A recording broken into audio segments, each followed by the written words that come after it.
All right, let's see what we got here. 20,000 emails? Hi, this is Adam. That is a good idea. Oh, hold on just a second, can you? Hi, this is Adam. Yeah, that's a terrific idea. Oh, and can you hold on just a second? I'm getting another call. Hi, this is Adam. Okay, everybody, hold on just a second. That's fine, man. Coming through. Coming through. Coming through. What the heck was that? Suggestions. What, for stuff we got wrong or stuff we should retest? All of the above. Sounds like we have some unfinished business.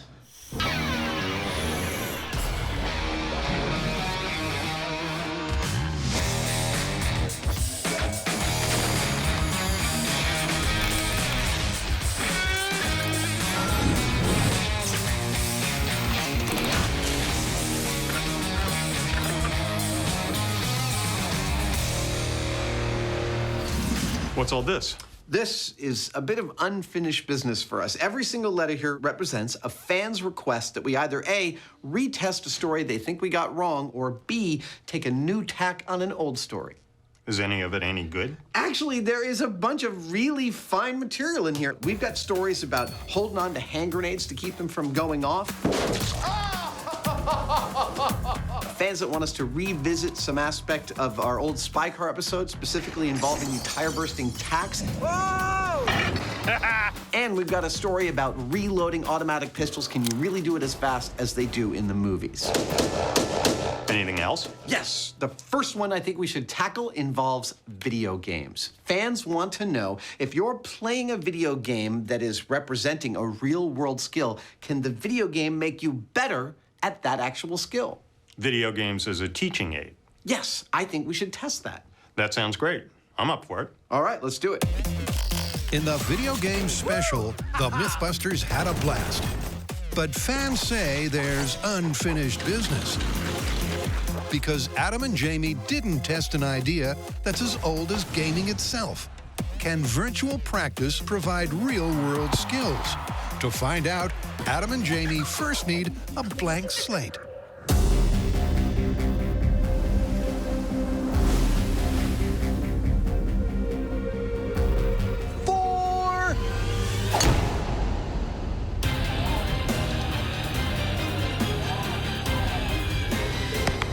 When it came time to choose a skill that video games might make us better at, we ended up choosing golf. Hop in, fancy pants. All right, let's go play golf. It turned out upon discussion that neither of us had ever played a game of golf in his entire life, either in real life or in the virtual space. Thus, golf it is, and golf is perfect. We're here at one of the most beautiful and certainly one of the most famous golf courses in the world, the legendary Pebble Beach Golf Links. The fact that Adam and I, with absolutely no knowledge of golf whatsoever, are playing our very first game here is, well, it's kind of a travesty, actually, but what are you gonna do? Well, luckily for the course, that travesty will have to wait, because first, it's time to swing for science. At this point, neither Adam nor I have played any golf at all. So the first thing we're gonna do before anything else is we're gonna take a swing here on camera. Am I supposed to whack it or putt it? In front of this high-tech golf swing analysis system. And we're gonna compare to a later analysis that we'll do after we've received training and played a game of golf. Having a good swing is one of the key skills for all golfers. There it is, in all its glory. So precisely comparing swings pre- and post-training will be one of two crucial pieces of data. That felt terrible. And with the pre-swings in the can, it's on to the second metric, comparing their before and after scores on the course. And for that, our golfing greenhorns Shall we play? must fare to the fairway. If we're going to investigate improvement, we need a baseline to compare that improvement to. I think we're supposed to go that way. That means we need a control, and that means Jamie and I are going to play golf as the blank slate neophytes we really are. I've never played a game from scratch before. We're going to tally up those scores and then separate for some real training. Jamie's going to spend a day getting trained by a machine. I'm going to spend a day getting trained by a person. Do we have any balls? And you got those little stick things, right? After the training, we will reconvene on the golf course, play the same holes, and tally up and see just who has improved the most. Coupled with the swing analysis, the guys are pulling out all the stops. Go for it, sir. And first to tee off, it's Jamie.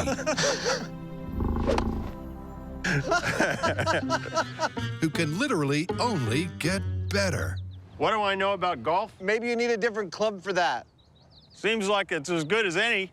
Well, most of my knowledge centers on the aerodynamic qualities of the dimples on a golf ball, which I seem to recall applying to a car to improve its gas mileage. That's the coolest thing ever. Beyond that, I understand there's something that you hit the ball with to make it go specific places. I don't think you're supposed to use the tee every time. And that's about it. Ooh! That was beautiful, Jamie. The par score for this 300-yard hole is 4 shots, something that the boys are already beyond. Oh! Even before Adam loses his ball. My ball ended up bouncing into there, and I've been looking, I can't find it. It's a shocking amount of energy these clubs can deliver to these balls. Oh, That's bad. I know that's the whole point, but it's sort of surprising to be on the business end of it. By hook or by crook, the guys slowly approach the green. Oh! Hey! Jamie! Uh-oh, sandpit. Uh-oh. Uh-oh. Same sand pit. And that's where the fun really begins. Oh, that's bad. Their fundamental lack of understanding of course management and swing mechanics I'm trying to imagine all the golf aficionados just screaming at their televisions right now. racks up their score. That wasn't very good, Jamie. No. Tick-tock, Grandpa. But eventually, they escape the sand. Hey! Oh, oh! Nice! And get down to the business end, putting. Looks like it slopes that way. I know enough of watching golf that you want to account for the slope and the momentum. I mean, come on, I know a little bit about physics. In the hole. In the hole.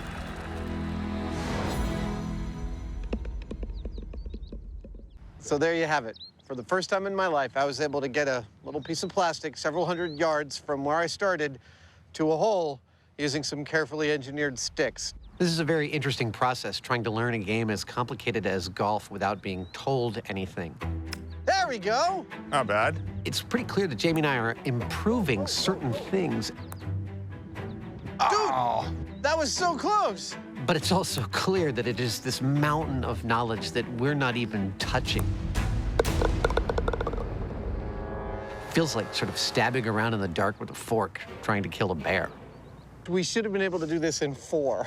Oh. That's a par 4. Taking a break from the fairway, what's next for unfinished business? So what was the issue with how we did spike our tacks? Well, fans noted that while we correctly replicated spikes we'd seen in movies, There we go. tetrahedral in shape and spiky, they also noted that those would let air out of the tires a lot more efficiently if they were hollow. Well, that kind of makes sense, and we can easily test that. I know, I think we should. Hollow tacks should make for a better getaway gadget. But will they immediately stop the chase car first time, every time? In our previous Spike Car episode, our spikes looked like this. But fans have told us that they want hollow tacks, and that is where this stuff comes in. This is a bunch of hollow steel tubing. I'm going to use it to fashion some hollow spikes. Now, I could just bend and cut and weld each spike individually, but I'm a big believer in the assembly line process. Perfect. Oh, not perfect. That's perfect.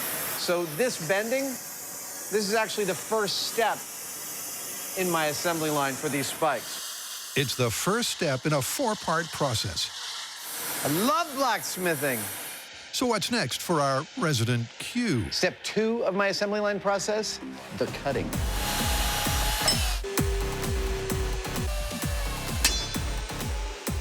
So now there's 2 halves of one spike, and there you go. That's how that puppy's gonna work.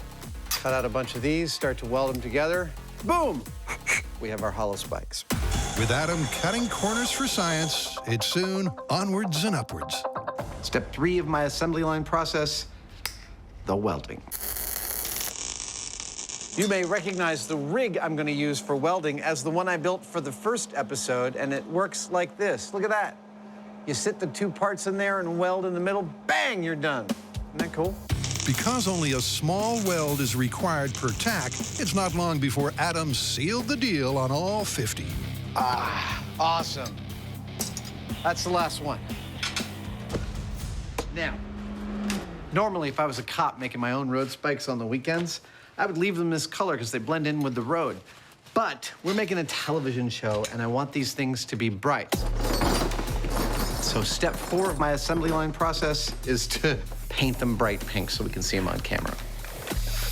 Oh, yeah, look at that. So pretty. It's worth covering why the tack is the structure that it is. Why 2 90-degree angles join perpendicularly at the center? Well, it's because when you do that, what you end up with is called a tetrahedral arrangement. A tetrahedron is a 4-sided regular polygon, one of the Platonic solids.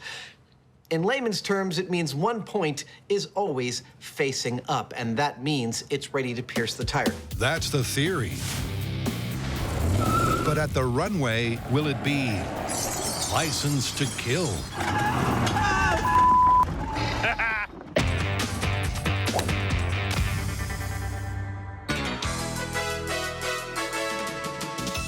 Tick-tock, Grandpa. To find out if you can gain real-world skills Wow, from video games, I went off the cliffs. There are cliffs? Adam and Jamie are attempting to play golf. See the flag right there? I do. It's another stick. They should just call this game Sticks. Sticks and balls. They'll call the myth based on 2 tests, a pre- and post-training swing analysis and a before and after score comparison. There we go.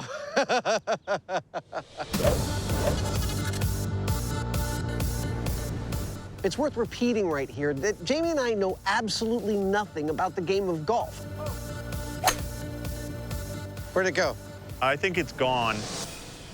Don't get me wrong, we understand there is a game called golf and that people play it. Bit by bit. And I have spent many Sundays watching it on television because golf is the only sport that I enjoy watching on television for some reason. Woohoo! Yes! In your face, Hoosier! But as far as, you know, what these clubs do, Okay, be the ball. why there's so many of them, Pretend that ball owes you money. Nice! what they're good for, I'm going with the 5-iron. Okay. I don't know why. we are blank slates. We are tabula rasas. There's my ball. Right at the edge of doom. Having no prior golfing experience is the only way to see if video game training can work. And after sinking the final putt, Give me a high five. God, that is such bull. What are you, 12? we now know the scores to beat. You beat me. Woohoo! Yes, yes, yes, yes. But seriously, I guess now it's time for us to go away and get some learning and come on back and try this contest again. That's what it's about, isn't it? Adam did better than I did, but let's be honest, we were both really pretty terrible. So it effectively means that we're starting with an even playing field. But from here on in, I'm going to be trained by a machine, and Adam's going to be trained by a person. I'm genuinely curious to see if Jamie's game improves by playing against a machine. I mean, heck, the man was born from machines. They ought to be able to speak his language. Back at the shop, Jamie plugs in and goes to work upgrading his internal golf app. There are a lot of different virtual golf games out there, but we've chosen one in particular called John Daly's Pro Stroke because it claims to help you improve your swing. Now, a golfer's swing is crucial to his game, so I'm going to see if it helps me improve mine because I could improve a great deal. So we're on the first hole, and I've got to go 440 yards to get that ball into the hole. I'm going to have to hit it as hard as I can, which means that I'm going to have to come all the way up. Using the game's motion capture wand, Jamie's often swinging. I almost hit some people. And despite being instructed what club to use and when... Okay, so it says I need to use a 3-iron. Oops. What'd I do? His virtual start is as bad as his real-world start. I bumped the ball, and it only went a foot. That was bad. Watching me practice with this software, you might think there's no way it's going to actually help me improve my game. Did I overshoot that? But if there's one thing I've learned on this show, it's to not be so sure of myself. I'm back where I was. So we've got to give it its due chance. Where's my caddy? A double-digit start is not great, but Jamie soon realizes that there is information he can glean from the game. At this point, I'm noticing a whole bunch of stuff. I guess I'm going to try to mimic what he's actually doing physically, and we'll see whether that helps. And it does seem to be very exacting about what it requires. While I'm in the rough, the little subtleties of a slight change of the angle of the swing, the head of the club in a certain orientation to the ball. Oh, well, I'm not in the sandpit. So this is pointing out that even the most minute variations on that are going to make a huge difference out on the field. After 2 hours of intense practice, Nice. Bogey. I made a bogey. Jamie's swing seems to be improving. Looks like I got fairly close, actually. He's also learning how to read the wind and the greens. Well, it is teaching me that I need to account for the angle of the terrain. Something that's reflected in his scores. Oh, my goodness. I made par. I'm doing fairly well. The numbers are showing that I went from 10 down to where I'm now at par for the first time. So I'm apparently learning something. Jamie is getting better and better. But will any of this help him back in the real world, as the myth would suggest? I've spent a day with this golf teaching program, and I did dramatically better here than I did out on the actual course. How about that for a shot? I made my first birdie. Now, does that mean when I go back out on the course, I'm gonna do dramatically better there because of what this has taught me? That's what we're testing.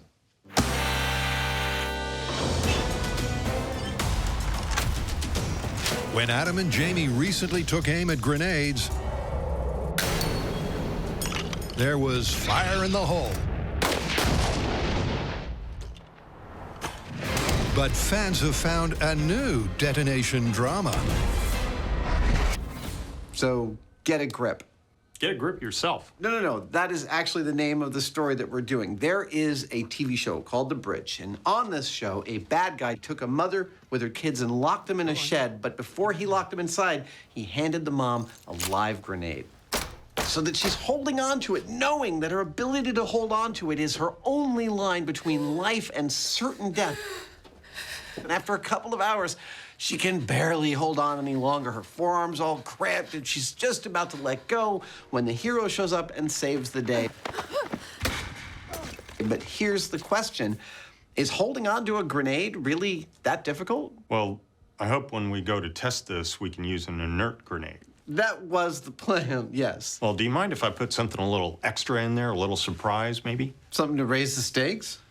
Just a little. That sounds good. Let's do it. some oars, Adam. If I'm gonna test these mitts' ability to hold on to a grenade for more than a couple of hours, I could just sit on the couch and do it while the camera rolled. That's it. But where is the televisual interest in that, I ask you? Oh, no, no, no. We are going to conduct this experiment in an experiment conducting kind of place. Good enough. A room in which I will be locked in for a couple of hours to see how well I can hold on to a grenade. There's nothing worse than painting ceilings. When I get to hell, if there is one, they'll be like, oh, time to paint the ceiling. With Adam's flat pack pad signed, ceilinged, and delivered, Now that's an experimental space. it's over to Jamie, who's preparing some extra motivation. To try to replicate the pressure the woman in the clip was feeling, I think it's important that our genuine grenade not be completely inert. So I've rigged a little consequence for Adam if he lets go. Let's just say he's in for a shock. Both Jamie and Adam are trying to make sure that everything matches the clip, including Nice outfit. Well, never let it be said I'm not willing to go the extra mile for science. and with that, it's go time. 3, 2, 1. There we go. In the TV show, the woman had to hold on to the grenade for about 2 hours. So far, it doesn't feel so bad.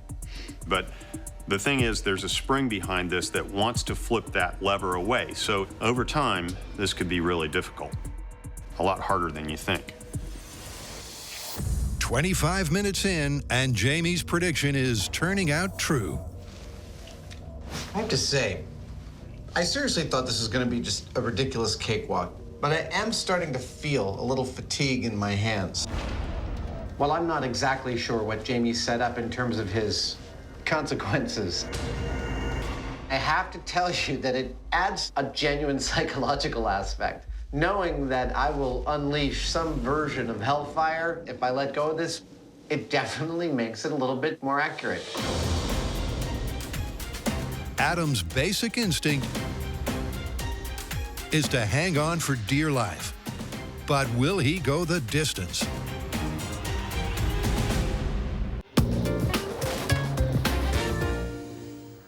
Let's see what we got here. Thanks to an inbox that's fit to burst 20,000 emails? and a mailbag that's full to the brim, Adam and Jamie are retackling fan favorites. Sounds like we have some unfinished business.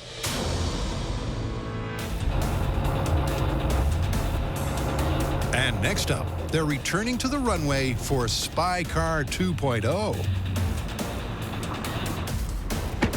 Do you have to tailgate me like that? No, but it's fun.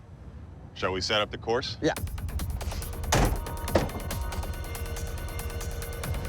Our plan today is pretty straightforward for a Mythbusters car day. In general, it's a little bit of driving and a little bit of mayhem. Whoa!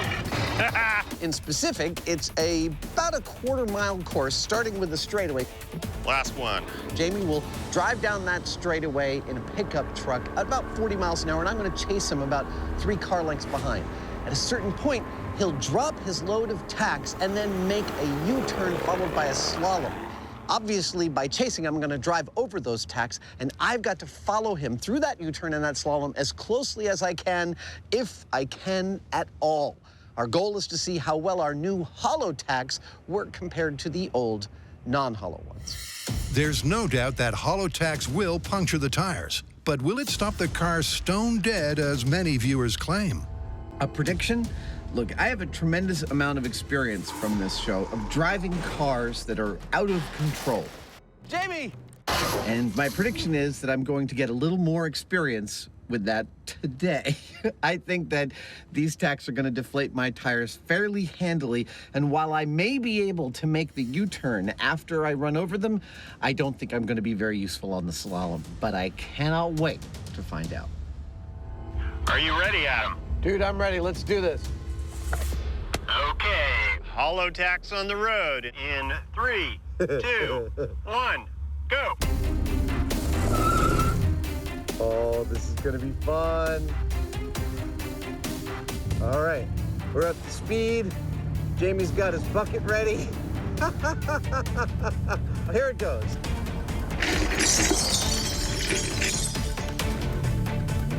Oh, ho, ho, ho, ho. Oh, yeah. Oh, I feel them in my tires.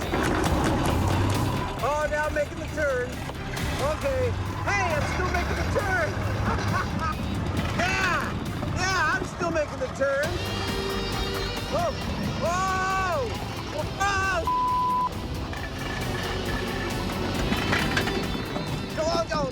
No! Oh. Now that's what I call a result. That was freaking awesome. So I'm driving behind Jamie when, like it's Johnny Appleseed of death, he starts sprinkling these steel tacks along the road. I drive right over them, and immediately I start hearing them, tunka in my car. And then almost as fast, I start hearing my rims hit the ground, and the car rolled to a complete halt about 300 feet later. Oh, no! That is an effective tool for stopping cars. Yep, just 15 seconds after impact, Adam was brought to a grinding halt as all 4 tires got trashed. One of the things I noticed about this particular design is that if they stick into the tire, they form a nice tube through which air can flow and deflate the tire quite quickly. But if the tire is moving really fast, they can sling back out again, and instead of leaving a narrow hole that will close up like the solid spikes did, they're cutting a rubber plug out and taking it with them. It's pretty cool. Now, I want to start this wrap-up by saying I don't think we got the tacks wrong on the first try because we were imitating tacks we've seen in movies, right? Yeah. All right, but with our new hollow tacks, were the fans right? Yes, they're deflating tires in seconds as opposed to minutes with the other one. Totally confirmed. Let's get out of here in a car that runs. With one piece of unfinished business now finished, it's back to the hurt locker, These safety goggles are starting to give me a headache. where Adam's testing if he can derail a detonation by gripping a grenade. I've been holding this grip so long that I actually can feel that my fingers are a little bit weaker.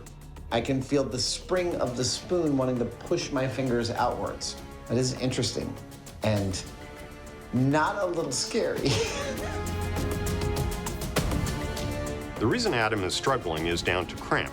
Because the muscles in his forearm and wrist have been contracting for more than an hour, the chemical balance inside is out of whack, which causes the muscles to contract more than normal. Now, not only is that painful, but it means that Adam is not in full control over what his arm is doing.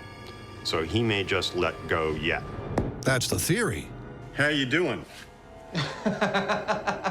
What are you, a marionette? But because Adam's grasping with a light touch, he's able to keep most of the cramp at bay. And while it is undoubtedly uncomfortable, Ow, ow, ow, ow, ow. Oh. it's not long before time's up. There it is, 2 hours. I'm still alive.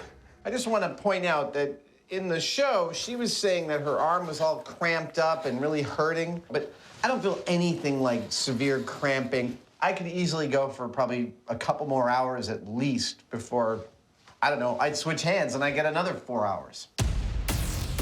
Oh. Yep, despite the odd twinge, Adam got a grip with way less hassle than the clip. And that's not all. So I was thinking, why take the risk of getting cramps at all? I don't love this. I don't love it. It's too wide. I mean, this woman had access to all sorts of stuff. My pantyhose. Stuff she could have used to tie down the spoon of the grenade. Oh, and I thought this experiment couldn't get less dignified. Surely that is going to be the easiest of all options. Yeah, that's what I'm talking about. I only had to sacrifice my dignity to make it happen. With the grenade bound and gagged, there's no chance of a boom. Until Adam takes one for the team. This one's for you. I'm also kind of curious about what's going to happen. Here we go. 3, 2, 1. Oh!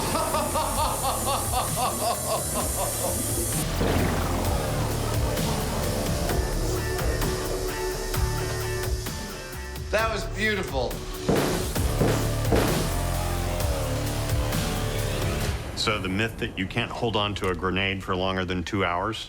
Totally busted. And I think in a mighty fine way.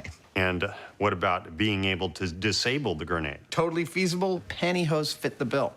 Yeah, there are probably a half a dozen different ways you could disable the thing, as long as you're not stark naked in that room. That would really suck. Let's call it.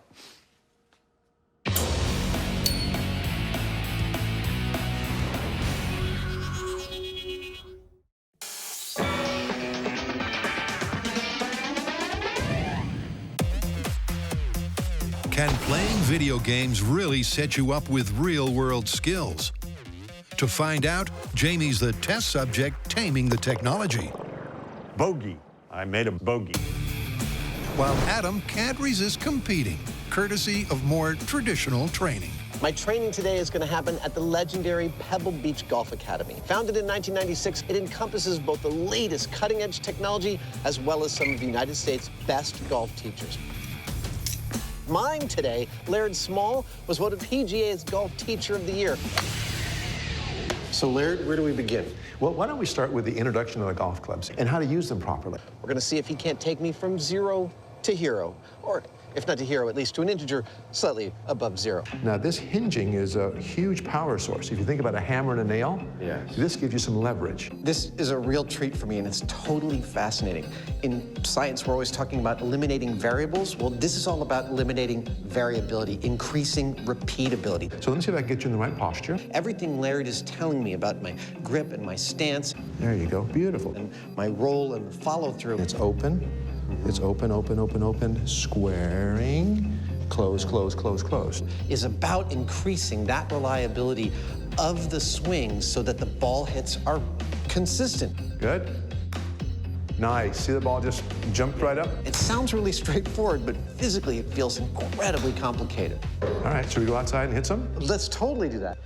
Well, I understand just a couple of things so far. One, Laird is a fantastic teacher. Two, golf is about a lot more than just how you dress. Laird has run me through the grip, the stance, and the swing, and now he feels like we've done enough work in here that we can head out to the actual outdoors and drive some balls. I'm pretty sure that that's a driver.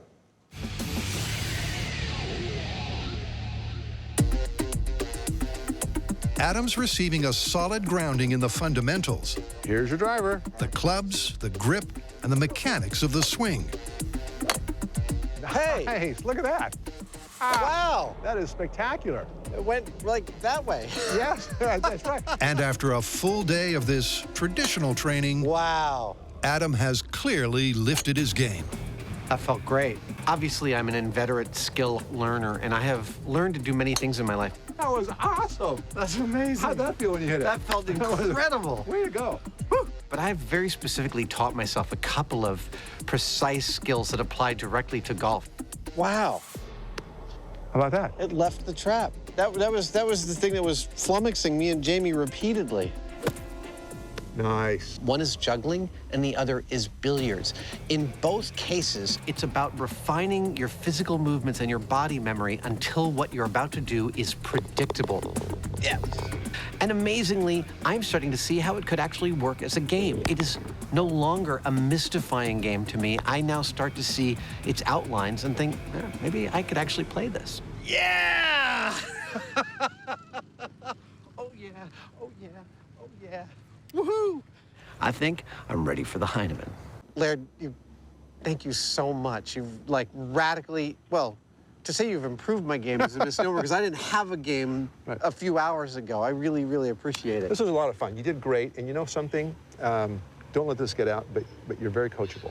Oh, excellent. I like being coachable. Me too. Thanks so much. Good job. Back at the shop, It's really pretty out here. the Hyneman has also been putting in the hours, and he too is showing signs of improvement. I earned another trophy. Next. His swing seems less shoddy, 196 yards. Hardly seemed like I hit it at all. and he's picking up tips about club use. Okay, so I need to use a 3-iron. Nice. As well as putting technique. All off to the side. I didn't compensate for the angle of the terrain, and I should have. But to find out if that all translates to real-world improvements, it's back to the beach to see if Jamie can pull this one out of the bag. But not quite yet. Over the years, we have done tons of stories about guns and ammo.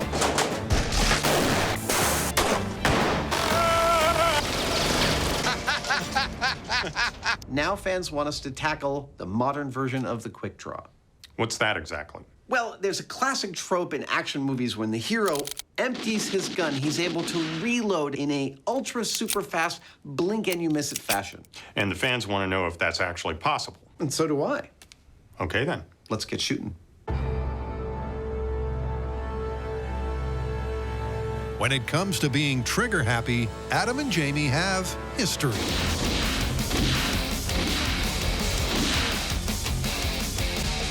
But are they quick enough on the draw?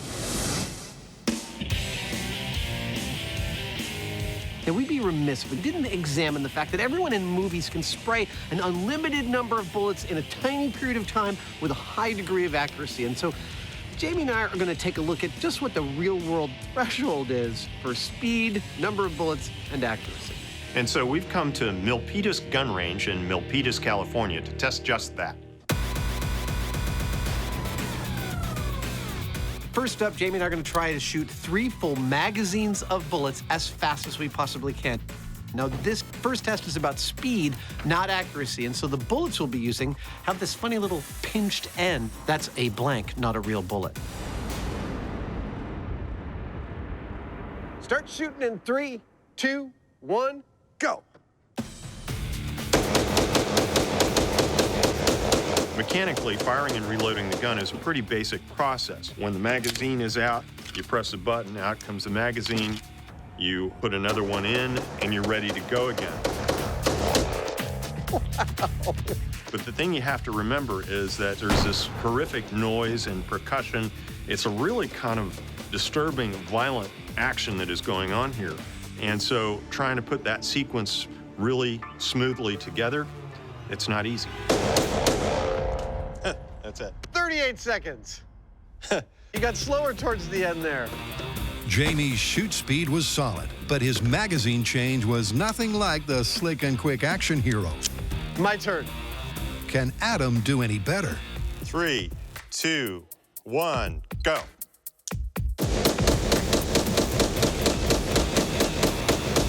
In the annals of things that we learn while doing things that we don't normally do, that is up there. Just firing 3 magazines worth of bullets, my finger got exhausted and I stopped being able to go pop, pop, pop, pop, pop, and started going pop, pop. Oh! What was my time? 27:66. Woohoo! At a rate of 2 trigger pulls per second with a reasonable reload, Adam has upped the ante. But what if their shots had to count? A lot of work to load 3 magazines. Cue the live ammo. Here's the accuracy part of this test. Our goal is still to fire as fast as possible. 3, but this time to stay with all of our shots. 2, landing within this 7 ring. 1, go.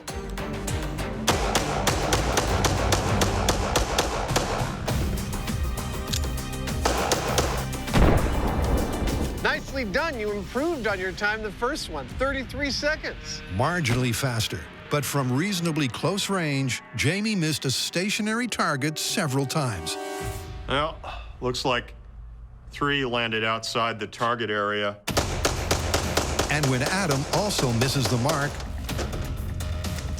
with minimal improvement to his time, Done. Woo! Hollywood's mythical depiction of the magazine reload is looking like film fiction. Adam and I have acquired some experience with guns over the years, but we're not that good of a metric as to rapid firing and reloading. We do have a guy that is, though, and his name is Travis Tomasi. Travis Tomasi is a competition shooter with 18 years of experience. He is legendary at his ability to swap magazines. Right. That's pretty cool. Thank you, gentlemen. That's promising. But can he pull off that seemingly superhuman movie move while taking out the target. Go.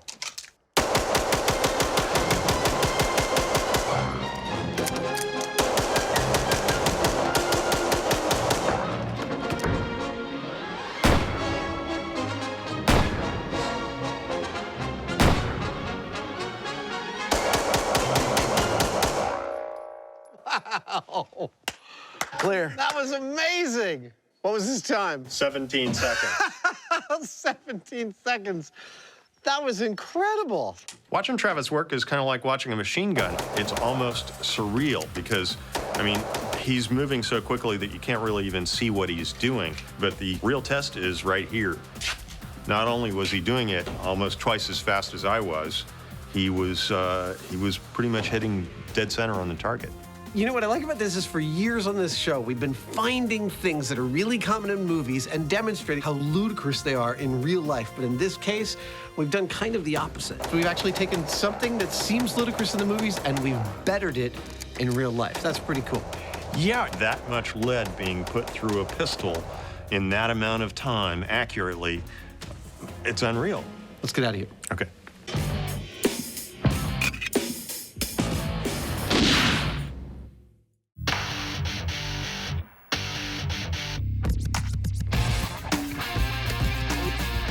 After a truly abysmal game of golf, Jamie and I went off to get some training. Him by a video game, Where's my caddy?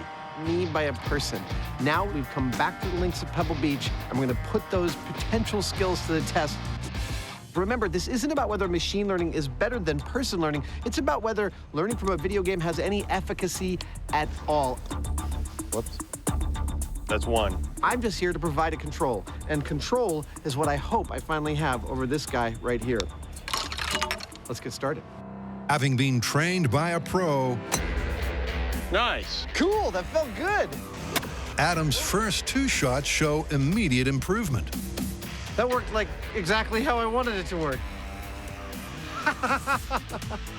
The key question is, what happens to Jamie?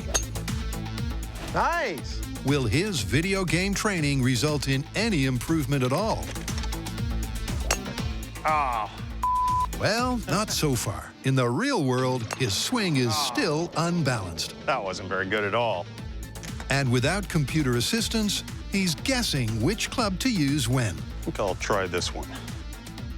Still not really sure why, but looks right to me. And that's reflected in the scores for the first hole. Traditional training has seen Adam's score plummet, while Jamie's only betted his best by 1 shot. There are several things that caused me concern about the video game instruction, and one of the key ones was that it seemed virtually impossible to miss the ball. Now, I know that it's possible to miss the ball. Well, you're on the fairway. I'm just saying. On hole 2, although Adam's tee shot That was terrible. was less than ideal, Wow. You hear about rough, but boy, this stuff is practically jungle-like. his post-training recovery is the shot of the day. Nice. That felt pretty good. Adam is clearly doing well, but Laird's taught him not just the rules, but also the regulations. In addition to learning what it's like to play golf on a real course, we have also learned that proper playing of golf involves adhering to the rules of etiquette, and there are many of them. Among the most important are, the green is for putting, not for sitting, not for your golf clubs, and definitely not for lying down. Golf requires lots of concentration. It's totally frowned upon to yell on a golf course. And it's vital when teeing off to yell the customary 4 to warn golfers ahead of you lest you strike one of them unsuspectingly in the head. Try as he might, Jamie's not only unable to emulate Adam, Well, it didn't go in a bunker anyway. he's also unable to better his own benchmarks Oh, I could do better than that. as he takes 1 more shot on hole 2 than he did pre-training. And that's a pattern that continues on the final 2 holes. Right into the sand pit. So it's no surprise when Jamie stops trying to improve his own game and starts trying to sabotage Adam's. Adam, did I compliment you on your socks? Jamie, shut the right now. Are you kidding? I'm just saying, they're really nice socks. It's now, okay. As they finally sink their final putts, Nice. Yes! That felt good and complete and not stupid. in terms of scores alone, All right, let's tally up our scores and have a beer. Yeah. it's not looking good for the Myth. Adam took 10 fewer strokes on round 2, meaning he improved by 25%. But Jamie, the key metric for the Myth, took just 2 shots fewer, which statistically is no difference at all. But there's more data to come. Frankly, looking at the numbers, Jamie and I don't feel like they tell the whole story.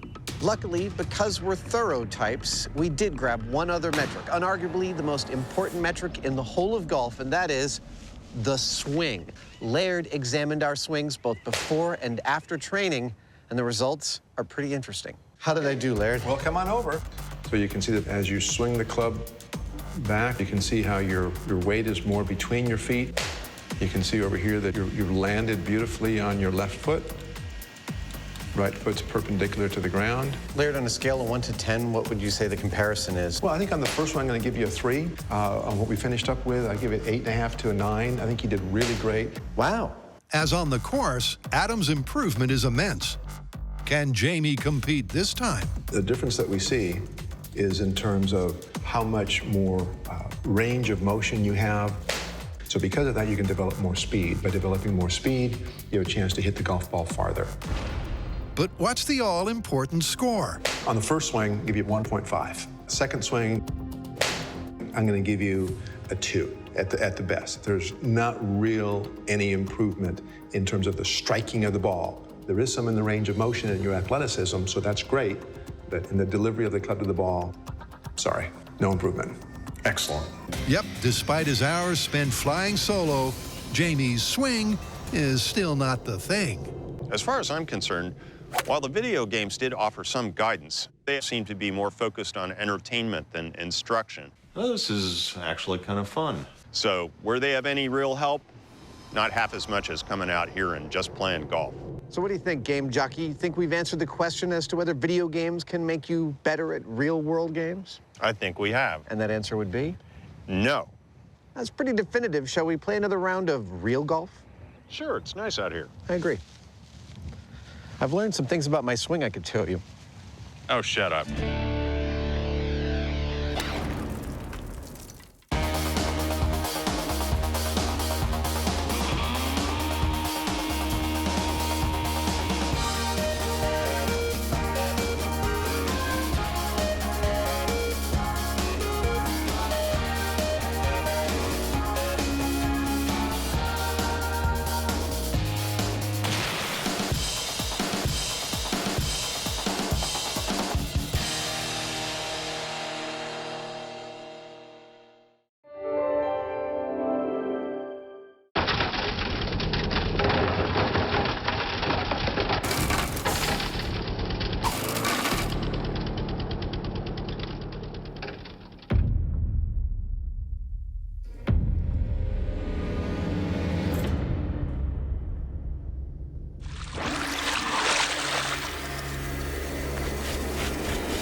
All right, Jamie, you ready? For what? I'm going to paint you a word picture. Okay, let me get in my space. Go. Okay. It's Sunday morning. The grass is high. It's time to mow the lawn. So you pull the lawnmower out of the garage, you start it up, and you start pushing it around your lawn. That smell of cut grass coming up through your nose, it's great.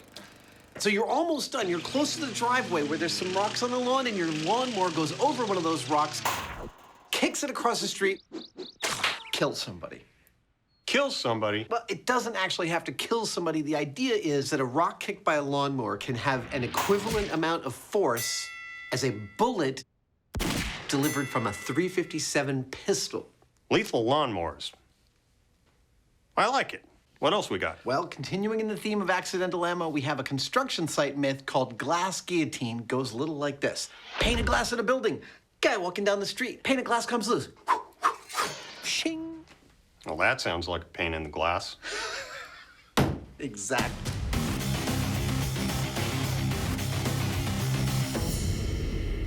If we're going to be testing whether a rock effectively becomes a bullet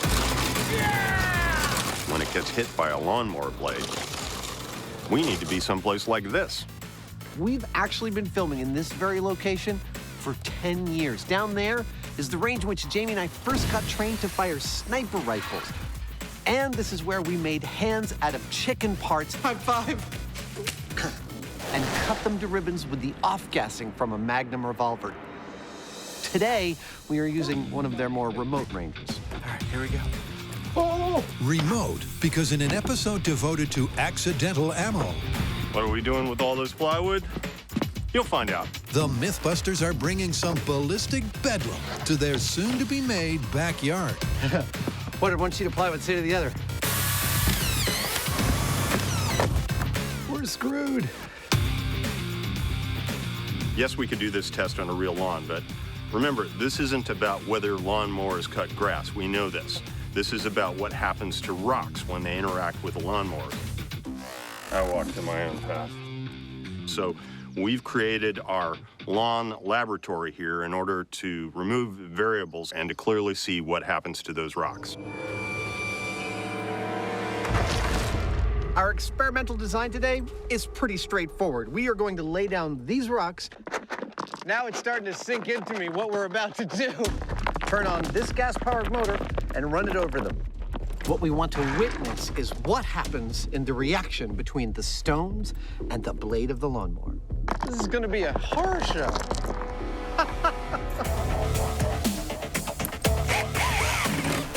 Our blue figures are painted onto styrofoam, and so if any rocks come out of the mower with any force, this foam is soft enough that it should easily show it. All right, well, I guess it's time to do some testing.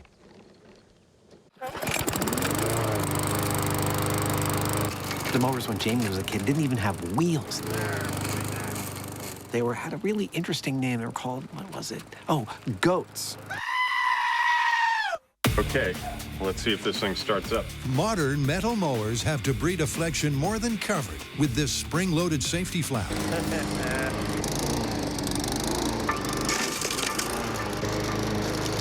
Nothing came out. We gotta pull that door. But Adam and Jamie want to know what happens in the worst-case scenario. It seems like the safety features work beautifully, but as you know on Mythbusters, that's never stopped us. The first order of business, remove this little door with the word danger on it. There we go. Safety feature removed. With the mower now poorly maintained, the opening on the right-hand side means any debris propelled by the blades will hit the styrofoam targets. Adam, standing behind the mower, should be safe. What's going to happen? 3, Well, one thing's for certain. 2, Unless you're wearing hockey armor, 1. you don't want to stand in front of the opening to that mower.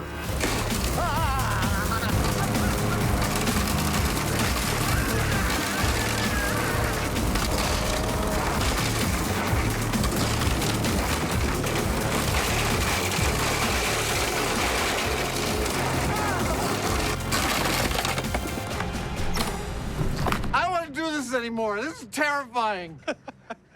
I start the mower, and I get into a rhythm. It's the most terrifying rhythm I've ever been in. I actually ended up by turning my entire body away from this rain, this shower, this firestorm of little tiny pebbles. One even flew up in the air and landed on my hat. And I can't even picture the physics required for that to occur. Good Lord! I ran out of steam, and that is fine with me. Here, I'm no expert with cameras, but that's bad. Am I right? That's bad? I don't ever want to be behind a mower doing that again. While Adam was behind the mower, out of the line of fire. I'm really sorry about that. I apologize here. I'll put that right there. A veritable firestorm of stones and ricochets meant no one was safe. Come here. Oh, my gosh. Hit. With the foam onlookers peppered. That went all the way through. Wow. The myth that a lawnmower can fling rocks at bullet-like force is clearly on the right track. It threw this. That's heavy, with enough force to embed itself in this. I mean, I know that it's foam, but this is... I'm amazed. So there's evidence the ballistic fallout is significant. But the Hyneman can't resist ramping it up. This thing here is what you call a premium domestic lawnmower. It's a ride-on, and it's made to mow lawns fast. It's fun. That's beautiful!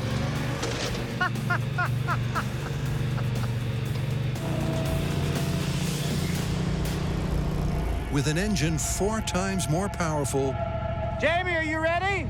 I'm ready. how much more havoc will Jamie wreak? 3, 2, 1, go!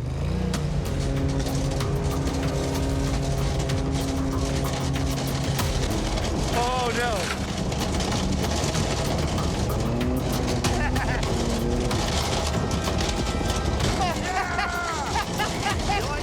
I brought in the riding lawnmower and picked up where Adam left off. Oh my God! Ah! Stop! Stop! As you can see, there are no rocks left where I mowed. That mower moved them successfully off to the side with vigor. Turn it up! How'd I do?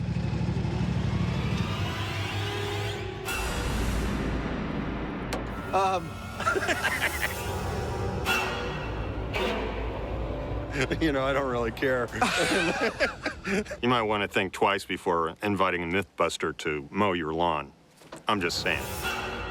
Look, we have had fun so far, but it is important to remember that this entire story is about the interaction between a spinning lawnmower blade and a rock. How fast does it leave, and with how much energy? Now, were those rocks leaving the lawnmower at the speed of a bullet, or with the same amount of energy? That we don't yet know. I think what we've got to do is take some of this equipment back into the shop, remove even more variables, and hone in to find out if they really are kicking those rocks with the energy of a 357. The mower mayhem is set to continue. Everybody okay? But coming up next, 3, the accidental ammo Armageddon 2, 1. hits dangerous new heights.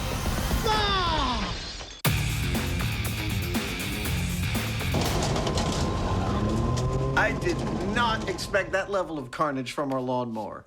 Yeah, we might be onto something with that. True, but a lot is going to rest on exactly how fast those rocks are actually going. But before we get to that, let's say we crank up the gore on another story. You're talking about glass guillotine. Yes, the myth is that if a pane of glass falls out of an office building and you're unlucky enough for it to find you on the street, it will shing, cleave you right in twain. Well, I don't know about that, but whatever happens, it ain't gonna be pretty. No. For us to do our glass guillotine experiment, we need something to cut, something that ideally would be like a human. And, well, I asked for some volunteers from the shop crew, but nobody stepped up. So I'm gonna have to make my own, and to do that, I'm going to melt down a clear, flesh-like material and pour it into this human-sized torso mold. Yep, for anatomical accuracy, Jamie's using a creepy mix of realistic materials. See the way that tears? This is a polyethylene material, and it actually rips, just like flesh will rip. So I'm going to use this as a filler material so that when our plastic dummy gets impacted, it actually cleaves, if it's going to, like flesh. Getting a human-like texture for their torso is critical. There we go. Adding bags of blood, not so much. These bags are made for what's known as sous vide. It's a method of cooking, and it means that the plastic's able to withstand a fair amount of heat. And this will provide a container for the blood, which when we float this or hang it inside our mold, hopefully, if it gets hit with our glass guillotine, it'll bleed. With the gratuitously gory innards placed, the pouring of the now superheated gel commences. Lower down. It's funny to go back through our whole entire history of human analog production. Oh, there we go. I mean, we started off so primitively, just filling molds like this with dessert gelatin, all the way up to, last year we made a human analog that would actually get hypothermia while you watch. It's all looking good. It's nice and clear. In this case, for our glass guillotine, this one bleeds. And in 12 hours when it cools, we're gonna try it out. It's a beautiful start, Oh, it's beautiful. but their bubble is soon burst. That right there, that's a breach of one of our blood bags inside our human analog here. Doesn't look like they've all breached, but if one has, well, there's only one of two reasons. Either because the bag was improperly constructed or because they're all gonna breach. What this means to the final product, I have no idea. We just gotta wait till this cools and see what we get.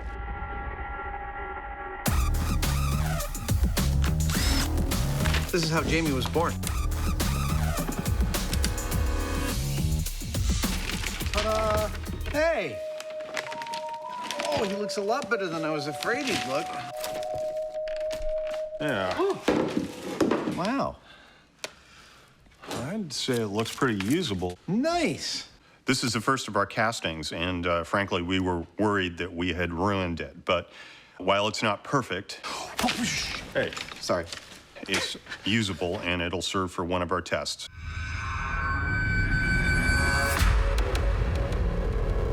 Clearly, if we're going to be experimenting with glass falling from great heights, we're going to need glass and we're going to need great heights. Too low. Now, glass is easy. Great heights, not so much. A little bit better. Not a lot of people want to let you drop stuff off of their buildings unless you come to a building like this. Almost. This is the Santa Rosa Fire Department's fire training tower. That's more like it. Today, I hate heights. we're going to be dropping large panes of glass onto unwilling ballistics gelatin test subjects. Absolutely perfect. Now remember, the myth is that if a pane of glass like this comes loose from its moorings on the side of an office building and plummets to the earth, that by the time it reaches the ground, it could cleave an unsuspecting person perfectly in twain, like a guillotine. So we've got a 4-foot by 6-foot piece of 3/8 inch thick glass, like what they would have on top of a high-rise. Not many people know this, but mimes actually practice behind an actual pane of glass. And I'm gonna hoist it to 75 feet, Good. where Adam and I are gonna drop it. Looking good. Now, when you're visualizing a pane of glass falling and slicing through someone like a guillotine or a sword, you're probably thinking of something that looks a little like this. But you also probably were watching us move around our pane of glass and thinking, wait a minute, that glass doesn't look sharp. It looks like it's got a kind of a square edge, kind of like that. That's because the glass in an office building is called tempered glass. It's made to be very hard, and it also doesn't break into shards. It actually breaks into many, many thousands of little tiny chunks, kind of like this. It didn't break. Allow me to say this again. It breaks into many little pieces like this.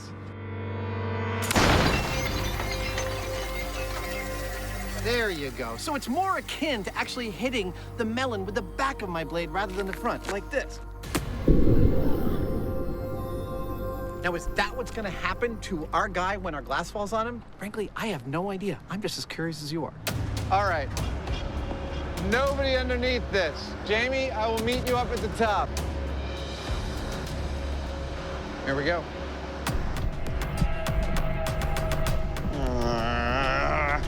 I hate heights. I know nothing's gonna happen to me when I'm in these things. Man, this is scary, but I've always been that way. I just hate heights so intensely. It's just awful. Yeah, that's it. Jamie, this is working beautifully.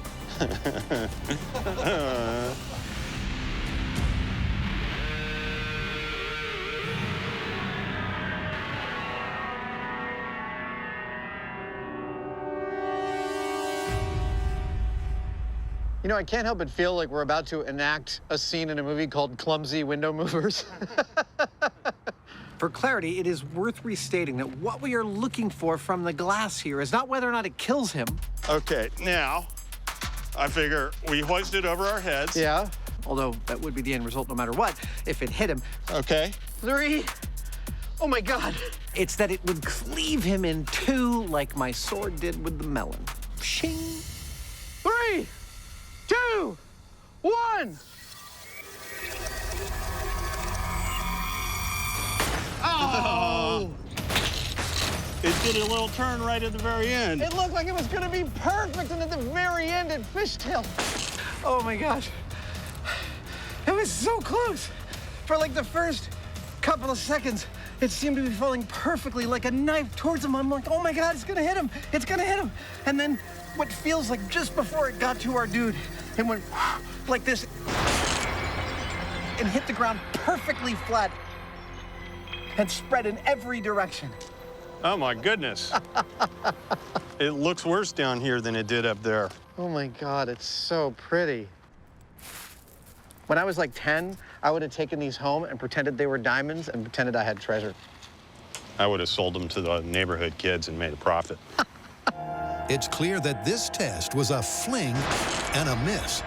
To stand a chance of a direct hit split, they're gonna need a plan B. What do you think? Should we head back to the shop and make a system for guiding the glass? Yeah, I've got some ideas. Me too.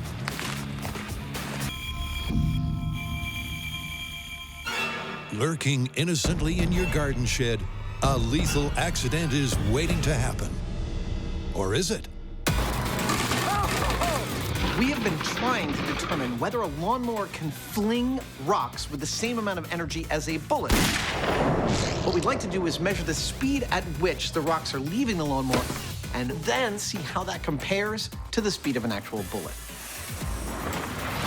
Before comparing actual bullets, they're measuring the mower. Why am I taking the motor off?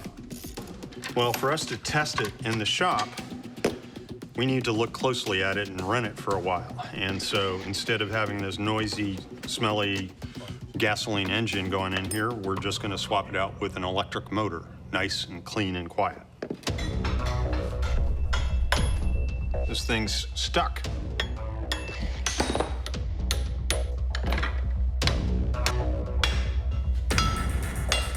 And we got it. Ah!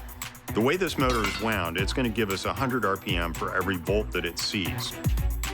And so given that the gas engine ran at 3,600 RPM, we need to feed this 36 volts to see the same RPM. But the thing is, if we give it that voltage all at once, it's going to spin that blade up to full RPM in like a millisecond.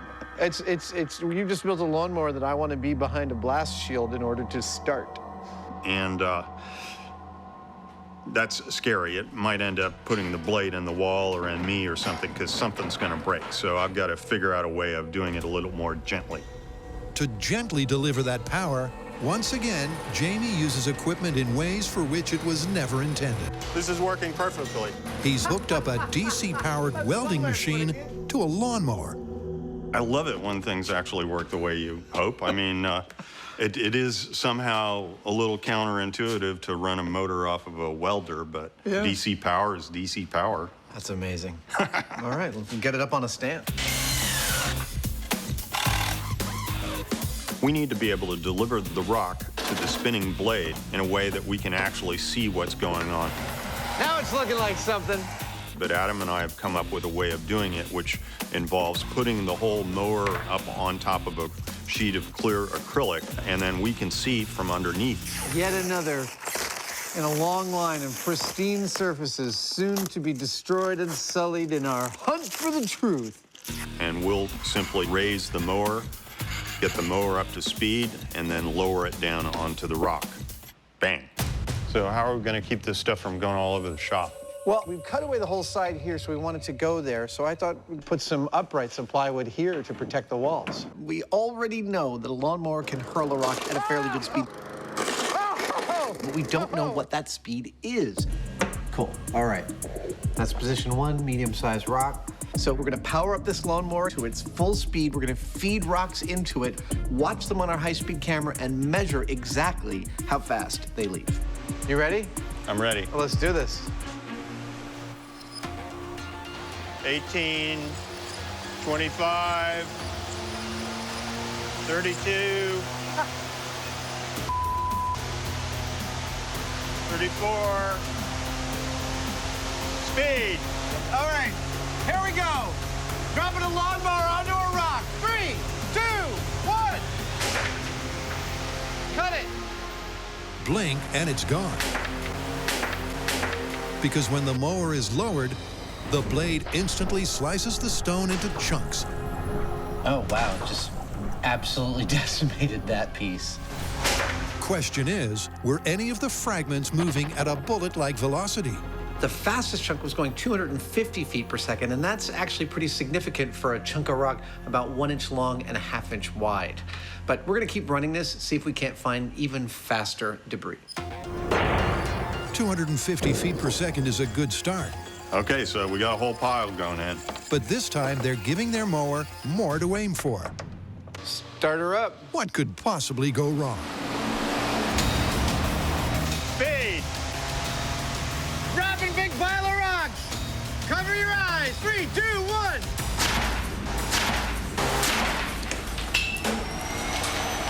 Cut it. Everybody okay? Chunk. Chunk made it out. Well, I hope we got the shot because that was the sound of the blade coming off of the motor. Oh, really? Yeah. While Jamie inspects the carnage, Wow. We cracked our acrylic bottom. Adam, ignoring the mess he's made, There's the blade. cues up the high speed. Wow, dude. We got the hit that I was hoping to get. Watch the leading edge of the blade here. Boom. That piece, 400 feet per second, 272 miles per hour. Well, I feel like we're in some very dangerous territory. Dangerous for sure. But the crucial question is, how does it compare to the speed of a bullet? Well, Jamie, with high-speed camera in tow, fired up at the gun range to find out. 3, 2, 1. The slowest bullet we measured went at 1,000 feet per second. The 357, which was much faster, went at 1,400 feet per second. Now, the fastest rock we got off of our lawnmower went 400 feet per second, which is nowhere close. But it's not busted right there. No, no, no, no, because while this rock is bigger and slower than this bullet, it's heavier. What I'm wondering now is there a rig I can build that can compare the amount of energy the bullet brings to the equation and compare it to the amount of energy the rock brings? I think I can. 3, 2, 1. While Adam cogitates on how to illustrate energy comparison, he's thinking outside the box for glass guillotine. Clearly, dropping glass off the building isn't going to be a repeatable way for us to test this story. Oh! So we're going to need to come up with a mechanism for reliably making the glass hit exactly where we want. And I have an idea, except in order to talk about it, I want to build a little model of the fire training tower. And instead of an exotic material, I love making corners match up. I'm just going to use this cardboard box we just got in the mail. Ta-da! I know it doesn't look like much, but check this out.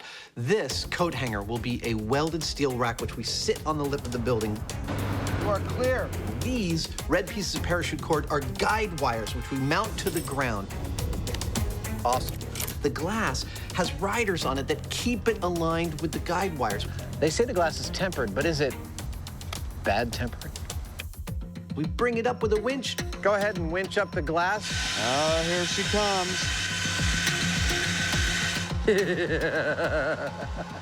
Drop it from the top and tink!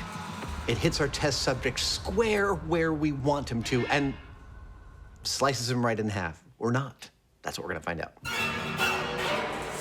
Back out on location, Dr. Hyneman is doing some fine-tuning. As we're dialing in on what we have to do here, we figure we need to trim this, and so I'm gonna make his head a little bit more natural. My folks always wanted me to be a brain surgeon. It's obviously a little elongated because of the way we did the molt, and hopefully we'll get a cleave right down the middle so we can see it. It'll be cool. Just so you know, little buddy, this hurts you more than it hurts me. The surgery is successful. And with Adam's model design rigged, the glass is poised to come crashing down in controlled fashion. It is really just about to happen. I can't wait to see this. It's time to find out if our unsuspecting bystander will be neatly split in two. In 3, 2, 1.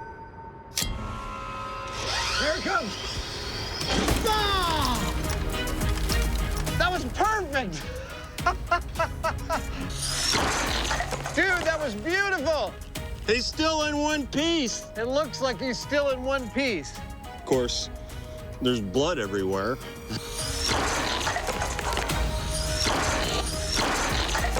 Well, every one of our methodologies worked beautifully. The glass dropped, it hit our dude exactly where we wanted it to, and it did not cleave him in twain. No, it merely beat the living crap out of him. But there's still only one dude. There's not two half dudes. Gotta try something else. Yep, this slasher story It's gonna be a horror show. is about to get real edgy.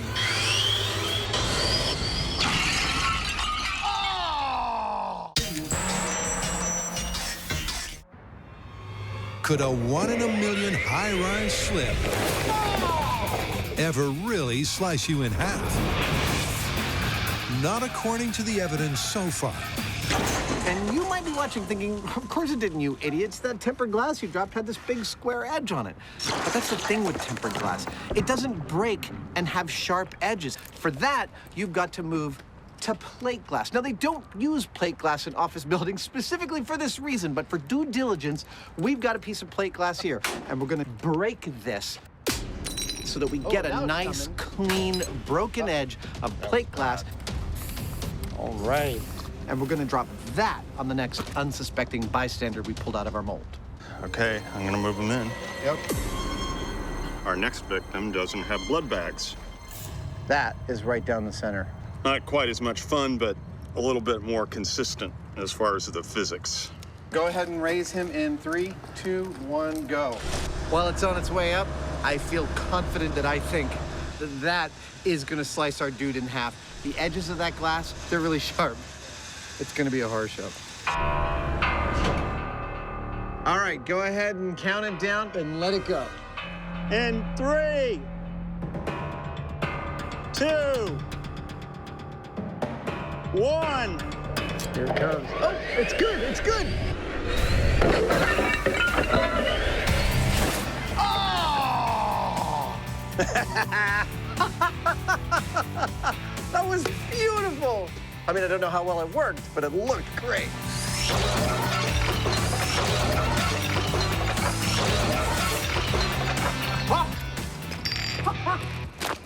Dude, that would be cleaved, as I've been saying all episode long, in twain.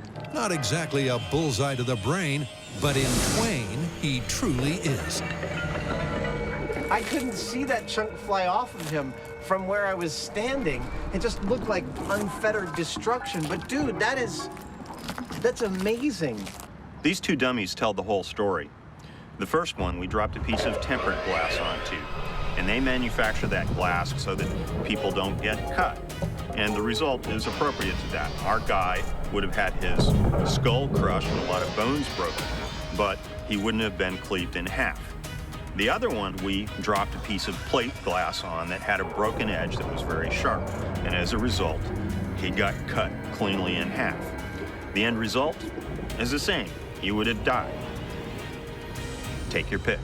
Can glass falling from a high-rise cut you in two?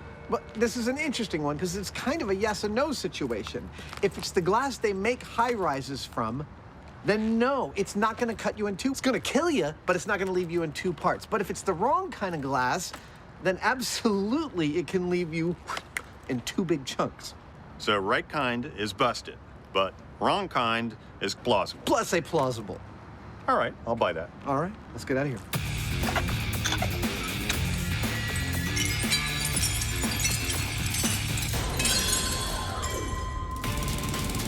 Back on the trail of the stone-cold killer.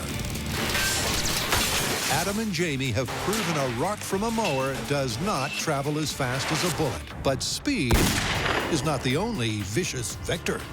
So we were looking to compare the amount of energy generated from an impact with a bullet with the energy generated from the impact with a rock. So imagine that this hammer can swing like a pendulum. Then let's take a gun and shoot the face of this hammer. What's gonna happen? It's an indicator of how much energy the bullet brings to the equation. Now, if I fire a stone at the same hammer at the speed it would be kicked by a lawnmower, and the hammer moves the same amount, well, then we could conclude that the amount of energy being brought to the equation by the bullet is the same as the stone. That's the theory anyway. Let's see if it works. Yep, the heavy stone may have been moving more slowly than the lighter bullet. That's beautiful. But this pendulum rig will illustrate and compare the energy of each.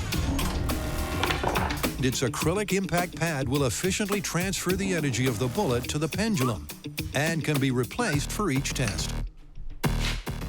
Well, that looks nifty. With the rig ready to swing, the first test will be to measure the bullet's impact. Okay. And for that, it's back down to the gun range. Adam built this rig to test bullet impacts, and in theory it ought to work. But there's a lot that could go wrong, and in particular, the fact that the thing that takes the bullet hit is on a kind of a thin arm. It could wobble. We're not sure whether it's repeatable. And then, of course, there are potential ricochets. So I'm going to be behind the blast shields when we test it. Cool, yeah. We're in. So we're hoping that this rig that I built will allow us to compare the amount of energy from a fired bullet to other things. And while we're not sure how much energy that's going to turn out to be, we are pretty sure that it's a lot of energy. It could actually break this rig. Gun is hot. We're going to start with a 22 caliber pistol. Then we're going to go to a 9. Then we're going to go to a 357. By the end of all that testing, we should be able to both know that the rig can handle what we're doing to it and that it performs consistently and gives us real data. Safety's off. Safety's off. Okay, here we go. Testing the 22 caliber pistol on my rig. I hope doesn't fail right now. 3, 2, 1.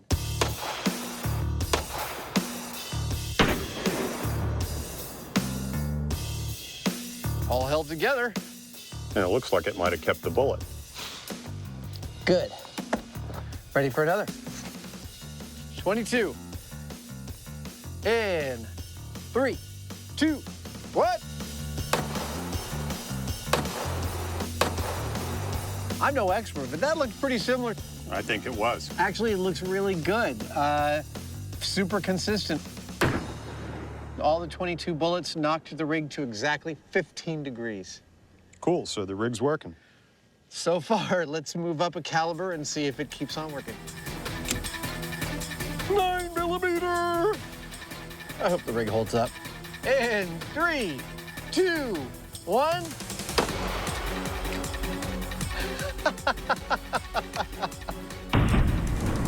So we just fired a 9mm shot at the rig, and it seemed to perform beautifully, gracefully going up to 41 degrees before coming on back. Now, I was never very afraid of the 22 caliber. I was definitely more afraid of the 9. This makes me feel like it's gonna work fantastically for the 357. But we're gonna do a couple more 9s just to make sure it's consistent. All right, let's go again. And once those couple of tests are ticked off, and deliver a consistent swing of 40 degrees, it's time to unleash the big gun. Time to swap it out for the 357. Gun is hot. All right, 357 on your mark. Okay, here we go. Hopefully this doesn't wreck the rig. And 3, 2, 1. The pendulum peaked at 60 degrees, but working on the basis that If it ain't repeatable, it ain't science. the guys go again. And 3, 2, 1. Nice. That looked pretty consistent. We did our 2 tests with the 357, and they were consistent. They were about 60 degrees. So we've got the data we need to move on to stones out of a lawnmower. But if you thought that means no more guns, then think again.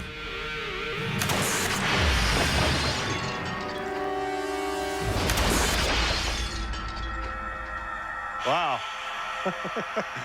Because stones from a lawnmower are hard to aim, and because Adam's pendulum target is very small, we're going to take the lawnmower out of the equation and use a pneumatic launcher instead.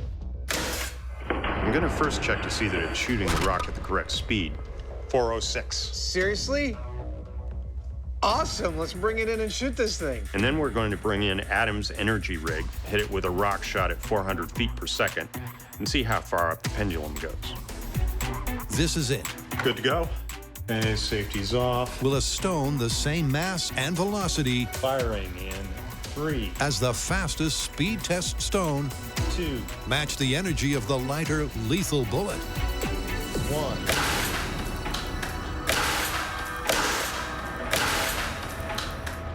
Dude, we gotta see the video, but I swear that went past 60 degrees. With the crucial shot queued up, All right. did the rock hit the right angle? See how high it actually went. Wait. Oh my gosh, dude! Dude! It went above the 357. That's 66 degrees. That's more energy from the rock. I'm sorry, I'm yelling, but I totally didn't expect this result. That is more energy from the rock than from a bullet from a 357. That is amazing. Shocking. Totally awesome. I have been expressing my doubts about confirming this story since the beginning. I just never thought the rock was going to have anywhere close to the amount of energy of a 357 bullet, and yet it exceeded it. I knew lawnmowers were scary. I just didn't know how scary. So with everything that we tested, I think we have definitively proven, and frankly, I'm astonished by this, but that a rock thrown from a lawnmower can possibly have as much or more power than a bullet from a 357. I'm astonished, but this one's confirmed. Yeah, I was surprised too.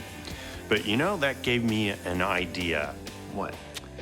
I want to make the lawnmower from hell. You do that, I'm gonna go home and hide.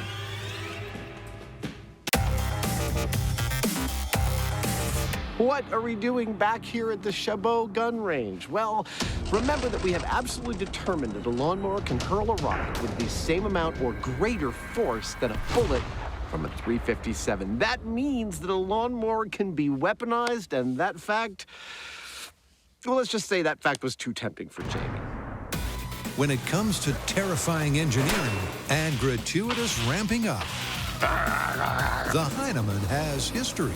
I call it my little pop gun. When he decides to go over the top, We want more? it's a good idea to duck, cover, and wear a hard hat at a safe distance.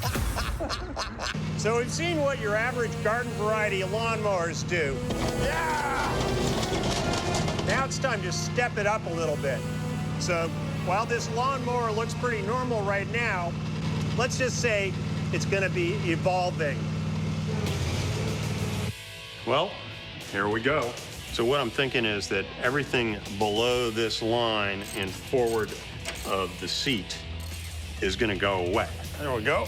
And we're gonna have one big ass blade and a couple hundred horsepower. You know, I think I'm gonna have to ride this thing without all that weight on the front. Yep, once the ride-on mower has had the mower removed, This is like a wheelie machine. That's great. Jamie has the perfect mobile base from which to create his masterpiece. Normally, you have wheels on the front of a mower deck, but because this mower is so aggressive, I don't think wheels would suffice. So they ought to do the trick as skis instead of wheels. That's gonna be sweet. That's the base. Now for the power. For starters, Jamie's hooking up 4 50-horsepower electric motors. This is going to be crazy. There's going to be a motor here. There's another one here, another one here, another one here. They're all linked together with belts. 200 horsepower.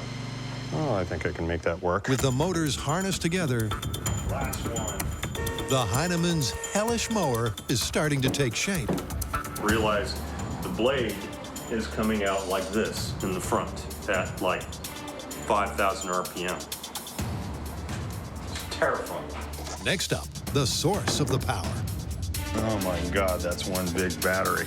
What this is a bank of about 90 volts worth of lithium batteries. This would power an electric car or electric industrial equipment. At about 1,800 amps, that means that shorting some of these outputs on this would pretty much be like setting off a stick of dynamite. It's a lot of power. That's just silly. Under cover of darkness, the Hyneman fires up the furnace to add the finishing touches. And out of the darkness comes...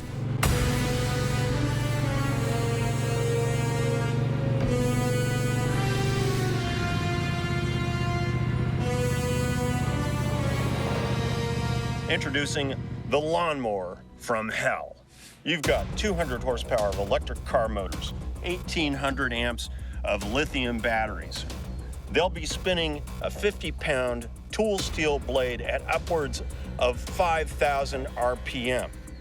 Put it all together, and you really don't want to try this at home. First up, we're going to give the beast here a little taste. Just a little taste. It's a bucket of blue water. Go for it.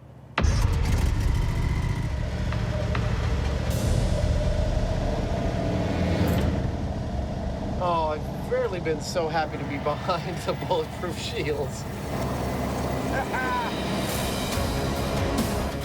He's approaching 6 feet, 4 feet, 2 feet, it goes! Boom!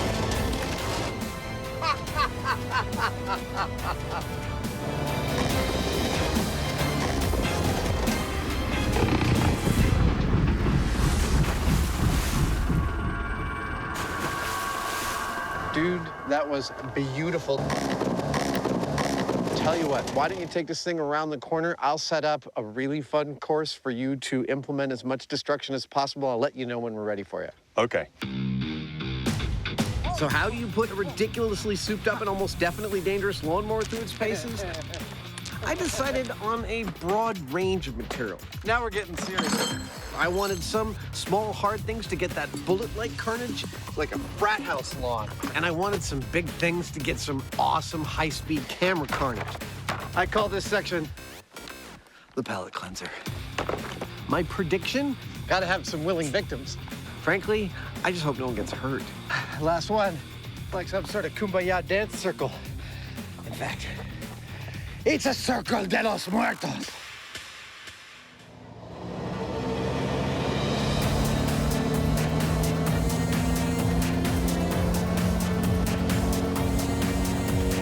Here it comes.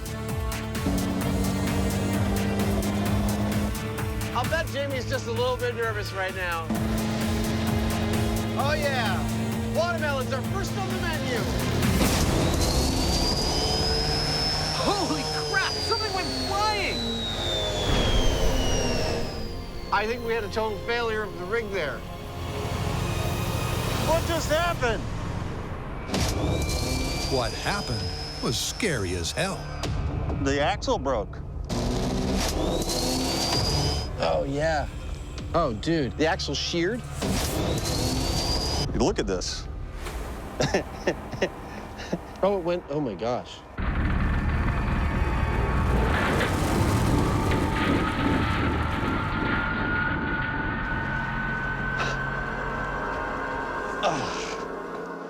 Well, there's your problem. Yeah. Oh, shoot. Well, that's the end of today's fun. Well, you know, I intended to go over the top with my lawnmower from hell. And I guess I did. Maybe a little too much, though. Like we always say, failure is always an option. And you know, this is the perfect example that you can learn as much from a failed test as a successful one. What we've learned in this test is, well, that Jamie has built something far too dangerous to turn on again. He is literally sitting on a drivable, cutting, whirling, slicing blender of death. Well, we could put another blade on it, to be sure, but we're gonna bow out for right now. At least until Jamie can figure out how to make this thing safe. Then we will be back.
Seen it?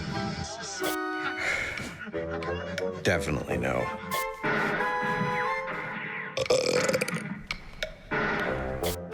No.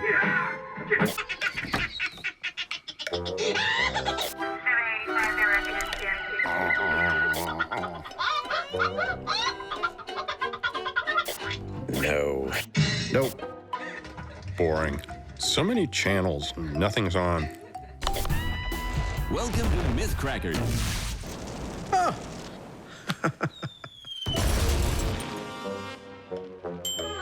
That was fun being on that show. What was it we were trying to prove again? Don't know, don't care. Blow it up. But you know, I was thinking, if we did their show, shouldn't they do our show? A Simpsons special? Absolutely. Let's do it.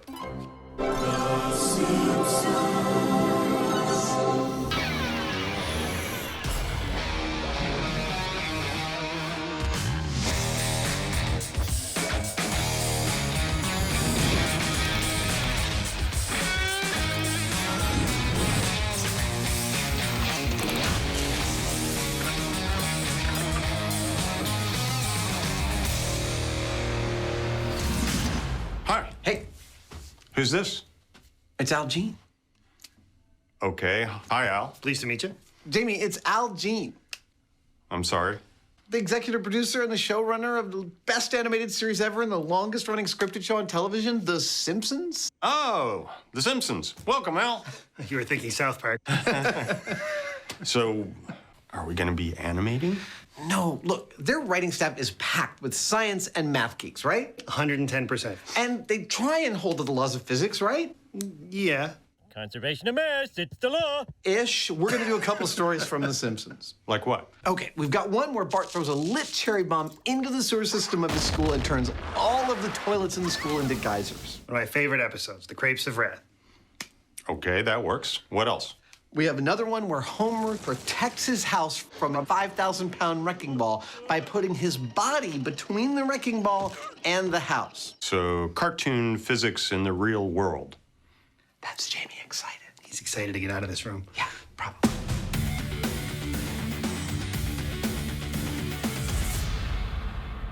Now, it is one thing to look at physics from the movie world and see how realistic they are in the real world. It's another entirely to try that with a cartoon. And in investigating Homer versus the wrecking ball, Jamie's tackling the wrecking ball, and I've got to build a full-size Homer with all the same dimensions, body mass, and water content as if Homer was a real person. Yep, to determine the kinetic energy implications of Homer's heroic intervention, the size and mass of the key animated elements have to be accurately translated from Springfield to the real world. So, Al, we really strive to be as accurate as possible on this show. So I'm hoping you can supply us with some real-world dimensions of Homer. Lights. How tall is he? Well, you have to be really accurate. He's 5'11", and that's what the animators always use. What about his shoe size? 11.5. Those are almost exactly my dimensions. Well, the good news for you is you have less stomach and more hair. Speaking of his stomach, how much does Homer actually weigh? Well, about 240, but we think 239 is funnier, so 239.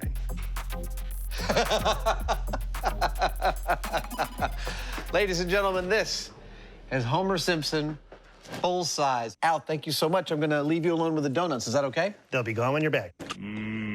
Donuts. Armed with Homer's exact specs, Adam commences the construction of an animated American icon.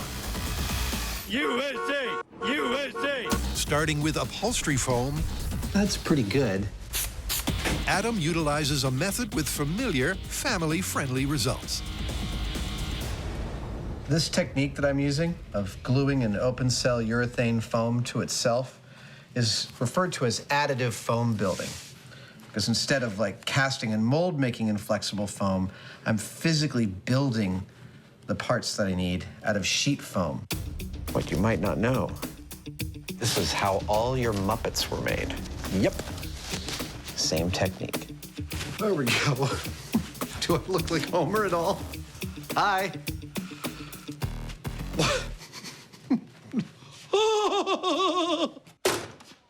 Hey, Jamie. Check it out. Look at you, homie.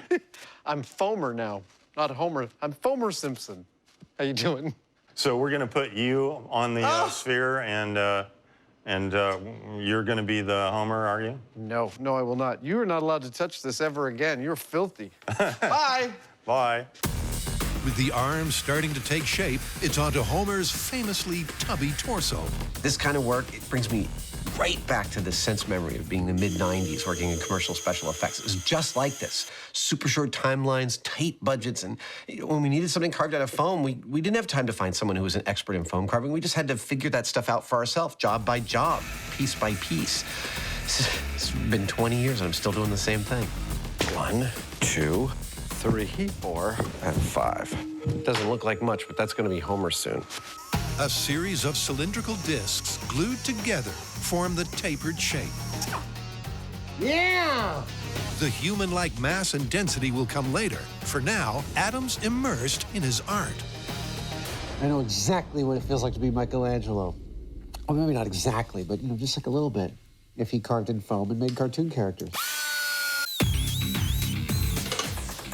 This is what we call a shop shower.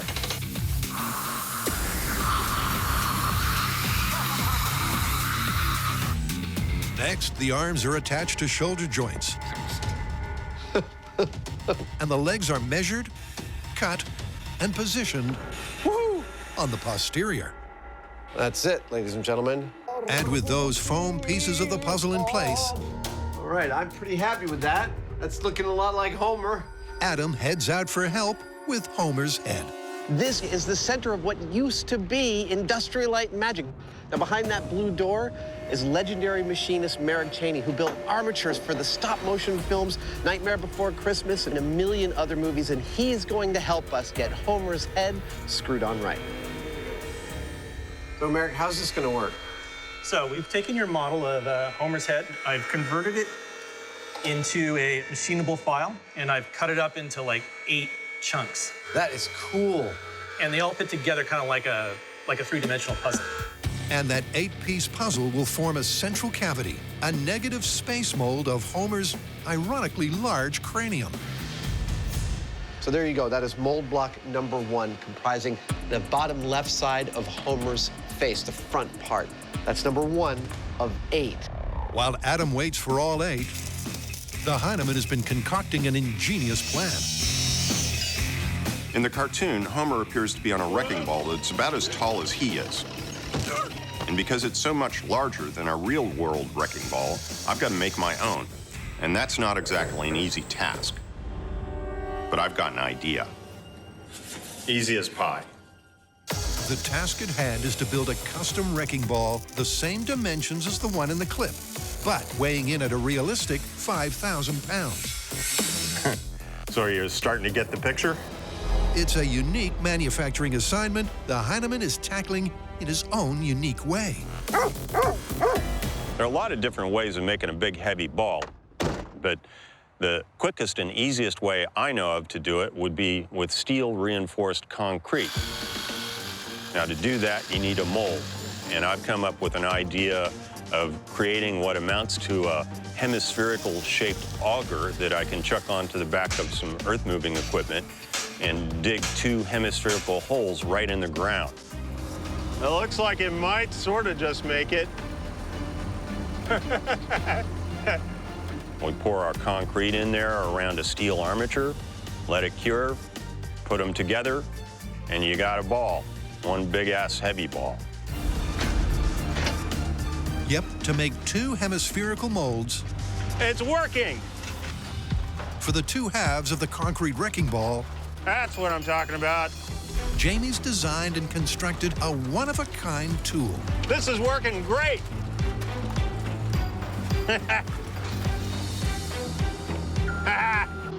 Next! The rig didn't break. It's made a nice, symmetrical half sphere. It's clearly solid enough to have concrete poured in it.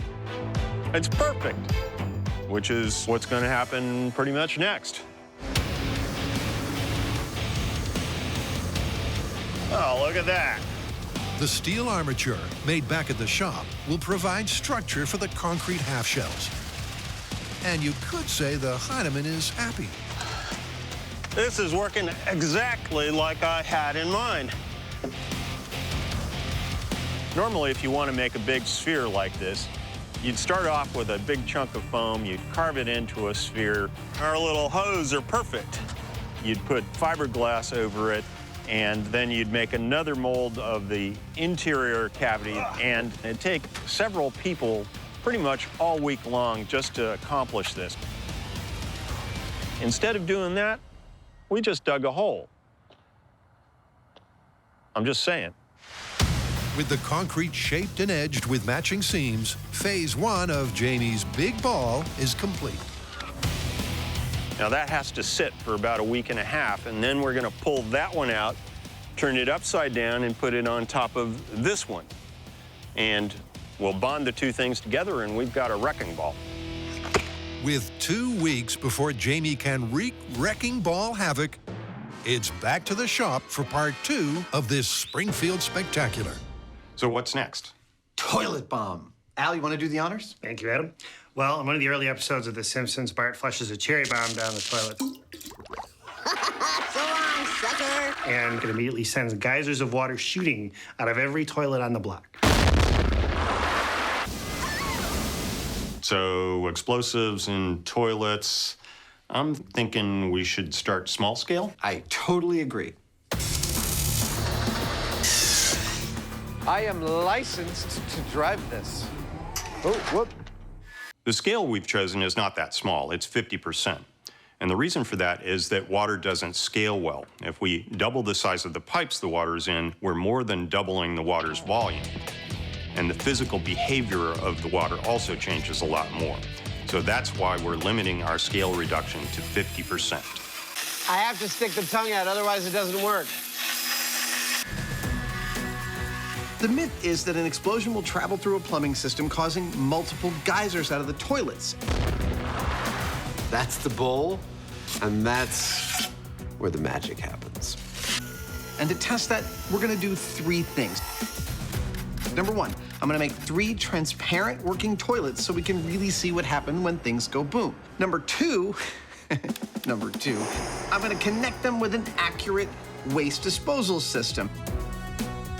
2 more like that, I think we're good to go. And finally, we're going to be introducing a cherry bomb-like explosion into that system, and, well, then we're gonna see what we see.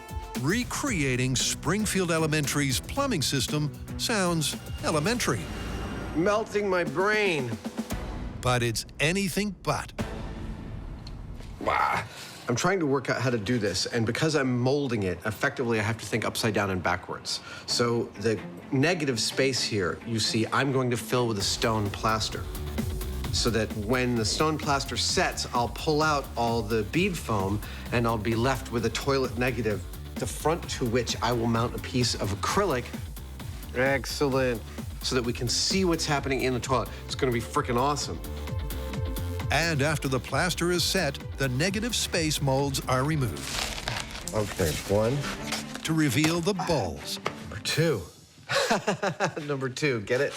Because in a, never mind. And once they're cleaned up and dried out,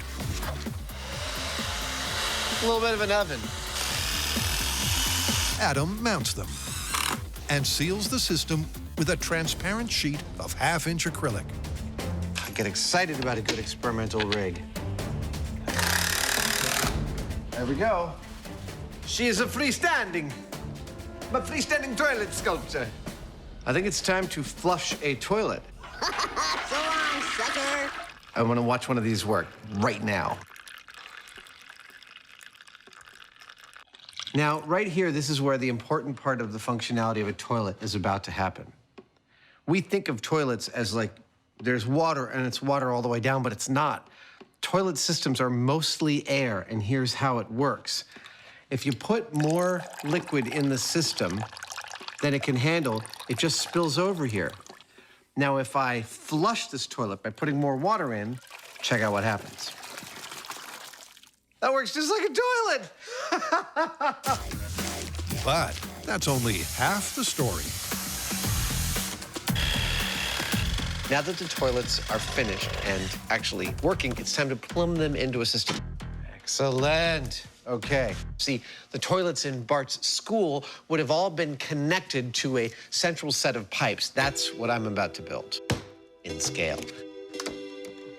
So here we go, go. You're supposed to cut. The plumbing beneath the bowls is crucial. Good. To accurately model the pressure wave effects of Bart's bomb, it has to be set up just like a 3-stall school sewage system. Complete with 2 crucial effluent outflows, the system has multiple exits for the blast. And with that, this Simpsons special Game of Thrones Fire in the bowl! Explosion in 3. is ready for blast-off. Go.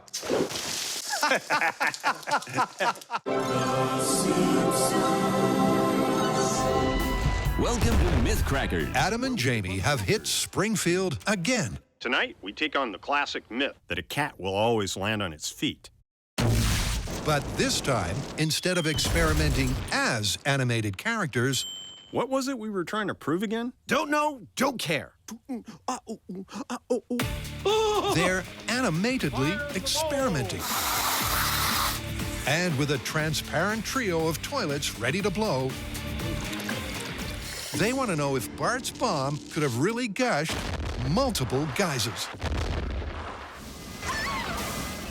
Now, what happens when you flush a cherry bomb down one of these toilets? Well, it's gonna go down through the plumbing, and it could blow anywhere. It could blow here, it could blow here, it could blow down there. That's actually what these black caps are. These are places in the plumbing system we can introduce the pressure from the cherry bomb. But we're not going to use a cherry bomb. Not in my shop, we're not. Number one, it's illegal. And number two, it's potentially dangerous and definitely very messy. So we're going to need a little bit more control if we're going to do it here. For that, we have my little pop gun, which has a fast-acting valve on it that releases a blast of pressurized air. And that's essentially what an explosion does. It creates a volume of rapidly expanding gases in a pressure wave. So we're going to plumb my little pop gun into Adam's rig in various places, adjust the pressure, and see what happens. 20 PSI? Yeah, that's a big fat dump of pressure. Nice. Let me know when you're ready. All right, I'm gonna count it down. Cherry bomb, half-scale toilet experiment, position number 1, explosion in 3, 2, 1, go.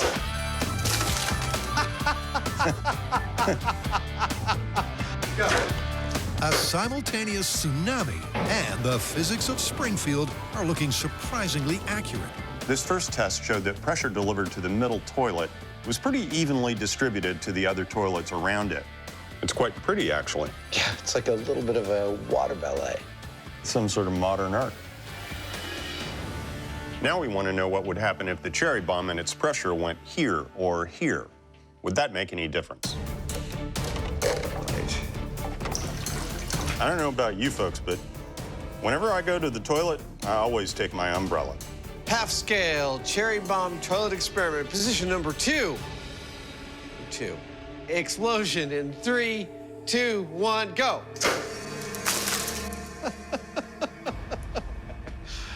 That's very satisfying. Another successful concurrent eruption. Position number 3, go. One that's replicated regardless of where the explosion originates. Which kind of makes sense because there's resistance in each of these toilets. And so with multiple inlets, that resistance is going to tend to equalize the pressure. Yeah. The pressure spread is plausible, but Adam has an issue with volume. Now, up until now, we've been experimenting with a properly set up plumbing system, but it's not quite the fountain of water that we see in the show because there's just not enough water in the system. But what if there is a clog in the system? Here we go. The clog could have water backed up in that system, and the cherry bomb could go in that, and then it's pushing water. What do you think? That's about got it. All right. What happens to that water? Does it come out of the toilets? I kind of think so, but we're gonna try it just to make sure. All right, this is a fully clogged toilet system. 3, 2, 1, go!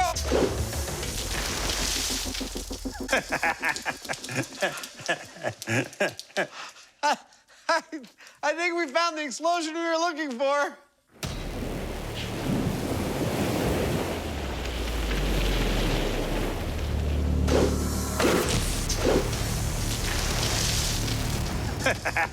Well, aside from being pretty to look at, our half-scale system has demonstrated exactly what we were hoping, and that is the Simpsons-like fountain water shooting out of the toilet behavior from a cherry bomb thrown into the system.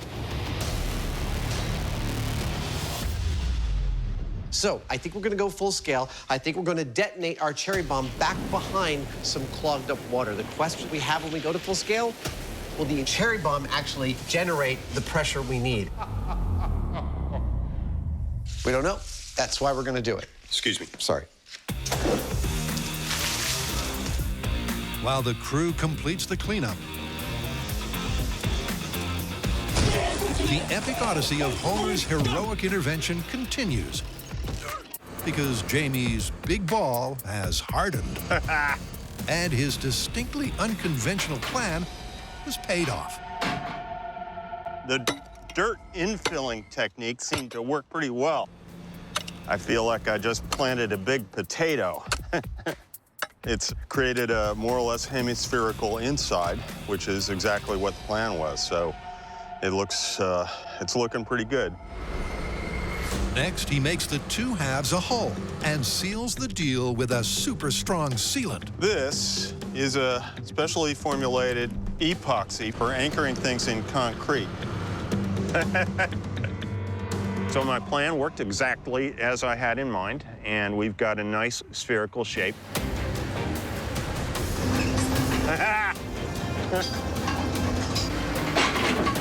A little chiseling and a little mortar, and this thing will clean up real nice, and we'll have one heck of a big wrecking ball. With that, Jamie heads back to the shop, where Homer's head has just arrived. Dude, look at that. That is so pretty. That's a nice smooth surface. Now that we have these lovely molds of Homer's head, we're going to coat the insides with a tinted latex because that'll give us the correct color and also a nice, tough skin. We don't get to do this kind of thing that much on Mythbusters anymore because we're too busy blowing crap up and stuff like that. But I have done literally hundreds of applications of latex like this into various sorts of puppets and masks, whether you puppet them live action or you have a stop motion armature in them or whatever you do. Generally, it's done by covering the inside of a mold with latex like this and then filling it with foam. Once the latex skin is dried, Jamie fills Homer's head with a 2-part pouring foam. Now this stuff expands about 4 to 1, and it's a little hard to estimate Homer's head volume. All I can see is that it's much larger than mine, as hard as that is to believe. You want to help me pull this thing apart? 15 minutes later, the foam is set. There you go. It's coming. And Homer's precisely proportioned profile is revealed in all its glory. Oh, it's kind of heavy. Oh, that looks awesome. Totally fantastic. For the finishing touches, Jamie paints Homer's famously unshaven mug. Starting to look like Homer. Adam coats his torso with waterproof rubber. And Jamie adds the ears and those instantly recognizable eyes. Kind of comes to life when you do that. So Homer is very, very nearly complete. We've painted all of his body parts, including his head and now his hands, a suitable shade of Simpsons yellow.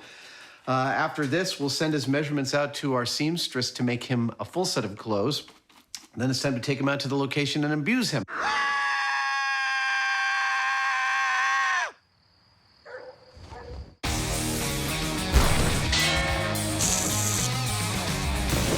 To recap, Homer supposedly protects his house by placing himself between a wrecking ball and his house and absorbing the shock with his body. In order to test this, we are absolutely, of course, going to need a wrecking ball. Check. Well, that's a big-ass ball. We are also going to need a house to swing this wrecking ball into.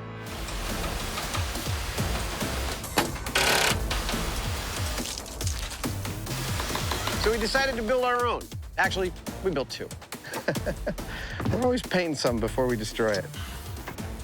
There's a very good reason, because what we want to find out is whether Homer would have made any difference to the wrecking ball's effect on his house. All right, let's go. Therefore, that's our control house. We're going to swing just a straight old wrecking ball into it. It's only when we get to this one that we're going to strap Homer to that wrecking ball and find out if the amount of destruction is actually different, i.e., less on this one. Now, it's a home worth protecting. Yeah, perfect. In the demolition industry, wrecking balls are kind of iconic. Jamie wire brushes his balls every morning. But we've come to find out that they don't actually use them that much anymore. Now it looks like it's all business. And when you think about it, it's sort of understandable. There we go. Because you get thousands of pounds of weight swinging on the end of a cable, it's not exactly a precision instrument. You're right on the money. 5,000 pounds is perfect. Not only that, it's hard on the equipment that swings it. So we've found that whenever we need a wrecking ball, we make our own. With their accurately sized and weighted homemade Homer wrecker ready to swing into action. Woohoo! I love having the right hardware. It's simply a question of lifting it. I'll hold it up in case it falls. Awesome. Pulling it back and letting it go, right? Ray, how do you feel about it? You like it? Wrong. If it goes out too far, it's going to want to bring the crane over. You understand? Right. So that's an interesting question. If we pull it back too far and it swings far out, it's going to pull the crane over. Probably the big question is, how far do we pull it back? To answer that, I can go 40-foot radius. Okay. So let's talk this through. That's 40. the guys look into the limits of the crane's live load capacity. Let's say the ball hangs here and the crane is here in relation to the house. Discuss the physics involved. Force equals mass times acceleration. So once that ball starts to move, it wants to keep going. And after an hour of tense discussion... Really, you have no intuition about that whatsoever? Come up with a swing distance of... What if we did 12 feet? 12 feet is significantly less than the freewheeling cartoon capers of Springfield. Good. But it's as far as the real-world physics allow. All right, you like that? Yeah, I think that's perfect. And with those parameters in place, the guys set up for the control. Extending now. You may be wondering why we're not pulling our wrecking ball back quite as far as you see them do in The Simpsons. About 4 feet away. Well, cranes aren't designed to swing heavy weights around like tether balls. If they did that in a heartbeat, they could tip the whole crane right over. Stop. Stop. Are you happy with that? You betcha. In rigging, there are two kinds of loads, a dead load and a live load. A live load is one that moves, and this load is about as live as it gets. You dig it? Yeah, I'm just grooving on the vibes coming off of that whole thing, you know? I didn't know you grooved on vibes. Sure. The repercussions of a miscalculation could be catastrophic. It's just like destruction in potentia. But the question they're aiming to answer is, what kind of hit will the house take without Homer? This is Simpsons. Wrecking ball control minus Homer in 3, 2, 1, go!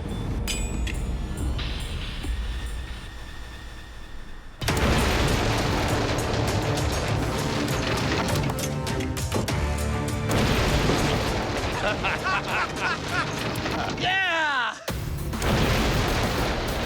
Oh, fabulous. Yeah, the second hit. Oh, yeah. Third hit. Let's go for third hit. The whole building just is kind of shifting. Well, from a damage assessment, its second story is pretty much a write-off. The chimney is totally destroyed. That's not cheap. Moving through the back, even despite all of our bracing, it's also jacked that back wall back about 8 or 10 inches. Yeah, you'd be looking at a complete rebuild of your second story. This is super cool. We had a camera perched on the top of the chimney to witness the destruction from up there. And when our wrecking ball hit the house and the chimney collapsed, the camera up there landed on the wrecking ball itself, sitting nice and perched. Oh, hi there. Hello. We can cut from this to this shot. Howdy. You did very, very well. He actually hit another camera also mounted on the ball. That is like camera Olympics, man. Well done, little guy. Our test showed that a wrecking ball hitting a house like this would severely damage any masonry, as well as the framing and the wall of the house, just like it did here. Now the question is, will Homer make any difference if he gets in between that ball and the house? Honestly, I don't know.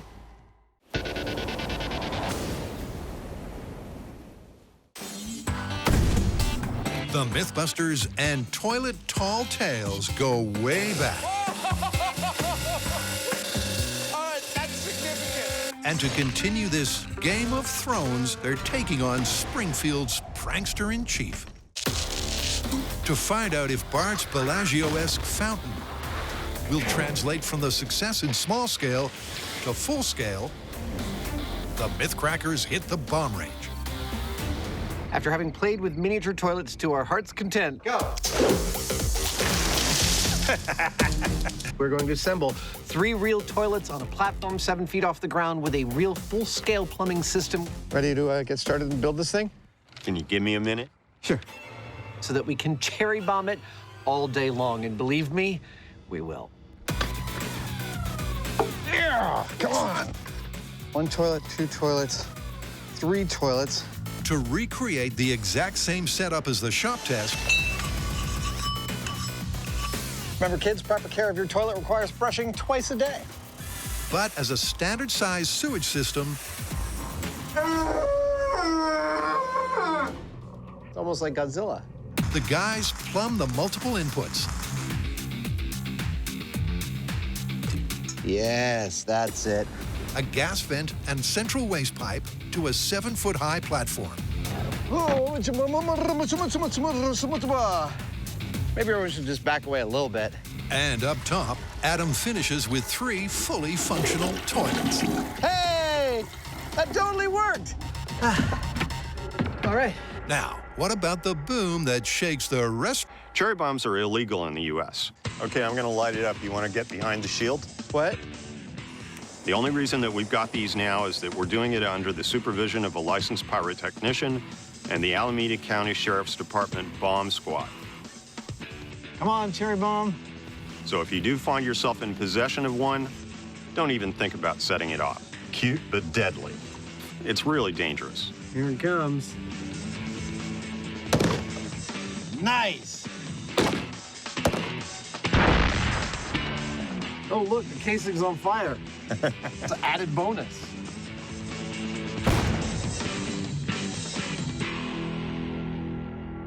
Room. Under strict bomb squad supervision, All right. the guys are using their own Mythbusters-made cherry bombs to find out if the fuse will fizzle when wet. Now, when you hear that Bart throws a cherry bomb into the toilet, let's get to safety, shall we? Come on. Your mind might be set to thinking, I wonder if water would actually put out a cherry bomb's fuse. An excellent question, and one I am just about to answer. Can't get over how much like a cherry they look. Here we go. It's about to go underwater. Oh, it's burning underwater. I don't get it. So how is it that the fuse on Bart's cherry bomb is able to burn underwater? Well, to burn something, you need 3 things. You need fuel, you need oxygen, and you need a source of ignition. Now, as it happens, the gunpowder that runs along inside this fuse has everything it needs to burn. It has its own fuel and its own oxidizer. So it's quite happy to burn without any kind of exterior source of oxygen. Every time I learn something new, it pushes some old stuff out of my brain. Oh! Nice! That was awesome. With the fuse firing just fine and the cherry bomb packing a punch, Got it. it's time to fill up and bring the boom. Okay, that's it. Our first cherry bomb experiment with the full-size toilet system is going to replicate the circumstances that we found to be our ideal circumstances in the small scale. That is, the sewer system clogged with water, with the cherry bomb placed under that water. Right about here. Now, we're going to be lighting this off with an electric spark via these wires, because that'll allow us to place this exactly where we want and set it off exactly when we want from a safe distance. Okay, we're all sealed up. Setting off explosives in the air as opposed to water is really quite different, and that's because air compresses and water does not. So if you apply pressure to water, it'll deliver a shock wave directly to whatever it's connected to, kind of like a hammer blow. Are you ready? I'm ready. High speed's ready? Now, in our case, that water hammer can become massive, And 3, and it'll deliver the shock wave through the water, through the plumbing, 2, to anything that it's connected to. 1.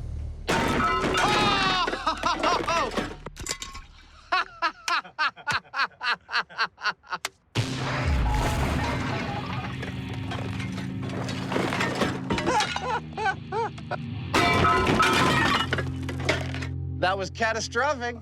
Yeah.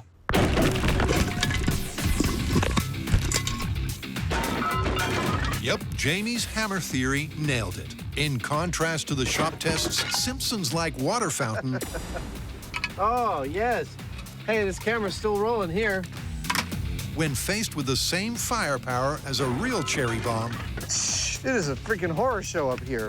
the standard full-size lavatory fixtures were forced free of their moorings, leaving the porcelain and possibly the myth busted. Looking carefully at the high-speed footage, you'll notice that water starts coming out beneath the toilets at the same time as it starts coming out the bowls. Now that means that that water was moving so fast that the toilet's plumbing was not able to absorb the onrush, which is why it broke the toilets off their mounts instead of creating 3 large geysers.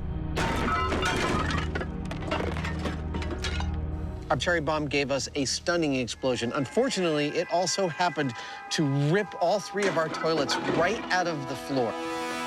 I have to admit, just approaching a toilet in this stance, on my knees, on the floor, my head above the bowl, does not remind me of some of the happiest times of my life. That pretty good? Looks good to me. So we have gone to the measure of bolting them right to the cast iron flanges of the plumbing that they are plumbed to, and that should hold them tight for this test. You ever had a toilet seat cause you trouble, need to replace it, don't get around to it for a long time, like most people with their home repairs? I know I'm the same. Putting in a toilet seat is easy. Literally, put it on here, put these 2 things, tighten it. You're done! There was no reason to delay. Should have just taken care of it when it first happened. Procrastination. All right. Doink and doink. And now your toilet's ready for blowing up. I hope this has been a good lesson for you today. After a quick reset up top, You know, all evidence to the contrary, I think you and I would make a good pair of plumbers.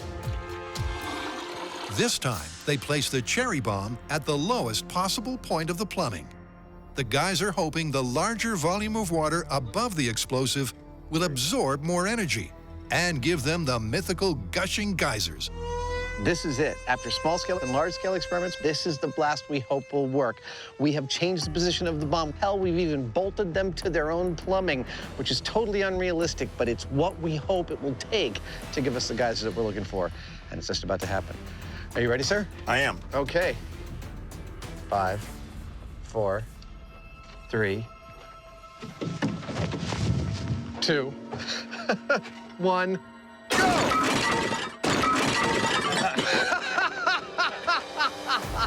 No force can contain the cherry bomb!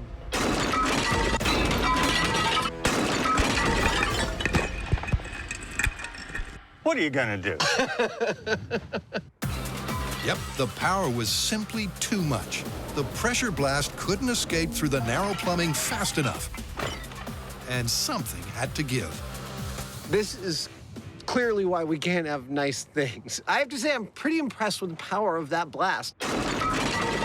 This time, instead of putting the toilets on their standard mountings, we through-bolted them into the steel plumbing, and still, that cherry bomb this big had enough power to rip all 3 toilets off their moorings and send them tumbling to their demise.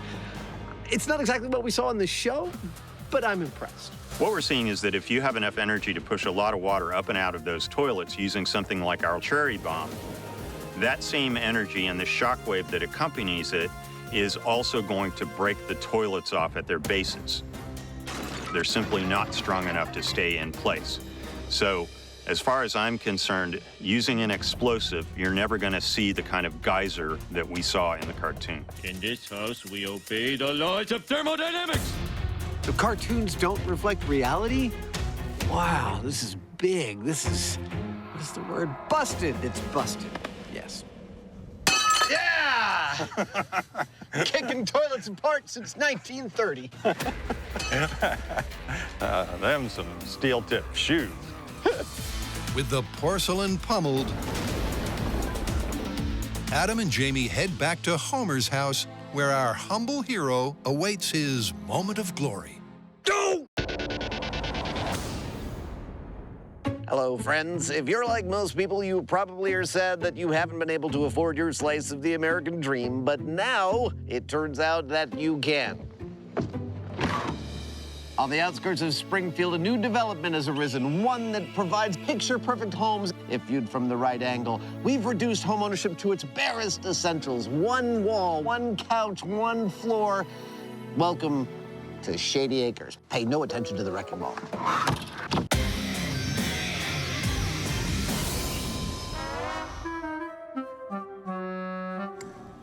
Jamie and Adam are chasing a cartoon conundrum. Oh, that's his home. The Homer record. Can our hero's leap of faith dissipate the force of this impact? Yeah! You know, it didn't move very fast, but it had quite a kick to it, didn't it? I mean, that's Newton's second law right there.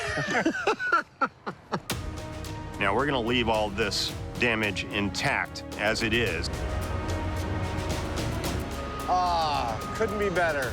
And go ahead and do the test with Homer on the wrecking ball with the identical house. Now that is a proper cartoon wrecking ball. And if it shows damage anything like this, we will know that Homer's efforts would have been for naught.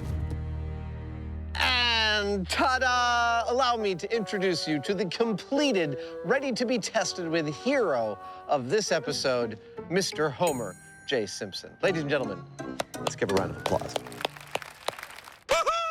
Our accurately sized and dressed Homer There we go. is attached to the ball exactly as per the clip, That's it. First arm is on. Okay.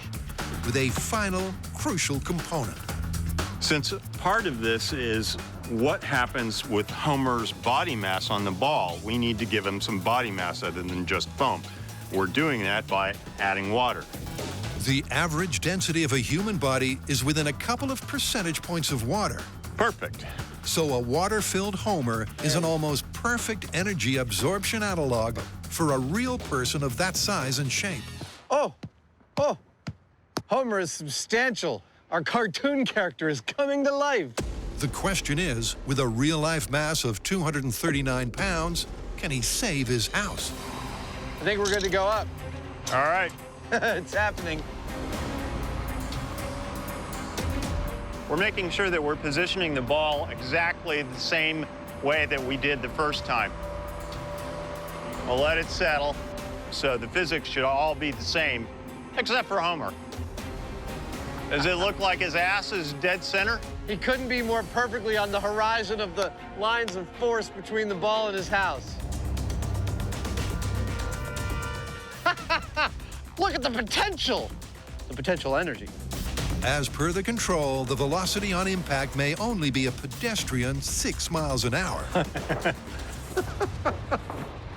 What are we doing? But with 5,000 pounds of ball, Who's paying for this? This is awesome. there's a lot of energy to dissipate. Say goodbye, Homer. Can our hefty hero really absorb that impact? All right, here we go.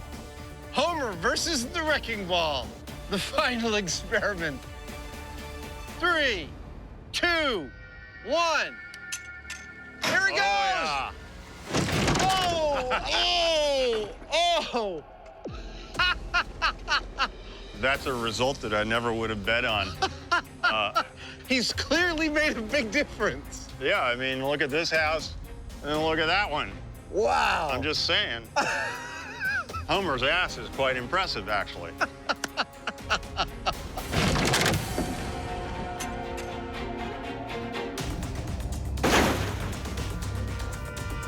It's an astonishing result.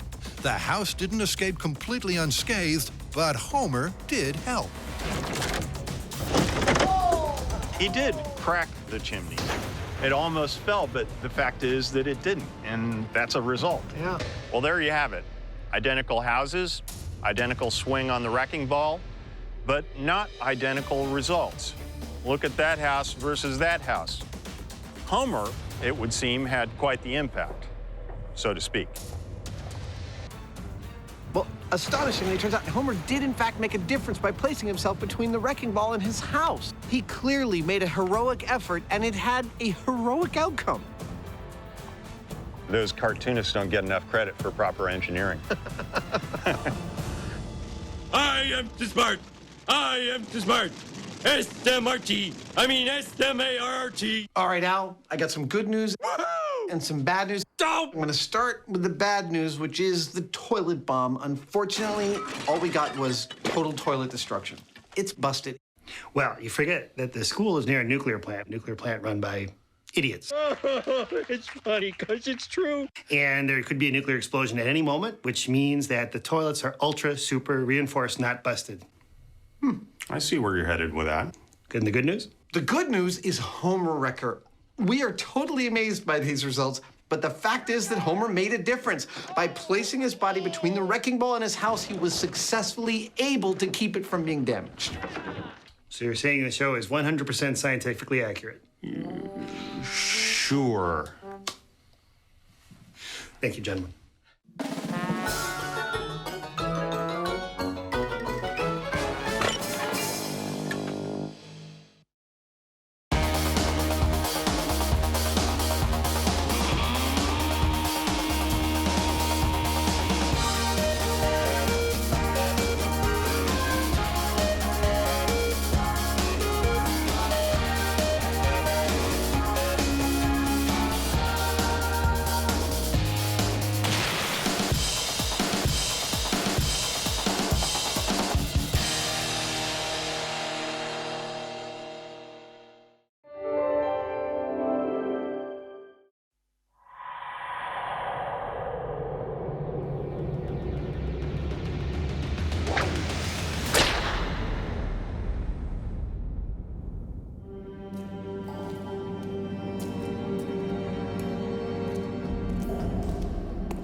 You don't look anything like him.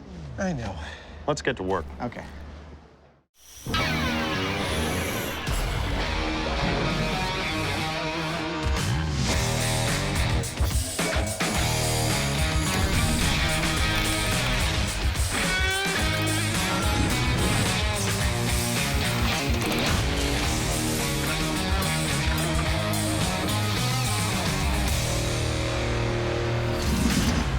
Why are you dressed like my old archaeology professor? No, I'm dressed as Indiana Jones. That's him, Dr. Jones from Indiana. Anyway, what's the story? Okay, the story is there's also a movie called Raiders of the Lost Ark starring a guy named Indiana Jones, and we're going to tackle some myths from that movie. First and foremost, his famous sidearm, the whip. We're going to look at some of the science of Indy's whip and some of the remarkable things he does with it. But the opening sequence of Raiders is where we're beginning. Indy is escaping from a South American temple that is attempting to kill him with all manner of booby traps, including our first test, a floor filled with pressure pads that shoots poison darts at Indy. Well, sounds like fun. Let's get into it. Okay. In the exhilarating opening scene from the iconic 80s adventure story, there's a question to be answered. By simply running for it, would Indy really have escaped unharmed? And as a massive fan of the franchise, Adam's in his element.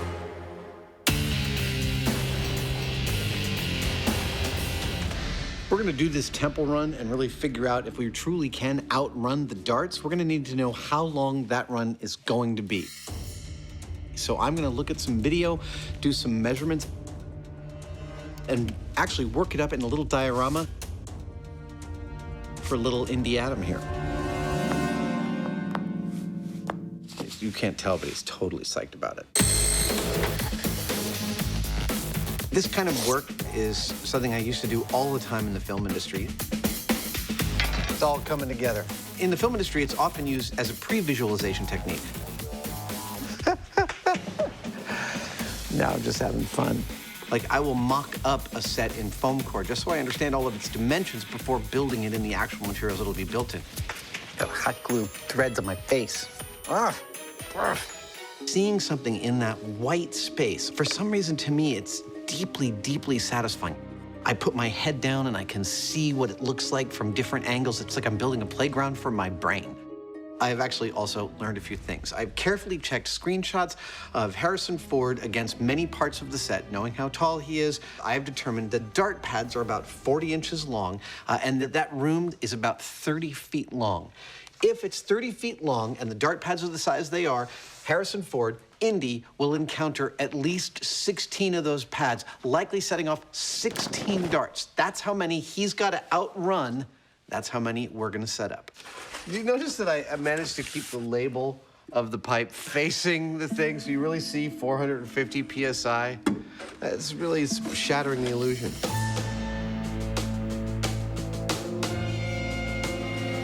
In the temple run, Indy gets shot at by Mayan poison darts, but because these are potentially lethal, I'm going to do the same thing using paintballs. 14. You know, I buy this crap salvaged, but who knew that 14 wasn't enough? I need 16. And so it's my job to figure out how to put together, a 16-gun, pressure pad-operated paintball gun array. I think those will work. This item right here is a solenoid switch. The wire gives power to an electromagnet, which opens the flow of air. These kinds of things are how we can fire pneumatic projectiles on cue. It works. I love it when I've got all the parts I need to put together something like this. The sequence is going to go like a barrel connected to a pipe nipple, a solenoid, and that will screw into one big long tube, and that'll be our air feed. And so it's just going to be like a little assembly line of, barrel, barrel, barrel, barrel, and out comes the paintball and shoots us. With the first of the 16 air-powered guns attached to its solenoid trigger, sounds kind of like a seal. Adam arrives to up the pressure. Dude, they arrived. Oh, cool. That is our pressure pad switch activation. Well, let's check it out. Point it that way. Pointing? Yeah. 3, 2, 1. Oh! That couldn't have worked any better. Inside this pad is an electrical switch such that when you step on it, it completes a circuit like so. Now that opens the flow of air, and out comes the paintball, and we get shot when we step on the pad. That is beautiful. There we go. Awesome. That's how each gun will be triggered. The next step is to combine them into a single, coordinated, air-powered system. This white tube is the air supply for our paintball gauntlet, which we'll be installing in the temple. Now, each one of these guns will be wired to its own pressure pad. 3, 2. Whoa! Beautiful. Which, as we run along, we'll be setting off these guns one after the other while we possibly are screaming in pain. That is going to hurt. Well, let's pack it up, put it on the truck, and take it out to the location. Okay. Before they pack up their Temple Run gun, while the team gets busy prefabricating a fake man temple, Adam and Jamie get cracking on another iconic Indy inquiry. Well, good luck there, buddy. So whips. Exactly. Indy's whip is like almost mythological. He does all sorts of incredible stuff, including one I think we should test, when he disarms an opponent with a gun using only the whip. So would the whip be accurate enough, and would it hit the hand hard enough to knock the gun out of it or something? Exactly. And I think the other thing we should look at is the opening sequence when he loops the whip around a log and swings across a chasm. Is that really possible? Yeah, I wonder whether the whip would actually have enough grip. And then if it did, how are you going to get it off? I think we need to deeply look into the science of whips. Whoosh. If we're going to put whips through their paces in this episode, we're going to need, wait a minute, whips. Whip making is something I taught myself about 17 years ago. I built the whip I'd always wanted from Raiders of the Lost Ark, and to start this episode, I'm going to build the first whip. This is kangaroo hide. Don't let anyone tell you any different. This is the strongest leather in the world. Whip making is an art for which Adam clearly has a passion. Now, astonishingly, this right here is everything required to make a 8-foot leather bullwhip. Animal fat. But before I start, I actually need to prep the laces. I need to treat them with a leather dressing that softens them and allows me to stretch them to bring them out to their natural state.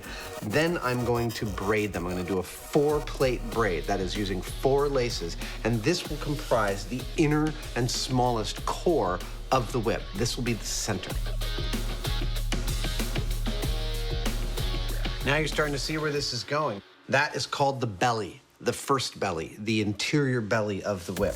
I'm going to cover this belly with a bolster, which is effectively a long triangle of leather. That bolster will then get another belly laid over it, because the Indiana Jones whips are what are called 2-belly whips. The braided core and leather bolster is doubled up to form the second belly. And in the middle of this meticulous process, Adam couldn't be happier. In case you haven't guessed already, I loves me the bullwhips. I started out inspired by Raiders.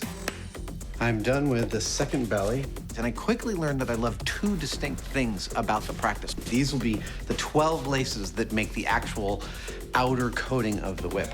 One was that I love the practice itself, the craft of whip making. The meticulous, repetitive stretching, checking, cutting, lacing. It is deeply meditative. Hold on, I gotta drink my own urine. I'm kidding, I wasn't drinking my own urine. I was drinking someone else's. The second thing I love about it is the form and function coming together magnificently. I mean, you've got this beautiful form of a smooth leather object that is tapered from one end to the other. Dude, it's looking so good. And then that tapering turns out not just to be lovely and compelling, but in fact crucial for delivering the energy from your hand out to the tip of the whip with the maximum amount of strength. That is really cool. I am really pleased with how this is looking. For the finishing touches, Adam decorates the handle, and then to make the whip actually crack, attaches 2 thin strips called the fall and the cracker. But will all that work pay off with a working whip? All right. Whew, this is very exciting. Oh, it sounds good. Yeah!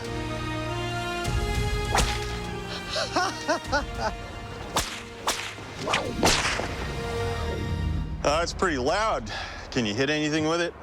You know, I've never actually tried. Why don't I set something up? Let's do it.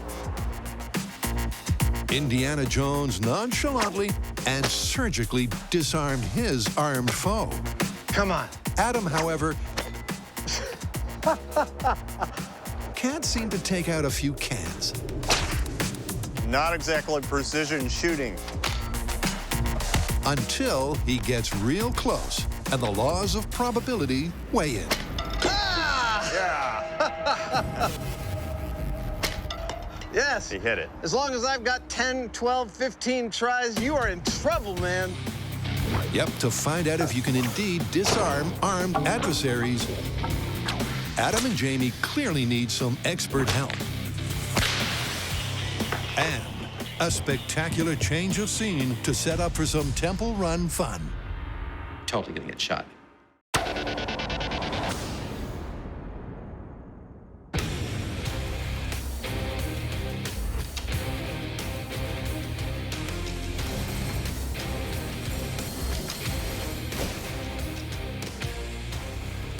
Indy's whip is a character in its own right in the Raiders films. And it does some unbelievable things in the film. First and foremost, he's able to disarm someone who pulls a gun on him, just pulling this off his belt and giving it a crack. And that's what we're gonna do. We're gonna give that a crack. But there's a problem. Now, I'm pretty good at making these, but we've already established that I'm not that good at operating them. Let's just say you're a work in progress. Aren't we all? Yep, to test Indy's mythical ability to disarm gun-toting foes, Adam and Jamie need a whole heap of whip-wielding tips from the very best in the business.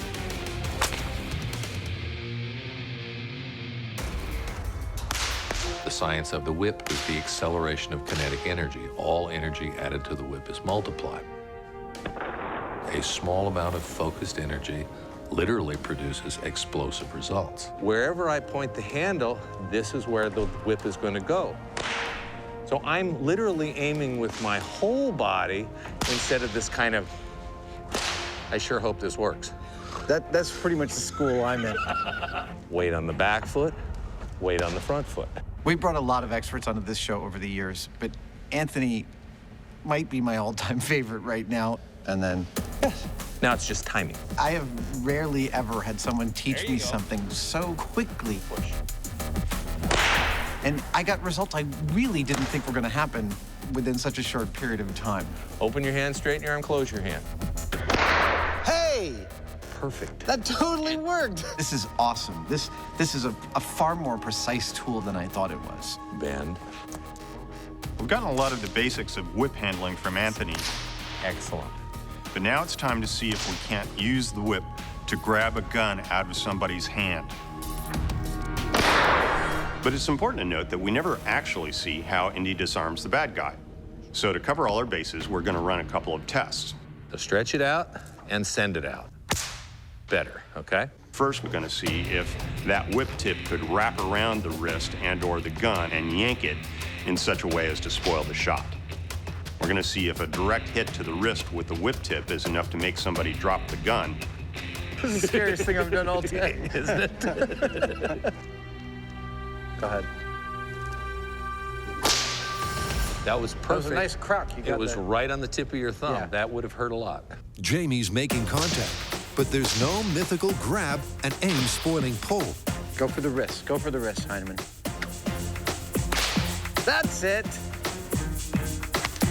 Not quite the first-time accuracy of Indy, but novice Jamie is dialing in on the technique surprisingly quickly. Yes. Oh, there we go. Good job. All right, my turn.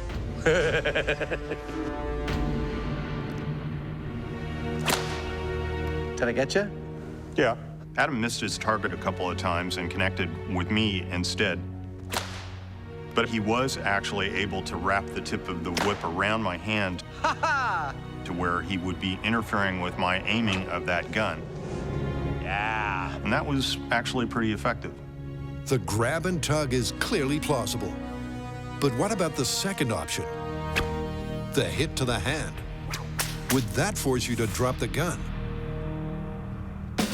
Well, Jamie, with the short straw drawn, adds extra protection and prepares to face the whip-cracking might of the Whipmaster. Ow.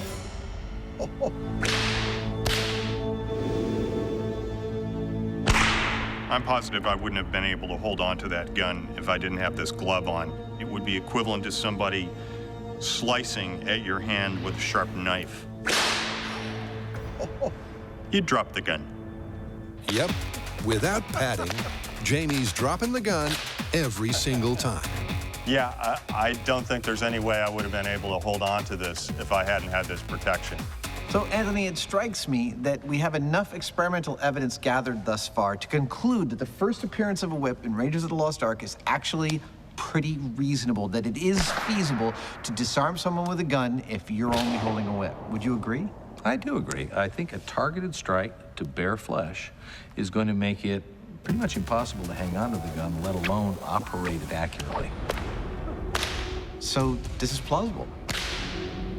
Is that what you would do if you were in the same situation? Absolutely not. No? Okay, what would you do? I would go straight for the face.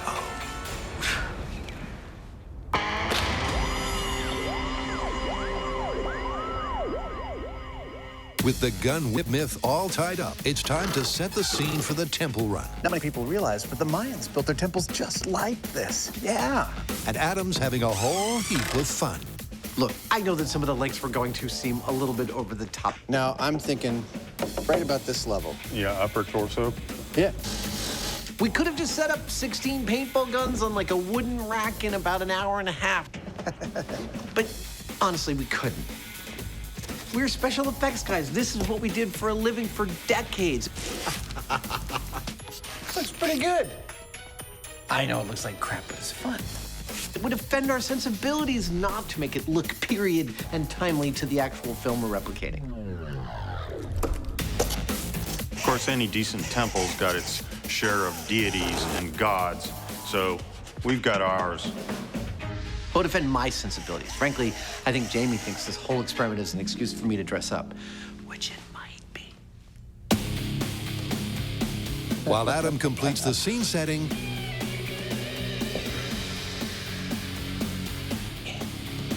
Jamie's connected the pressure pad and gun 1 for a test run. 3, 2, 1. Oh! That works perfectly. Perfectly, except for a timing tweak. Oh! That was fantastic. Our Mayan temple dart room is operational, except with paintballs instead of darts. The only thing is, that hit was instantaneous. Pad touch, dart hit. And in the movie, there's actually a delay when Indy tests the rig.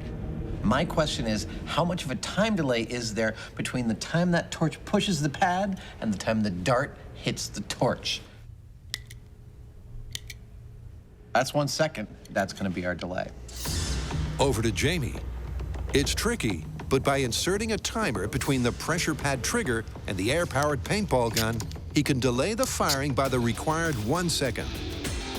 And with the guns not loaded, he steps up to test the timing.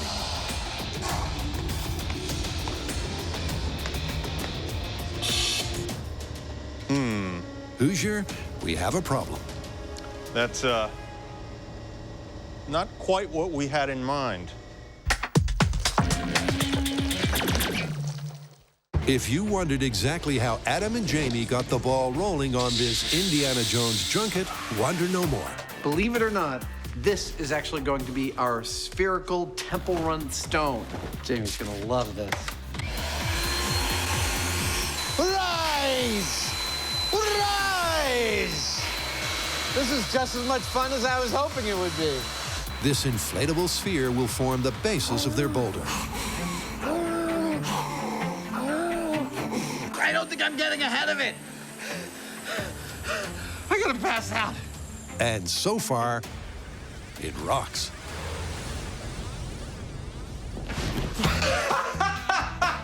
Yeah! Oh, hey, man, check it out. It's our temple run ball. Whoa, dude!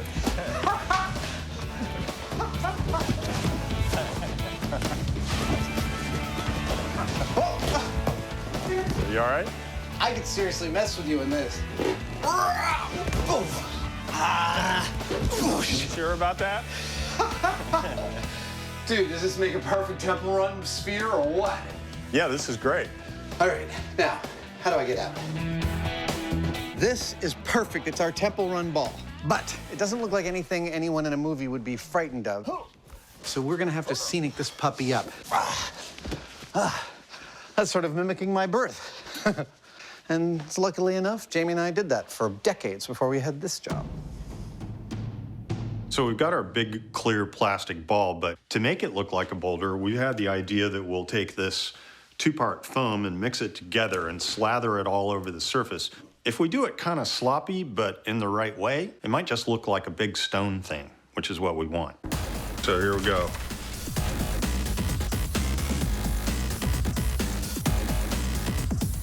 I've done hundreds and hundreds of little projects like this over a couple of decades of doing special effects.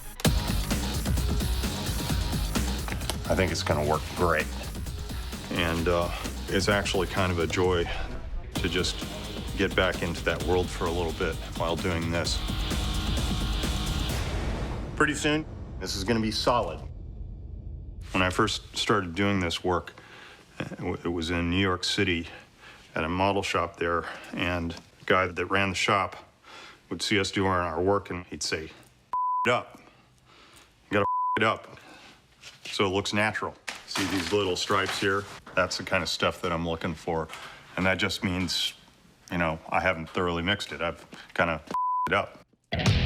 By cutting corners on mixing the foam, Jamie's artwork has become more authentic. And 3 hours of satisfaction later, this Rolling Stone is ready to rumble. That looks fantastic. Thank you. Wow. That looks like a piece of stone. Inflatable stone, no problem. It's called safety stone. If this was real stone, I think it weighs somewhere around, give or take 20,000 pounds, depending on what kind of stone it was. In this case, it's probably around 300 pounds. Looks like a big rock to me.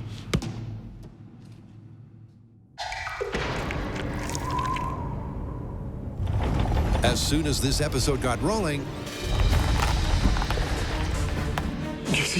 That's great. Good. It was clear the Mythbusters idolize all things Indy. And with one myth already cracked, the fun is set to continue. Or is it? As it turns out, this timing setup that we put together is really screwing us up, because while they're delaying the firing of our valves like we want them to, they're also holding the valves open way too long, which means that by the time we get to the end of the array, our tank is empty. Our solution is to actually give them more air, or more of a tank. I'm about to build that tank out of a bunch of PVC plumbing pipe. You stay while Jamie plays around with the timers. And with the larger air supply hooked up, it's time for the Temple Run test run, take 2.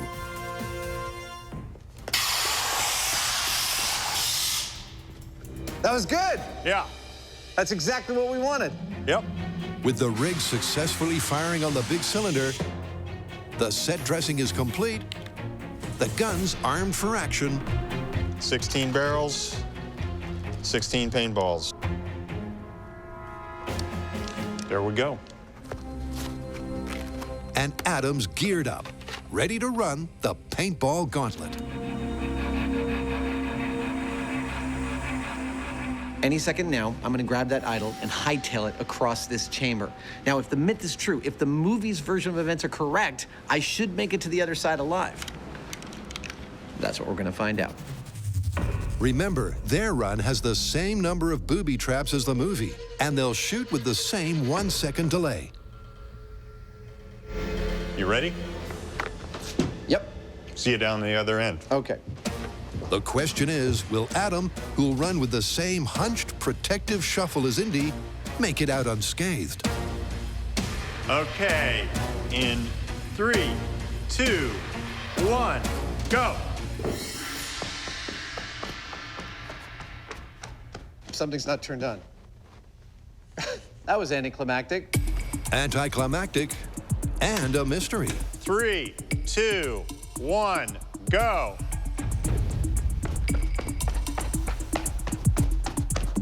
Still not working. Maybe even a Mayan mystery. Well, I think it's clear what's going on here. It's this guy. Mythbusters is clearly suffering the idol's curse. The circuit's not collapsing the way it should. The curse may not be real, but ours are. This rig is kicking our butts. Hold on, I gotta take all my off if we're gonna really solve this. Some rolled sleeves and brainstorming later. We're only gonna pressurize it to like, what, 70? Yeah, I mean, we could try that. And they think they may have it sorted. We have figured out the problem. It's a simple little Dumb problem. We just got a couple of leads misplaced, and we should be up and running, literally running, in a minute.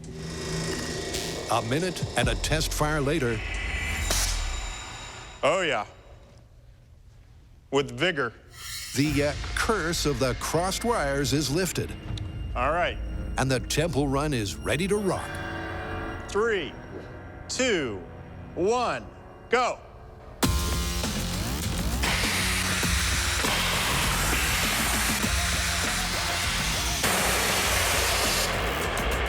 I didn't feel a thing. I don't think I got hit. You were a mile ahead of me. Really? With a 1 second delay, you were halfway across the thing before they started to fire. Fantastic. So Indy really could have made it out. Easily.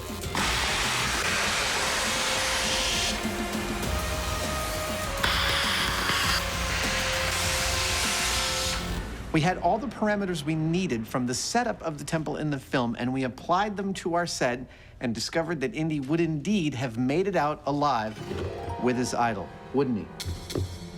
But now, let's assume the Mayans could make darts that shot almost instantaneously as Indy ran. We'll see whether he gets shot or not now. Here we go. And frankly, I pretty much expect to get shot at this point. Totally gonna get shot. Instantaneous firing in 3, 2, 1, go.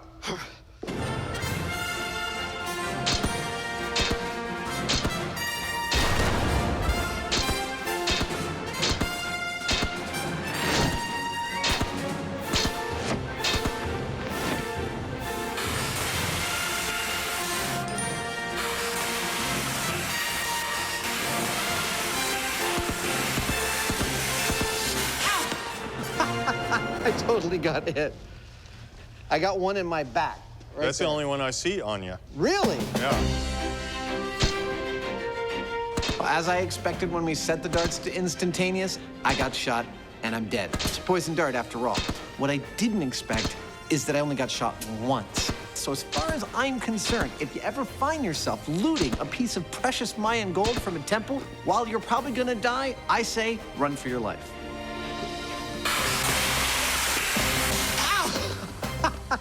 So why do you think the Mayans set such a long delay on their dart mechanism? Well, it is an ancient temple. Maybe the machinery was getting kind of rusty. That's a good idea. So how do you want to call it? Confirmed, I guess. I'm there with you, but it is a fictional universe, so I'm inclined to give them plausible. Suits me. Okay.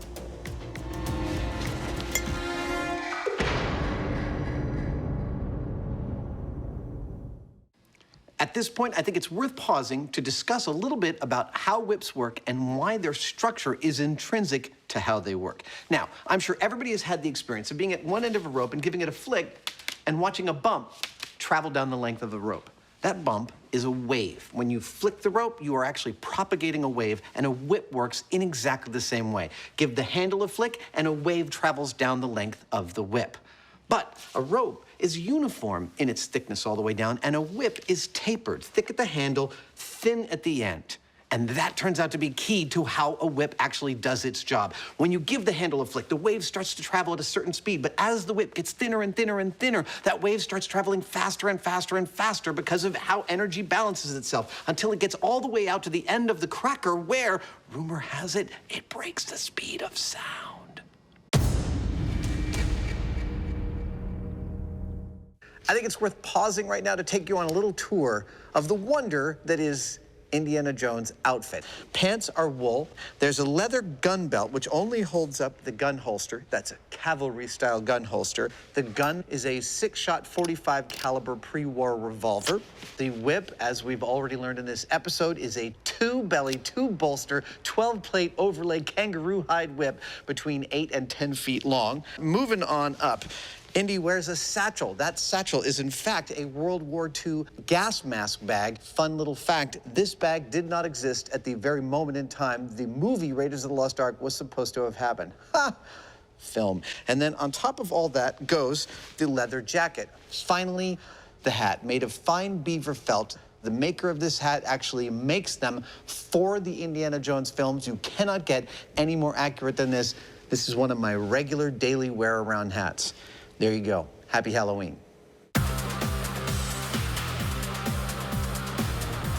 So all episode, we've been learning the mechanics and the operation of whips, and we've actually gotten pretty good at it. Yeah.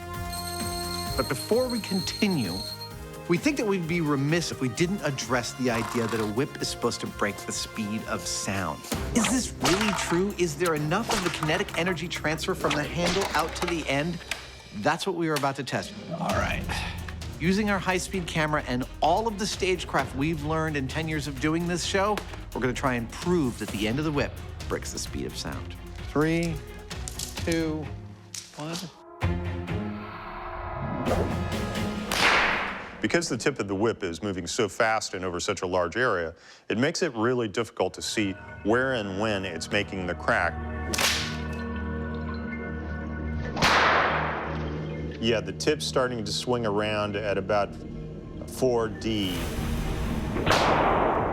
So with that in mind, we've created this background with a grid on it. Yeah, right about there, a little bit below it, so we can hopefully zoom in on it with the high-speed camera. Oh, bang, right on the same mark.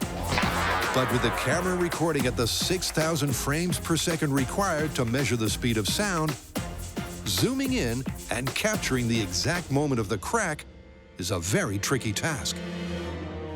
Okay, are you ready? Yeah. Okay, here we go.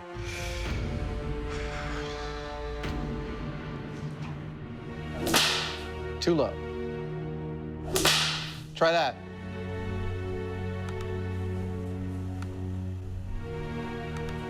In terms of time, this is like looking for a needle in a haystack. There's a lot of increments when you're looking at 6,000 frames per second to find the exact instant that that passes through the frame. Yep, not only does Adam have to get a clean crack, that was too low, and pull off the unlikely feat of hitting the exact same mark, the guys then have to find those 4 or 5 frames of action. So the signal you're watching me on right now is transmitting 29.9 something frames per second. Low. I'm aiming at the same spot every single time. Our high-speed camera is catching almost 2 seconds of footage at 6,000 frames per second. That's gonna be too high. It is, it's a little bit of a hunt and peck.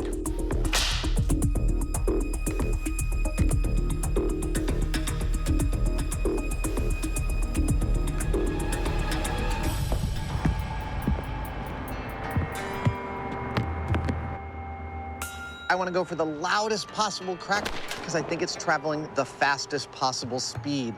But it's hard for me to do that on a one-off. But up here, I've been getting into a rhythm of 4 cracks in a row where by the 4th one, I've got the loudest and I'm able to aim it exactly where I want.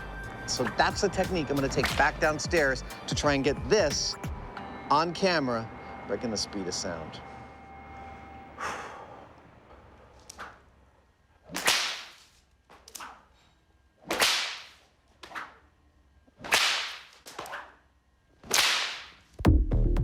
Try that.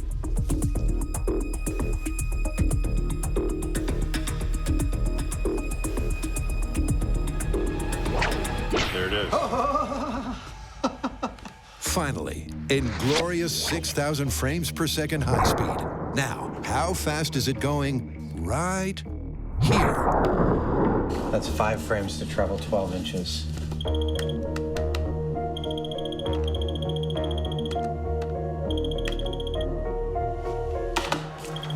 1,200 feet per second. That beats the speed of sound. That is awesome! We caught the speed of sound being broken by these little fuzzies. That is so cool. It took hours of Adam whipping for us to finally capture that tiny piece of string traveling over the speed of sound in front of this grid. But we finally cracked it, so to speak. With the science whipped into shape, Adam and Jamie head back to the warehouse to test the whip's mythical ability to swing Indy to safety. This story has Indy swinging across a chasm on his whip. Yeah. Boom. Cool. And since we don't happen to have a chasm ready to go, we decided to build our own. This thing weighs 5,000 pounds empty. You got room, you can keep coming in. Kill someone in a heartbeat. Pull, pull, pull. Yeah. We're using these containers, which we love. That's it. Perfect over here. Miles, pull. Because they're kind of like big bricks. Yeah! Woo! We can build whatever we want instantly. Thread the needle. But like a 5,000-pound needle. Now, the containers here stacked up represent exactly 1/2 of our chasm. All right, here we go. We're going to bring in the other pair of containers and make the other half of the chasm. They're going to be a certain distance apart, but how far apart is the real question? An answer found with a little high-speed camera magic. That was good. So we've got my jump on high speed, but how are we going to use that to determine how wide our chasm is, especially since I'm jumping on flat ground and Indy was jumping across a chasm which he hit the edge of with his chest. Editors, can you help me out, please, and load up the high-speed footage of my jump? Excellent. Okay, now, fast forward until my foot leaves the starting line, right there, and put a dot on my chest. Great. Now continue to put dots on my chest through the full arc of my jump until my left foot touches the ground. Excellent.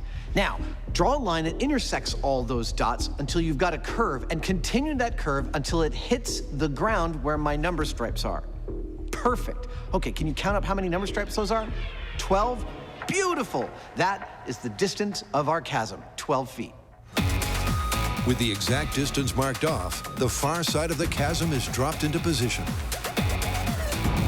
Nice! Some protective padding put in place. That's a long way to fall. The key structural component brought up. This is our branch. Some more safety measures manhandled. Indy never fought a beast like this. This is like a Doctor Who villain. Yeah, that's it! Before the movie-accurate scene is set. Good luck there, buddy. I'm going to stand back here.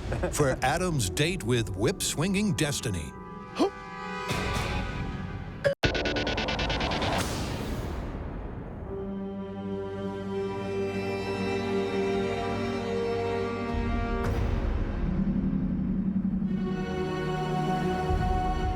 This test is all about the relationship between the whip and the tree branch. And so we've looked very closely at the film and tried to replicate the diameter of that tree branch with this log and its placement above the chasm.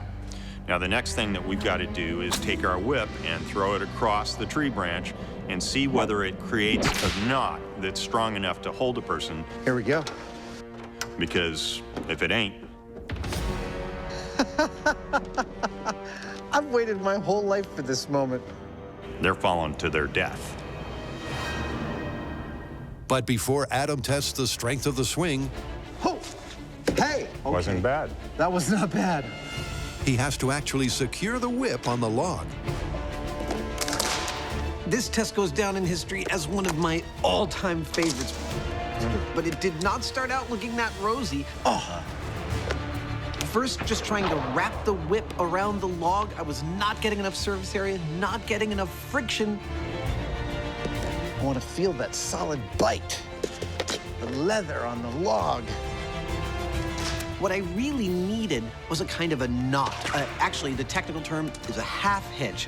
Oh, that looks so promising. You had a crossover. I did. I need a second crossover. But that tested my whip-wielding skills to the absolute limit. Dude. That's not bad. I think I got a hitch. Oh, man. Well, good luck there, buddy. I'm going to stand back here. With the whip grip seemingly secure, this is it.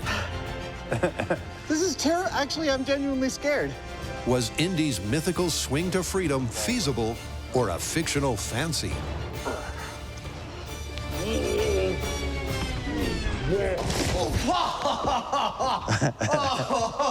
I'm good. I'm good. I'm okay.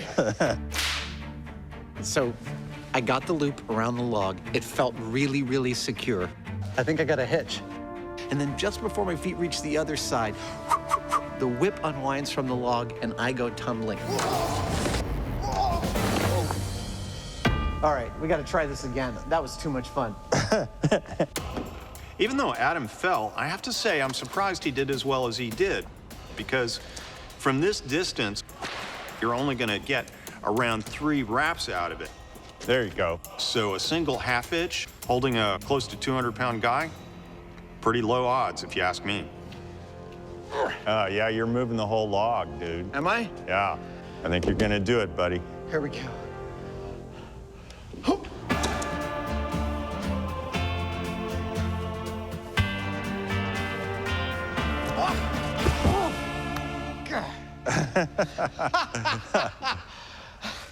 I thought that was gonna be mine! Once again, the whip and potentially the myth unravels at the last second. But as Edison almost said, mythbustering is 1% inspiration and 99% repeatedly throwing yourself into a chasm for science. Oh, dude. Well, no guts, no glory. No guts, no glory. 3, 2, 1. You're gonna make it. Oh, drat! Oh. Oh. 3 times so far, I have attempted to lasso our log with my whip and swing across this chasm, and 3 times, just as glory seemed within my grasp, the whip slipped and I fell to my death. But for due diligence, we are going to cover our log with some bark-like friction material and give it another go. This sandpaper or our pseudo bark may not seem like that much, but it may not actually take that much to allow the whip to bite. Without this, it can just slide. It's almost like it's lubricated. With this, it'll just give it a little bit of tooth so that those coils can actually cinch onto the log. All right. One more time? Go for it. Okay, here we go. So what difference will this small real-world detail make? A first-time grip, and it's looking good. But Adam's been burned before. As many times as I've done this, it's still scary. All right, it's now or never. Here we go. Yeah! Give me some!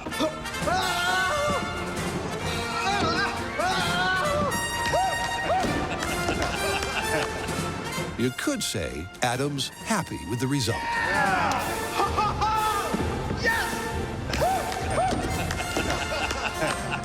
Not quite an Indy reaction, but dude, we totally did it! Yeah. All right, throw me the idol. Come on. Well, the question now is, can you get it off there? Oh, right, okay, here we go. Come on, come on. So once we added a little bit of friction, some bark to our log, the whip grabbed easily, and I swung across handily. It was beautiful. Come on, baby. Come on, this is the final thing. Indy's whip grabs when you want and lets go when you want. Come on, guys, come on. Now, I still don't think the whip has the kind of magical properties that Indy uses it as an extension of his hands. How does this work? There we go. Almost. Awesome.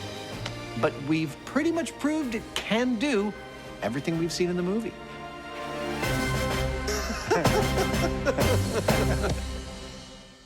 With that, this archaeological adventure romps to a conclusion. And Indy's iconic status is quo.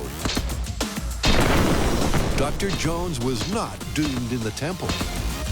Indy really could have made it out. Easily. And when it comes to a tight spot, You're gonna make it. his trusty weapon I think you're gonna do it, buddy. is all it's cracked up to be. Yeah!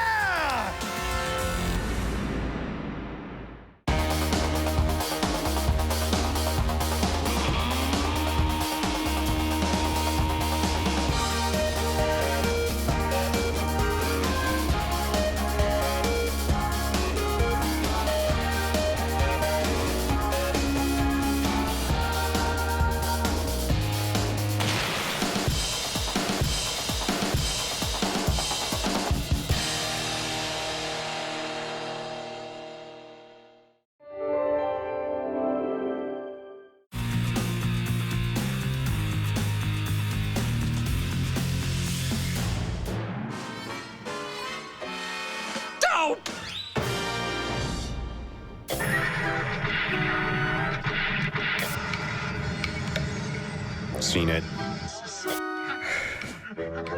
Definitely no.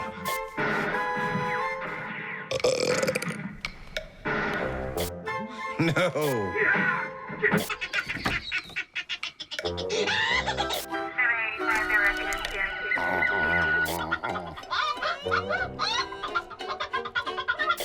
No. Nope. Boring.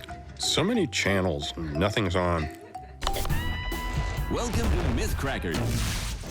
Oh.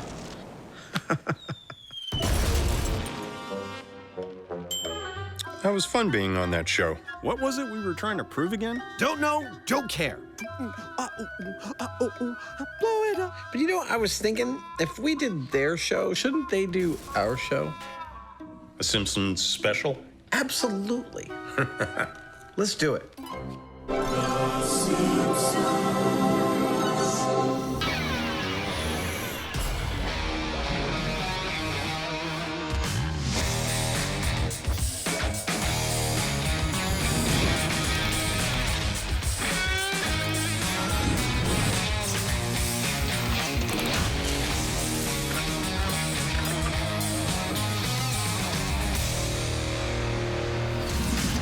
Hi. Hey, Who's this? it's Al Jean. Okay. Hi, Al. Pleased to meet you. Jamie, it's Al Jean, I'm sorry. the executive producer and the showrunner of the best animated series ever and the longest running scripted show on television, The Simpsons. Oh, The Simpsons. Welcome, Al. You were thinking South Park. So, are we going to be animating? No, look, their writing staff is packed with science and math geeks, right? 110%. And they try and hold to the laws of physics, right? Yeah. Conservation of mass, it's the law. Ish. We're gonna do a couple stories from The Simpsons. Like what? Okay, we've got one where Bart throws a lit cherry bomb into the sewer system of his school and turns all of the toilets in the school into geysers. One of my favorite episodes, The Crepes of Wrath. Okay, that works. What else? We have another one where Homer protects his house from a 5,000-pound wrecking ball by putting his body between the wrecking ball and the house. So, cartoon physics in the real world. That's Jamie excited. He's excited to get out of this room. Yeah, probably.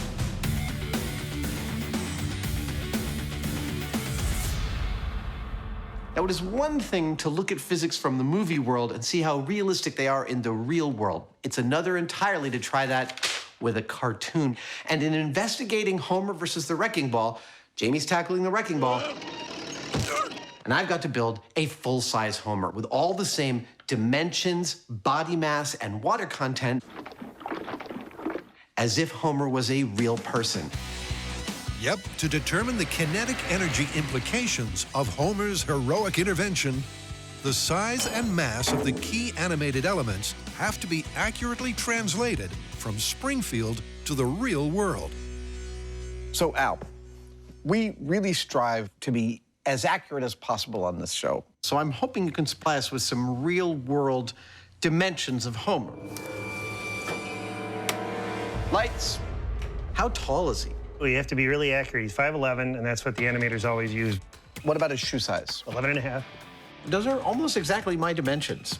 Well, the good news for you is you have less stomach and more hair.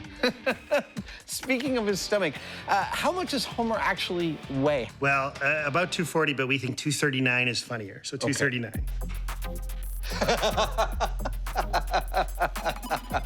Ladies and gentlemen, this is Homer Simpson, full size. Al, thank you so much. I'm gonna leave you alone with the donuts. Is that okay? They'll be gone when you're back.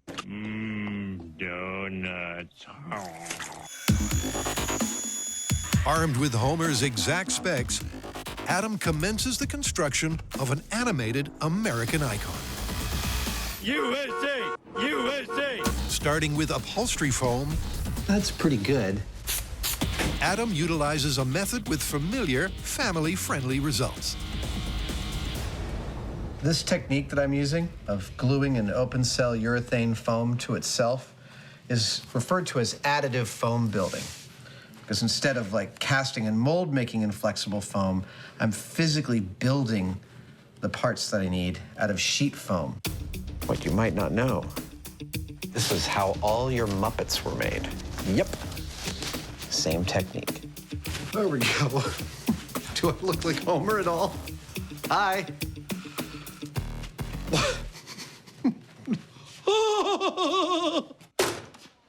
Hey, Jamie. Check it out. Look at you, homie.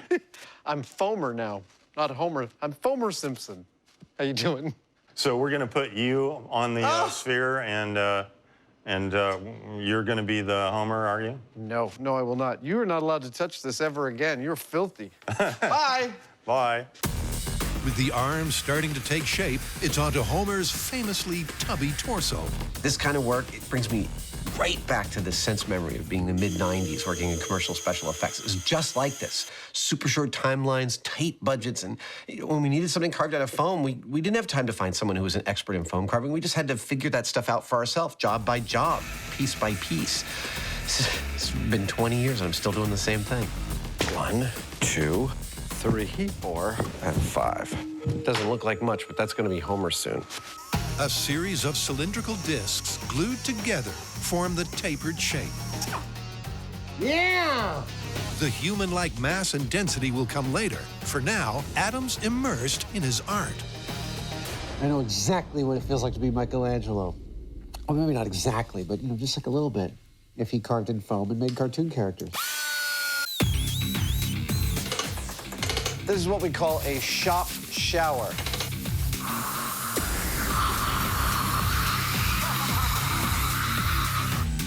Next, the arms are attached to shoulder joints.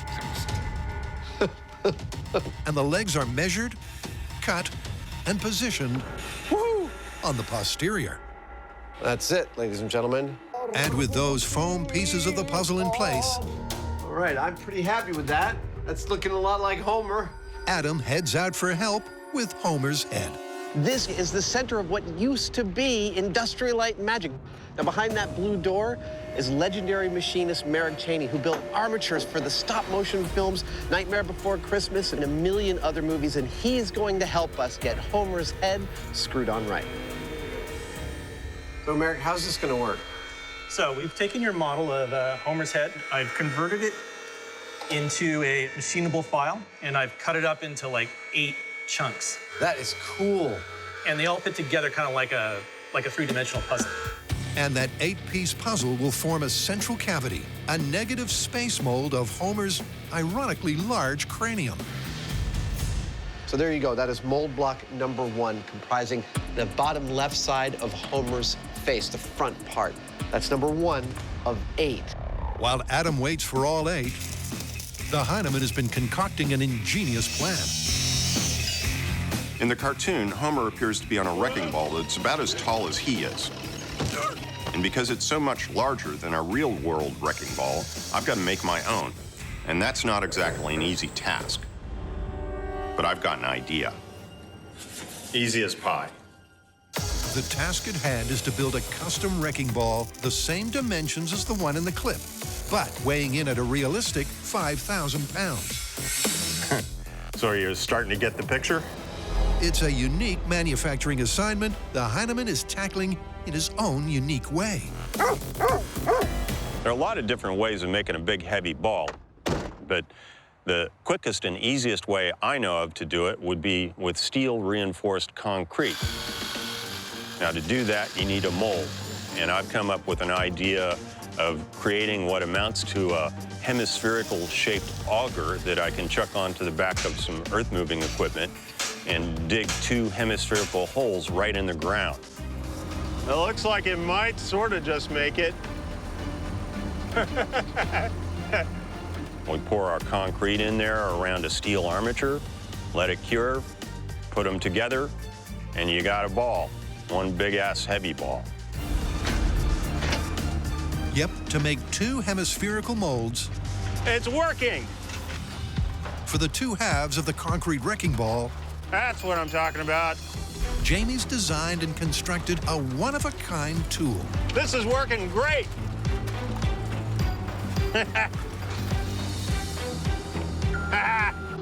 Next!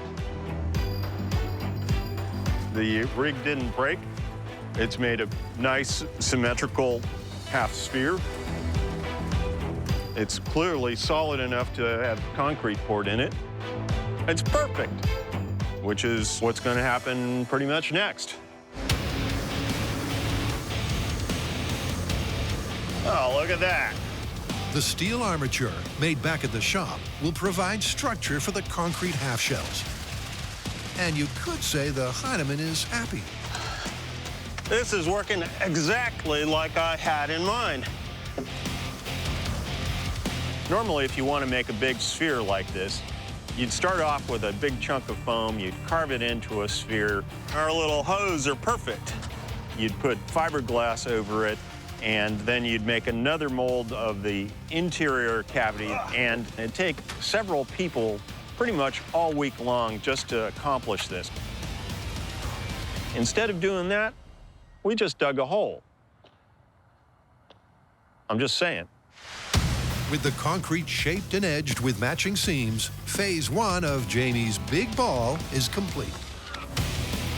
Now that has to sit for about a week and a half, and then we're gonna pull that one out, turn it upside down, and put it on top of this one. And we'll bond the two things together, and we've got a wrecking ball. With 2 weeks before Jamie can wreak wrecking ball havoc, it's back to the shop for part 2 of this Springfield Spectacular. So what's next? Toilet bomb. Al, you want to do the honors? Thank you, Adam. Well, in one of the early episodes of The Simpsons, Bart flushes a cherry bomb down the toilet. So long, sucker. And it immediately sends geysers of water shooting out of every toilet on the block. So explosives in toilets. I'm thinking we should start small scale. I totally agree.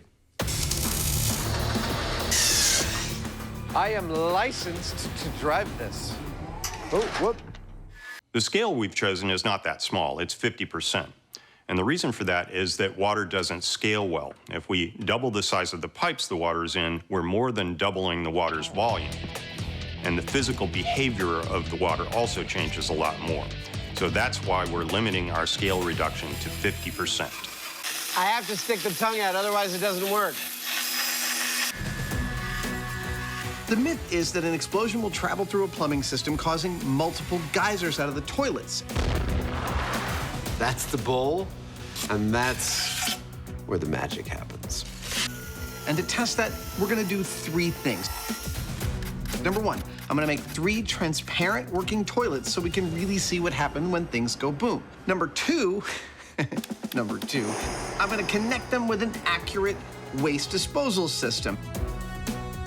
2 more like that, I think we're good to go. And finally, we're going to be introducing a cherry bomb-like explosion into that system, and well, then we're gonna see what we see. Recreating Springfield Elementary's plumbing system sounds elementary. Melting my brain. But it's anything but. Wow. I'm trying to work out how to do this, and because I'm molding it, effectively I have to think upside down and backwards. So the negative space here, you see, I'm going to fill with a stone plaster. So that when the stone plaster sets, I'll pull out all the bead foam, and I'll be left with a toilet negative, the front to which I will mount a piece of acrylic. Excellent. So that we can see what's happening in the toilet. It's gonna be freaking awesome. And after the plaster is set, the negative space molds are removed. Okay, 1. To reveal the balls. Number 2. Number 2, get it? Because never mind. And once they're cleaned up and dried out, A little bit of an oven. Adam mounts them and seals the system with a transparent sheet of half-inch acrylic. I get excited about a good experimental rig. There we go. She is a freestanding toilet sculpture. I think it's time to flush a toilet. So long, sucker. I want to watch one of these work right now. Now, right here, this is where the important part of the functionality of a toilet is about to happen. We think of toilets as like, there's water and it's water all the way down, but it's not. Toilet systems are mostly air, and here's how it works. If you put more liquid in the system than it can handle, it just spills over here.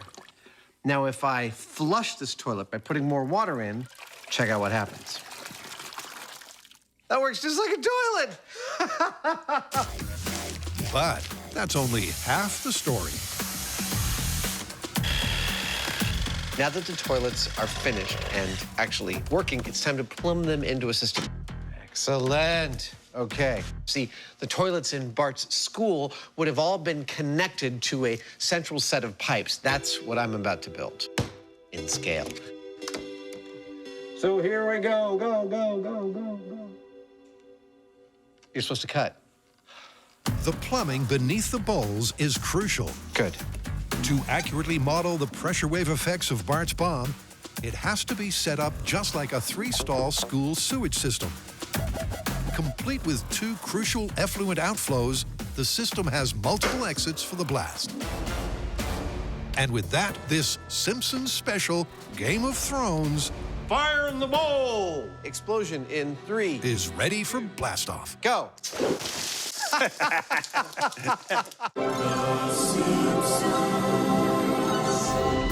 Welcome to Mythcrackers. Adam and Jamie have hit Springfield again. Tonight, we take on the classic myth that a cat will always land on its feet. But this time, instead of experimenting as animated characters... What was it we were trying to prove again? Don't know, don't care. They're animatedly experimenting. And with a transparent trio of toilets ready to blow, they want to know if Bart's bomb could have really gushed multiple geysers. Now, what happens when you flush a cherry bomb down one of these toilets? Well, it's gonna go down through the plumbing, and it could blow anywhere. It could blow here, it could blow here, it could blow down there. That's actually what these black caps are. These are places in the plumbing system we can introduce the pressure from the cherry bomb. But we're not going to use a cherry bomb. Not in my shop, we're not. Number 1, it's illegal. And number 2, it's potentially dangerous and definitely very messy, so we're going to need a little bit more control if we're going to do it here. For that, we have my little pop gun, which has a fast-acting valve on it that releases a blast of pressurized air. And that's essentially what an explosion does. It creates a volume of rapidly expanding gases in a pressure wave. So we're going to plumb my little pop gun into Adam's rig in various places, adjust the pressure, and see what happens. 20 PSI? Yeah, that's a big fat dump of pressure. Nice. Let me know when you're ready. All right, I'm gonna count it down. Cherry bomb, half-scale toilet experiment, position number 1, explosion in 3, 2, 1, go.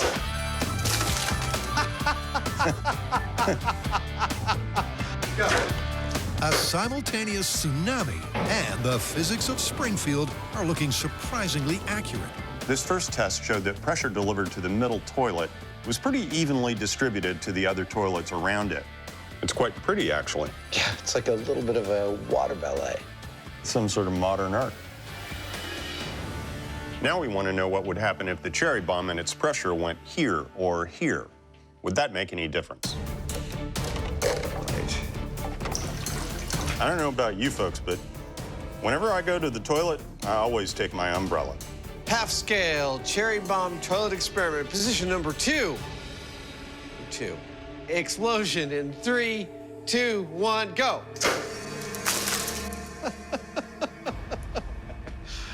That's very satisfying. Another successful concurrent eruption. Position number 3, go. One that's replicated regardless of where the explosion originates.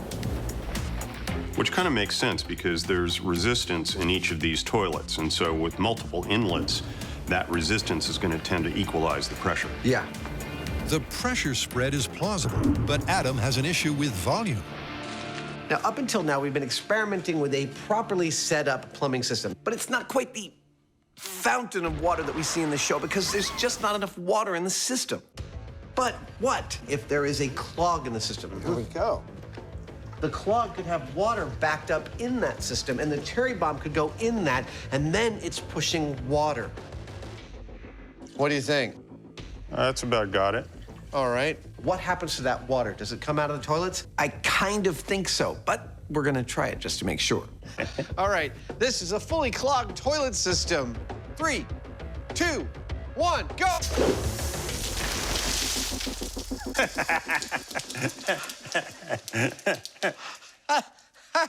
I think we found the explosion we were looking for.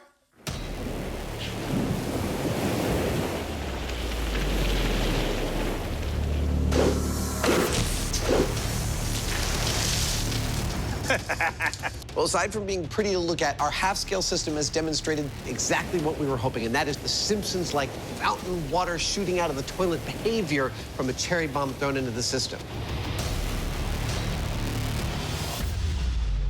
So I think we're going to go full scale. I think we're going to detonate our cherry bomb back behind some clogged up water. The question we have when we go to full scale, will the cherry bomb actually generate the pressure we need? We don't know. That's why we're going to do it. Excuse me. Sorry. While the crew completes the cleanup, the epic odyssey of Homer's heroic intervention continues. Because Jamie's big ball has hardened. And his distinctly unconventional plan has paid off. The dirt infilling technique seemed to work pretty well. I feel like I just planted a big potato. It's created a more or less hemispherical inside, which is exactly what the plan was. So it looks, it's looking pretty good. Next, he makes the two halves a whole and seals the deal with a super strong sealant. This is a specially formulated epoxy for anchoring things in concrete. So my plan worked exactly as I had in mind, and we've got a nice spherical shape.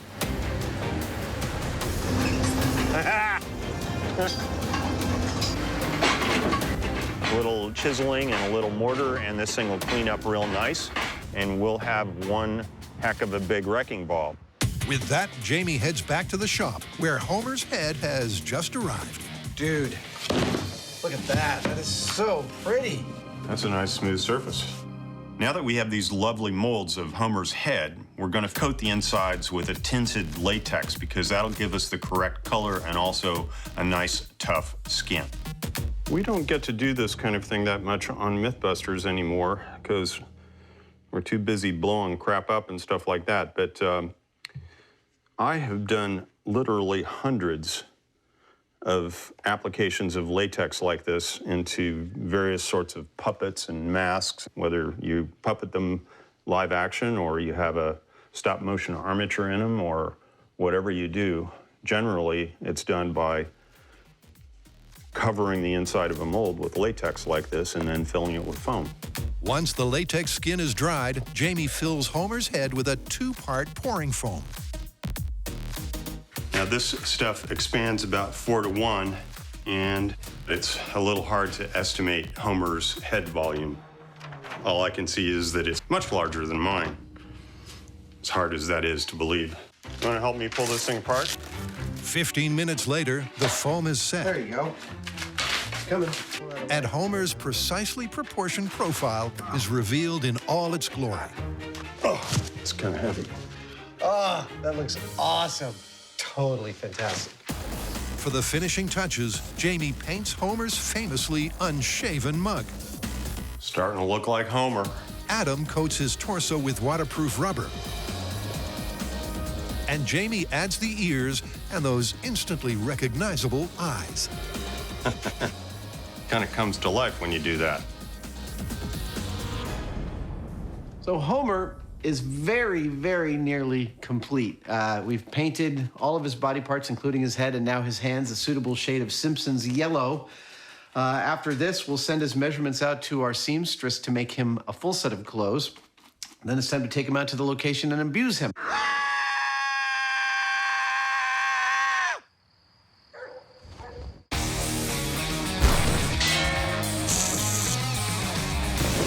To recap, Homer supposedly protects his house by placing himself between a wrecking ball and his house and absorbing the shock with his body. In order to test this, we are absolutely, of course, going to need a wrecking ball. Check. Well, that's a big-ass ball. We are also going to need a house to swing this wrecking ball into.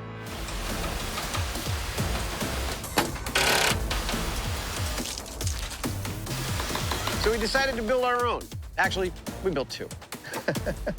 We're always painting some before we destroy it. There's a very good reason, because what we want to find out is whether Homer would have made any difference to the wrecking ball's effect on his house.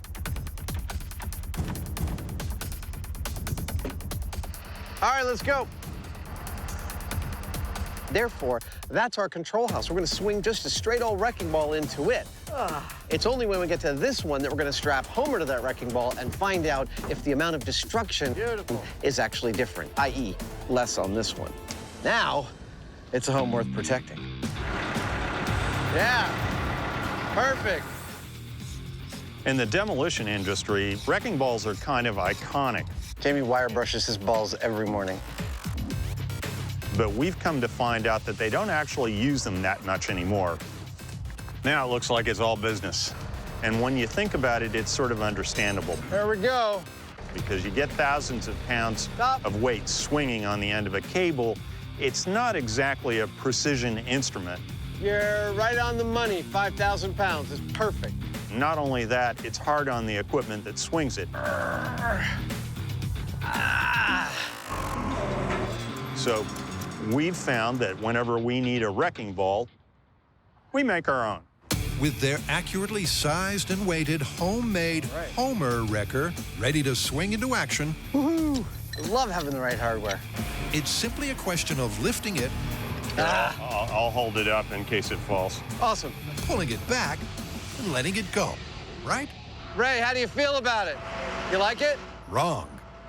If it goes out too far, it's going to want to bring the crane over. You understand? Right. So that's an interesting question. If we pull it back too far and it swings far out, it's going to pull the crane over. Probably the big question is, how far do we pull it back? To answer that, I can go 40-foot radius. Okay. So let's talk this through. That's 40. the guys look into the limits of the crane's live load capacity. Let's say the ball hangs here and the crane is here in relation to the house. Discuss the physics involved. Force equals mass times acceleration. So once that ball starts to move, it wants to keep going. And after an hour of tense discussion... Really, you have no intuition about that whatsoever? Come up with a swing distance of... What if we did 12 feet? 12 feet is significantly less than the freewheeling cartoon capers of Springfield. Good. But it's as far as the real-world physics allow. All right, you like that? Yeah, I think that's perfect. And with those parameters in place, the guys set up for the control.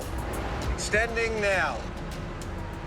You may be wondering why we're not pulling our wrecking ball back quite as far as you see them do in The Simpsons. About 4 feet away. Well, cranes aren't designed to swing heavy weights around like tether balls. If they did that in a heartbeat, they could tip the whole crane right over. Stop. Stop. Are you happy with that? You betcha. In rigging, there are two kinds of loads, a dead load and a live load. A live load is one that moves, and this load is about as live as it gets. You dig it? Yeah, I'm just grooving on the vibes coming off of that whole thing, you know? I didn't know you grooved on vibes. Sure. The repercussions of a miscalculation could be catastrophic. It's just like destruction in potentia. But the question they're aiming to answer is, what kind of hit will the house take without Homer? This is Simpsons. Wrecking ball control minus Homer in 3, 2, 1, go!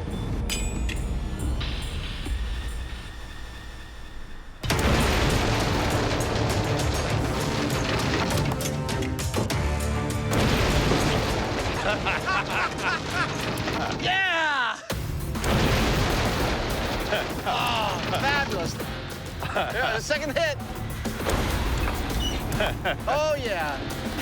Third hit. Let's go for third hit. The whole building just is kind of shifting. Well, from a damage assessment, its second story is pretty much a write-off. The chimney's totally destroyed. That's not cheap. Moving through the back, even despite all of our bracing, it's also jacked that back wall back about 8 or 10 inches. Yeah, you'd be looking at a complete rebuild of your second story.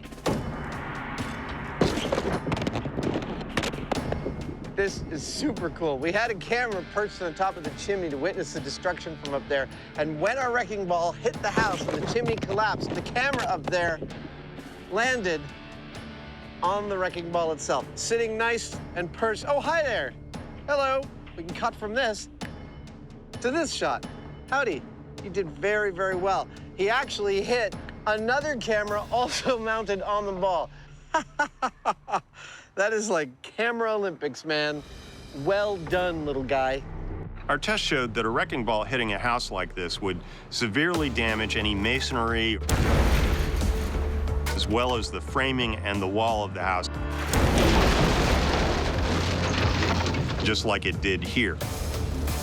Now the question is, will Homer make any difference if he gets in between that ball and the house? Honestly, I don't know.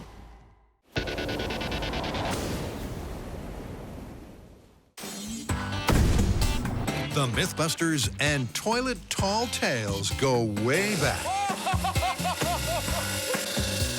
That's significant. And to continue this Game of Thrones, they're taking on Springfield's prankster-in-chief. To find out if Bart's Bellagio-esque fountain will translate from the success in small scale to full scale, the Mythcrackers hit the bomb range. After having played with miniature toilets to our heart's content, go! We're going to assemble 3 real toilets on a platform 7 feet off the ground with a real full-scale plumbing system. Ready to get started and build this thing? Can you give me a minute? Sure. So that we can cherry bomb it all day long, and believe me, we will. Yeah, come on. 1 toilet, 2 toilets, 3 toilets. To recreate the exact same setup as the shop test, Remember, kids, proper care of your toilet requires brushing twice a day. but as a standard-sized sewage system, It's almost like Godzilla. the guys plumb the multiple inputs. Yes, that's it. A gas vent and central waste pipe to a 7-foot-high platform. Maybe we should just back away a little bit. And up top, Adam finishes with 3 fully functional toilets. Hey! That totally worked! All right. Now, what about the boom that shakes the rest? Cherry bombs are illegal in the U.S. Okay, I'm gonna light it up. You wanna get behind the shield? What? The only reason that we've got these now is that we're doing it under the supervision of a licensed pyrotechnician and the Alameda County Sheriff's Department bomb squad. Come on, cherry bomb. So if you do find yourself in possession of one, don't even think about setting it off. Cute but deadly. It's really dangerous. Here it comes. Nice! Oh, look, the casing's on fire. It's an added bonus.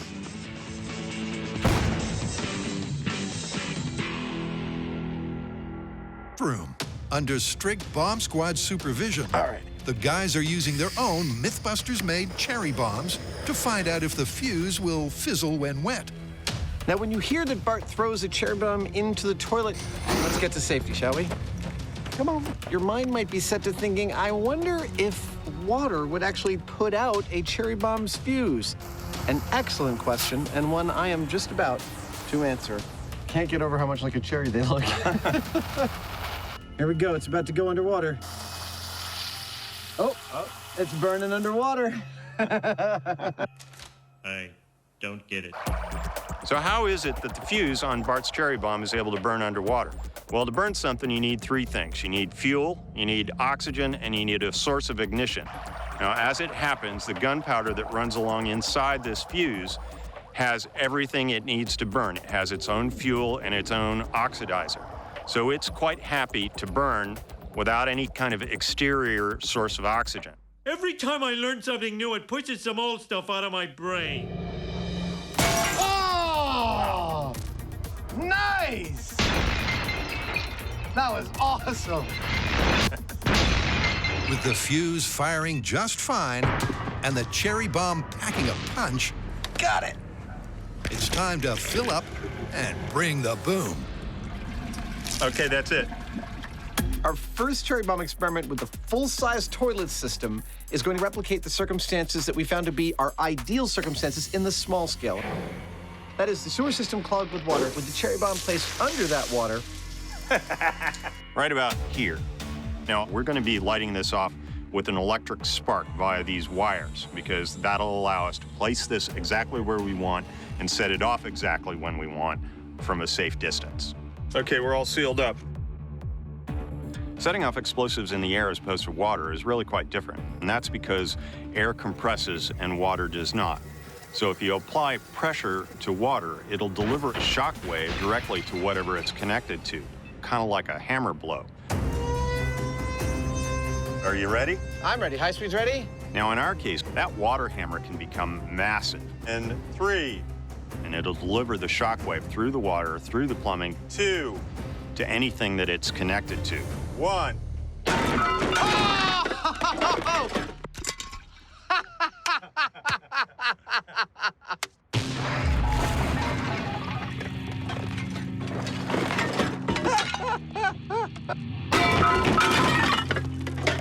That was catastrophic.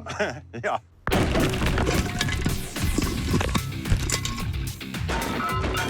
Yep, Jamie's hammer theory nailed it. In contrast to the shop test's Simpsons-like water fountain.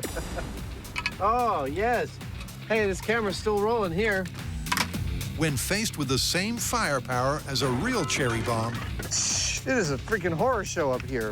the standard full-size lavatory fixtures were forced free of their moorings, leaving the porcelain and possibly the myth busted. Looking carefully at the high-speed footage, you'll notice that water starts coming out beneath the toilets at the same time as it starts coming out the bowls. Now, that means that that water was moving so fast that the toilet's plumbing was not able to absorb the onrush, which is why it broke the toilets off their mounts instead of creating 3 large geysers. Our cherry bomb gave us a stunning explosion. Unfortunately, it also happened to rip all 3 of our toilets right out of the floor. I have to admit, just approaching a toilet in this stance, on my knees, on the floor, my head above the bowl, does not remind me of some of the happiest times of my life. Is that pretty good? Looks good to me. So we have gone to the measure of bolting them right to the cast iron flanges of the plumbing that they are plumbed to, and that should hold them tight for this test. You ever had a toilet seat cause you trouble, need to replace it, don't get around to it for a long time, like most people with their home repairs? I know I'm the same. Putting in a toilet seat is easy. Literally, put it on here, put these 2 things, tighten it. You're done! There was no reason to delay. Should have just taken care of it when it first happened. Procrastination. All right. Doink and doink. And now your toilet's ready for blowing up.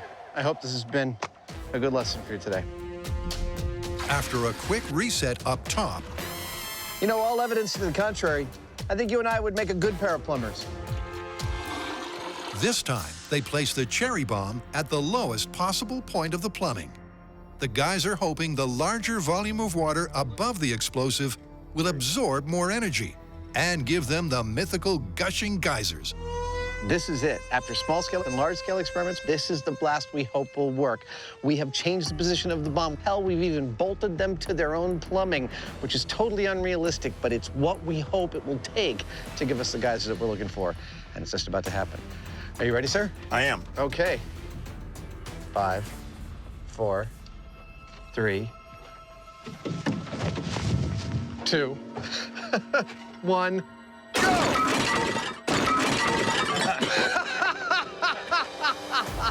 No force can contain the cherry bomb!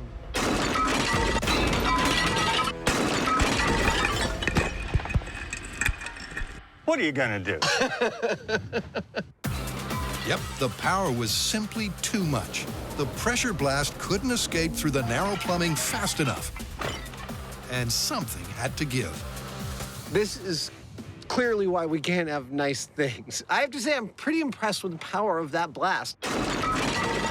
This time, instead of putting the toilets on their standard mountings, we through-bolted them into the steel plumbing, and still, that cherry bomb this big had enough power to rip all 3 toilets off their moorings and send them tumbling to their demise. It's not exactly what we saw on the show, but I'm impressed. What we're seeing is that if you have enough energy to push a lot of water up and out of those toilets using something like our cherry bomb, that same energy and the shockwave that accompanies it is also going to break the toilets off at their bases. They're simply not strong enough to stay in place. So, as far as I'm concerned, using an explosive, you're never going to see the kind of geyser that we saw in the cartoon. In this house, we obey the laws of thermodynamics. The cartoons don't reflect reality? Wow, this is big. This is, what is the word? Busted. It's busted. Yes. Yeah! Kicking toilets apart since 1930. Them some steel-tipped shoes. With the porcelain pummeled, Adam and Jamie head back to Homer's house, where our humble hero awaits his moment of glory. Hello, friends. If you're like most people, you probably are sad that you haven't been able to afford your slice of the American dream, but now it turns out that you can. On the outskirts of Springfield, a new development has arisen, one that provides picture-perfect homes if viewed from the right angle. We've reduced homeownership to its barest essentials. 1 wall, 1 couch, 1 floor. Welcome to Shady Acres. Pay no attention to the wrecking ball.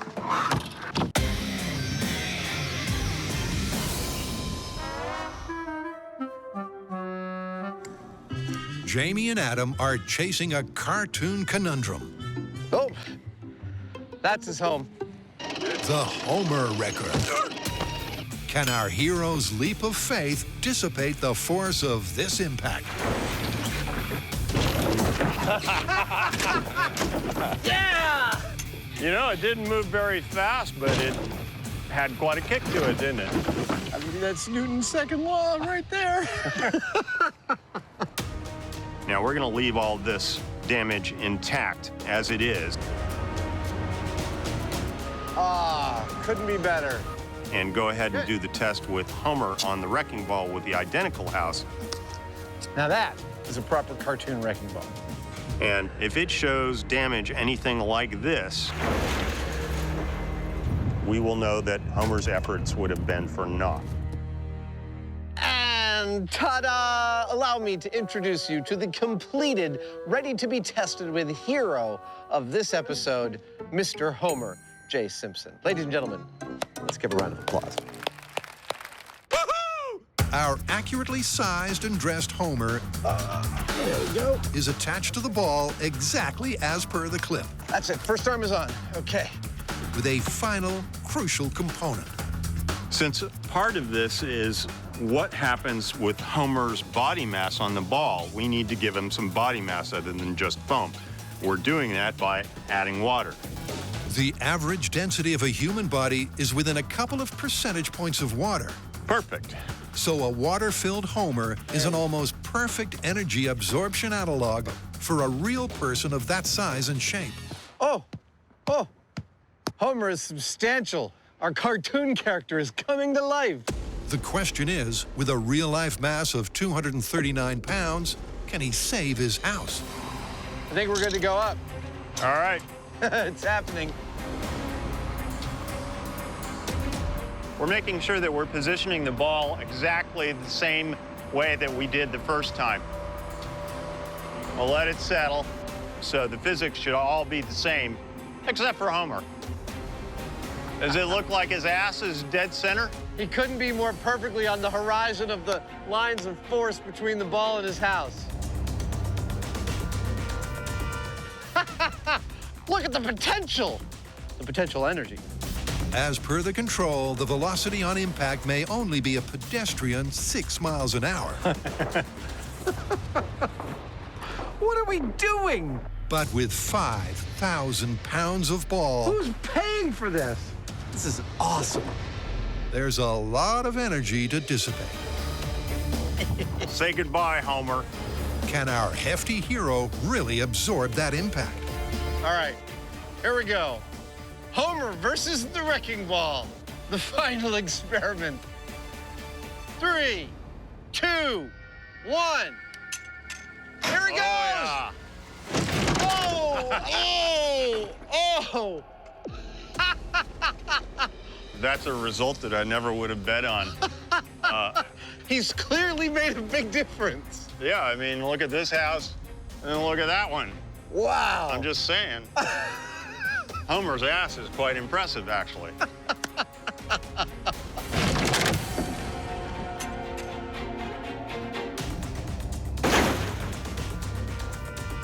It's an astonishing result. The house didn't escape completely unscathed, but Homer did help.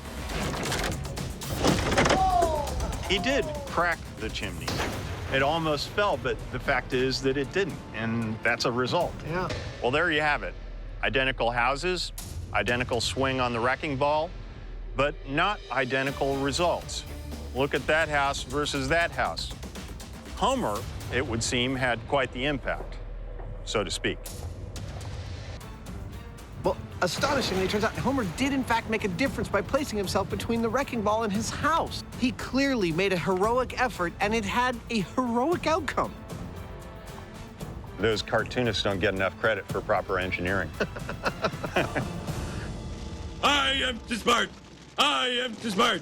S-M-R-T. I mean S-M-A-R-T. All right, Al, I got some good news and some bad news. I'm going to start with the bad news, which is the toilet bomb. Unfortunately, all we got was total toilet destruction. It's busted. Well, you forget that the school is near a nuclear plant run by idiots. It's funny because it's true. And there could be a nuclear explosion at any moment, which means that the toilets are ultra, super reinforced, not busted. I see where you're headed with that. Good. And the good news? The good news is Homer Wrecker. We are totally amazed by these results, but the fact is that Homer made a difference. By placing his body between the wrecking ball and his house, he was successfully able to keep it from being damaged. So you're saying the show is 100% scientifically accurate? Sure. Thank you, gentlemen.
Where to, Jamie? To the hotel and step on it. Okay. Jamie says step on it. I say time to break out the drifting moves. Because apparently drifting is not just slicker, it's quicker.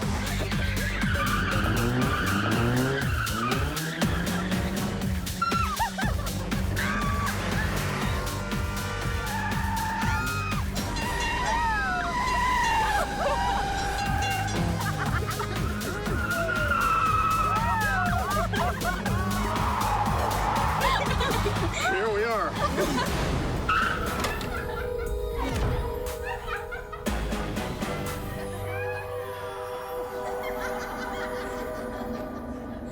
That was quick, but sloppy. You could use some lessons. Okay. Hold on, I'm coming.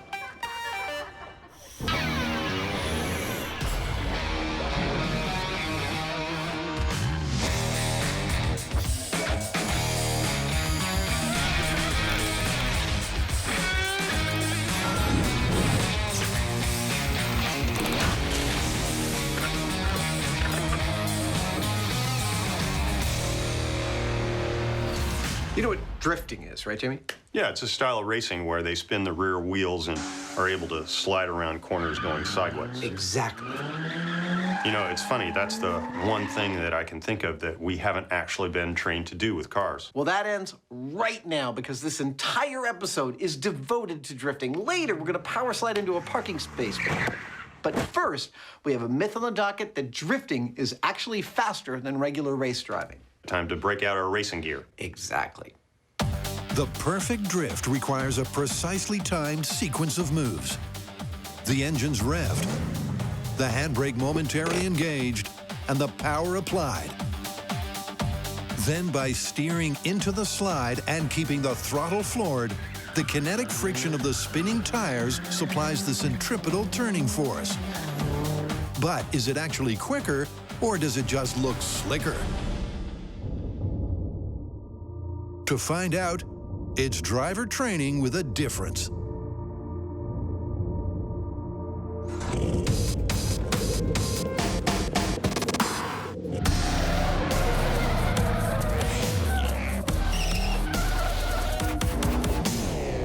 Our drifting instructor today is professional driver Conrad Grunwald. He's been racing for 15 years, the last 10 of them in the Formula Drift Series.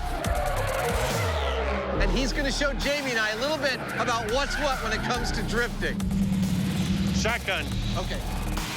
Before the guys take the wheel, the lesson begins with a demonstration to get a feel for what the drift is all about. Cue the joyride of a lifetime. One of the biggest joys of doing this job is getting trained by experts to do all sorts of weird things. And drifting, well, drifting has to be right at the top of that list. Conrad's one of the best, and I've drawn the first straw, so it looks like I'm in the hot seat.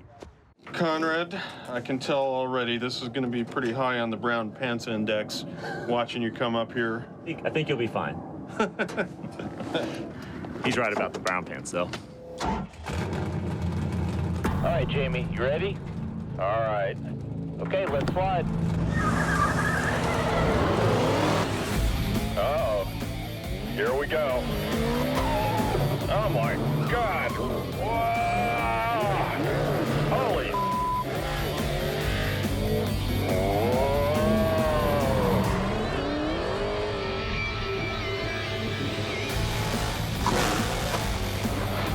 Yeah, baby. That's what I'm talking about.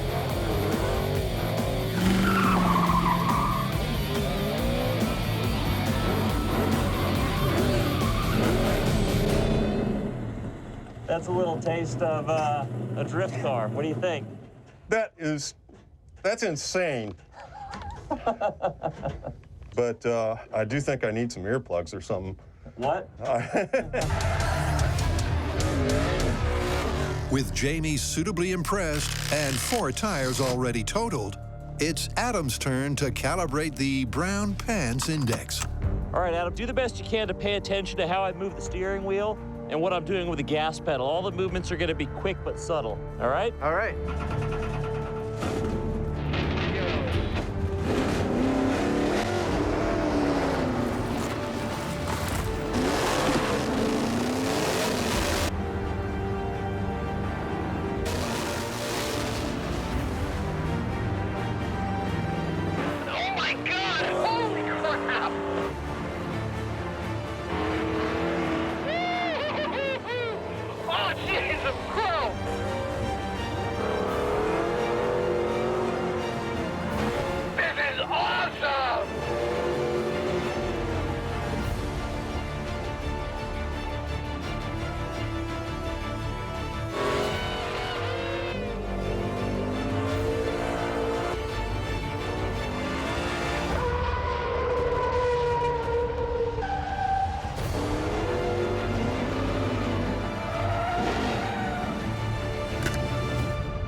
That's a thing.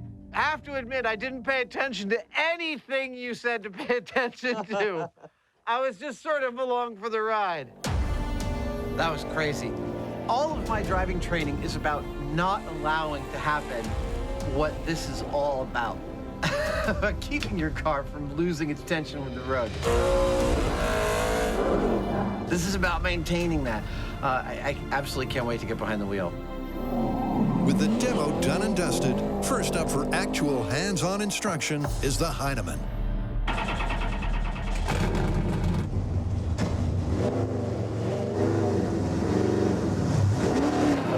20% of what we're going to do is with timing, and that's with the steering wheel inputs and what we're doing with our foot on the throttle and or the brake. Oh, too much. The other 80% of what we're doing is really your eyesight. Steady. Way too much throttle, way too much. All right. Keep your eyes focused where you want the car to end up, not necessarily where you're going. Even with intensive tuition, clutch, handbrake, and turn the wheel. It's an incredibly tricky technique to master. Ah, darn. Jamie's attempting to simultaneously lose traction but maintain momentum. I lost it. Let's give it another try. Through a full 90-degree turn. Brake, brake, brake, brake, brake. Spinning out and losing control is not ideal. A little more practice. This is intense. I think I'm starting to get the hang of it. Really? Because it doesn't look like it from over here. It looks like one of the most difficult things we've ever had to learn how to do. It's right up there. It's it kind of gets you going. It's a lot of fun. All right, keep going. But our drifting debutante eventually dials it in. And here's how. Okay, hard on the gas, that's it. But what is the technique? Stick with it. Nice, good. Basically, as you approach a turn, you drop the clutch and floor the throttle so you rev up the engine. Yeah. Nice work, Jamie. That was a really nice turn. Then when you release the clutch, there's a huge surge in power, which makes the wheel spin so fast you lose traction and the back end swings out. Hard on the gas, go. That, believe it or not, is the easy part. The hard part is holding the drift rather than wiping out. Nice job, man. Nice job. That's what I'm talking about. And that needs a delicate combination of throttle, steering, and a bit of a handbrake. And what can I say? It takes practice. Back to Earth. I was in outer space. So obviously we've been working on this story for a while. We've had a lot of time to think about drifting from an intellectual standpoint, from the physics of it. But in a few minutes, I'm about to get behind the wheel and try to understand the physicality of it. And that switch off from the intellectual to the physical, it's one of my favorite things in the whole world. It's one of the best single parts of this job. I'm very excited right now. With Jamie looking like a pro, it's finally time for Adam to take a turn behind the wheel. Or is it? Well, things have changed. It has started to rain, and the rain is going to cause us a real problem. The thing is that if Conrad's car is able to do what you just saw it do on dry pavement, on wet pavement, where we've lost about 50% of our traction, that 900 horsepower behaves more like 2,000 horsepower, and it's going to be hard to control it. But that doesn't mean we're totally done drifting. No, no, no. The plan all along was for Conrad to give Jamie and I lessons in drifting in his car, and then to help us transfer that knowledge to a car we can do more mythbustery things. We've always planned to bring our own car in, and now it's just time to bring it up a little bit earlier. All right. Oh, that was inauspicious.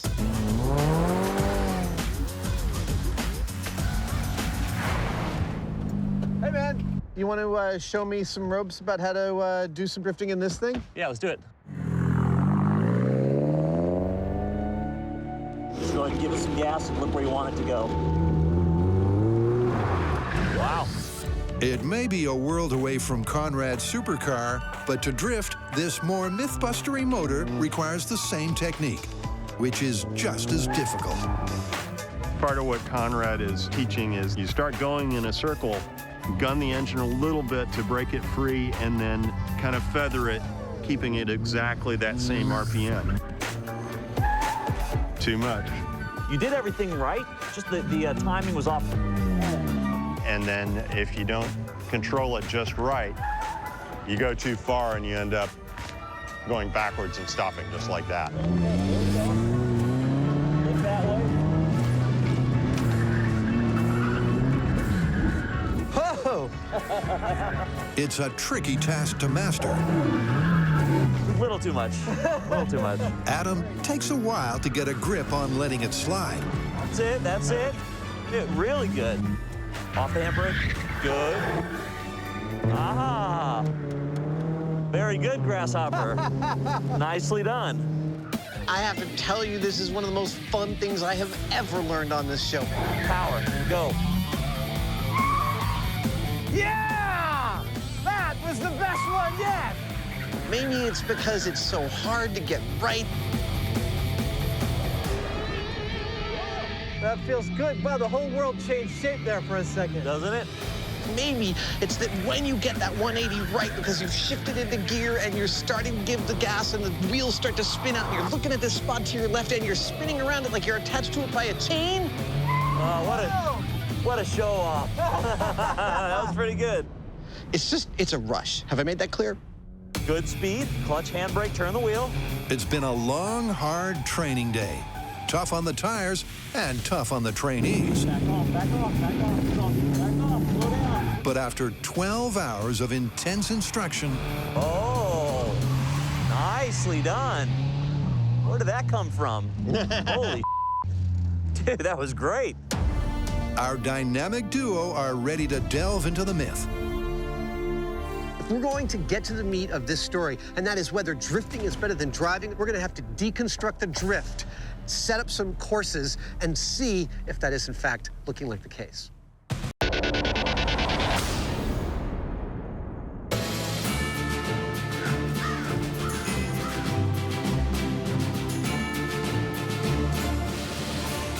Welcome to the dry part of our episode. Now, Jamie and I have gotten educated in the rudiments of drifting.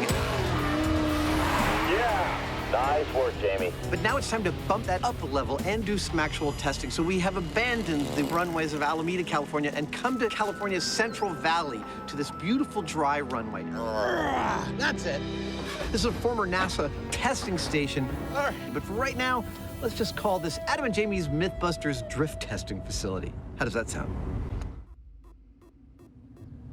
Over the years, we've ended up using runways quite a bit, and I gotta say I really like it when we do, because it's nice to get out of the city once in a while into the wide open spaces. Mostly, we use the one in Alameda because it's close and it's got a great view of the city across the bay. We've done more stories there than I can count. But other times we use Tracy. We've done things like dodging bullets there. We've gone up to Merced, where we've flown a plane off a conveyor belt. This one here is at Crow's Landing, and it's new for us. I think it's going to work out really well for us. It's got a really nice surface. Check it out. The view's great. Time to try some more tires. In pursuit of the myth that drifting is the fastest technique for taking a corner, the guys set up for a time trial.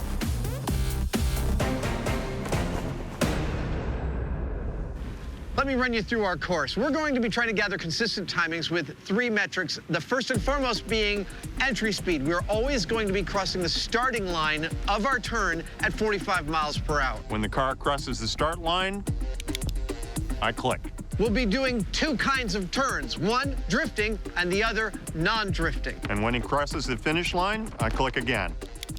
And it's just that easy. Here we go, turn test in 3, 2, 1. Yep, first up with a consistent entry speed. There comes 45, 45. How fast can Adam get through 90 degrees without drifting? Well, that could have been better. You're gonna have to back up. Oh, look, it's sprung right back. There's your problem. Well, that was not my best turn, but I got to dial into this. This is the first time I've driven this thing. It's going to take me a few tries just to get the comfort and feel. 45. Oh, boom.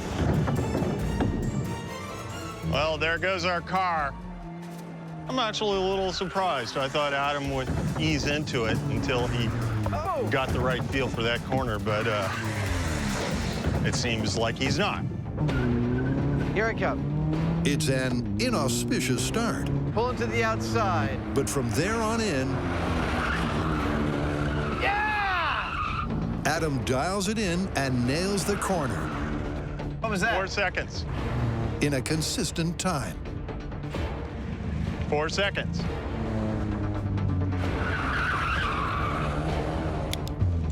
Four seconds every time. So now it's time for Adam to try and do the course while drifting. This might get interesting. Here we go. Let's drift again. Remember, for the myth to be confirmed, 40, 45, 45. Adam must rip through the right angle in less time. Initiating the drift.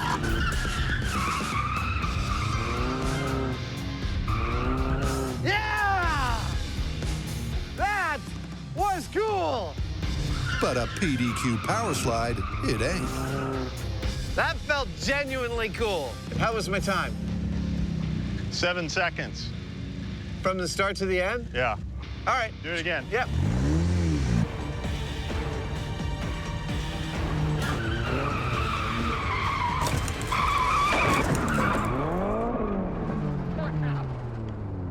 There is a lot going on in order to drift through this 90-degree turn.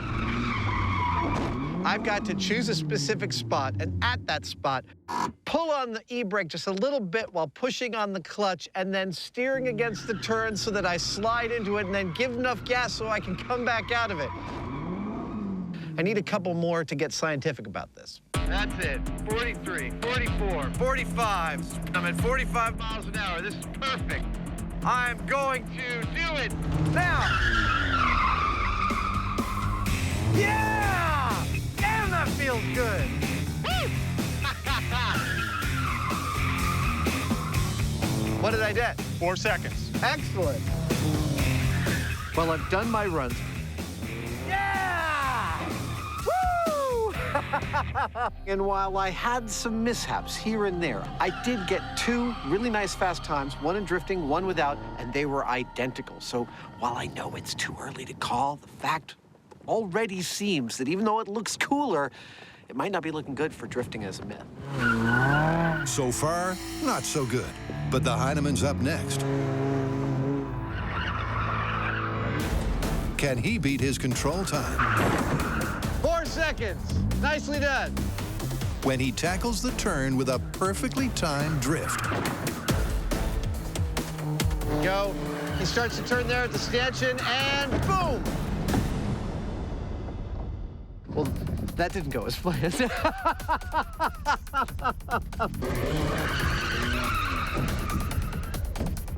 All right, so the goal is not to hit those things. Yeah, I understand. Okay, cool.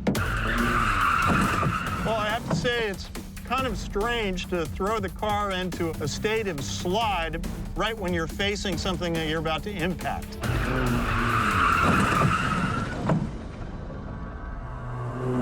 It is something that you sort of naturally don't want to do. Yeah, that's bad right there. That's bad. We have a special technique for that. It's called tape. Yeah. It's all happening so fast, it's hard to say, like, okay, turn exactly now. Frankly, I think I would take a lot of practice before I could get through this at a maximum speed.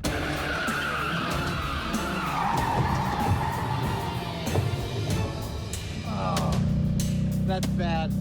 The right-hand suspension arm is totally bent, like an inverted V, where the other one's totally straight. Well, maybe that's why I can't make it through those curves. No. Wait a minute. I think you're confusing causality and result. Didn't you hit the thing right there? Oh, no, that couldn't have been me. Couldn't have, it has to be you.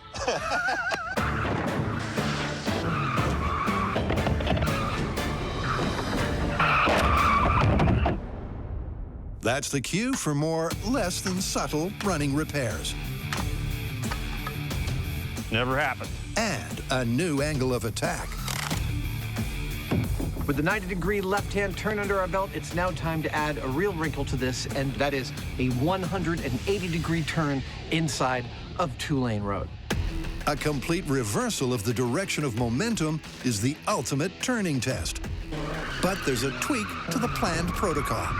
Before we destroy that little car, we figure I'll just take over the straight driving, Adam will do the drifting, and we'll do our comparisons that way. So, first up. Well, here we go. The 180, straight up. Let's log some data. Jamie lays down a series of controls. Into the turn, give a little goose out. Yes, that's it, and boom. Clocking a consistent benchmark.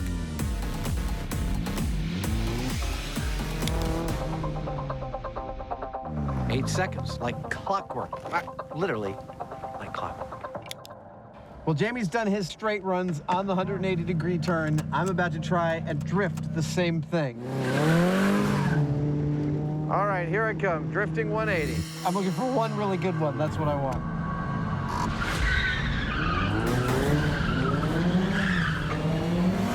Yeah! Woo! Yeah! Woo-hoo-hoo! Damn, that feels good. That felt beautiful. It looked good. How was it for time? 9 seconds. 9 seconds! I don't think I'm gonna do much better than that. Dude. I think it was perfect. I felt like an action movie hero, man. That was awesome. It looked cool and felt great. But cold, hard data doesn't lie. It appears that drifting is not faster.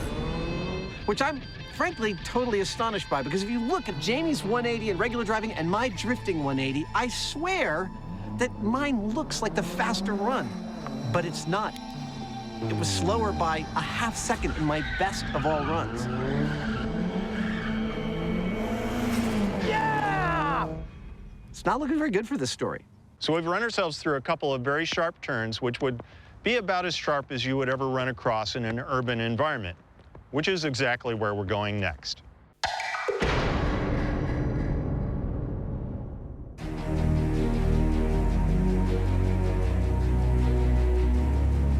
At this point, we've established a foundation of knowledge about what exactly drifting is. Holy and how it works. But the one thing that we haven't done is take the car through a regular driving course. And so that's what we're going to do next.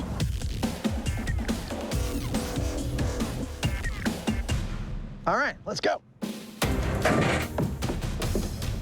Now we want to put all of our experience into a full and complete test. This is our starting line. A sort of an urban driving environment full of twists and turns.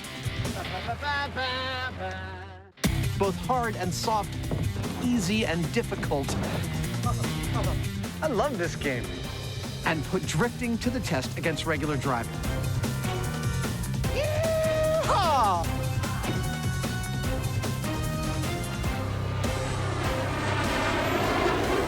We're filming out on this runway and we keep getting flybys from this guy here.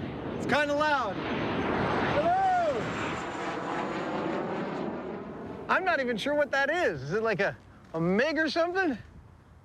Looks like it's fun to fly.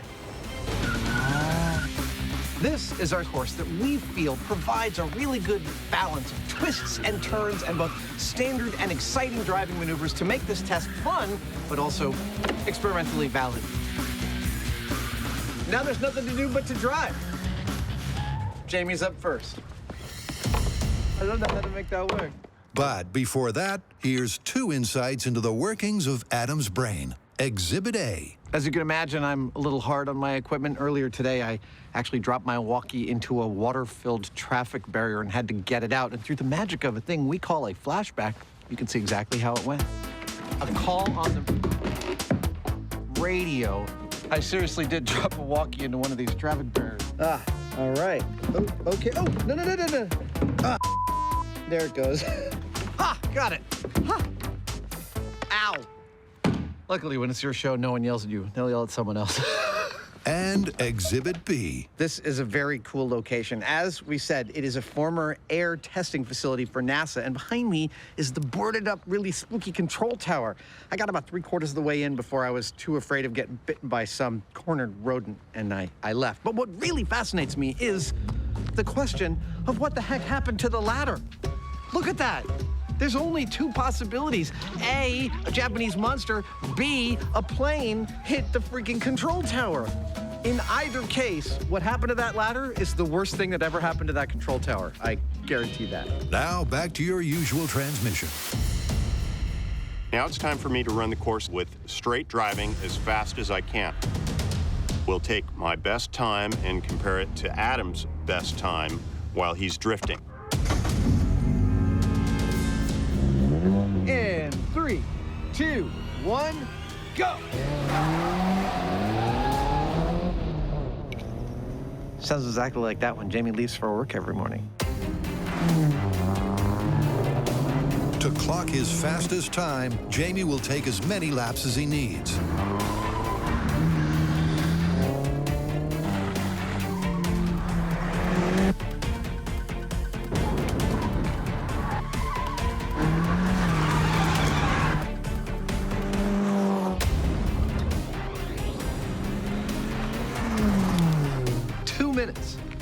Go! Using more traditional racing techniques in direct contrast with drifting. Come on! Yeah! That was beautiful! Jamie maintains traction, clips each apex, and accelerates through the corners. Fast and smooth is the goal. Trying to race like this is actually a new experience for us.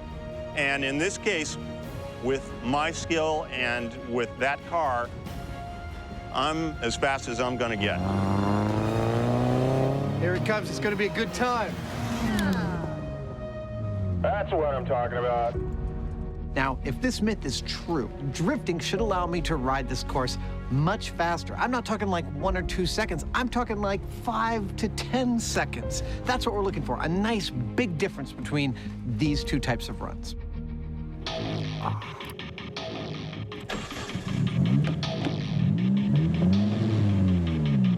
3, 2, 1, go. Unlike Jamie, Adam is all about the drift. As he hits each corner, he flicks out his rear end and powers through the slide. Or not. He did a 360. That's not good.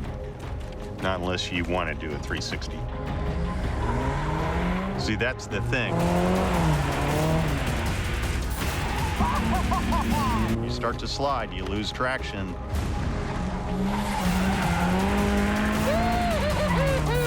If you're not really good, you lose control. Crap! That's the problem. Go. Despite dialing in the drifting,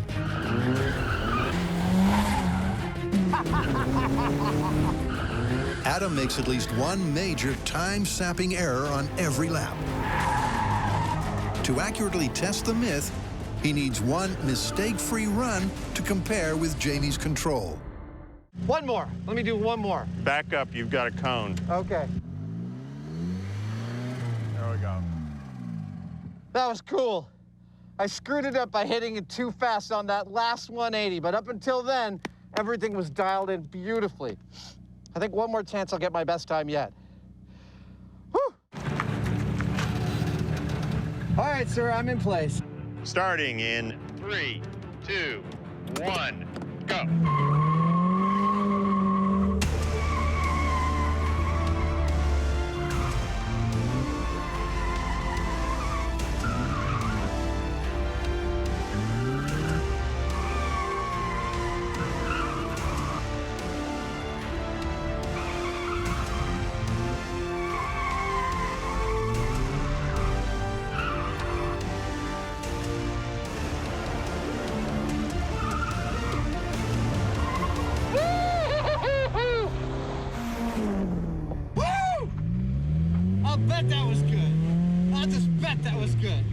That was 154.5. Dude, I matched your time! You did. Boom! So, Adam completed his stylish sideways lap, but in the final analysis, simply failed to go faster. Meaning the myth is dead and buried, unless... Cue our professional race driver. If Conrad can't, no one can. For due diligence, we brought back Conrad. Now, Conrad is a pro both in drifting and in racing. And so in comparison, He's way up here, and we're gonna put him in that same car and see how he compares. All right, Jamie and Adam, I'm ready over here. You guys count it down and I'll go. In 3, 2, 1, go. Using his 15 years of racing experience, Conrad tears through their track.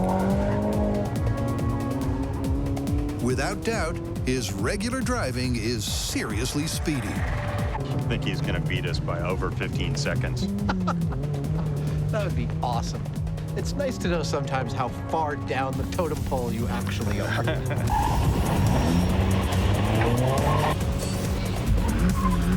As he comes home in 1:47.2.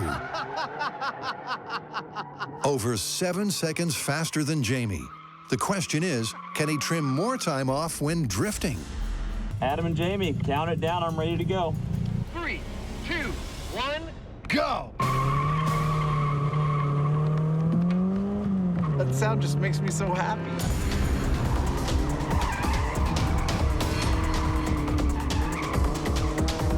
What's immediately clear is that Conrad's killing it.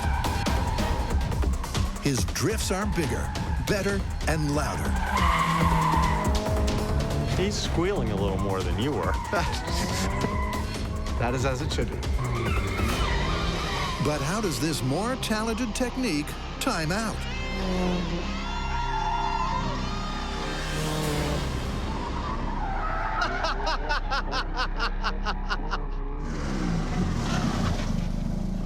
How do we do? 2 minutes flat. So you think that's about as fast a drifting run as you could do? I think that's about it. I don't know if I can push any harder than that. That was a pretty sideways run. Dude, that's the result. That's beautiful. Yeah. Thanks, All right. Conrad. Thanks, guys. Appreciate it. Thanks. Conrad couldn't have completed a classier lap than that. And he was 6 seconds slower than the straight driving control. It's a conclusive result. But there's an anomaly. Right about now, you're probably wondering why my best drifting time was actually faster than Conrad's. And simply put, it's because Conrad is a better drifter. He spent more of his time with his tail end swinging out, moving sideways into the turns the way you're supposed to when you're properly drifting. And strangely, that meant that I went faster. All right, it's time to call it. Where do we stand on the myth that drifting provides a significant speed advantage over race driving? Well, it didn't look good in the beginning, and it doesn't look good now. I'd say it's busted. I think it's handily, cleanly, in every way busted. Like our car. How much further we gotta go? Just up till there. Till the commercial break. Yes, there we go. Oh, here comes the commercial break.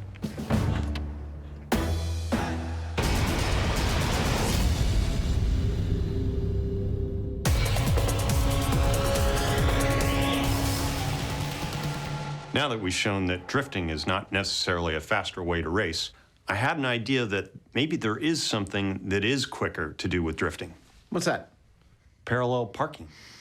Parallel parking? You mean like with real cars on either side of the parking space? Yeah. Dude, that could get expensive. Yeah.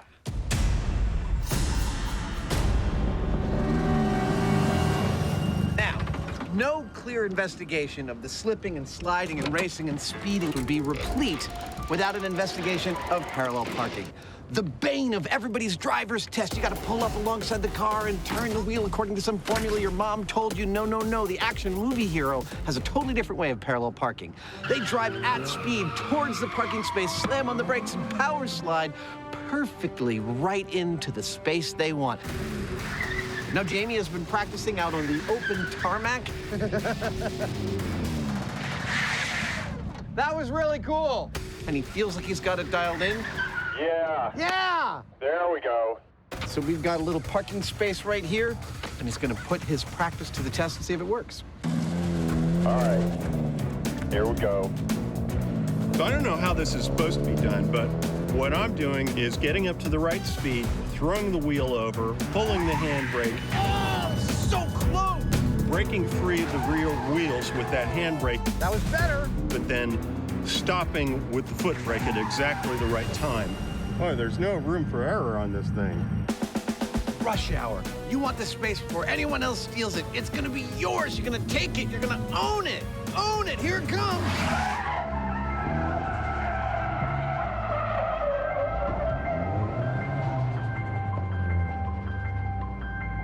Oh! Yeah! Beautiful!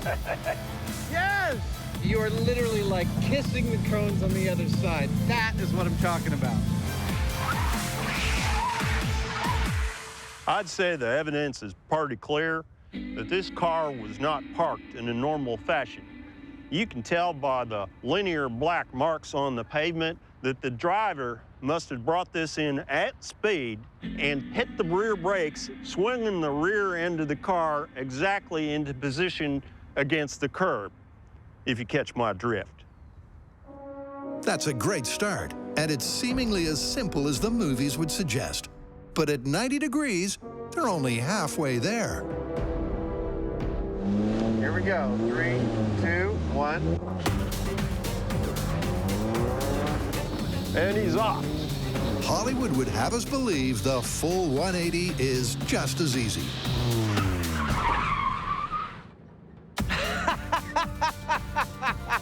Well, there's a reason they called them bumpers, right? Maybe not, but Adam ain't done yet. There we go. 40 miles an hour. 40 miles an hour. Oh, there we go. There we go. There we go. Oh! Oh, so close! So close! Now I feel like I'm making progress. Now I feel like I'm making some progress. Good. Oh!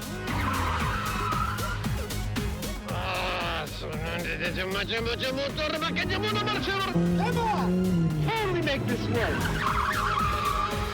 Hey! Beautiful! Woo, woo, woo! Good job. Awesome! Give me some. Awesome! Woo!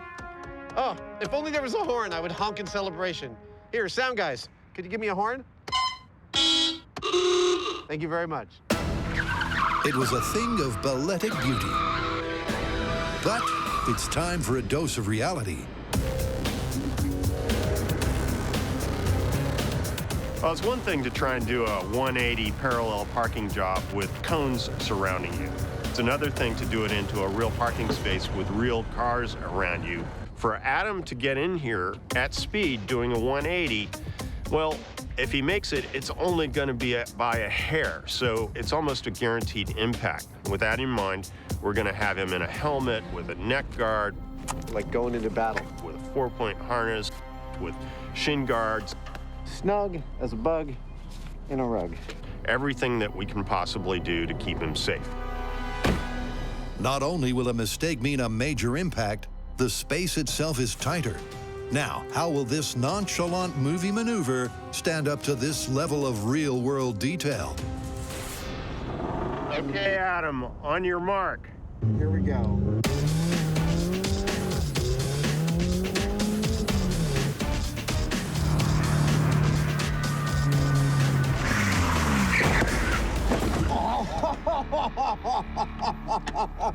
I'm fine. So close. Rats. That wasn't quite the slide rule slide Adam was after. But unlike his car, he's undamaged and raring to go again. All right, Adam, on your mark. This is your last journey, little baby. Here we go. Give it everything. Let's go. Yeah!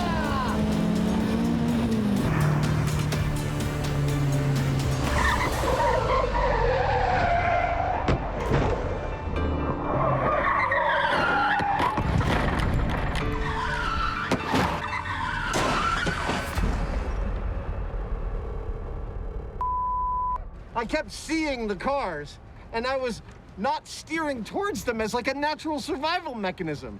Because really, you don't want to steer into cars. So I thought on this run, I just got to ignore the cars. Ignore that the cars are there. And I totally succeeded at that part. Well, that's a good thing. You got a little more of the car in the slide. I'd say you're up to about 50%. I can't park this car, dude. Yeah, it's tight. I don't blame you. This movie-inspired parking procedure was purportedly a pushover. In fact, it's more like an accident waiting to happen.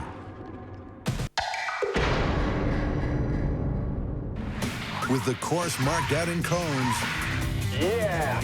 Jamie and Adam were clearly on course for a confirmation. Hey! Although with a smaller space and cars in place, it wasn't nearly as simple.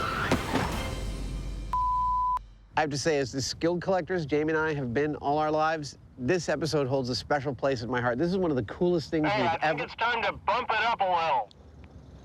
What do you mean, Jamie? Time to raise the stakes. Raise the stakes how? Oh, no. Let's see you parallel park this beast. Okay. It just got real. Well, the bad news is that big old cars like that are basically like driving boats.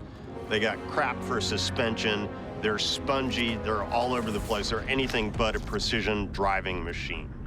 But the good news is that things like anti-lock brakes and stability control and electronics didn't exist when they made that car.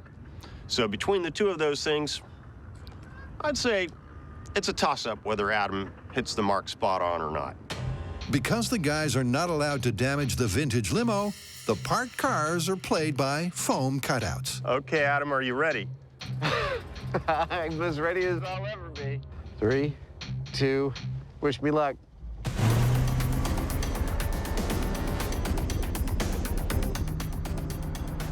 Oh, he's going too fast.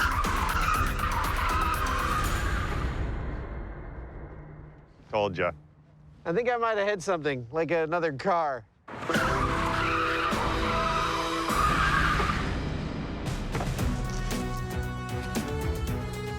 Good as new. Time for take 2.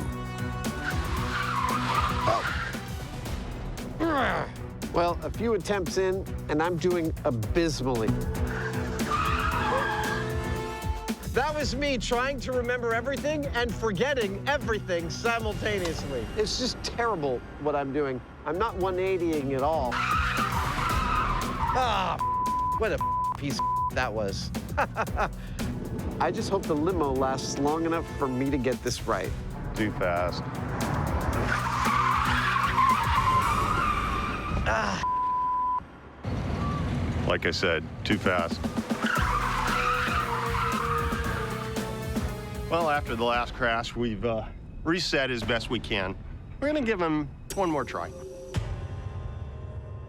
Okay, Adam, one more time. You can do it, buddy.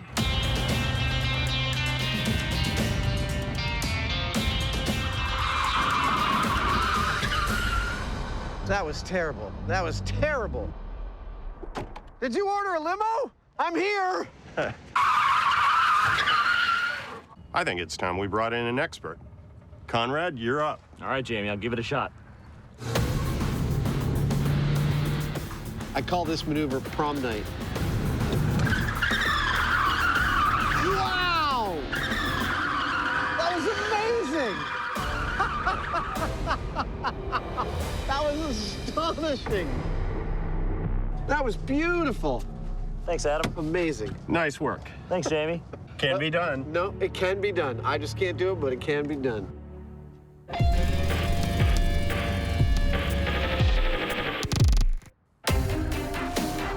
And so concludes the Mythbusters crash course in street racing.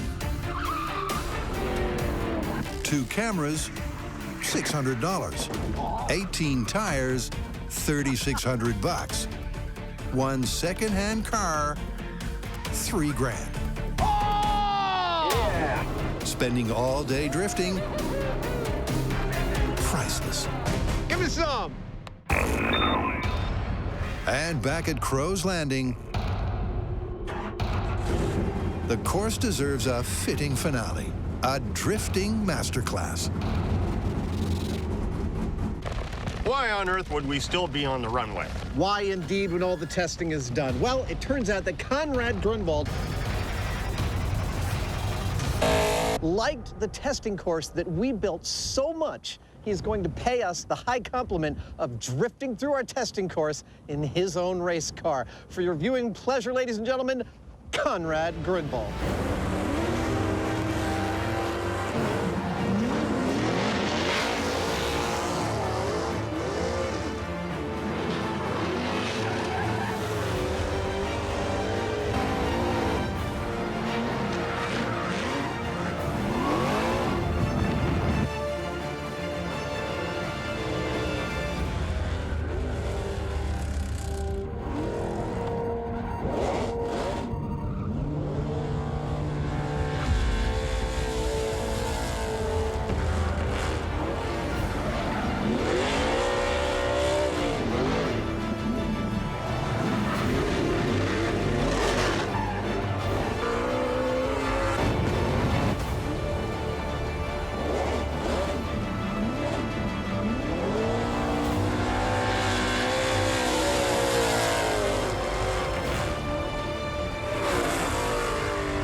Usual wager? Sure, the loser cleans the shop, right? Yeah. Okay.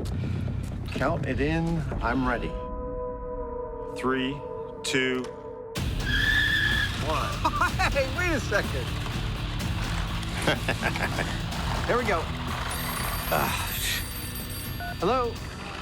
Hi, Mom. Ah! No, not you, not you. Don't, hold on. Mom, it's not really the best time for me to talk.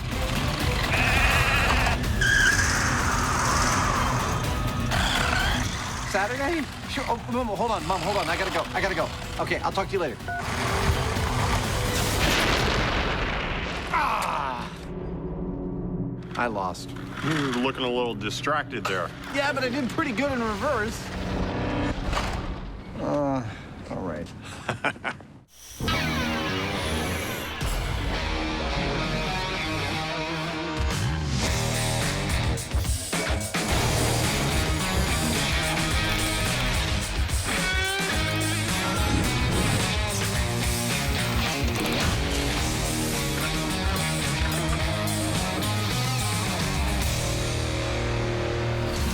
All right, sir, time to get your racing gloves on. We have an entire episode that puts the word dangerous into the phrase dangerous driving. Like what? Well, we've got a Hollywood car chase story to tackle that driving at high speed through traffic, evading your enemies in reverse is easy. But first up, we have a story all about the dangers of driving while talking on your cell phone. Well, there's law against that, at least as far as holding it in your hand. Exactly, but what is the solution for someone who wants to talk on their phone? Hands-free? Hello? Yep, but there's a myth that there is no improvement in safety talking hands-free versus holding on to your phone, that they both distract you just as much, and I think we should test that. Absolutely. Talking on a handheld phone leaves a driver both mentally and physically compromised. Going hands-free does eliminate half the problem. But with the other half still there, some say that it's just as dangerous.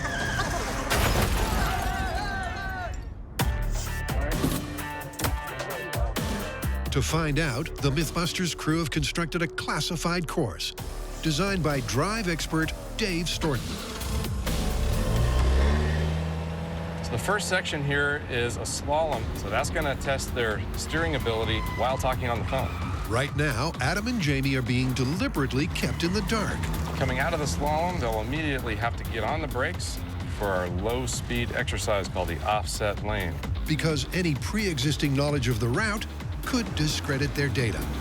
Once through that, we head over to what's called a T-box. Instead, all they know is that they must stick to the speed limits and not clip any cones if they're to achieve a perfect score. Right.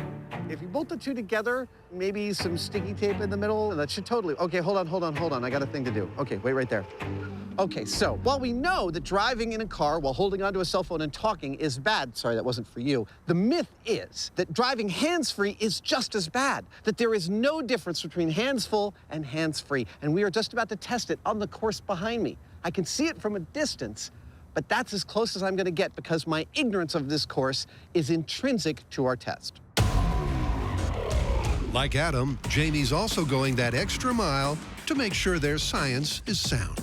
Adam's going to run this test twice. First with the phone held in his hand, and then secondly, hands-free. Then I'm also going to run the test twice, but I'm going to do it in the inverse order. The idea here is that we're going to be able to remove any bias as far as learning and getting better every time we do the test. Indeed. And while Adam warms up in the test car... Breaker, we got a 555 and an MTV. I'll take care of it. Jamie sits down in mission control. All right, I've got my questions, I've got my phone. We'll see what we can do to mess with Adam's world. Hello, sir. Hello. With Dave riding shotgun to mark Adam's moves, it's time to hold the phone. Hello. Hello, Adam. I've got my questions ready for you, and we're good to go. 3, 2, 1, here we go. Okay, so if you could compete with the Olympics, what event would you want to be in? If I could compete in the Olympics, I would, hold on a second. There we go. Hold on, sorry. I think I would do the luge because it requires, I think, the least amount of physical acuity. Okay, that's great. Now, I need you to add the first two given numbers and then add the next number to the last number given. Okay. 8 and 7. 8 and 7 equals 15. Okay, 3. 10. Excellent. Okay, for the next test, I'm going to read you a list of words and ask you to repeat them in reverse order. Hold on a second. Now, at this point, you might be wondering about the complexity of the questions we are asking each other while driving. Flamethrower, fire hydrant, water. Why aren't we just reading War and Peace over the phone? Water, fire hydrant, flamethrower. Well, each of our questions falls into a category that activates the cognitive portions of the brain. General knowledge, which country has the longest coastline? The longest coastline of any country, China? All require the driver to use a part of their brain to listen at the same time as they're trying to use another part of their brain to drive. Adam isn't being judged on how well he answers the questions. Add 1 and 7. Hold on. This is 10. It's how well he's driving. That's the only metric. Oh, whoa. And the answer to that is not very well. Hold on. Sorry. Now, these are logic questions. Somebody at a party introduces you to your mother's only sister's husband's sister-in-law. He has no brothers. What do you call this lady? I don't know. I can't. Can you repeat the question? The combination of one hand on the wheel and a brain that's multitasking into meltdown means that by the end of the test, Adam's flunked with flying colors. Jamie, I'm done. That was awful. That was absolutely horrendous. My goodness. I'm a menace. It's clear that I'm a menace on the road. Adam got the majority of the questions right, but it was clear that he was struggling with them a lot more than he would have if he wasn't driving. Okay, add 1 and 7. He was pausing a lot. Hold on. He had to have the question repeated. Sorry, Jamie, what was your question? And in general, you could just hear that he was having to multitask. He was having to deal with things that were happening to him while he was driving. Whoa. So he was kind of alternating from one set of problems to the other. Hold on. Sorry. He wasn't able to really do both seamlessly. Well, let's reset and see whether you're still a menace on the next one. All right. Okay. Well, I've completed my first test, and talking on the phone was absolutely awful. And then the car stopped working. So we are actually going to transfer all of the cameras and microphones from inside this car to one of our production vehicles, and I'm going to run the test a second time hands-free. I mean, we still consider my first test valid, just have to do the second one in a different car. So while the team pushes on, what else is on the docket? So driving in reverse. Paint me a picture. Well, look, our hero, let's say, is driving down a one-way street. He thinks he's home free, but blocking his path is a villain in a car. He's got nowhere to go, so using the only avenue open to him, the hero throws the car into reverse and backs up, bobbing and weaving through traffic at high speed to eventually evade his chaser. And you want to know if this is possible. I totally do. We've been trained to drive in a lot of different ways over the years, but backwards isn't one of them, and it involves a lot of different skills, not only driving ability and spatial awareness, but also really proprioception. Yeah, let's get to driving. Okay.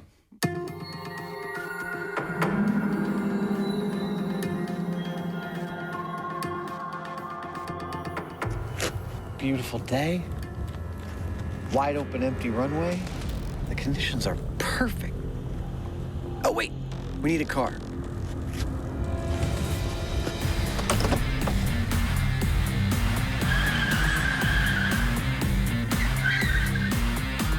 You ordered a car? Indeed, I did, sir. Perfect timing.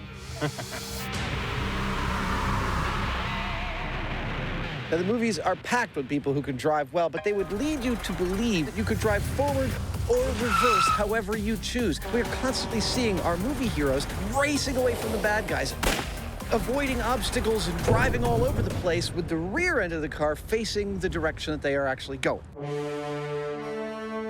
But before trying out any twists or turns, And that's a quarter mile. the guys first want to know if cars can even reverse Hollywood fast in real life. And for that, they're hitting the straightaway. We've set up a course that's measured, and we're going to test out these cars, see how fast they go in forward, and compare that to how fast they go in reverse. All right, Mr. Hyneman, are you ready? I'm good to go. All right, commence quarter-mile test in 3, 2, 1, go. Here it comes. 80 miles per hour. It's a good start for their converted cab. But how will that speed compare when it's back to front? Most cars you're ever going to run into have only one reverse gear, which means that the top speed of your car in reverse is ultimately limited by the reverse gearing and the speed at which the engine is turning over. Now, will our car be able to go as fast as they seem to go in the movies? That is just what we're about to find out. Okay, commence backwards quarter mile in 3, 2, 1, go. Jamie's off, but from the get-go, it's clear that he's less fast and furious and more driving Miss Daisy. But that's because he's using this run to get his eye in. 31 miles per hour. I think he can do better. I think he's got more. Yep, it's test 2, where the rubber will meet the road. Okay, Adam, I'm in place and ready to go in reverse. As Jamie this time plans to put the pedal to the metal. All right, Mr. Hyneman, in 3, 2, 1, go.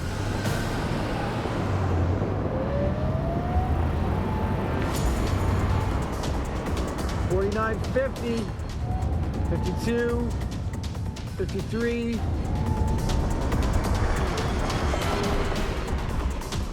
54 miles per hour. Now that's more like it. Reaching freeway speeds is more than a match for a Hollywood hero. But it's not all good news. Because Adam wants his turn. Okay, Adam, in 3, 2, 1, go. 29, it's coming up fast. 45.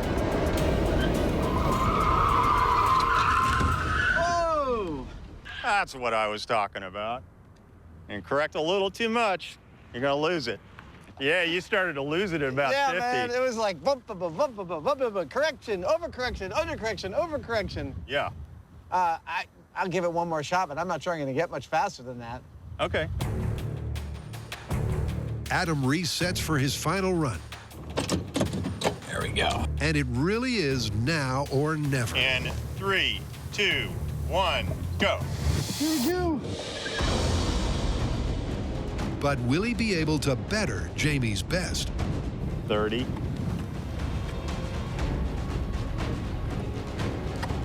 40. Okay, this is where he had trouble the last time. He's going above it. 46. Oh. He started to have trouble again, but at least he didn't lose it. I don't think that was going as fast as I'd like to, but that's where I'm calling it. You got up to about 47 miles an hour. Yeah, 47.50. Past that, I feel like I'm just Yeah. gonna toss it right away. Yeah.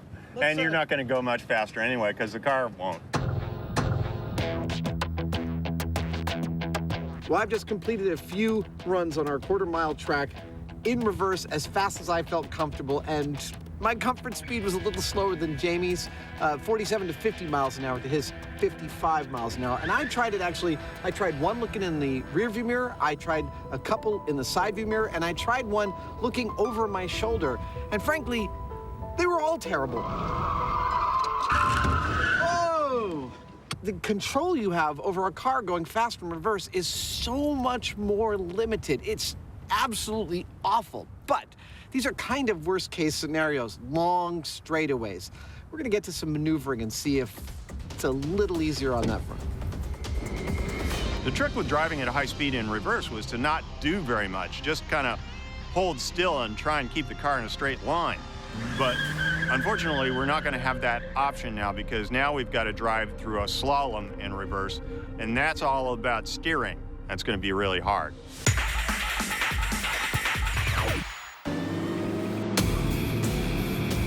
Is driving at speed in reverse as easy as the movies make out? Well, not if Adam's straight line test coming up fast is anything to go by. Whoa! There are a couple of reasons that cars are difficult to drive at high speed in reverse. Yeah, you started to lose it at about 50. Man. And the first is that the steering is not self-centering. If you let go of the wheel of a car going forward for just a second, it'll tend to self-correct because of the offset of the wheels. If you're going in reverse, it does the opposite. If you let go of that wheel, they're going to go hard to the side, and you're going to do a 180, and that's dangerous. And correct a little too much, you're going to lose it. The other thing is all about perspective. When you're going forwards with your head in a line with the steering wheel, driving's really intuitive. But in reverse, you're either looking into the mirror or over your shoulder, meaning your brain's having to make complex decisions from a viewpoint that it's just not used to. And so when things go wrong, you're gonna flip the car or something bad. Given their struggles on the straightaway, today's test looks terrifying. This is what we call the diving in at the deep end test.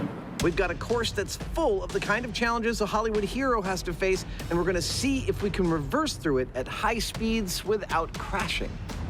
This is why we have insurance. It's a course that a movie maestro would finish in a flash. But how will the Mythbusters manage?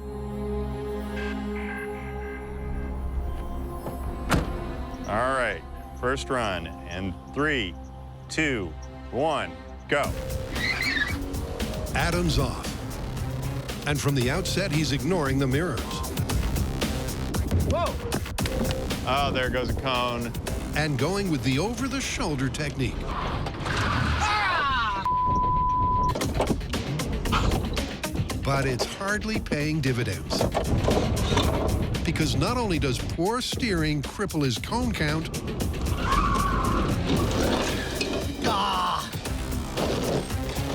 but his slow speed means his time is terrible. How did I do? 1 minute, 7 seconds. 1 minute, 7 seconds? I'll tell you what that does. It wreaks havoc on my neck. Well, I had a couple of screw-ups on that one. It's very hard to gauge how hard you need to hit a turn in reverse because all of your metrics for reaction in terms of how the car moves are way off kilter. It's a far more sensitive device in reverse. Adam resets for test 2. Okay, he's going for the gold in 3, 2, 1, go. And this time, while his cone count drops by half, his total time actually goes up. Well, it was almost 110. With a slow speed and poor steering, it's not looking good for this film fable. The one thing that is assured about driving in reverse is that it wreaks havoc on your neck. Oh my gosh.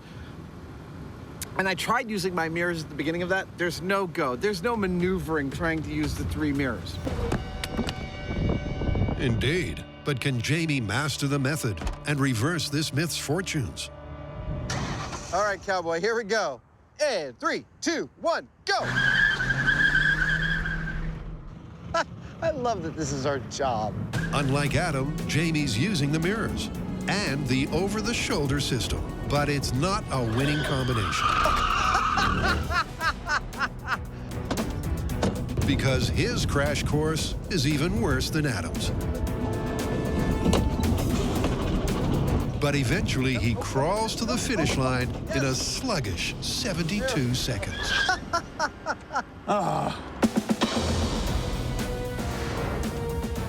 Well, it's hard enough to drive in reverse anyway because everything's all flipped around. But then the fact that you can't actually see what you're doing clearly because you're trying to twist around to get a good view, all that put together means that I don't know that I'm going to be getting any faster than that. Despite not feeling optimistic.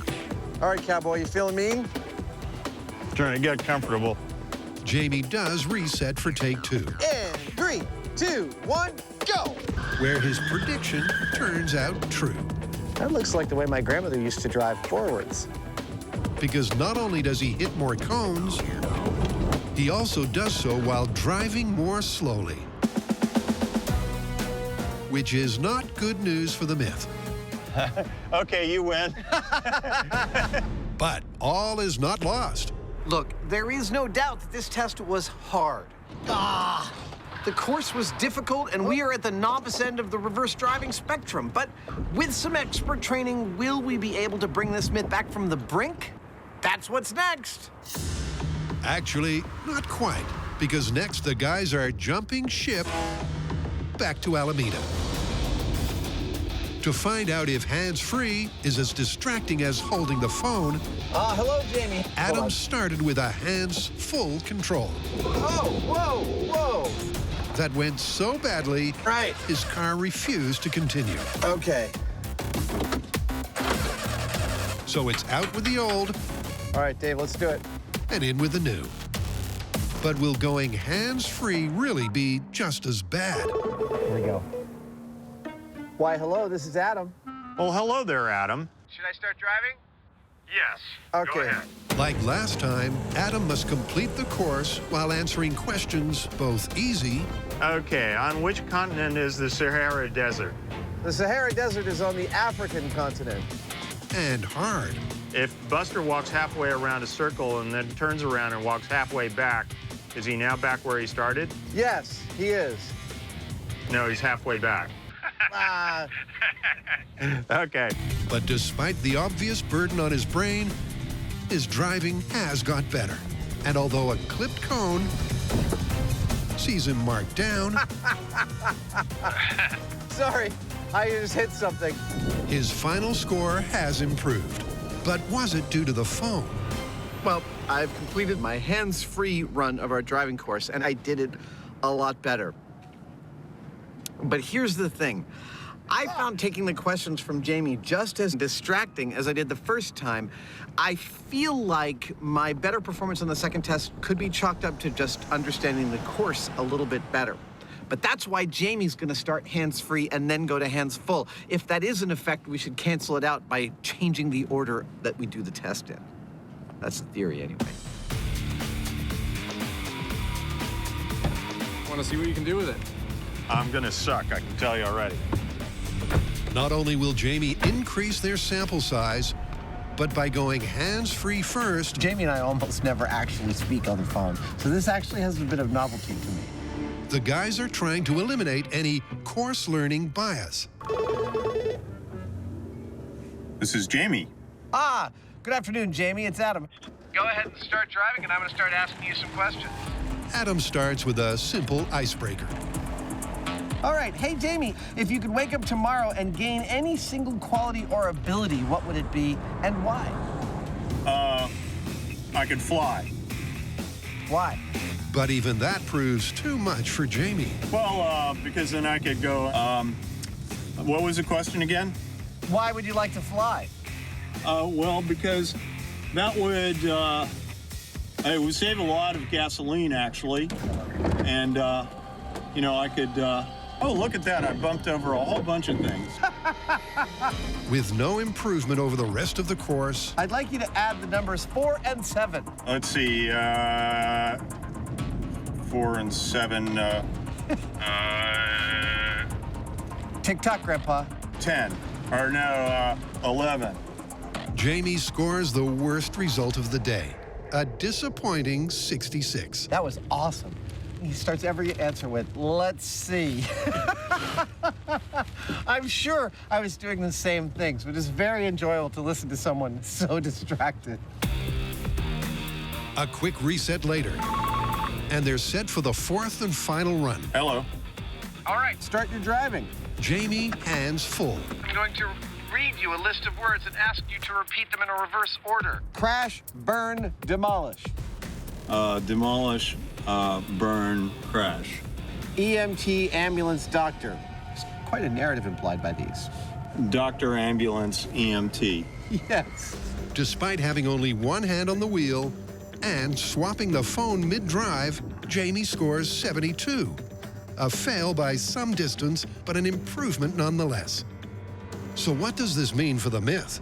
Okay, now, for this myth to be true, Jamie's hands-free score had to match his hands-full score, and so did mine, but that didn't quite happen. Graphics, help me out. You can see that I drove better hands-free, while Jamie drove better hands-full. But that data also shows that we both improved on our second runs because we had experience of the course. Now, if we remove that bias by averaging Jamie's and my data, what do we get? Beautiful, near identical scores for each of the two techniques. But we are not done yet for two particular reasons. One, our course isn't very real world. For starters, there's no traffic. Second, and perhaps more importantly, is Jamie's and my driving abilities. We have both received tons of training over the years in lots of different driving techniques. We are quite far from your average Joes, and that is what we need next.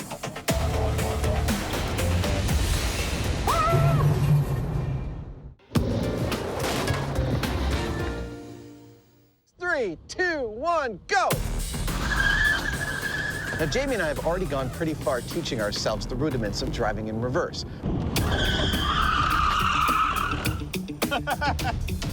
But if we're gonna get really good at this, we're gonna need to get trained by an expert. Luckily, we have an expert in reverse tactical driving right here.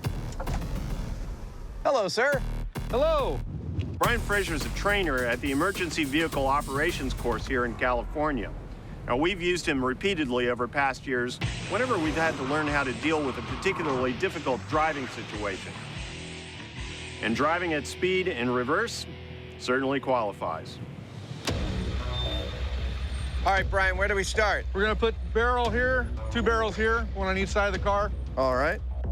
Brian's first job is to ignore the current course. Right there is good. Good ending Aw, point. this is why we can't have nice things. And set up something way more straightforward. All right, that's the course. Now what do we do? Drive it. Okay, let's go. Because the technique he's going to teach is surprisingly simple. So I'm gonna change my seating position now a little bit.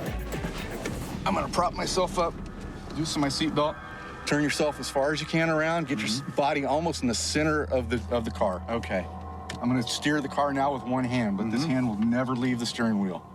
You're not gonna let the steering wheel shift in your hand to lock. You're palming the wheel the entire time. I see. Okay, cool. And believe it or not, that's apparently all there is to it. 3, 2, 1, go. By shifting his body to the center of the car, wow, and keeping one hand on the wheel at all times. Wow, I can't believe how fast you're able to do this. Brian speeds through the course at an impressive 41 miles per hour. That is amazing. So Brian just showed me that something I thought was impossible is in fact totally possible. So I'm about to give that a shot. This is gonna be cool. Like Brian, Adam slides to the center to give a viewpoint that's easier to process. Oh, look at that. Okay, so, right, 3, 2, 1. And like Brian, he then nails the course. Oh, that's so cool. To check it wasn't just beginner's luck, he tries again and goes even faster. Awesome.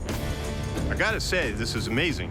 When we got here this morning, I thought Adam was gonna be training for 4, 5, maybe 6 hours.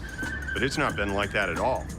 Instead, in just 20 minutes, he's gone from being pretty average to being pretty great. And it seems to be all down to the central head position, which seems to be letting Adam's brain process the direction to turn much more accurately. So we're gonna put him back on our original course to see how he does now. Should be interesting. It's the course the guys couldn't crack. So you ready to put what you learned into practice? I am. In fact, I can't wait to try this course now. 3, 2, 1, go. But will his 20 minutes of training let Adam turn it around? He's off to a good start. Turns are a lot smoother this time. He's looking really good. Yeah! Well, yeah, he's moving pretty quick. Coming in good. Yeah! Tell me how I did. 57.25. Boom! That was cool. It's close to an astounding result. With just 2 minor modifications, Yeah! Adams bettered his best by over 15%. Well, Brian's training brought real improvement to my reverse driving. Yeah! And it really came down to 2 things. What he showed me was to move your whole body to the center of the car so that your eyes are in the center of the car. It makes it much easier to judge the turns from a center position rather than a biased position. The other thing was holding onto that steering wheel with one hand and not letting go. There were times when I was first doing it that I'd let it go to let it slip into my hand, which is a technique I'm used to driving forwards. But in reverse, all of a sudden, when you stop it, the car starts overcorrecting and will spin out in a heartbeat. Ah! Both of those things were able to radically improve my reverse driving. I thought that was a big truck coming towards us, but no, it's just the freaking wind. All right, guess it's time to bring on the next event. And what that means is it's time for some real-life movie mayhem. But first, hold the phone. Because in driving distracted, neither Adam nor Jamie could drive safely while talking hands-free.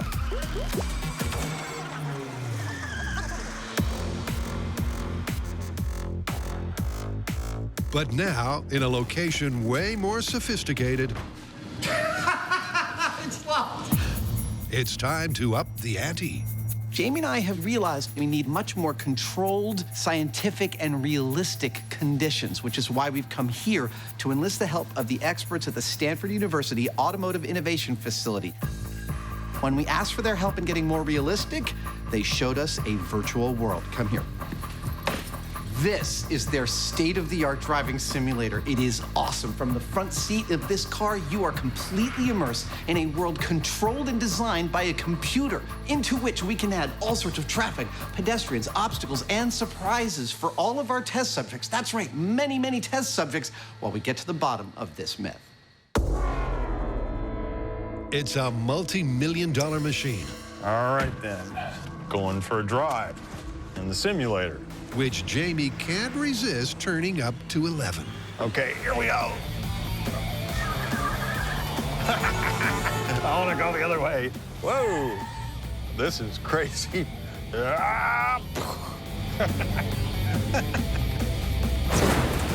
Crazy driving aside, this driving simulator is actually very good. Yeah, let's get out of the way. The way the screen wraps around, the visuals are convincing enough that you have to remind yourself that this isn't a real driving scenario. He's doing like 95. Interesting. We'll see how he likes this. In fact, it's so good that I was starting to get a little car sick. So I think as far as testing distracted driving, it's as good a simulation as we're going to get. As well as the freeway, there's also a detailed cityscape. I guess I better put it in reverse. So that all driving environments are tested. The 30 volunteer drivers will be judged on whether they pay attention to the GPS instructions. At the next intersection, turn left. And whether or not they crash. But that's not the only data, because drivers will also wear the latest in eye tracking technology. This eye tracking system records precisely where and how long I'm looking at something. Now, that's going to give us hard data as to the level of distraction that I'm experiencing while I'm driving. With eagle-eyed Jamie all wired up, he's going to be the first data of the day. All right, calling him now. Starting after the break. Hello.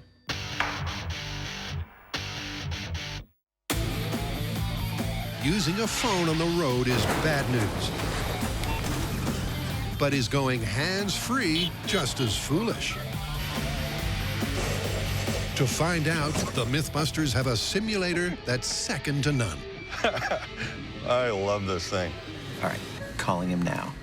And a Hyneman that's got his hands full. Hello. Good morning, Mr. Hyneman. Are you ready to start this test? I'm ready. Okay. Kick the car into drive, start driving, And I'll start asking you some questions. The questions are similar to those posed before. Did you play a musical instrument as a child, Jamie? I had a tuba in the bathroom right next to the toilet that I would play when I was, doing number 2 or something.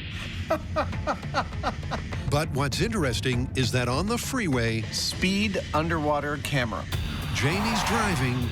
Hold on, yeah, somebody just pulled in front of me. And answers. Camera underwater speed. Are surprisingly solid. In fact, it's only when he hits the streets, 12 and 7, that he starts to waver. Okay, let's see, 19. With so many distractions, it's no surprise when Jamie takes a turn for the worse. At the next intersection, turn left. Jamie, you have taken a wrong turn. And that means that the test is over. You have failed. Okay. With no rest for the wicked, Jamie immediately moves on to the hands-free test. Hello. What is the longest running race in the Olympic Games called? The longest running race in the Olympic game is called a marathon. A marathon? Marathon. You mean marathon? Yeah. Okay. Once again, Jamie's focused on the freeway, but struggles in the city as his brain tries to process the traffic and the conversation. The Earth is located in what galaxy? I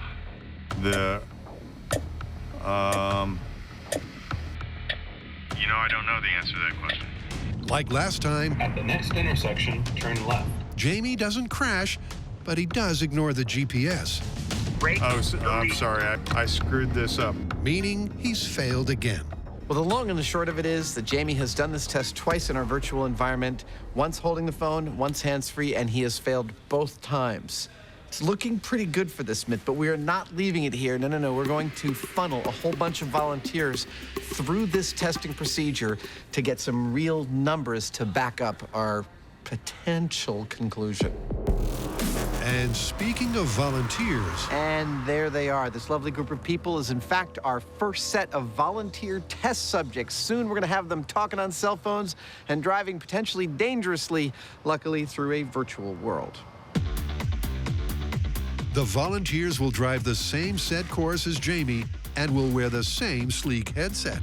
Perhaps the coolest piece of technology we're adding to our methodology is this. It's called an eye tracker, and it can see and log everywhere our test subjects are actually looking during the test. And it turns out that when you're driving and you are seeing things that may affect your driving, you rest upon them with your eyes. That's called fixating.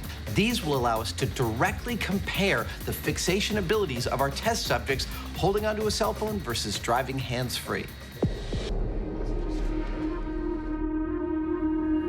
First of the 30 volunteers is Tiffany, who will be driving hands full. The first thing I want to know is what musical instrument you played as a child. None. On the freeway, her driving is solid. Logic questions. And her answers are perfect. Name 4 days that start with the letter T. Today, tomorrow, Tuesday, and Thursday. Excellent. But moments after hitting the city... How much dirt is... Oh. We just ran down a cyclist. This test is over. Next up is Michael. Hello. And hands-free, he's fine on the freeway. What is something you have at home that you should throw away, but you can't? Oh, my old computer. I still have one that got built in like 95. But deadly downtown. Which country has the... I believe that might be the end of our test there, Michael. Where did that come from? Thank you very much, sir. When the next 4 volunteers also crash and burn, it's looking good for the myth. Stop the car and please, license and registration, ma'am. And although driver 7 does make it through the course intact... All right, congratulations. You have successfully completed the test. Nearly all other drivers, whatever their phone fashion, either get lost... Ron, I am sorry to inform you that you have now missed a turn, and thus the test is over. Or worse. Oh, we had a crash, didn't we? Undeterred, the guys plow on through 2 full days of testing. And when Volunteer 30 takes dramatic evasive action... I suck at this. The guys have all the data they could hope for. All right, we have run a lot of volunteers through this experiment. We've got a lot of data to take a look at, so it's time to leave this virtual world, drive through the real world, back to our shop, and crunch the numbers.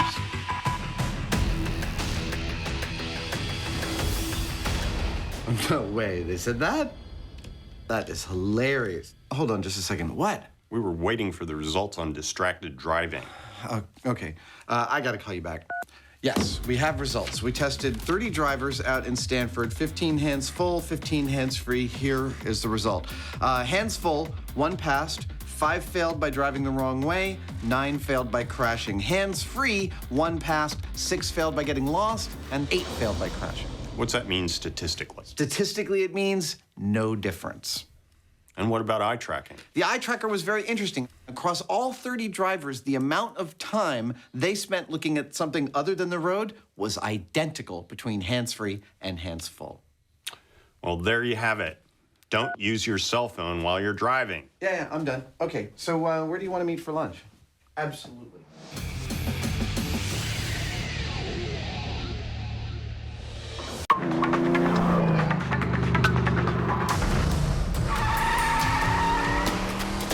It's all about reverse driving in this episode and how easy it is versus how easy Hollywood makes it seem. Whoa! Jamie and I have tried out some courses ourselves. We've been trained by a cop who's an expert in driving in reverse. Here we go. 3, 2. The reverse. Oh. There we go. Thank you. So now it's time for me to take all the skills I've thus far learned and put them to a real test. I'm here in an abandoned neighborhood in Marina, California, where my crew has set up a course, and I'm just supposed to drive as fast as I can in reverse. I'm actually pretty curious how this is going to turn out. This final farewell is a half-mile of twists and turns, but it's got a whole lot more besides. As the guys have put the movie mayhem back into this myth. And that's not just the props. We're going to put a little pressure on Adam because I'm going to be in a cop car on his ass the whole way, with the sole exception that when he sees me and takes off, I'm going to be outside my car. So he's going to have just a little bit of a head start. Adam's goal, like the classic Hollywood hero, is to make it to the finish line before those pesky police. That is a cop. That's bad. But with reverse gear his only option, will he escape to victory? Here we go. Bye, cop.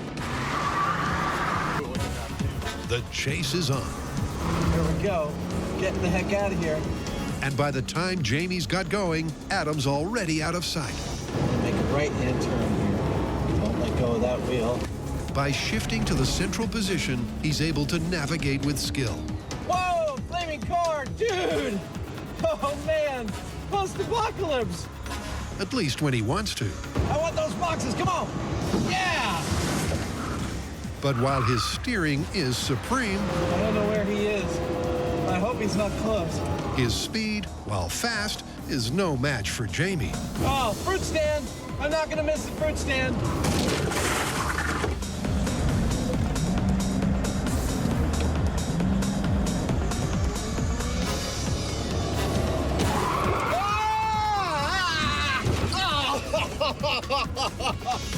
Adam may be down, but he's not out as he reverses back uphill. Ah! I'm going still! A strategy that the Hyneman then copies. With both drivers now revving in reverse, it's a case of who's gonna blink first.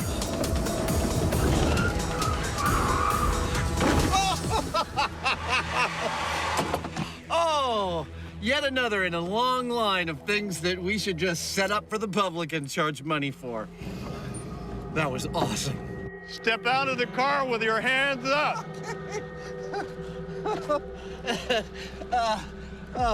That was so much fun. Oh my God. That was the best thing ever. Well, that went pretty much as good as I could have imagined. First off, the course was amazing, full of all sorts of really interesting obstacles, from fruit stands to dudes fixing their cars to, come on, a flaming car. I also was able to go through it really fast. I mean, fast enough where I almost lost control of the car on a couple of the straightaways. Like, it started fishtailing, but because of Brian's training, I was able to bring the car back under control. Ho-ho! Almost lost a little control there. Then, I actually spun out and Jamie hit me, but again, in reverse, I bolted back up the hill and Jamie chased me, and it was all going pretty good. But I was going too fast on the accelerator, and I spun out. He jammed into my front wheel, and I could not move. Test over. I must say I'm surprised how fast you actually can go in reverse. Adam was really pretty hard to catch. He was going along, you know, within the limits of what you can do on this road, and I couldn't do that much faster. I did catch him because he spun out, and I was able to almost corner him, except that he was able to take off in the opposite direction that I had come in. So at that point, I didn't have any choice but to actually take off in reverse after him, which is hilarious because that was not at all what we planned, but it turned out that I ended up catching him in reverse. So that ought to tell you something about how fast you can drive in reverse and what you can do with it. So how you want to call it? I have to say, I started this story thinking it was going to be handily busted, and I am now thinking that it's actually plausible. It's not unreasonable how much speed and maneuverability you can get going in reverse. Yeah, I mean, both of us, I think, if we had our choice, would go you know, front forward. Yeah. Because that's going to be your better option, but surprising how good it can be. Let's call it plausible. All right. All right, I'm going to drive forward home, though. If you can.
Give me that.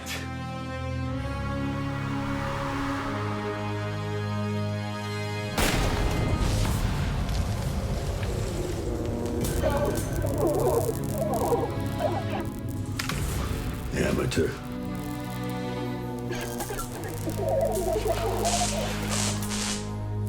I didn't even think that was possible.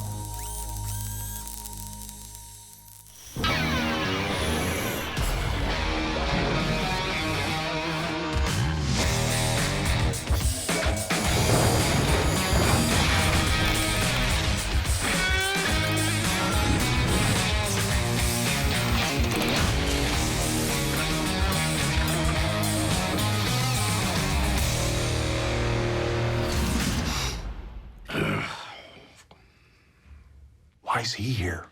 I don't know, but I would just get on with it.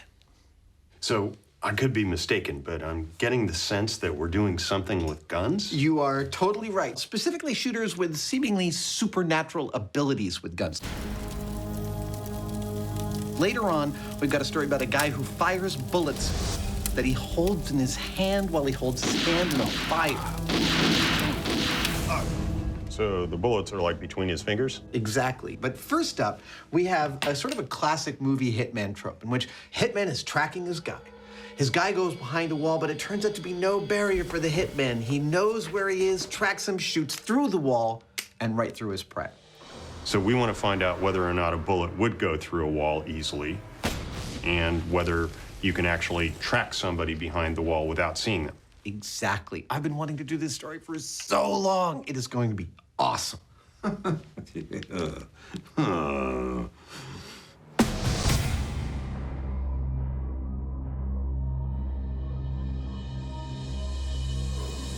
you might imagine that we would test this by going to a shooting range, setting up a wall, pulling out some guns, and just blazing away at it with all the ammo we can bring to bear.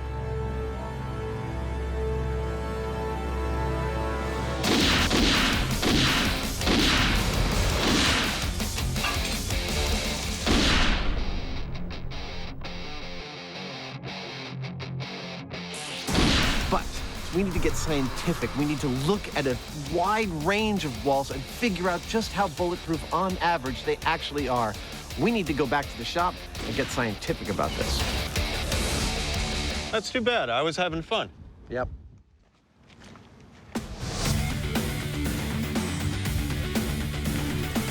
Now, when we're talking about shooting through walls, the word wall could mean many, many different things based on when and where the building you're in was actually constructed. Ah, too big, too big. The walls could be made of different materials, and they could have lots of different things inside them. Starting to look like something. We want a broad representation of walls to shoot at, so I've assembled all the materials walls have been built out of over the last 100 years. The house I grew up in was all lath and plaster. Ah, the old crafts. As well as a lot of the things, electrical boxes, insulation. I hate fiberglass insulation. Wiring and plumbing that you'd find inside those walls. Hey, that's awesome, it fits. When does that ever happen? With this, we should be able to make the targets that we need to find out just how bulletproof, or not, walls actually might be. Almost ready for shooting. Now it's ready for shooting, and so am I. Decided to come in costume as the man in black, the man of mystery, the man you don't want to see at your doorstep. Normally, when we're using guns, we come to a firing range. But because we're going to be firing into walls, these bullets may behave, well, unpredictably. I think it looks pretty good. So instead of using the normal targeting range, we're going to go off to one end where we can safely control what happens. It's time to introduce you to the ammunition and pistol we'll be using today for the experiment. The bullets we'll be firing are standard high-velocity hollow point rounds. They'll be fired from a standard double-action 9mm pistol used by the military and law enforcement the world over, and also a staple of action movie heroes. Here we go.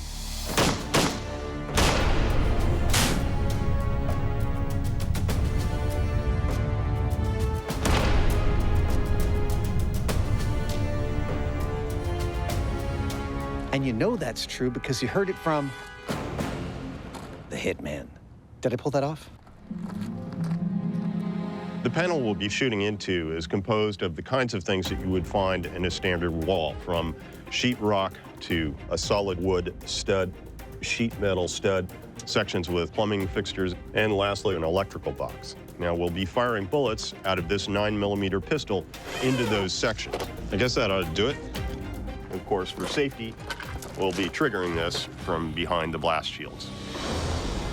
Now, we don't just want to shoot at walls, we also want to witness what happens when the bullet and the wall meet. Thus, we've set our high-speed camera perched carefully above, looking down through the inside of the wall. We've also chosen an extremely high frame rate of 17,000 frames per second. That's one of the highest frame rates we've ever used on the show. All will be known by this rig. And with a steel backstop, it makes a cool noise when a bullet hits it. Their 6-in-1 interior wall mock-up is ready to go. Will any of them halt a Hollywood hitman? First up, a blast from the past, lath and plaster. I actually think that lath and plaster is going to do pretty good in slowing the forward progress of the bullet. Range is high. Whether it stops completely, I can't say. Count it down. But I do think it's going to provide a nice barrier.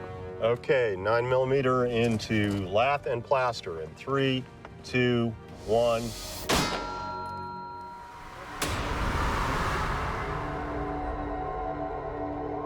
Well, it did the classic small entry wound, larger exit wound, but it looks like it came out pretty straight. With the bullet's trajectory unaffected and the velocity hardly hindered, the oldie wall would have provided no protection for our hitman's hidden target. And that sounds good for the myth. Made a resounding clang when it hit this backstop. I guess that means that you would probably get penetrated by that bullet. Up next. All right, let's slide this puppy down. Will this more modern, eco-friendly fortification fare any better? This test is against 2 layers of drywall. Range is hot, with about 3.5 inches of fiberglass insulation between them. Nice.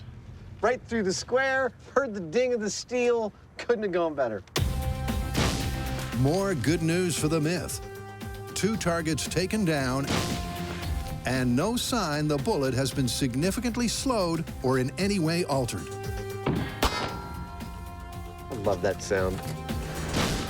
A result replicated when the sheet metal and wooden studs are also found to be duds. But now, it gets interesting. Next up is the first time our bullet's going to encounter an actual object inside the wall, and that is copper plumbing. We're gonna hit it right there.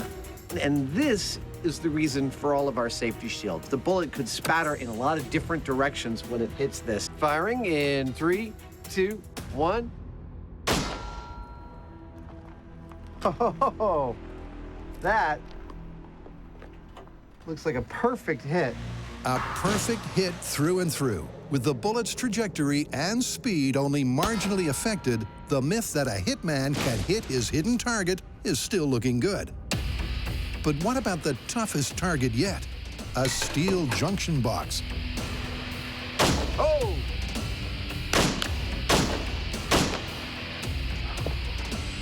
Oh, yes.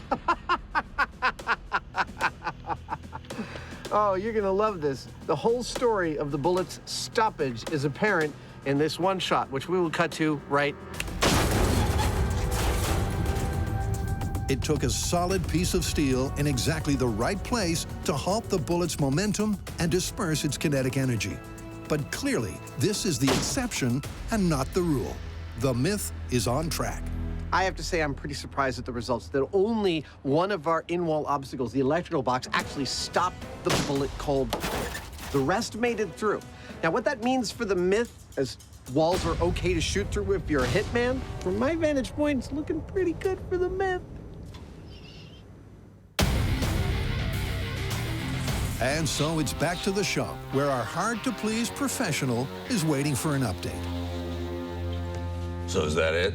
No. We actually have a few more tests to do before we finally call shooting through walls, but we're now jumping to the second story in this episode. It's from a movie called Shoot 'em Up. I am dead on about who you are, right? Say that again. I said, I am dead. Stop.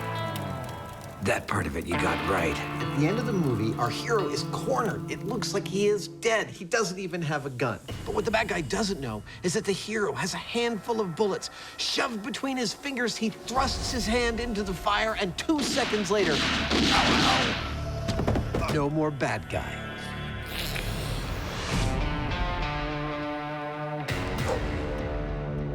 What was that? We were reenacting the movie. What we want to find out is, 1, can bullets go off that fast in a fire? 2, if they can, could you aim them? And 3, are they remotely lethal? So which one of you geniuses is gonna stick his hand in the fire? Well, we haven't thought that far ahead yet. Well, whatever. I've got a plane to catch. Shall we start testing? Sure. For that, Adam and Jamie hit their all-time favorite location to cause a commotion. Lots of goats. They don't seem to mind the fact that my jacket is made out of them. To set off this myth, the first item on the menu is a controlled fire. Even a simple fire can be fraught with difficulties and dangers that are unforeseen. That's why, 1, we've come out here to the Alameda County Sheriff's bomb range to set this fire. 2, we put it in a barbecue. And 3, Jamie and I are wearing all the proper safety equipment to make sure nothing gets out of control. Safety is always of the first priority to us. We don't like to let anything get out of control. All right, that's more like it. That's a nice little fire. After the flames have died down, it's time to get cooking. And they're starting out hands-free. Like we often do on Mythbusters, we try to remove variables so we can isolate what exactly we're seeing. And in this case, that means we're taking a single bullet, attaching it to a rod, and inserting that into the fire. But they're also playing it safe. The single round being baked has had the projectile removed. The empty case and primer will react to the heat, but no one's in danger of being shot. Yet. Question is, will the ignition match the movie? Now, there are 3 things that we will be testing in this fire test with the bullet shell casings. You ready to do this? Yeah. 1 is, will the shell casing go off in the fire? 2, will it go off exactly where our hero is holding his hand in the film clip? He holds his hand just about 3 inches above the logs, right in there. And 3, will it go off in 2 seconds? Okay. Shell casing test in 3, 2, 1.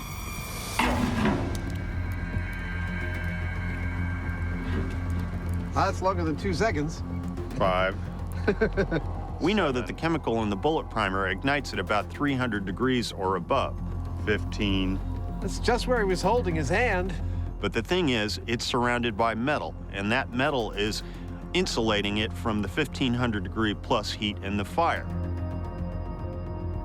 20. Jeez, crow. 25. It's right in the fire. Now, eventually the metal does heat up, and it gets that primer to its 300 degree plus. There it goes. And it goes off.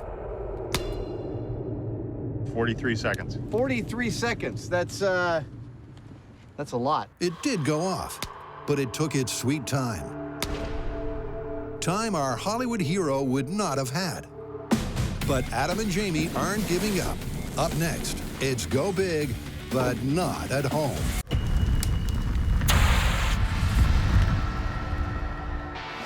The movie Shoot 'em Up looks like it's being shot down. Well, the results of our movie parameter test are in, and the 2-second time is totally out.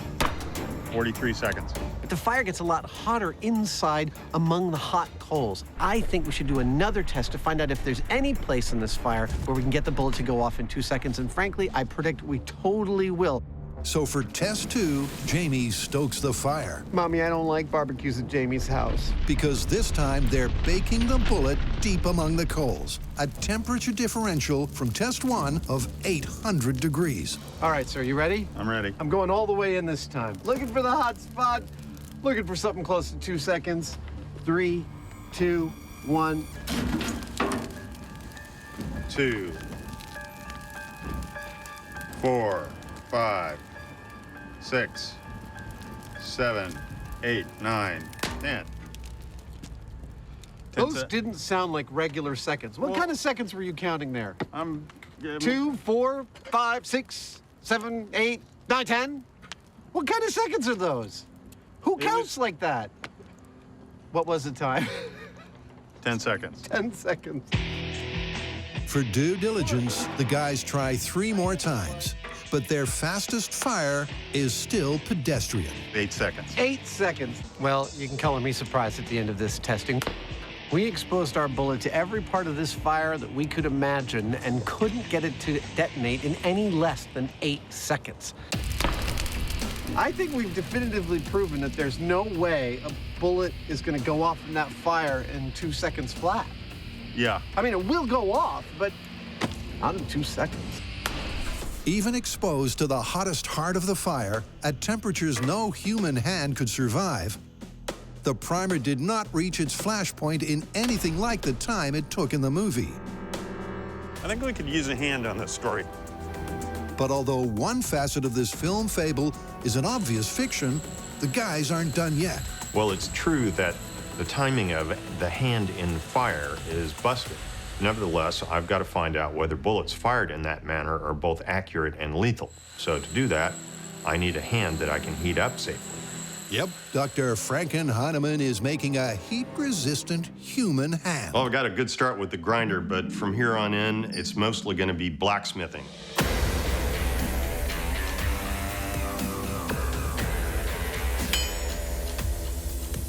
One of the joys of doing this kind of work is first there was nothing, and then there was something. That something being an adjustable, articulated hand able to realistically grip bullets between each finger. Detailed and disturbing work the doctor clearly enjoys. I've left a texture that is not unlike the wrinkles in my finger, and where it kind of smooths out all over the knuckle, I've done that with a blob of weld. It's all very fast and crude, but it gives it a strangely organic look for it being all metal. For added accuracy, it fits like a, you know what. A leather glove that grips like skin is heat molded onto the metal skeleton. And to gauge human-like strength, position number 1, between the thumb and index finger. Adam sets a calibration benchmark with his own grip. 8.1 pounds. This force gauge here holds what's called a peak value. That is the most amount of weight that it took since you last pressed 0. Now, I will put the bullet on this string on the force gauge and hold it between 2 fingers as hard as I can until it lets go. Ah! Ow, ow. And then I read that value, enter it into this chart. With the data handed over, Jamie mechanically matches Adam's grip strength to his metal digits. A couple of minor adjustments, and I think we should be all set. And this myth is all set to go off. It's perfect. But first, there's some unfinished business for our wall-shooting hitmen. Now that we've determined exactly how porous walls are and that bullets will most likely make it through them, it's time to deal with what's on the other side. So, you are the good guy, the camera, you're people watching TV, and you're looking at a wall, and there's a bad guy behind. Where is he? Oh, there he is. Now, that bad guy is gonna move behind the wall, and you've gotta shoot him. How are you gonna do that? We figured there's two methods that you could use. One is you could watch him run behind and make an assumption that he's going to maintain his speed, bang, and try and shoot him. Or you could listen for the sound of his footsteps and use your natural powers of triangulation to make an assumption about where he is and shoot there. I'm not sure if either one of those is gonna work, but in either case, it's gonna require a rig with a motorized dude on it. The dude. How you doing, dude? Isn't a very handsome dude. Something kind of like this. Walk, walk, walk. So, bullets can penetrate an interior wall. But is hitting your target as easy as Hollywood would have us believe? That is so weird. To find out, the team is testing two mythical methods. First up, target tracking. Here's how this test is going to work. Our target, that's me, will always start every test by moving from a visible position to an obscured position. The operator will be able to control the position of the target with this joystick, and he'll be able to see what he's doing through this monitor. The shooter must use trajectory, tracking, and their intuition to surmise where the target might be behind the wall and attempt to shoot them through the wall. Beautiful. Okay. There are two restrictions in this test. One is shooter can't start shooting until the target's past that yellow and black line. All the action happens on that side. And only one bullet at a time. This first test is going to be pretty basic. I'm going to be moving the target at what amounts to walking speed continuously. Jamie, you ready to start this? I am. Gun is loaded. Safety is off. Range is hot. All right, count me down, sir. 3, 2, 1.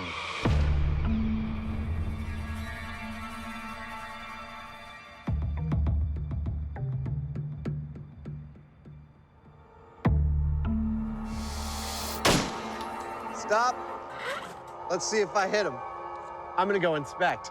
Well, it turns out with velocity tracking of an obscured target,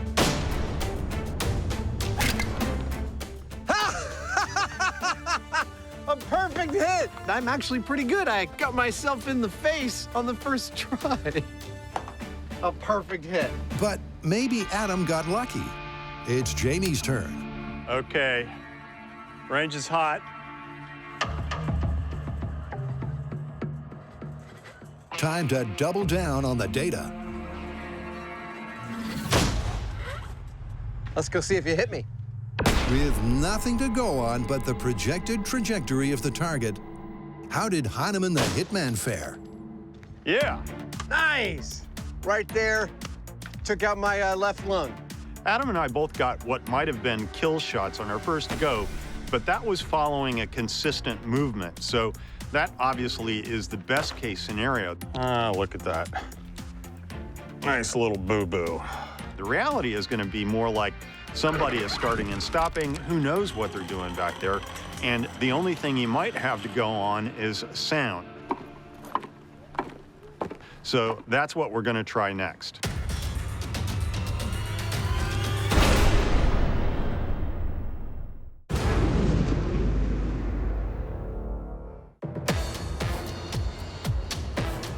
The Hitman. Give me that. The ultimate Hollywood anti-hero. With a seemingly supernatural ability, he always gets his mark. Or does he? Sounds like it's time for test 2. This test is going to be pretty much like the last one, except that the target is going to be moving all over the place, and the only thing that the shooter will have to go by is the sound of footsteps. Can I hear a test of that?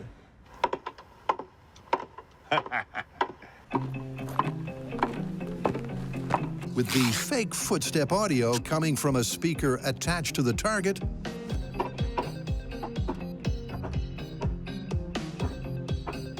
I can kind of hear it go. The setup is complete. In theory, I thought this would be pretty cool. In practice, it's far cooler. What do you think? 1 shot this time, or how about 3 shots? Yeah, let's up the ante. Okay, cool. All right, so you ready? I'm ready. You're wondering how we're going to do a test about hearing for footsteps when we're wearing hearing protection to protect ourselves from the sound of the gun going off. Excellent. Sounds loud and clear. These earmuffs I use are military grade, and they have a really cool feature. Actual microphones that play sound into the muff so I can hear stuff in the world until a gunshot happens, and then they cut out to protect me from the loud sounds. Also, it's 2 separate sound chips, one on the right, one on the left. I actually can fully triangulate while wearing these, so that's what we'll be wearing for this test. Oh, what's that over there? I must admit, I'm a little surprised that both Jamie and I got successful kill shots on the first test. A perfect hit! But on the second one, I personally think it's going to be a lot harder to triangulate the sound of footsteps behind a barrier. Count me in, sir. I'm giving myself only a 20% chance of actually hitting this thing. 3, 2, 1.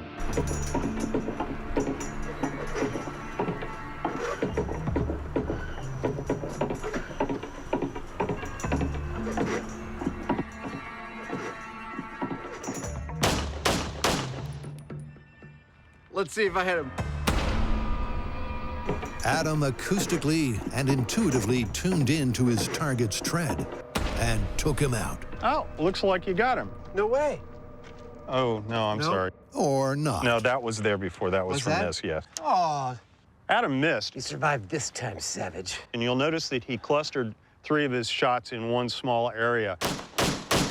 I'm not so sure that's the best approach. If I were doing this, which I'm about to, I'm ready.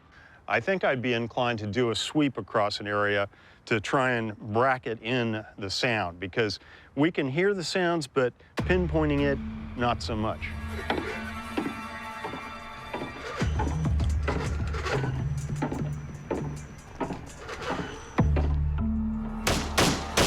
Despite the benefit of being able to adapt his tactics, You missed him.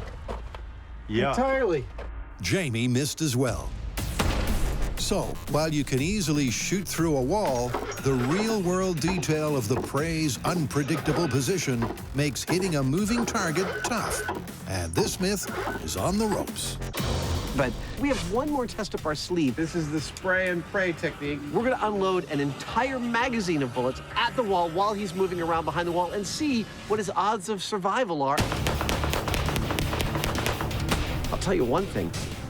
I wouldn't want to be behind this wall during that. That was really fun. But was it successful? Nothing. Not a single hit. It seems shooting blind really is just a shot in the dark. But it is fun. I can barely describe how much pleasure I get out of watching this rig go and out of shooting at it. And I'm not saying I couldn't have built this before we had Mythbusters as a show, but the design and execution of this rig is something that could only have come out after all these years of doing this show. This is a direct result of our experience in setting up experiments, and honestly, this is one of my favorites.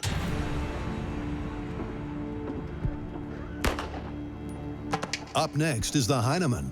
And once again, learning from Adam's failed technique, he opts to pause between each round, relocate the target, and fire.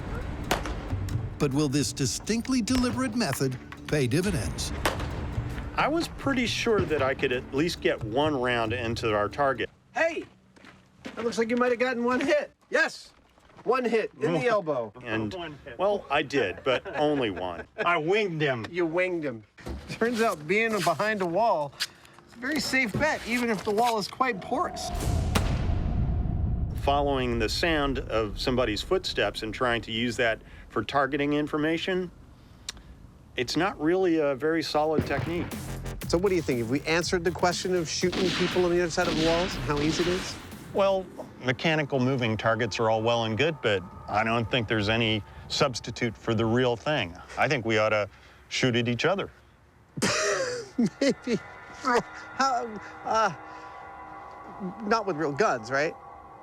Well, okay. Paintball guns. Paintball guns. Okay, I think we could do that test. A new test, a new day, and a new location for a spot of Hitman elimination.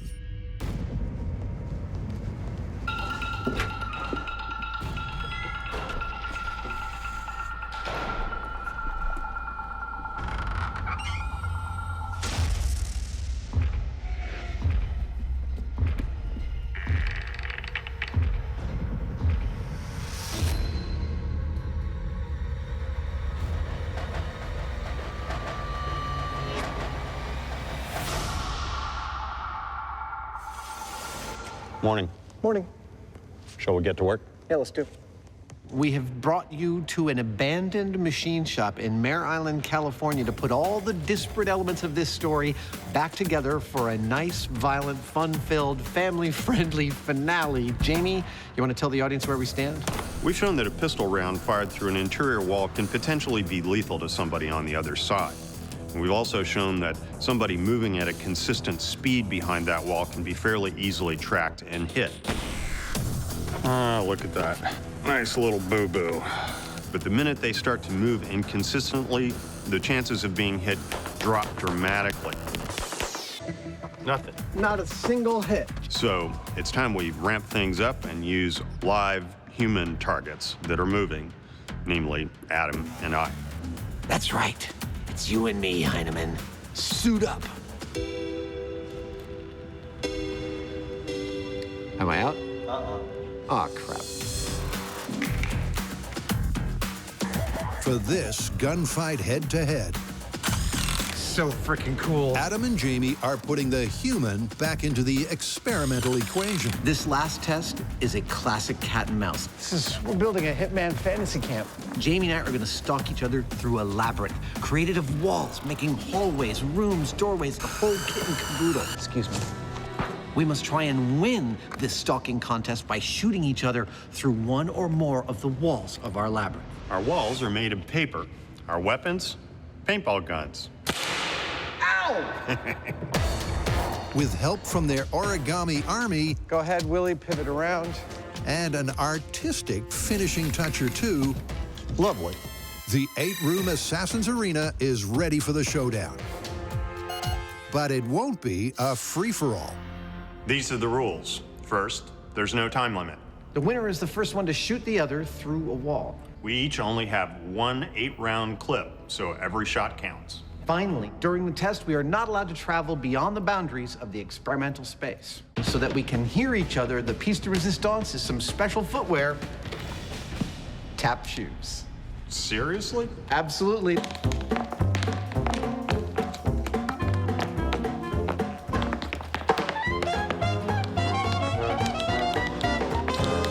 Oh, I've never worn those before. That is the first fact about Jamie I've ever heard that does not surprise me.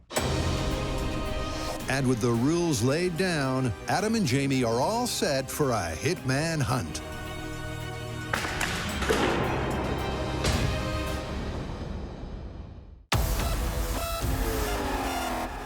To test Hollywood's idea of a handheld shoot-'em-up,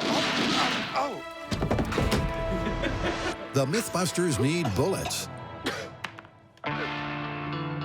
a helping hand, it's perfect, and dry experimental conditions. Doesn't rain all week, and then when we go out to shoot, it's raining. So let me introduce you to a little bit of how Mythbusters conducts a shoot in the pouring rain. And we've actually set up 400 square feet of tent city here in the middle of our muddy field. Right there is our high-speed camera op. That's an expensive laptop and our $100,000 high-speed camera. The important cables are running up through the rafters. There is where Jamie and I will be standing behind the blast chamber shields. That's our experimental setup. Hopefully, it's dry enough to actually get this experiment off. So if you hold bullets in a fire, they're going to take a lot longer than 2 seconds to go off. 10 seconds. 10 seconds. But at this point, we haven't established what exactly they'll do when they do go off. And in the movie, the bullets are shown to be lethal. So that's what we've got to test now.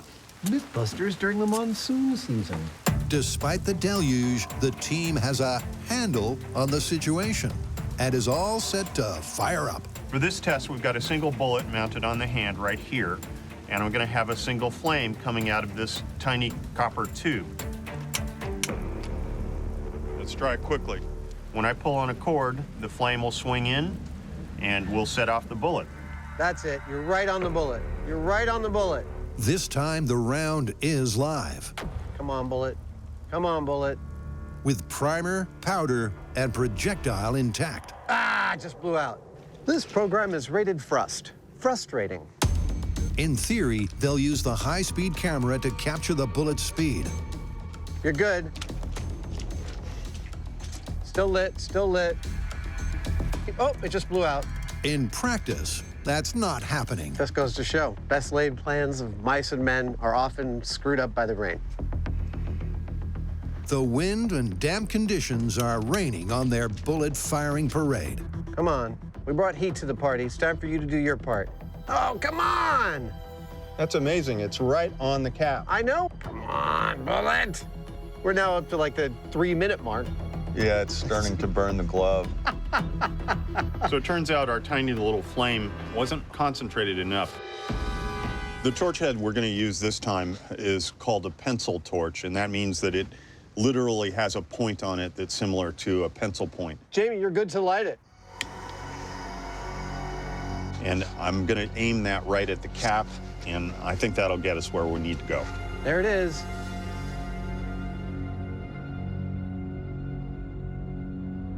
Hey! That worked a lot better. That was like within 10 seconds. That's what I wanted. Excellent. At last, there's fire in the hole. But what does the data say? Flame placement looks perfect. Oh. Let me see if I can't get a rough idea of speed here. The bullet's moving at 82 miles per hour. Yeah. Question is, why is it going so slow? When you pull the trigger of a loaded gun, the bullet inside basically explodes. The resulting shockwave travels down the barrel and propels the bullet out. But without the gun to enclose and back up the cartridge, there's nothing to prevent it from simply expanding and rocketing backwards instead of pushing the bullet forwards, hence the low speeds of the bullet. With no barrel to contain the energy, it disperses, and the bullet comes out at 10% of its usual velocity.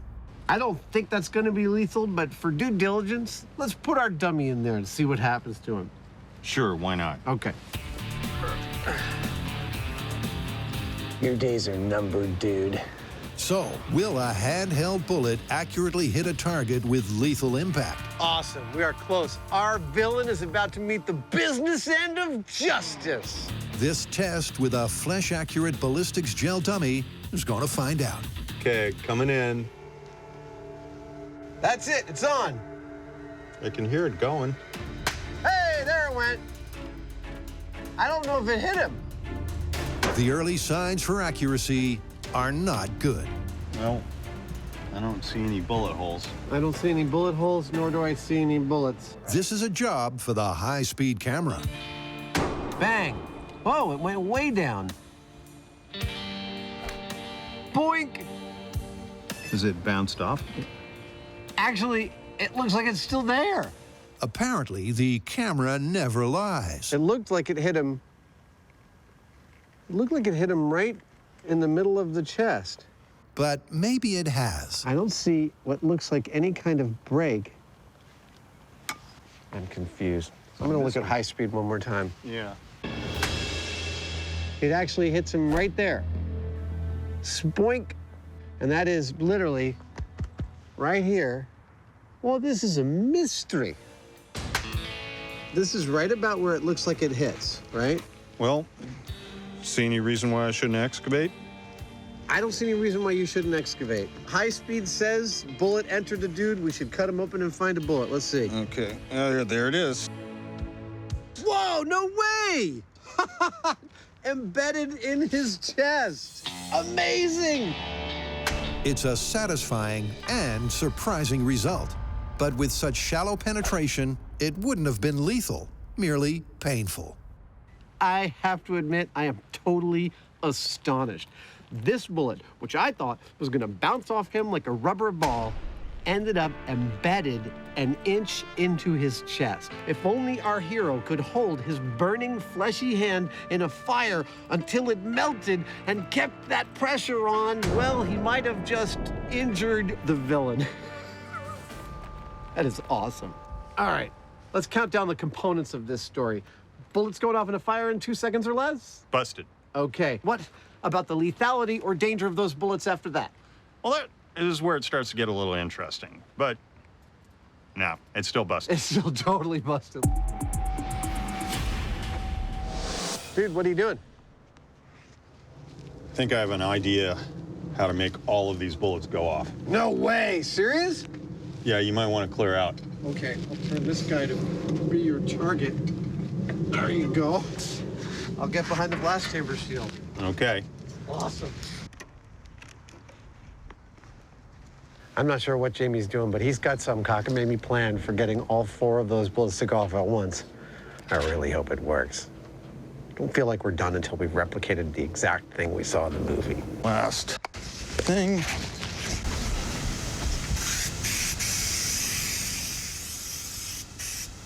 That looks flammable.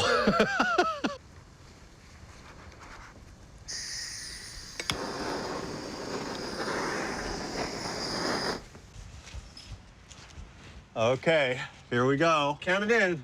3, 2, 1, go. There it is. Dude, that looks like it's working a treat. I want to hear 4 bullets go off. It may be a new way to sizzle the slugs. Oh, there goes the glove. But it soon turns into the same old story. Seriously, I can't believe it's not going off. I mean, yes, bullets can go off if you put them in fire, but this whole thing about having somebody put their hand in a fire, and, I mean, come on.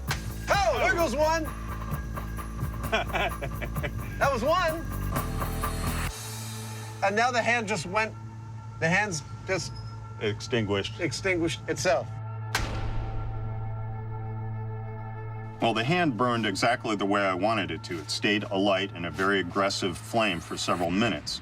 Unfortunately, only one of the bullets went off after quite a while, which says a lot about what happened in the movie. I mean, if it didn't do it here, with all of that fire for so long, I don't see how it could have done it the way that they showed it. That's one myth done and busted. But still to come, a head-to-head Hitman showdown.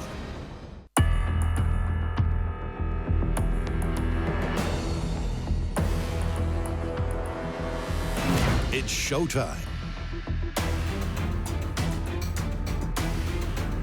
One by one, our would-be hitmen are guided silently to separate, random locations in the arena.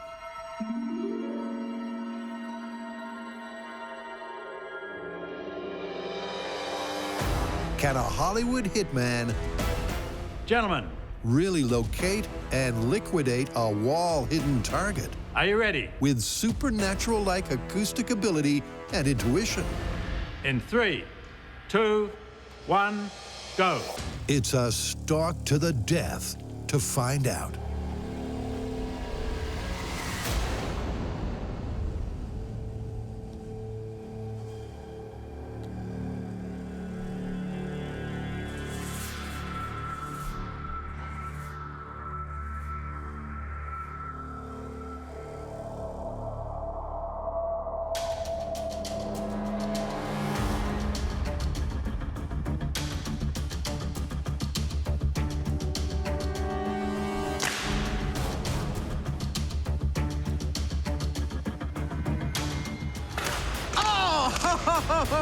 I'm hit! He got my gun hand. He got me right in the wrist. I've been looking forward to this test for a while, but that was far more scary and hair-raising and exciting than I ever imagined it would be. That's just stunning. You might recall from our earlier testing, to track somebody moving behind a wall was fairly easy to do as long as you can anticipate their movement. Now, in this first game, I remembered that. I peeked out the doorway just in time to see him move behind the wall, and so I was able to actually track his movement, fire through the wall, and I hit him. That was beautiful. It worked, just like we learned. So, the combination of a preliminary visual cue, audio location, and intuition does make it possible to pop your opponent. Good news for the Myth, but Adam's not giving up yet. Nicely done. Best out of 3? Okay. This is too much fun to give up after one try. Love this game. That's the cue for a fun and fear-filled test 2. Looking down on this test from above, I'm struck by a couple things. One, how lovely it is with all the colors and all of the labyrinth. Go. But perhaps the most diabolically scary part of this test to me was the quiet. I open my eyes. I don't see Jamie. I hear little creaks, but that doesn't necessarily help because you're waiting somebody else out. You know that they want to kill you. And even though this is for play, it doesn't make it any less of an adrenaline rush to know that someone's got your number and they're looking for you and you are looking for them. It is really, really thrilling in a way that few tests that we have done on this show really deliver.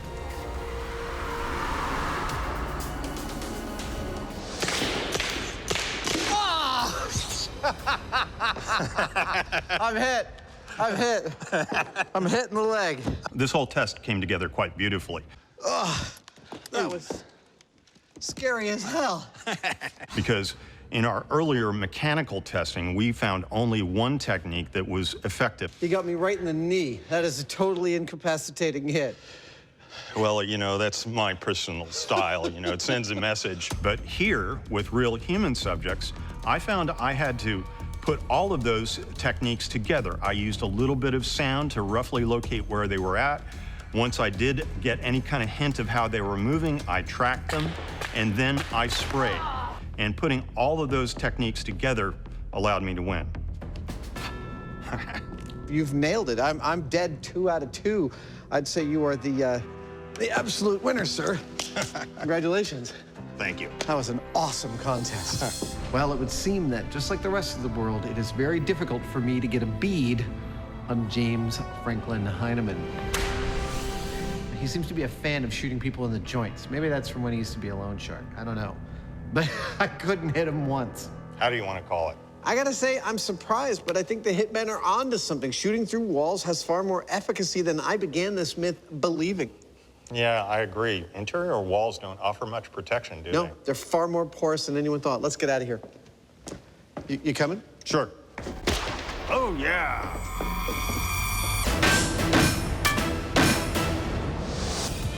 Back across town, it's time to settle accounts.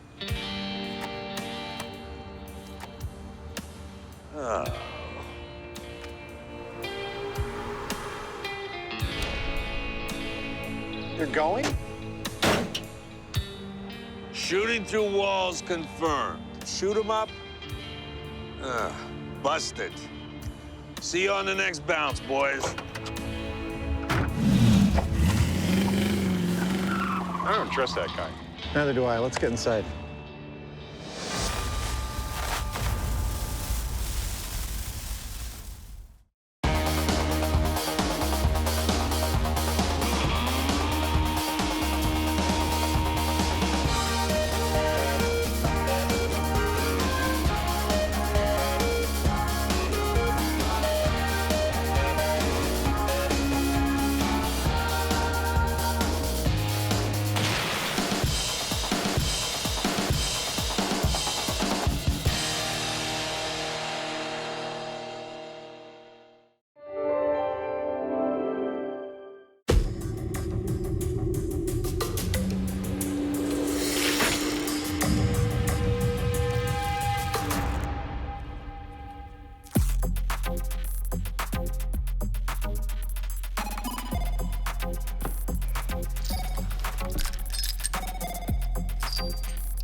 Gotcha. Oh, machine gun, nice. Ah! I can't believe I can carry all this stuff. Gotcha! Woo! Ha ha!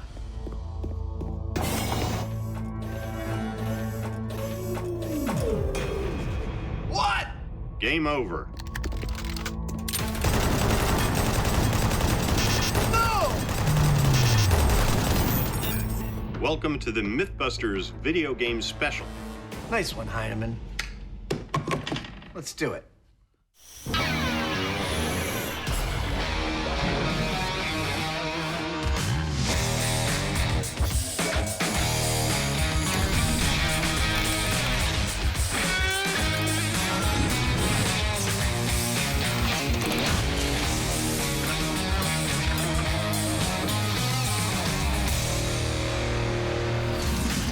So we're doing a whole episode on video games. Yes, we are. Well, given that there are thousands of them out there, isn't that a pretty broad topic for us? Well, you're absolutely right. The video game industry is not only massive, it is incredibly diverse. However, we've boiled it down to a couple of games that I think are pretty representative and also pretty cool. Go on. Well, later we'll be tackling Fruit Ninja to see if you can slice through real fruit as easily as you can slice through digital fruit. But first up is a myth from a little game called Doom. That's one of those games where you're shooting monsters, right? Yes, it is referred to as a first-person shooter, and Doom effectively invented the genre. You are moving through a world shooting stuff, and as you come across things that you need, you can pick it up. Ammo, medical packs, guns, supplies, whatever you need. The thing is that no matter how much you pick up in a first-person shooter, it doesn't ever seem to slow you down as you move through that world, and I'm thinking that's something we should test. Well, if we're going to test it, we're going to have to make a real-world version of a Doom level, right? Exactly. Doesn't that sound cool? First-person shooters include some of the most popular titles in video game history. But is it really possible to pack so much heat and still function effectively? Or is this a myth that's doomed?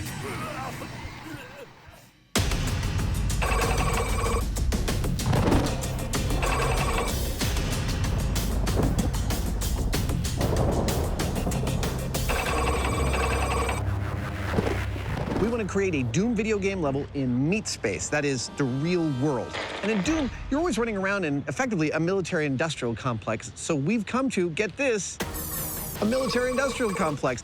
From the outside, the building's got potential. But on the inside, it's out of this world.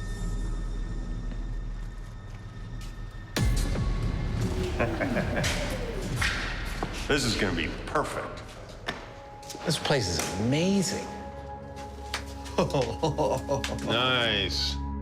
The building that we found is absolutely perfect in every way for conducting this experiment.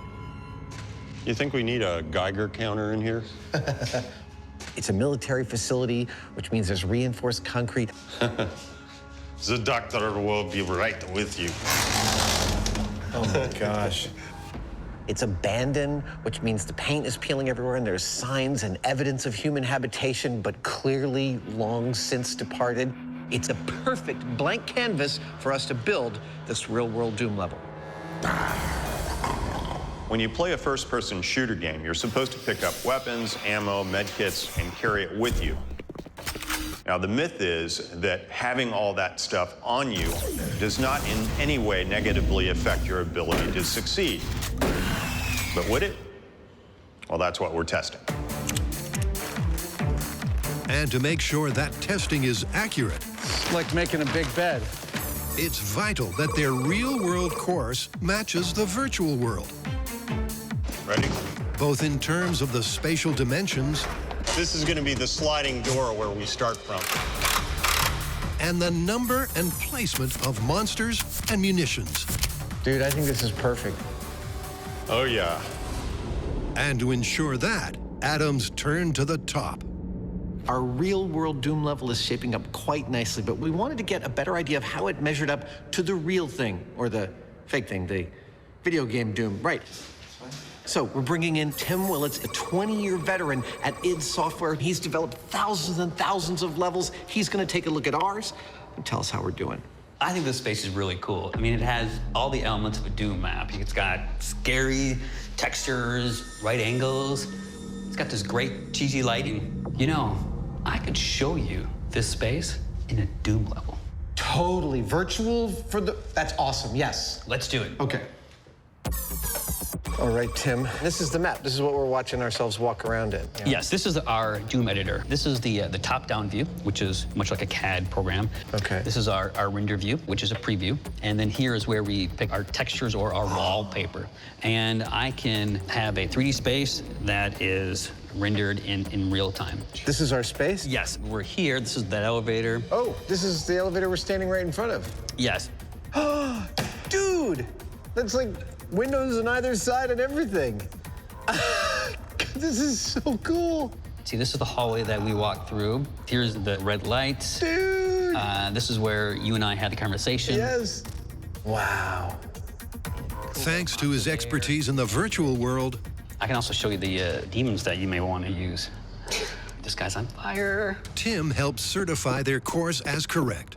It's got the right look, the right size, and crucially, the right amount of monsters, medikits, and munitions. This is the arsenal we will have at our disposal. Everything from handguns, shotguns, to machine guns. All of them shooting darts and paintballs. All of them weighted correctly to their real-world counterparts. Now, the first time we run this level, every time we pick up a weapon, we're gonna be putting one down. But the second time, we gotta hold on to all of it. That means by the time we finish the second level, we'll have everything on these tables strapped to our bodies. In theory, if we make it. I seriously don't know. So to find out if you can really carry your own arsenal and still function, we're gonna start out here at these Doom-accurate double doors. Once you're inside, you find your first weapon, and that's a handgun. You pick it up and you start hunting the bad guys. Next, you find weapon 2, and that's a machine gun. And that's pretty much how it works. Go room to room, picking up Doom-type weapons and taking down the enemy. Over the entire course, there are 15 things to collect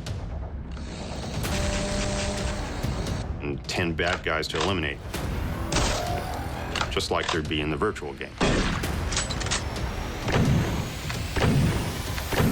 But can you actually carry it all? This is going to be fun. Now all that needs to happen... Dude, that looks so awesome. I would put this on my house if I could. ...are the finishing touches to the arena. And it's game on.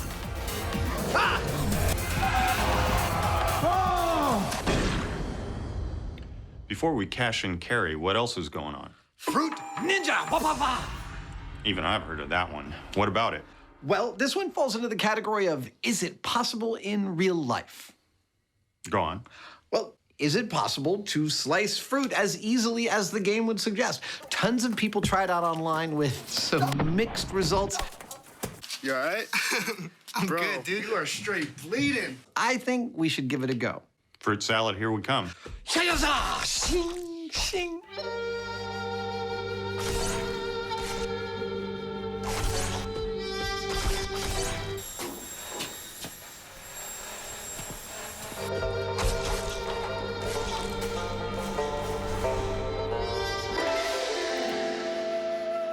Let's play.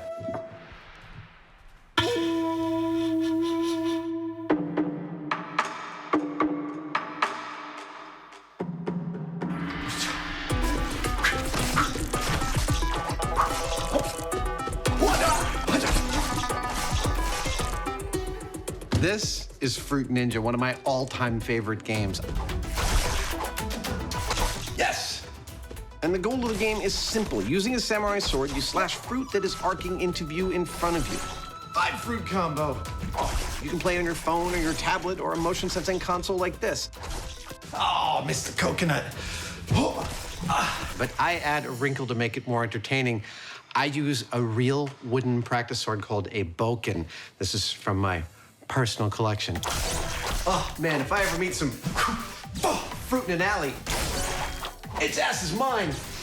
But is slicing fruit with a lethally sharp sword as easy in real life as it is in this game? But how to test just that? Well, Adam begins by establishing a virtual world benchmark over 3 60-second time trials. I hope someone sees this and puts me in a samurai movie. And Jamie, standing well clear, gets his geek on. While Adam is slashing the air around him like a crazed maniac. I'm more interested in the motion detection technology because it's pretty cool. Inside the console, there's a combination of cameras, infrared projectors, and depth sensors that work together to turn your physical movements into digital consequences. They basically map your moving body and the space around you at a rate of 30 times per second. The integrated software then turns that constantly evolving information into a virtual avatar, which in this case has deadly consequences for fruit. Yeah. See what I mean? Adam is a veritable whirling dervish of digital destruction. And when done, with the combination bonus points subtracted, his average number of fruit hits is almost exactly 100 per minute. But when Adam faces off against the real thing, will that score cut it?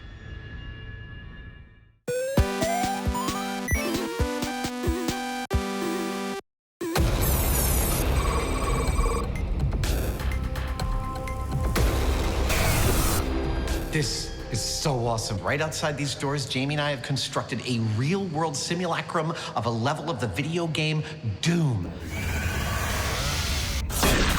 With weapons, ammo, health, and monsters.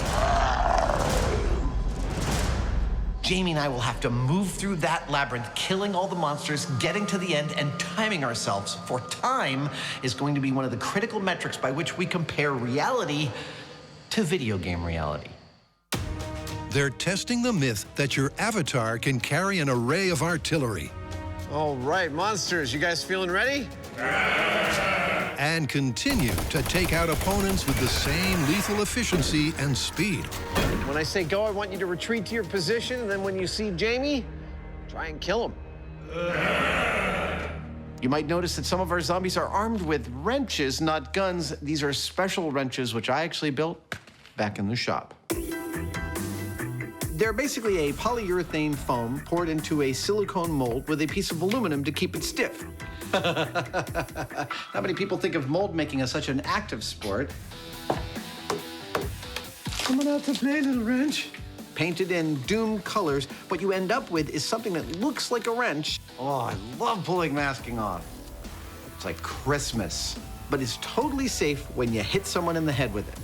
Whenever you see someone swinging a wrench in a movie, it's probably one of these so that when they hit someone in the face, they don't actually hurt them.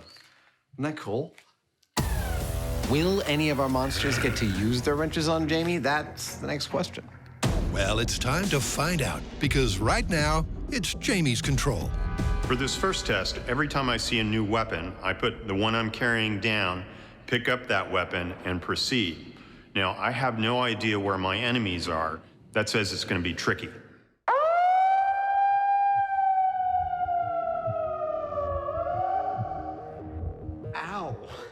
Jamie, are you ready? I'm good to go.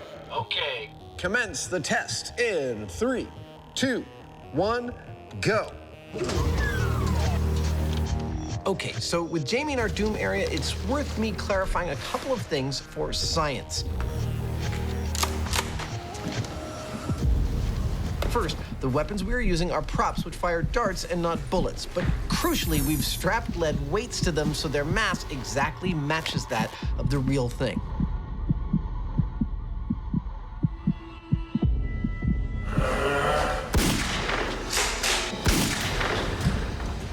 Second, this is our control test. Every time Jamie picks up a new weapon, he'll put down the one that he had already been using.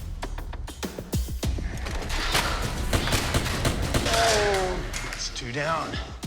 I think I'm home free. We'll do the keep and carry everything test once our controls are done.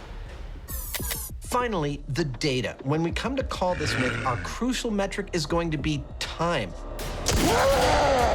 How long does it take us to complete the Doom course when we're carrying every weapon versus carrying one weapon at a time? And talking of time, what quickly becomes apparent is that this is not just a sprint. Nice. That was a bona fide kill right in front of us. With the monsters hidden randomly, Jamie can't simply run from station to station.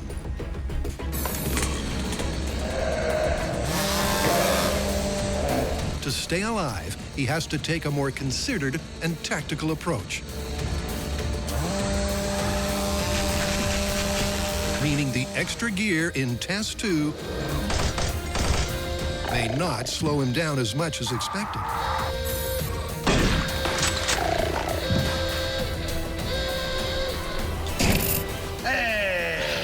How was that? That was fun. I'm shooting guys around corners. I'm like Rambo. How long do you think it took? Don't look. Oh, I have no idea. What, 5 minutes? Actually, you're pretty close. Just under 6 minutes. Yeah, that's great. It's actually pretty exhilarating. I'd pay good money to go do that. Now, just like in a video game, you know you're not actually gonna die. But in this case, the facility here is actually really spooky, for one thing. And then not knowing where or when one of these guys is gonna jump out at you, it kind of gets your blood going. It's pretty cool. Now it is my turn to go through this level, but of course, I'm just not gonna do it in street clothes. I'm gonna do it in costume. Let's kill some monsters. Oh, it was actually loaded. Like the Hyneman, Monsters, are you ready? Adam starts with his one weapon at a time control. 3, 2, 1. Adam, you're off.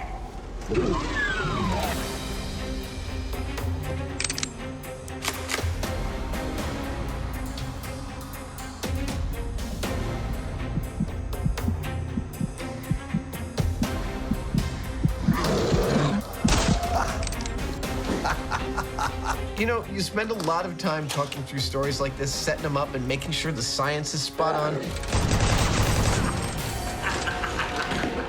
And then you're in the middle of it, and you're like, there are dudes walking towards me. And I've got to shoot them. What could be more fun than that?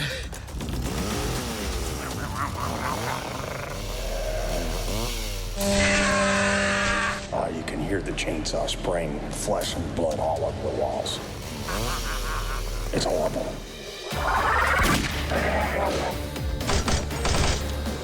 Yes!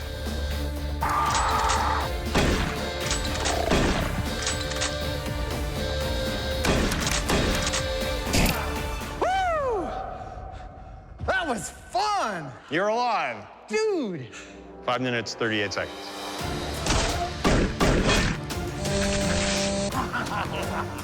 That was not only freaking insane, but we actually, I think, got some interesting results.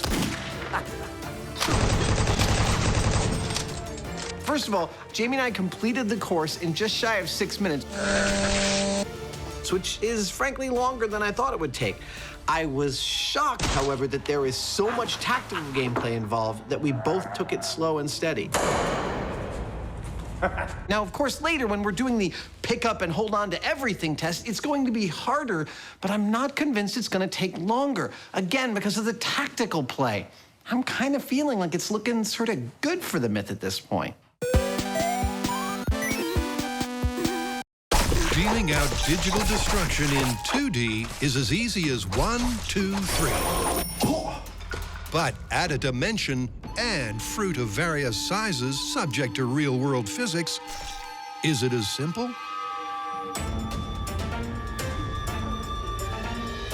To find out, the Mythbusters abandon M5 for an abandoned warehouse. This is a sparring program. Actually, this is just an open space in which we've constructed our version of the Fruit Ninja video game. Note the plastic on the floor, which we will use to contain our fruit carnage, and the small tower on top of which will be our Fruit Ninja, so that we can safely throw up fruit from underneath without being decapitated. Now, one of the key aspects of the virtual game, Fruit Ninja, is that the fruit is reaching the top of its arc right in front of you. So we want real fruit to reach the top of its arc, so we need people who are really good at throwing. You know who's really good at throwing?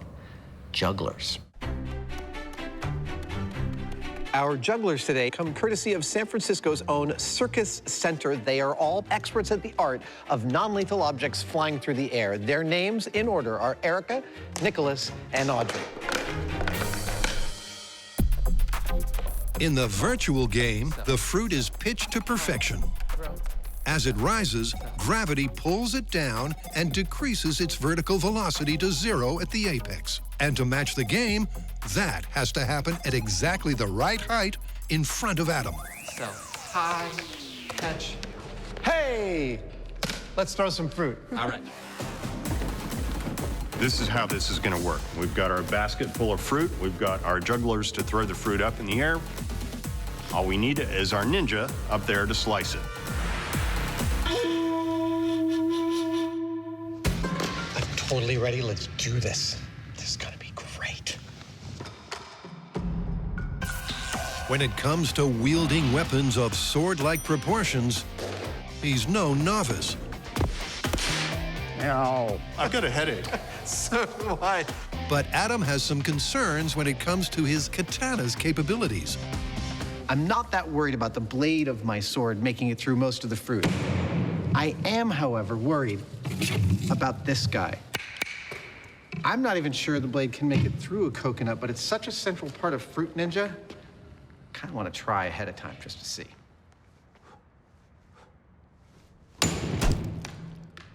That's awesome. Oh, I have coconut. With all ingredients confirmed as cuttable, it's go time. Can Adam beat his 100 cut benchmark? For this test, our ninja, aka Adam Savage, will have 1 minute to cut all the fruit he can. But for the most part, I'm gonna be doing that. Oh, this feels great. You ready, sir? I'm ready. Are you ready? Not quite, but what the hell? All right, you count us down, Jamie. Okay. Fruit Ninja in 3, 2, 1, go.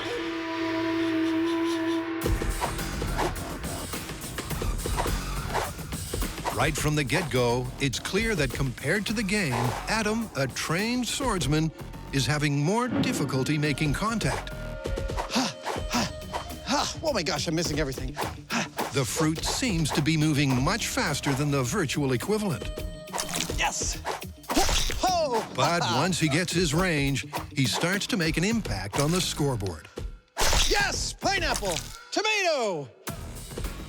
Oh, yeah! 30 seconds. 30 seconds already? This is too much fun. Too close to me. Oh. Quick. Oh, a whole thing of bananas. 3, 2,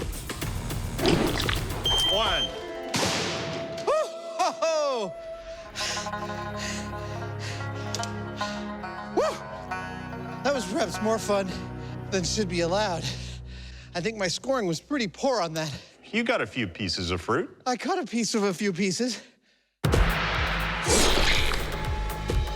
Yes! It is such a crazy experience standing on top of this elaborate platform with the 3 jugglers. Oh, yeah. Hurling fruit into my sphere of influence, only to try and catch it with the edge of my sword. And the satisfaction when my blade actually does catch the fruit, cleaves it in two. It's so much more satisfying than actually playing the game Pineapple on a screen. I mean, it doesn't even compare. With the test complete, the chopped fruit is collected and counted. Oh, look at that. Perfectly in half. to reveal a disappointing score of 30. I am literally eating the fruit of my labor. So our ninja, AKA Adam, sliced 30 of the 100 or so pieces of fruit, which is way lower than he got on the virtual game. But in his defense, the jugglers were off on two fronts. More fruit, more fruit. First, they didn't throw fruit at a fast enough rate, meaning getting a really good score was impossible. And second, they threw some fruit so close to him that it was too difficult to cut. Too close to me. So they're resetting a little further back to make it easier for him to hit the perfect apex, right in Adam's zone. But will it be enough to triple his score? I have my doubts. Grapefruit. All right, I've had a little bit of a breather. We're about to go again. The jugglers have mastered their arcs, and we're gonna try this test for real. I think I'm gonna do much better this time than the first one. Fruit Ninja in 3, 2, 1, go. Oh, yes! Pineapple. Yes! From the first fruit to be beheaded, it's obvious Adam's improving. Yes! Bananas are mine! With the jugglers now right on target. Coconut. Ah, yeah. Every piece hits the apex at a cuttable height. 30 seconds. 30 seconds! And Adam appears to be taking out his targets with video game-like ease. There's 15 seconds. But as the clock counts down and concentration and stamina flags, his hit rate slows. Meaning the result is up in the air.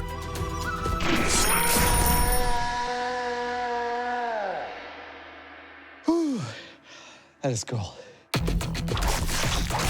So I'm noticing three things that are quite different between virtual Fruit Ninja and real-life Fruit Ninja, our version. First and foremost is that it's harder than I thought to hit fruit flying through the air. Second is that the fruit is much smaller in real life. The best I can tell you is that an apple in the game is about the size of a watermelon in real life, so it's much easier to hit. In addition, the size of the fruit is tied to the game's apparent gravity. If they were scaled correctly, they'd be moving considerably faster.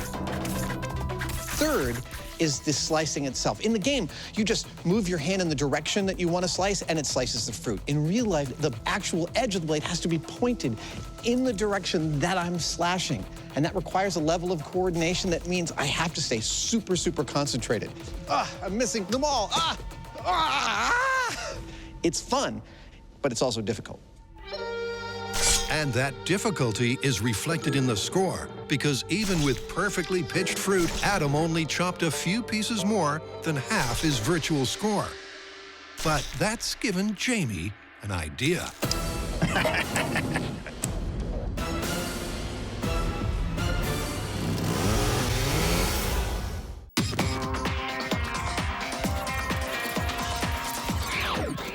With an annual turnover of $100 billion. Game over. What? Video games are massively popular, and first-person shooters pride themselves on their intense realism. But exactly how real are they? It's time to find out. With the control under our belt, it's now time for Jamie and I to run our Doom level again. This time, though, instead of putting down weapons when we find a new one, we are keeping everything. Got ammo. The question is, will it take us radically longer? Will we die? Frankly, we don't know. What we do know is that there's a lot to lug. Along with 2 ammo boxes and 3 medical kits, there's 9 Doom-approved weapons, which, when combined, have a total payload of 80 pounds. Will that be more than a match for the Mythbusters? Well, first up, it's Jamie, whose control run took 5:53. Oh, that's awful. Jamie, are you ready? I'm set. Starting the test. In 3, 2, 1, go. Like last time, Jamie immediately encounters a backpack, equipment sling, and handgun. Where are you? But unlike last time,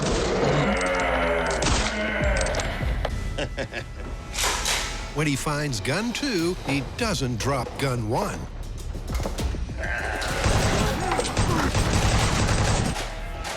Don't mess with me. I wonder if he's going to carry the ammo in his backpack. Knowing Jamie, he might connect up all the slings on the weapons and just drag them behind him. So you might be thinking that carrying 80 pounds of gear would definitely slow you down. But I want to point out there's 2 wrinkles to this story. First, we've set up a test that requires tactical gameplay, which means there's not much rushing in the first place. Next. And second, there's adrenaline. Adrenaline, the so-called flight or fight hormone, is released in times of stress, and it basically preps your muscles so they can work harder and faster for longer. And believe me, Jamie is feeling some stress right now, and his adrenaline is pumping. Adam's theory may be sound. Crap. Because halfway through, Jamie's kept up with his control. That is seriously the most twisted Santa Claus image I have ever seen. But that doesn't last long. Because soon, the combination of weight and bulk starts to take its toll.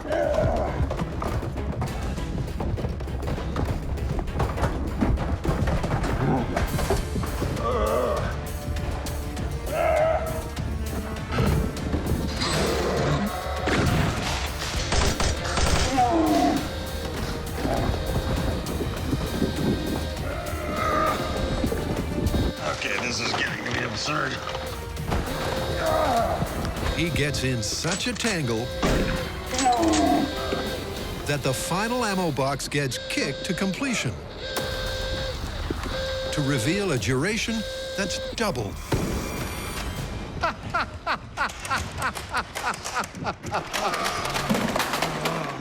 Well, Christmas has come early. How was that? That was awful. Really? That just took all the fun out of it. Really? Yeah, I mean, after the first couple of guns, stuff starts falling off. It's like, okay, I could take my time and spend a half an hour neatly packing and hooking everything on, but that's not the way this is supposed to work. Well done. Have a rest and then I'll gear up.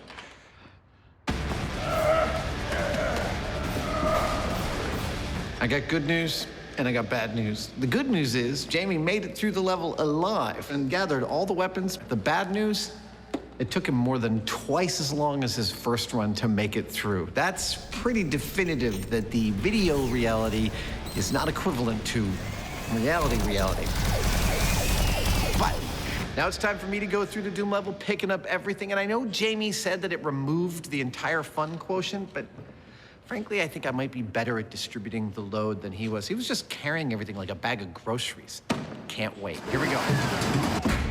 Ow!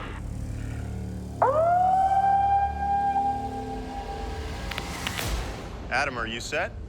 I'm ready, sir. 3, 2, 1, go. Adam has a plan to bring this myth back from the brink. Jamie ignored the backpack and packed his weapons poorly. Dead. Adam, however, is going to lock and load efficiently. He's dead. Using the utility backpack and equipment slings properly. One shot. But there's no getting around the actual mass and bulk of the gear. It's starting to take its toll. And in the heat of the action, They'll never hear me kill me. his neatly packed plan begins to come undone.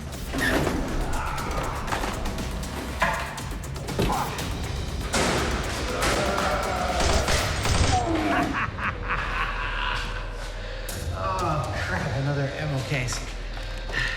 This killed me.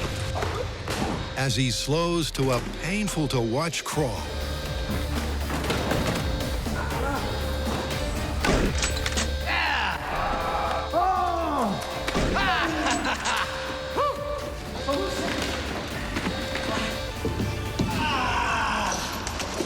You made it. Yeah! it's a freaking nightmare. Isn't that awful? Oh, I was doing okay until about halfway through. And then...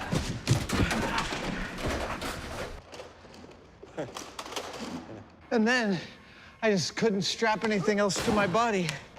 I'm just gonna take a nap right here. So, I made it through the level alive, defeating 10 zombies and carrying all my weapons out the final door. I made it also faster than Jamie did. 10 minutes and 17 seconds. Yeah, in your face, Hyneman. Age before beauty. Wait a minute. Never mind. In the video version of the game, all this extra equipment is supposed to help you progress through the game and succeed. The reality, however, is quite the opposite, because the more of it you got, the more encumbered you were, the less agile and the easier a mark for the bad guys. Yep, the video game makes it look so easy. But a side-by-side comparison shows that in reality, it's anything but. But all is not lost. Now, based on Jamie's and my performance, it would seem that the myth is busted. But while we are in reasonable shape, we're nowhere near close to that dude that you are controlling when you play Doom. That's where this guy comes in. Ladies and gentlemen, let me introduce you to Brendan Shaw. He is a UFC heavyweight contender, and at 6'4", 245 pounds, and an expert in many martial arts. He is in every way equivalent to the dude you are controlling when you play Doom. We're gonna run him through this level, and then we'll make that call.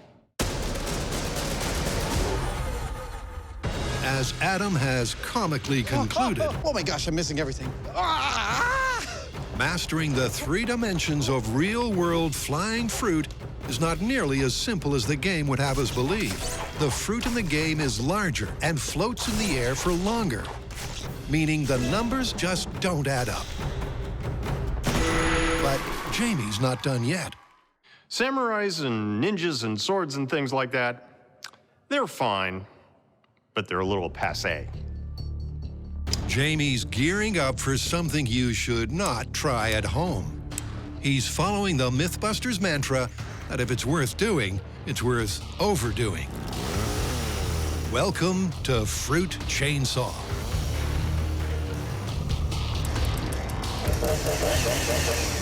Nowadays, we use chainsaws. Oh, yeah! Tackling fruit with a sword is one thing, but with a chainsaw, it's something else. I mean, all you have to do is touch it, and thanks to that chain going a bazillion miles an hour, you've got instant fruit salad. Yeah! So if you find yourself having to hack away at flying fruit, it's hard to beat. Yeah! Beautiful! Jamie's chainsaw was unbelievably effective. I was really kind of worried that the fruit would skip off the edge of the blade, but oh man, it was actually so much more awesome looking on camera than the sword. I'm thrilled. I want to keep going. Can we do some more? Scott, our cameraman, is collateral damage from sliced up banana from Jamie's chainsaw. The sword's just much cleaner and easier on the crew. I gotta say, this is some of the sweetest smelling carnage we have ever produced on this show. How do you want to call it? I'm gonna say it's much harder to play Fruit Ninja in real life than it is in the game, but it's also much more fun. What do you think? I'll let you know. I'm waiting for the chainsaw version. They're totally gonna do that now. Let's get out of here.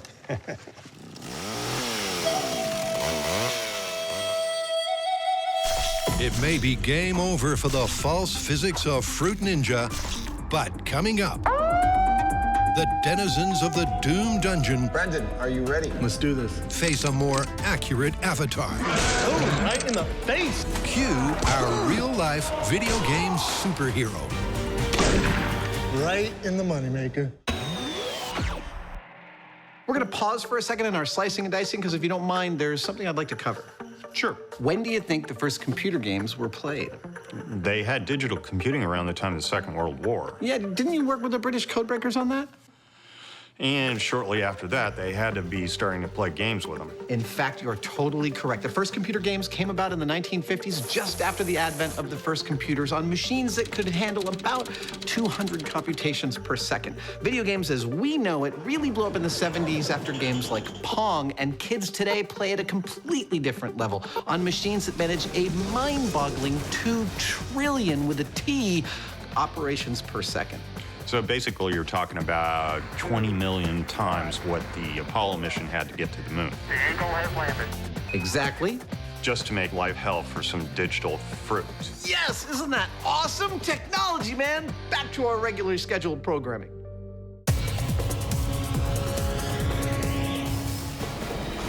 Crap. Adam and Jamie have just failed to fire in their first-person shooter. But an accurate avatar, they're not. That's where this guy comes in.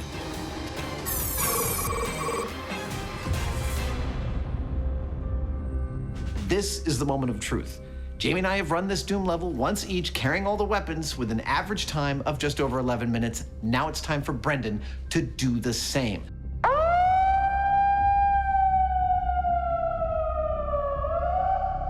Brendan, are you ready?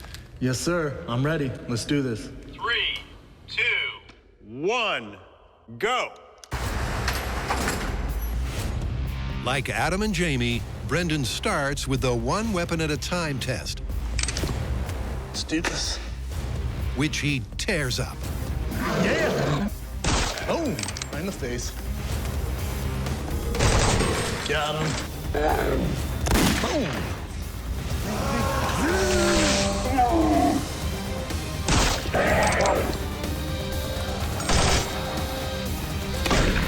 Right in the moneymaker. Brendan completes the control in a mere 4 minutes.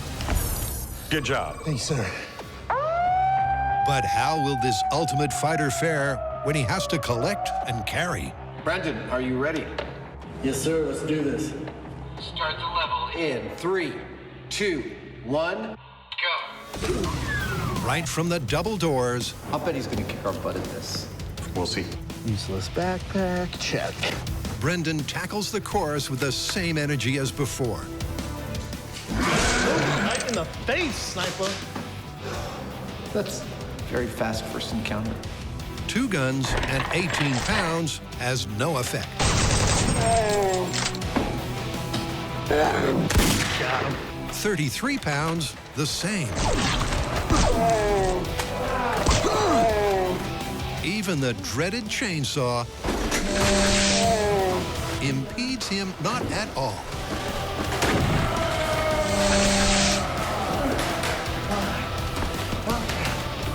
And while he's groaning like there's no tomorrow, I'm not sure whether that's the bad guys or Brendan. It's almost as much fun to listen to as being part of the actual level.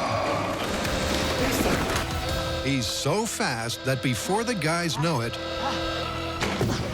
Yes, sir. Dude, Yeah. that was magnificent. Man. I didn't, you know what? I forgot to use the backpack. I just carried all this stuff. It's choking me a tad. I'm not gonna lie to you guys. Absolutely. I'm not gonna lie to you. It's snug. Oh my gosh, you beat us carrying everything when we didn't have to carry stuff. It's amazing what a little bit of adrenaline will do you when you got zombies chasing you. it's a stunning result. Because even loaded down with 9 weapons, 3 medikits, and 2 ammo boxes, Brendan's time was not slowed in the slightest. This is awesome. Once again, the numbers tell a very different story than I suspected we were going to tell. When Brendan went through, carrying everything, Yes, sir. he came in at just over 4 freaking minutes. And given that he fits the exact profile of the dude you are playing when you play Doom, I have to conclude that carrying all the weaponry is actually plausible. I never thought that I would actually say those words at the end of this episode. But that's not all we've learned today. You know what? These zombies, demons, really. Right in the moneymaker. They don't like to get hit in the penis. For whatever reason, I'm just really good at hitting them there. Right in the money shot. In the groin. I don't think the extras are too happy about it, the volunteers, but you gotta do what you gotta do. How do you want to call it?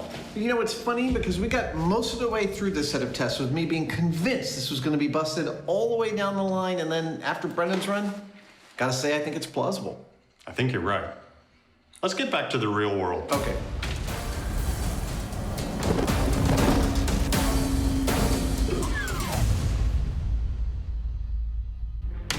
It's game over, but Adam's not done yet. For gamers, the lines between the real and virtual worlds can often be blurred. Adam's taking that concept to a whole new level. Guy jumped down, I shot him before he even landed. Oh, machine gun, I'll take that. He's playing a virtual Doom level designed by our Doom designer that he has only just conquered in real life.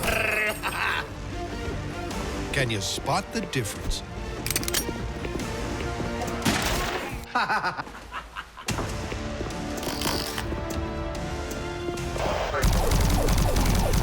Yes!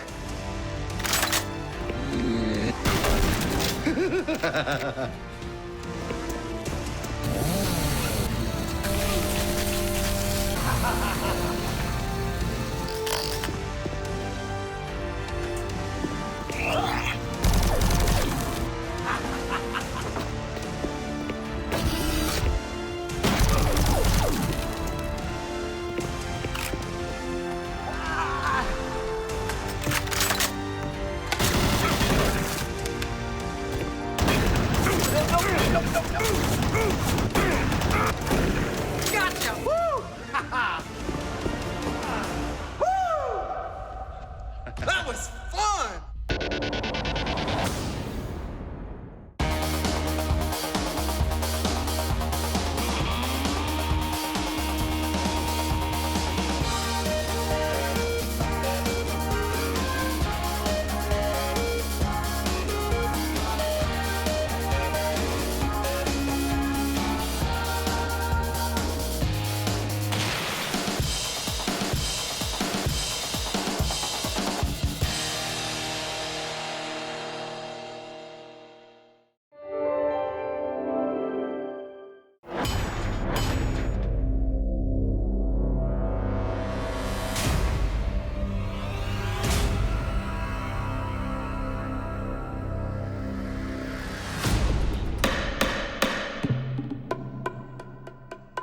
I find the defendants guilty. In 2002, a crack science duo was sent to prison for a crime they didn't commit. These men promptly escaped from a maximum security stockade to the San Francisco underground. Today, masked with their new identities, they survive as soldiers of science. If you have a problem, if no one else can help, and if you can find them, maybe you can hire the Mythbusters. Ha ha! You ready for the A-Team special? I was born ready, fool. Outstanding.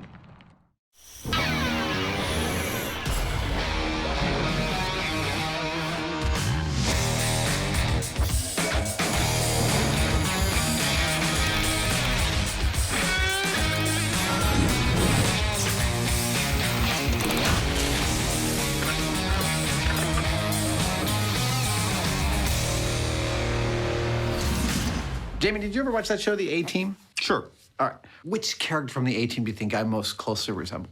Which one was that guy that keeps ending up in the mental institution? Murdoch. That's Murdoch. That's the one. All right. Well, we have an entire episode devoted to the 80s cult classic, The A-Team. What's on the docket? Well, later we will be trying to disable a car with a manhole courtesy of a sewer explosion.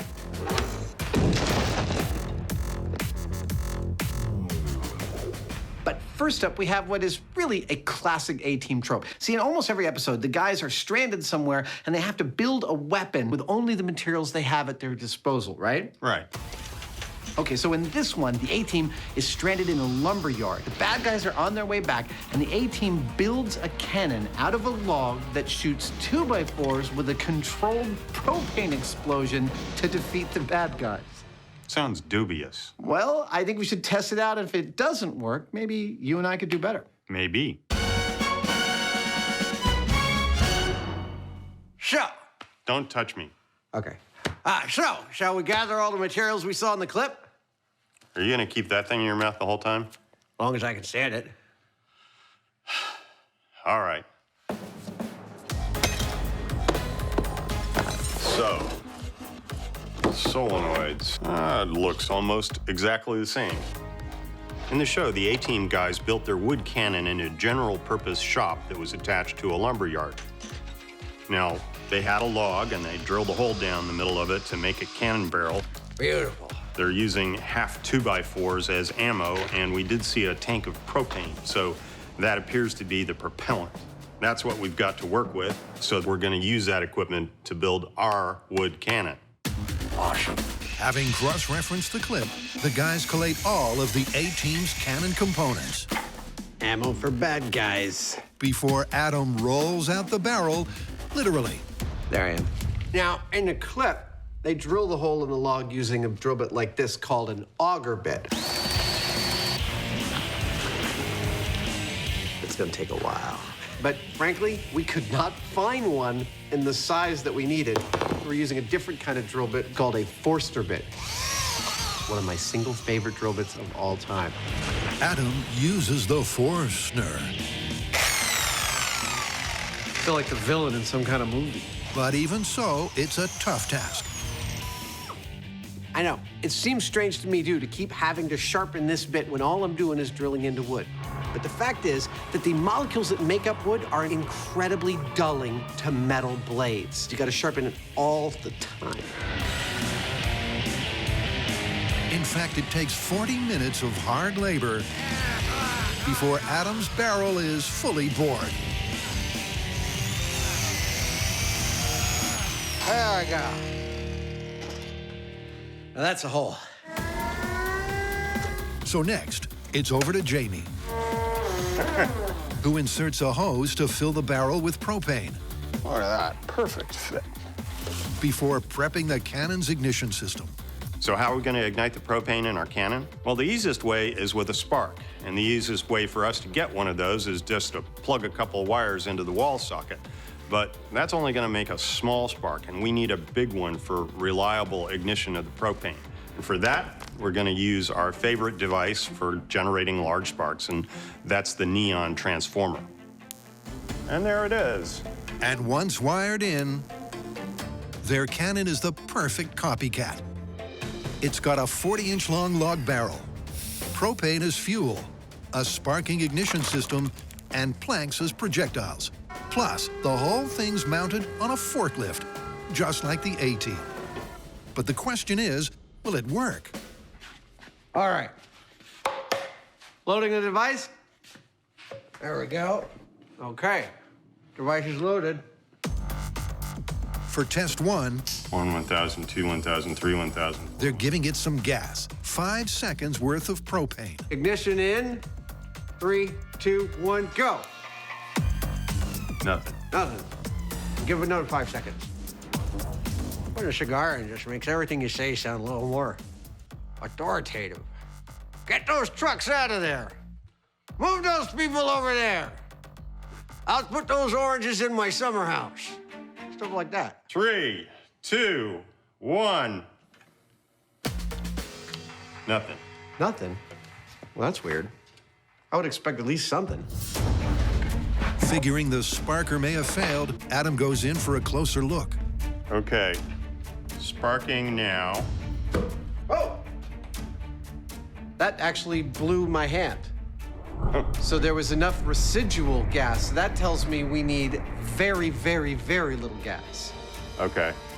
All right, we started up by adding way too much propane to this. Now, you might think, oh, the more propane, the better, but it's not that way. Propane isn't flammable in and of itself. It's flammable when it's mixed with air or oxygen. And you have to get the correct mix or stoichiometry in order to get that ignition or that pop that's actually gonna send this out towards the bad guys. So for test 2, the guys used just 1 second of gas. And 3, 2, 1, fire. Hey! That was a pop. It was. Ammo did not move even the tiniest bit, not even remotely. well, there was fire in the hole. But so far, a viable weapon this ain't. I gotta say, it's not looking so good. I mean, we've replicated everything that we saw in the clip, and we are getting ignition. It's just not as energetic as it showed in the clip. We're gonna have to do something else. With the guys stumped, this A-team is gonna need a plan B.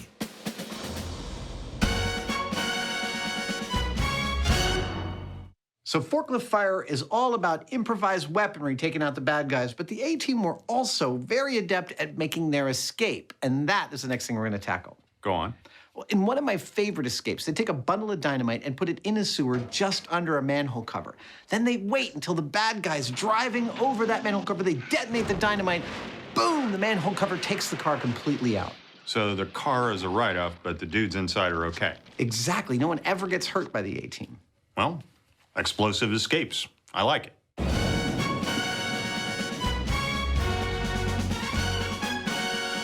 The myth is that by placing the dynamite just inside the drain, the A-team could evade the villains without injuring them. But is that really possible? That's perfect. So there's a plan, right? Of course there's a plan. For some reason, urban areas don't like it when you use explosives in their sewers. So, in lieu of that, we've come to our favorite place in California where we can blow large things up and even dig holes in the ground, Ione, California. Thanks to its remote location, Ione is the perfect place for some manhole mayhem. But the digging will come later. Now, obviously, since the A-team placed their sticks of dynamite inside a sewer, we are going to do the exact same thing. Perfect. Nice ride. But it raises the question, why would they go to the trouble? I mean, what's the difference between it on the ground and in the sewer? And this leads to the A-team's MO, which is they don't ever want to kill the bad guys. They just want to neutralize them as a threat. So in order to test whether or not their method is truly non-lethal, we're going to need a control. That is 9 sticks of dynamite, just like the clip, placed on the ground with this car placed right on top of it. Find out what happens to the driver of the car when we blow that up. My prediction, it's not going to be pretty. So with the car from the clip, the guys are green lighting a control test. What's next? Buster. Will a dynamite detonation outside a sewer cause casualties where an internal one would not? We want to find out whether our driver would have survived this blast, and if so, whether he was injured or not and how badly. To do that, we're going to be putting sensors on his head, there we go, on his waist and near his feet. And these sensors can record events down to the microsecond, which will tell us exactly what went on. Buster may be wired in the hot seat. Just remember, little buddy, this is going to hurt you a lot more than it hurts me. But he's not the only data device. Now, another reason the A-team might have placed their explosives inside the manhole cover is to protect any innocent bystanders standing around. And that is a reasonable assumption that we would like to test, and that's what these figures are for. We've placed these 2 half-inch plywood cutouts at 15 feet and 10 feet from the blast to see how much damage they sustain in the control versus the actual experiment. And of course, on Mythbusters, innocent bystander is just another term for shrapnel catcher. With the plan coming together... It's okay, little buddy. Next up is the explosive. For accuracy, we're using 9 sticks of nitroglycerin-based dynamite because that's what they used on the A-team. Now, this is the first time we've used it because it's relatively unstable. It's shock sensitive, and that's bad. So we're going to take every precaution, and we're going to be safe. And speaking of being safe, that cigar, it's fake. Yes, made of chocolate. The guys are going that extra mile. Say when. to make sure that everything matches the clip. Stop. With 2 exceptions. First, the control test has no sewer. And second, also in the clip, the car is moving, and we are not doing that for 2 very good reasons. Number 1, it doesn't make any difference to the physics, but 2, and most importantly, we want to be able to compare our control blast against the blast when we dig the sewer and put the dynamite in there. And in order to compare those 2 exactly, we need the dynamite in the same spot on both blasts. And in order to guarantee that, well, we're just not moving the car. That is our plan. 9 sticks of dynamite is a pretty serious blast. Now, to put that in perspective, a hand grenade might have 1/5 of 1 stick of dynamite inside it. Now, granted, it's encased in metal, which is what causes most of the damage, but in our case, our dynamite is also actually sitting right next to a bunch of metal in the engine block. And that engine block may absorb some of the shock, but it may also turn into frag, which means that Buster might be sitting right next to the equivalent of a whole pile of grenades.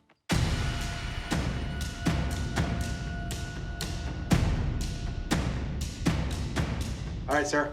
You ready? I'm ready. Okay. You mind if I take the first plunge? Knock yourself out. All right, here we go. This is 18 dynamite test, the control. I've always wanted to do this. In 3, 2, 1.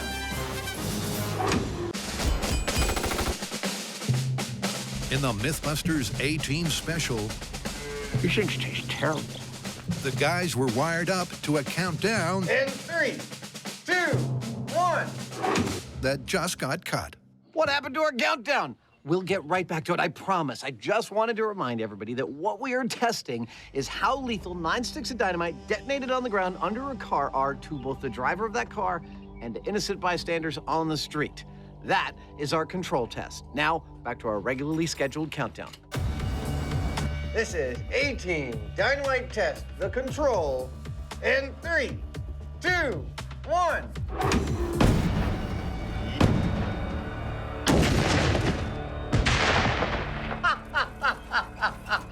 I'm no munitions expert, but I don't think that car's gonna be there when the smoke clears. When the dust eventually settles, the car hasn't disappeared. But it's not exactly in one piece. How you doing there, little buddy? Oh, man. He actually looks almost completely intact. Oh, wait a second. Hey, Adam, check this out. Oh! That's a hole clean through to the underside of the car. I am now going to go out on a limb and predict that Buster didn't survive that, but only the numbers will tell us for sure. It didn't look good for Buster. But what does the data say? That looks pretty bad in here, huh? Like hell on earth? But get this. Buster actually survived that blast. I know! Don't get me wrong, he is not walking away from this blast. No. He's legless below the knees. He has permanent hearing damage, if not almost total hearing loss, and permanent lung damage. He's not walking away, but he's not dead either. Although Buster may live to see another day, his injuries are way too awful for the A-Team, and he's not alone. Upon careful looking again and again at this high speed, I'm noticing that the blast pressure wave, which normally would be coming upward and outward in a symmetrical bubble, is not doing that. Instead, it's starting out as 2 bubbles that are coming out underneath and to the side of the car, spreading out the energy coming off of this blast to the side. That energy to the side spells bad news for the bystanders. At this point, you might be wondering how our bystanders have been holding up, and I can tell you, our bystanders withstood a pressure wave of 90 psi, 90. That's lethal. They were dead. With death and destruction from shockwave and shrapnel, the control blast was catastrophic. But will going underground, as per the A-Team's technique, really make a difference?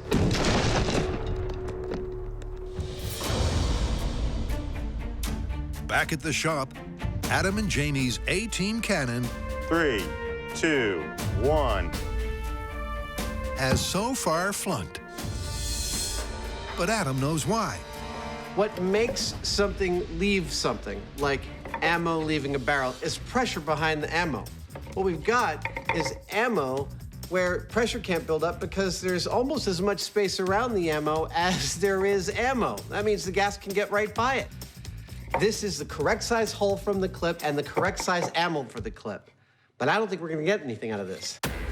I think we need to build a little bit of a barrier behind this to create some corked pressure in there. So, Adam's altering the A-team's design. There we go. To up the pressure. Now, see that? Much less space. But will this now tight-fitting torpedo go ballistic? Firing in 3, 2, 1. Yeah! Boy, I'm glad I wasn't standing in front of that thing. It's another flat-out failure that bears no resemblance to the clip. So to give the myth another lifeline, here's Jamie. Along with propane, they had a tank of oxygen, just like this one here. Now, oxygen is an aggressive oxidizer that I'm betting would make a far more energetic sort of a burn. So while we didn't see them use it, just for due diligence, we're gonna try it. Like Adam before him, Jamie's going off script. Smells like oxygen. No, it doesn't. It doesn't smell like anything. As this time, he adds pure oxygen to his propane party. No. And back goes the fuel line. 3, 2, 1.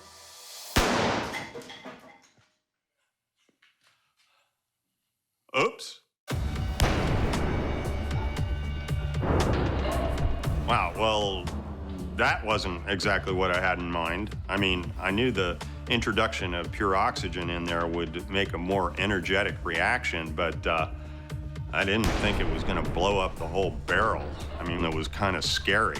But it does make me think that if I dial back the oxygen to just the right amount, I should be able to find a sweet spot that shoots that wooden ammo out as pretty as you please. After watching the dismal results we were getting trying to use propane to shoot projectiles out of our cannon, you might be wondering why the addition of oxygen made the reaction so much more vigorous. I mean, oxygen's in the air I'm breathing right now, isn't it? Well, yes, but less than you think. Breathable air is actually 78% nitrogen and only 21% oxygen. What Jamie filled the barrel with before the addition of propane was 100% pure oxygen. Now, what do you need for the burn to happen? Propane and oxygen. And what he put in there was 5 times more pure than what is in the air. Thus, the reaction we got was much more powerful. So with some running repairs on their log, better than new, and some better late than never safety shields, there we go. That makes me feel safer. It's all systems go to find out if there is a propane and oxygen mixture that will fire their projectile but won't destroy their cannon. Okay, I'm fueling. 3, 2, 1. Hey! It moved about a foot. For each test, so going to 4 seconds. The guys are altering the relative amounts of the two gases. 1,000. Firing in 3, 2, 1. We got it out! Woohoo! Give me a high five. But after some early encouragement, 3, 2, 1. It's not long before a familiar pattern emerges. This one's for the money. Firing in 3, 2, 1. That was by far the most vigorous bang yet, and our projectile didn't move at all. Indeed, after 24 concentration combinations, including a repeat of Jamie's Big Bang, 3, 2, 1. It's clear that no gas mixture has the pushing power to weaponize their wood. Our plan was good, great even. We methodically experimented with different air-fuel mixtures of propane and air, and then we added pure oxygen. We added a barrel block to the back of our projectiles. We got breached cannons, we got loud cracks, we got bangs, we got fire. Still, one thing we did not get was any projectiles leaving the barrel and traveling towards their opponents. We have scientifically busted this device completely. But here's the thing. I have to imagine that if you put Jamie and I in an abandoned lumber yard, that we would be able to come up with something that was effective. Let's call it. Yeah. Let's figure out another way to hurl wood at our opponents.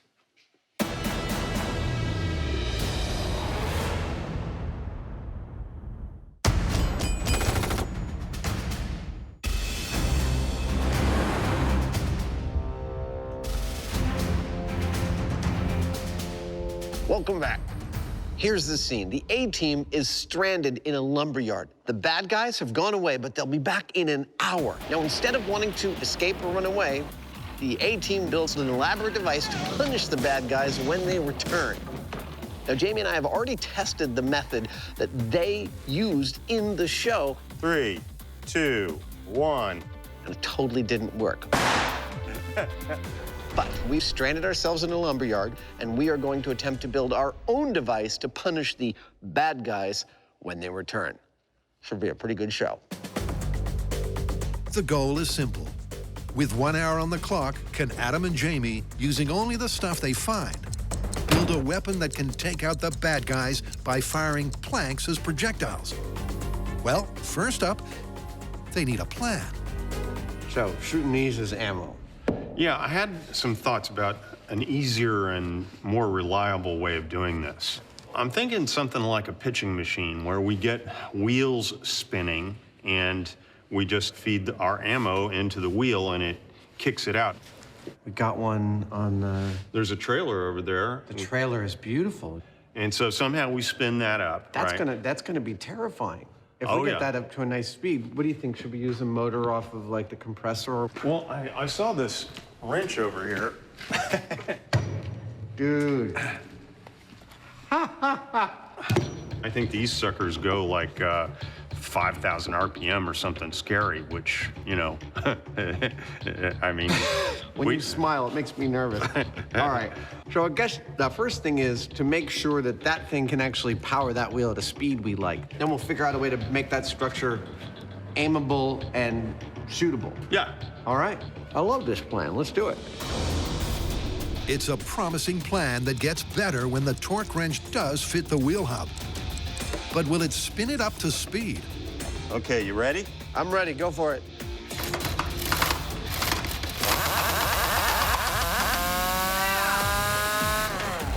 And that's just the start they were hoping for.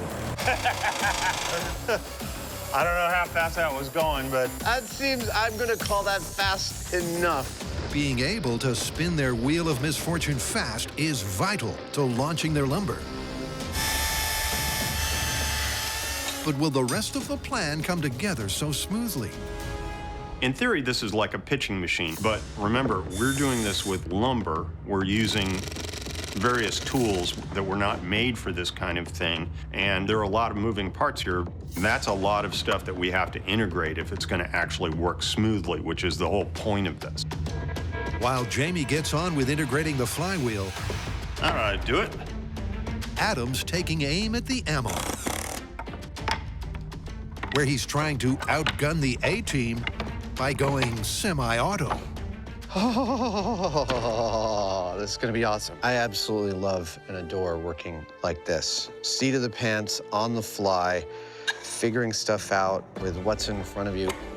The solutions you come up with are weirdly elegant when those conditions arise. Yeah, baby. Wanna know how this works? The wheel sits right about here, spinning very crazy fast in that direction. This ammo box sits right about here. When Jamie pulls the trigger, that's this lever, it feeds a piece of wood out until that piece of wood contacts the spinning wheel. The moment it does, the wheel grabs that piece of wood and hurls it at one of our bad guys. Then Jamie pulls this back. You see all the ammo drops down, and he's ready for another one. Bang! I think we could fire like 15 shots in maybe 5 or 6 seconds with this thing. Rat-tat-tat-tat-tat-tat. Like Adam Hannibal Savage, howling mad Hyneman is also making progress. There we go. He's aligned the wheel with the torque wrench and added some safety shielding. Angular momentum is enough at certain speeds to actually make this tire explode. That's why I built this structure this way. So as I'm behind it, firing it, I'll be protected by stuff in the event this actually takes off. This is gonna work killer. I hope so. With the bad guys less than 20 minutes away, there's no rest for the wicked. After building the firing mechanism, the next task for me is to build the aiming mechanism. And this is non-trivial because it's quite easy just to take a spinning disc and feed a piece of wood into it. It's another thing entirely to be able to aim that both side to side and up and down. That's great. I kind of have to build essentially a wooden swing with a pivot in the middle of it to hold this entire like 60, 70 pound device that we're building. This should work beautifully. As a side note, I'd like to point out that we're putting all this together with some really quite basic tools. Love making stuff like this. You know, wood saws, some drills and screws and glue. Basically, we're using far less than what they showed in the actual A-Team episode. With time running out, That's it. Okay. the Mythbusters attach the wheel to the aimer. Looking pretty good. Then the magazine to the wheel. Dude, it's almost perfectly balanced. Almost like we knew what we were doing. Almost like we knew what we were doing. And before the bad guys arrive, they can fire off one quick test.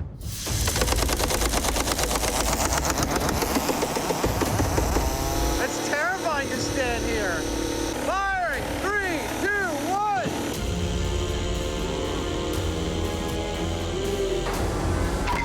That's what I'm talking about. Hey! I hit the camera! That is awesome. Our machine is working beautifully. It's a wonder to behold. It is terrifying to be behind. When it starts out, the wheel is slightly unbalanced. It's kind of like, and it settles in. And then you pull the lever, and bang, the piece of wood shoots out like 60 feet. I hit a camera. It was beautiful. 3, 2, 1! Shooting at over 50 miles an hour. That is awesome. Their forklift firer is the real deal. But next, the ultimate test. Will it take down the bad guys before it's too late?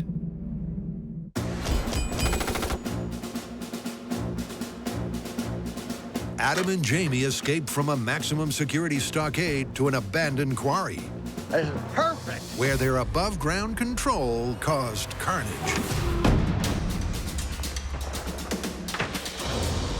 He's legless below the knees, and if he didn't get help soon, he could even drown in his own blood. All that's left for us to do now is to dig a sewer and try it again. Yep, to put the A-Team's MO to the test. Next, the guys need a city sewer Nothing like digging a good trench. to see if the same blast, but just barely underground, will be injury-free for all. Next, we put trench plates across here, Yeah, you're spot on. and we'll completely cover this except for where our manhole is gonna be, and boom, you got a sewer. Believe it or not, this is actually the first time that we've ever used a trench plate for a trench. This kind of operation, it looks like fun, and it is also incredibly dangerous. Any one of these plates could shift just a half inch and take off one of Jamie's fingers without even noticing. Tilt up. That's it. And it is this kind of operation that the two of us excel at in working with each other, because in order to do it safely, you not only have to move carefully, but you really, it's best if the two people doing its thoughts are identical. Like a well-oiled machine. And frankly, when Jamie and I are doing something like this, our brains are running on totally parallel tracks, and it's a sheer pleasure to do it. It looks beautiful. Yeah. Fabulous. I love it when a plan comes together. Oh, shut up. With The trench plate's in place. The guys next man up their manhole. Hello! And after a quick sewer survey... Ah, yeah! It looks great down here, man. Like a real sewer. And it's nice and cool. We should have lunch down there. That's a fabulous idea. The great backfill can begin. And that right there, that's a man in his element. As Jamie buries most, but not all, of their sewer system. At this point in the episode, you've probably entertained a few thoughts. Among them, things like, wow, Jamie's pretty good with the excavator. I wonder if he had help. But among your comments might be, why are you guys leaving one whole end of your sewer system open? And it involves replicating the circumstances of the myth. See, we're testing an explosion of dynamite in a sewer system. Keyword, system. Sewers are part of a long set of catacombs running underneath the city. There's a lot of places for the expanding gases of the explosion to go, and that is why we're leaving ours open. With one end open, one end closed, and the top soon to be sealed shut. To do it. Their drain in a day is done. That just leaves the rest of the experiment, starting with driver and car. Who drives with their legs crossed? Only Buster. Next come the all-important PCB sensors. We're using these sensors to determine whether or not Buster lives or dies in these explosive tests, but it's worth talking a little bit about how they work because it's pretty cool. Inside this sensor is a type of crystal called piezo. When you flex it or press on it, it generates a tiny amount of electricity that is very consistent. You can expose it to a blast pressure wave. It will generate a little amount of electricity that we can equate to the amount of pressure it received. That directly tells us whether or not Buster could live or die. Excuse me, Buster. Pardon me, excuse me. Thank you, pardon me, pardon me. Oh, thank you, sir. Oh, thanks for the ride. I'll call you when it's time to pick me up. After that comes the dynamite, positioned millimeters below the manhole at the very uppermost point of their drain. So this is exactly what we see them do in the clip. 9 sticks of dynamite off to the side a bit with the manhole cover on top of it. All right, here we go. 3, 2, 1. The final piece of the puzzle is to position the car exactly as it was in the control test. Keep coming, and a little more. Perfect. All that leaves is a prediction. Now, my impression is that the sewer is going to allow some of the blast pressure to escape down into that cavity. But then on the other hand, we have that manhole cover, which is most likely going to turn into fragments because it's cast iron and that's brittle. And that may well hold on to the energy somewhat and direct it upward into the car. Where that puts Buster, it's anybody's guess. That's what we're going to find out. Everything is pretty much in place. I'm standing on top of a sewer we built this afternoon. Underneath this manhole cover are 9 sticks of dynamite. Inside this 3,750-pound classic American car, we've got one crash test dummy who, if he had a brain, would be nervous. Luckily, all he's got for brains are some sensors that'll tell us whether he lives or dies. Over here, we have some innocent bystanders ready to catch some shrapnel and yield some data of their own. 600 feet over that way, a bunch of Mythbusters about to have a very fine afternoon. All of this is geared to set up precisely the circumstances we see in the episode of the A-Team that we're replicating. All geared to find out whether or not that dude lives through this explosion. Now, excuse me, I got some stuff to blow up.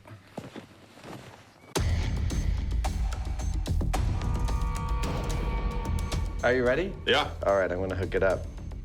There's 1. There's 2. Count it down. All right. Explosives in the manhole cover. In 3, 2, 1. Uh-oh. I think you didn't push it hard enough. Try it again. Really hard. 3, 2, 1. What the? Houston, we have a problem. So you might not know that a explosive plunger works. It's basically a generator. When you push it, you push a rack against a pinion, which sets a flywheel in motion and generates electricity, which it sends down this wire to the blasting cap where the explosives are. Now, we pushed that plunger and the explosives didn't go off, which means that there's a continuity break somewhere in the wire. We're gonna run another wire down there and go again. The guys are literally going down to the wire. But a quick replacement later, and they're ready to rumble. All right. Be my guest, sir. Count it in. Okay, A-team explosive in the manhole cover in 3, 2, 1. That did it. Wow! That was awesome!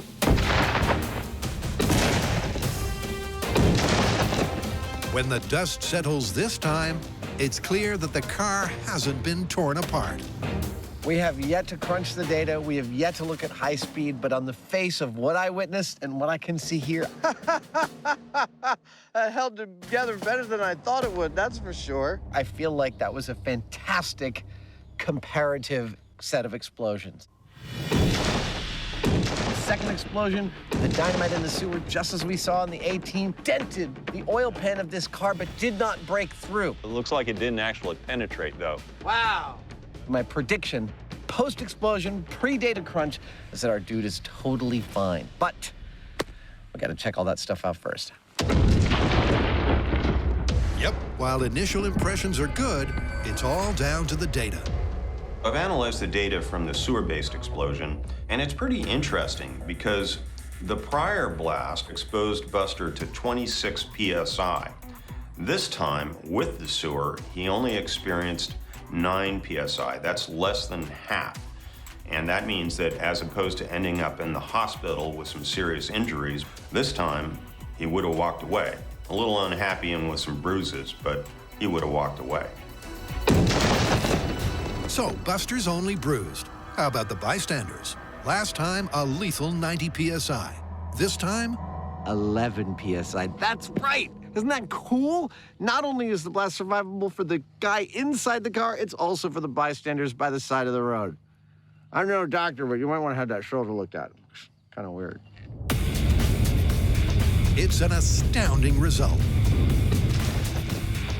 Simply by placing the dynamite millimeters below their manhole, the shockwave takes out the car and the car alone. This is really cool. 95% of the time, what you see in movies and television has no bearing on actual physics. So it is very funny to me to delve into a cheesy 1980s action show that I totally grew up on and find that their physics are sound. That is, putting dynamite inside a manhole is a fine way of making a non-lethal explosion that will take out a car. So how do you want to call this one? Well, I think the A-Team's plan was an excellent plan. The difference between the above-ground blast and the sewer blast is patently obvious. That is a survivable explosion. This one, less so. I'd say it's plausible. Isn't that thing kind of getting disgusting by now? It's totally disgusting. It's like chewing on a little tobacco-soaked sock. It's gross.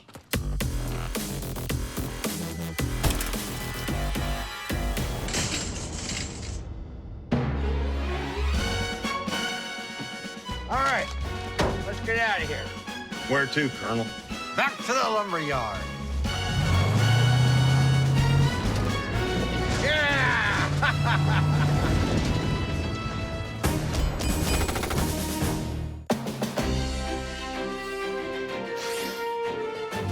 In an abandoned lumberyard, it's time to play ball. Because the Mythbusters air-powered pitching machine 3, 2, 1! is firing on all cylinders. That is awesome. Isn't it?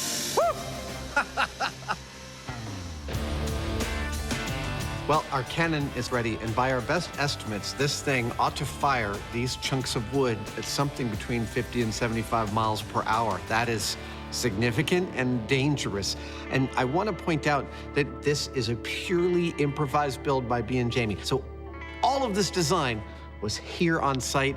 A sheer pleasure. This is a classic Mythbusters build. Like the A-Team, the guys improvise their weapon in just 1 hour. But will it be able to hurt the henchmen? Last one. Locked and loaded. Time to find out. What exactly are we testing? Well, in the clip, the guys spend about 1 minute and 10 seconds firing their wood weapon at the bad guys to drive them off. Hit it! Yep. Let's do it. For us, given that we've busted the tree cannon approach entirely, We intend to test out our own firing mechanism, both in terms of accuracy, quickness to fire, and the time it takes to take out the bad guys. Outside the double doors, there are 7 bad guys, each ready to pop up just where they did in the A-Team scene. It's showtime! But can Jamie take them down in just 70 seconds? It's a perfect start. As Jamie takes out pop-ups 1 and 2 with shots straight to the head. And from there, well, let's roll an A-Team montage.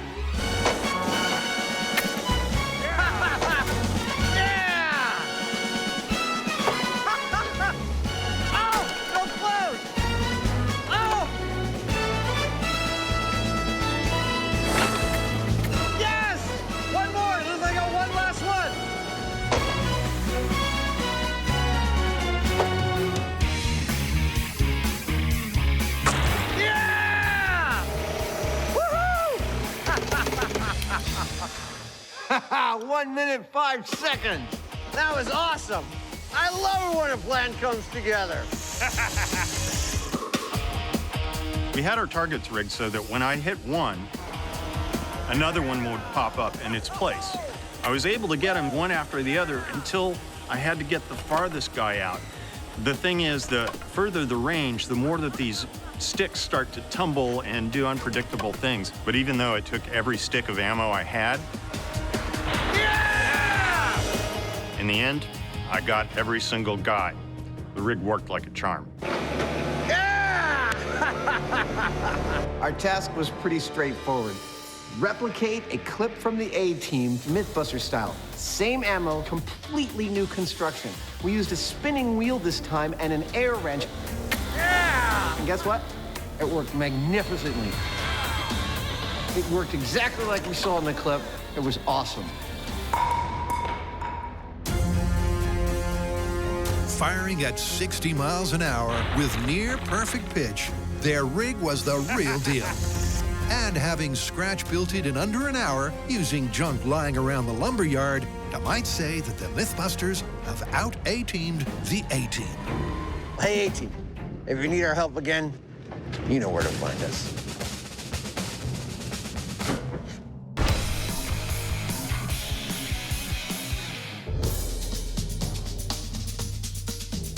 Right now, the guys can be found in Ione, 3, 2, 1.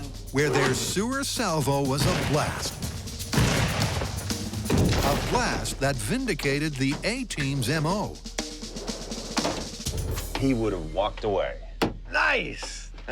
That is awesome. You want to see the high speed? Yeah. But while the guys have called their conclusion based solely on survivability, the clip also had the car flipping up and over.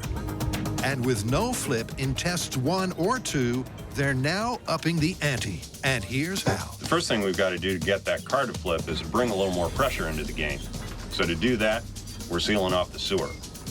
The second thing we're going to do to try and guarantee a flip is move the position of the car relative to the explosion. Now, in the first 2 explosions, we copied exactly what we saw in the show, and that is explosion happening pretty much dead center of the car underneath the engine. This time, we're going to move it over here to the left, try and get it to flip that way.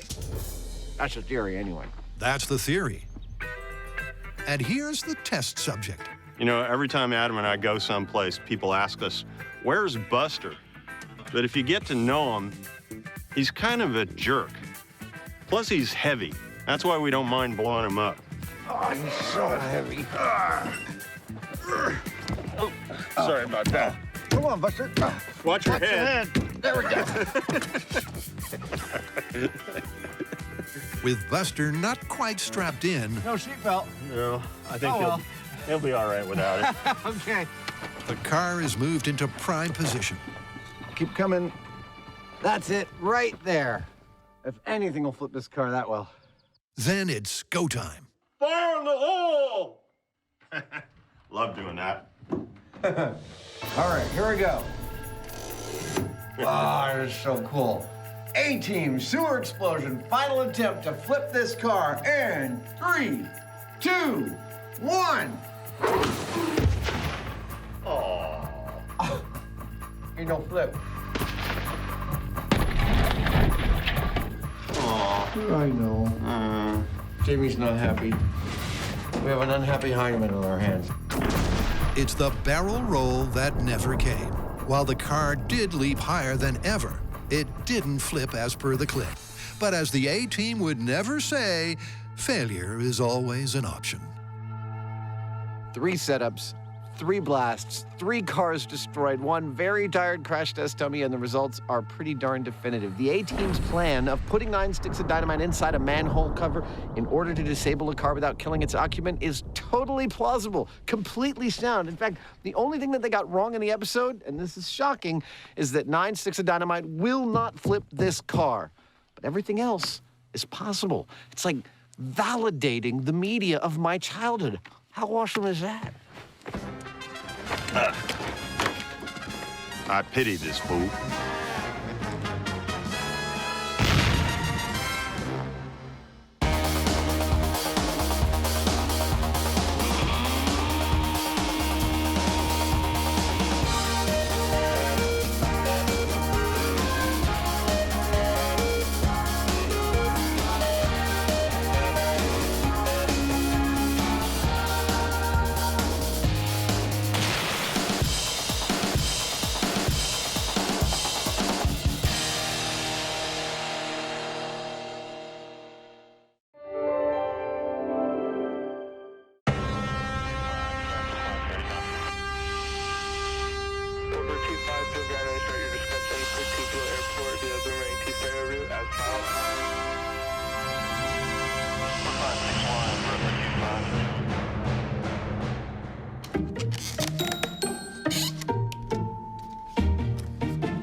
Sorry about that. These things are a little tricky to fly. Yeah, well, I swear with a slightly larger one, you could do some genuine damage, like maybe even kill somebody. Wait a minute.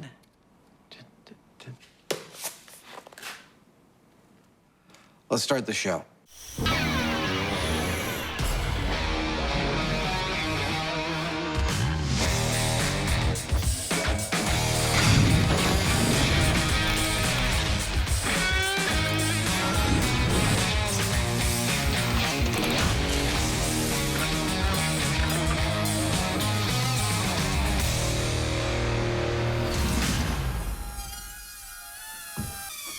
I'm guessing this story's about drones. It is. In fact, we have 2 awesome flying stories in this episode. One of them is about these guys. But first up, we have a totally amazing story. Let me ask you, do the words Dragon Lady mean anything to you?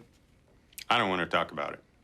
Okay, I think we're probably thinking of different things, because Dragon Lady is, in fact, the nickname for the legendary high-altitude single-seater U-2 reconnaissance plane in use by the Air Force since the late 50s.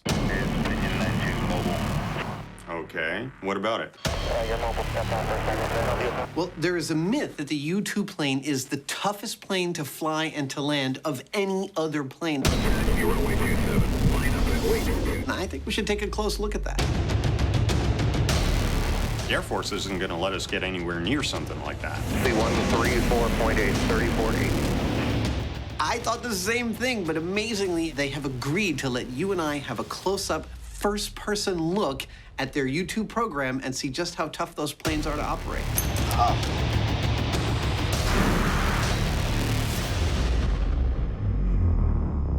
Cool. What are we waiting for? I have the slightest idea. Let's do this. It takes off straight up and looks something like a jet-propelled 4-poster. The history of aviation is littered with oxymoronic aerodynamics, finicky flyers, and design duds. So, is it possible that one of the most long-lived and highly valued U.S. Air Force vehicles is also the toughest to fly? To open this investigation, there's only one destination. 300 to 06300. 10-3 searching and 10-3 be apart. 25, reback track, I fired away. Opinion 903, fly heading 250, vector clear, climb. Opinion 902, descend and maintain level 450.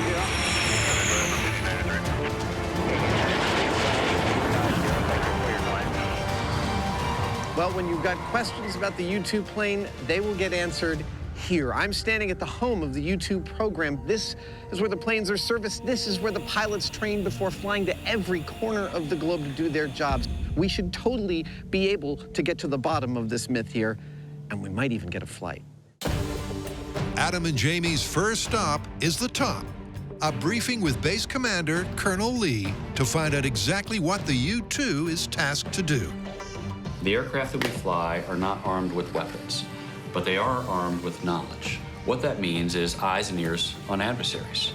This is our mission, to train, deploy, and employ our airmen and assets to deliver globally integrated intelligence, surveillance, and reconnaissance in support of national objectives. It's a big job for a big plane. So, we get to see the plane? Let's go look at the U-2. All right. To begin to understand just how hard it is to manage this marvel of aviation engineering. Well, Adam, Jamie, this is the infamous and venerable U-2 Dragon Lady. Major Bartholomew, who has more U-2 flying hours than any Air Force pilot in history, runs the guys through the specs. The original design dates from the mid-50s. Single engine, high altitude, long wingspan, lots of thrust, lots of lift. We can take a heavy payload up to a great altitude and loiter for a long time. It's clearly a distinctive design, an oversized glider with a huge turbojet engine. That's cool. So the whole 40,000-pound airplane steers based on that. But what exactly makes it so tough to pilot? The challenges this aircraft presents its pilots are numerous and significant. All the fuel is kept in the wing. First up, the plane can't even support its own massive wingspan when it's taking off. When the wing develops lift, the pogo falls away. Next, recon missions can be lengthy and are carried out at very high altitudes, which requires complex pressure suit technologies and extreme safety features. Everything is so thin and so light and just strong enough. And then there's the landing. It has quite a heavy footprint because there's just the one main gear carrying all the load. 6, 5, 4. The wheels are along the center line of the fuselage, so it's like trying to land a bicycle. When the airplane does tip over, these skids protect the wingtip. And we'll see later, but on approach, the pilot can't even see the runway. 3, 2. He has to be guided down by a pilot in a chase car. 2, hold at 1 inches. So far, it's looking pretty good for the Myth. It's an impressive checklist of piloting challenges, but where next? Well, we need to get a look at this baby in action. To that end, Jamie and I have been given the go-ahead to hitch a ride to the edge of space, and we will now embark on a week-long training program. Yep, it takes a week just to learn how to be a passenger. The problem is, there is only room for one of us. Whoa! Please, please, please let it be me. So the next story is deadly drones? Indeed it is. If the press is to be believed, drones are totally in our future, delivering our packages and maybe even our pizzas. But there are those who think that they are a deadly danger hiding in plain sight, that a simple gust of wind could send a drone into you and the propellers could slice your throat and kill you. That sounds like it's custom made for us. That's exactly what I was thinking. Let's get to testing. But testing the myth with what? First up, Adam and Jamie take a tour of the full range of drone technology, starting with the supersized. Allow me to introduce our high-tech, custom-built camera platform. It's got 8 motors totaling 2,800 watts of power. It carries a self-stabilized, high-definition, 3-pound camera. And it's allowing us to get some fantastic aerial shots like these. That amazing piece of technology was made possible by 4 advances over the past decade. Higher-powered, smaller lithium-ion batteries, miniature high-powered motors, miniaturized electronics components like GPS navigation and accelerometers, and smaller high-definition cameras. Pretty cool, huh? And at the other end of the scale, This is your basic consumer-level multi-rotor. It's on the small side, but it has all the features that the large ones do. Propellers, motors, Well, as in any new technology, there can be casualties. but as per the myth, would one of those casualties ever be human? Could a drone really be deadly? To begin their quest in earnest, it's back to the shop, where Adam has 2 mid-range models most likely to be used in a commercial delivery. On the left here is a fly-it right out of the box small model. Slightly larger is a intermediate kit level model, which comes with all the pieces you need to fly. You just have to assemble them. This one's apparently ready to fly, so I'm gonna give it a shot. See how easy it actually is.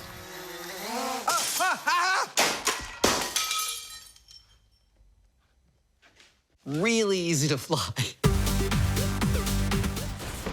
Now, obviously, depending upon the operator, these things present certain dangers, but whether or not they're lethal actually depends on a couple of important factors. And some of those factors are the size and stiffness of the propellers, the power of the motors, and how fast the blade tips are spinning.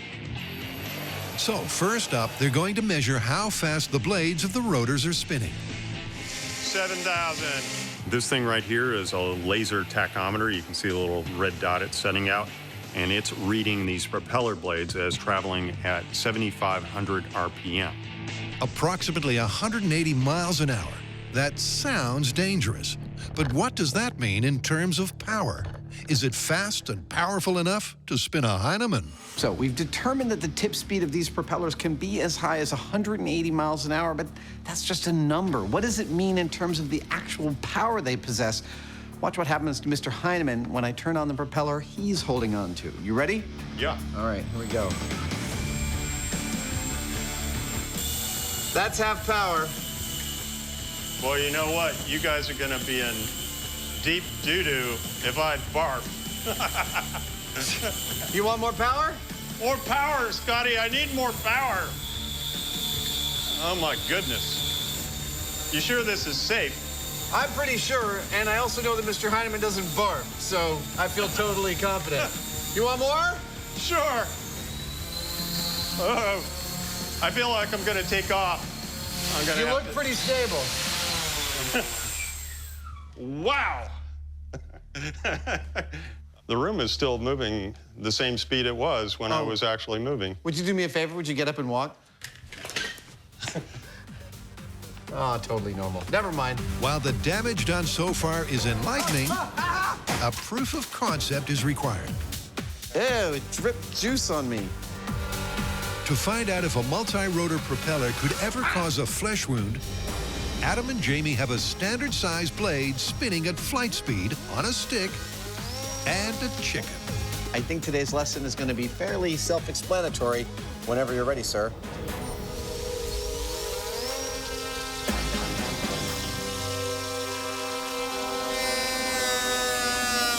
Yeah!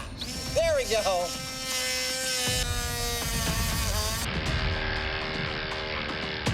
Yeah! Check that out. That right there, my friends, that's an injury. But let's face it, we're not just talking about an injury, we're talking about lethality. Which means we're really talking about this vein right here, the jugular, yeah. I think if we're gonna continue testing, we need to make a neck as a testing platform that we can run our multi-rotors into. Could a drone delivery ever be deadly? Adam and Jamie have a promising proof of concept. Yeah! There we go. Now, to cut a little deeper. Now, if we're going to be testing whether one of these can slice through one of these, We're gonna need one of each, and these are easy to buy at the store, but these, well, they're a little harder to come by. We're gonna have to make our own, and to do that, I'm gonna use a lot of this, and this guy right here, and it's going to spurt blood if it actually gets cut. It's gonna be awesome. Yep, Adam's manufacturing a mortal mannequin that will react accurately to an impact. The basic gist of what I'm gonna be doing is casting a neck out of ballistics gelatin. How tall is this neck? Who were these men? With holes in it that I can fill with blood that will be blue for televisual purposes. But it needs to be really close to the edge of the skin. So I'm gonna effectively mold those veins using these brass rods in here. It's sort of like thinking inside out and backwards.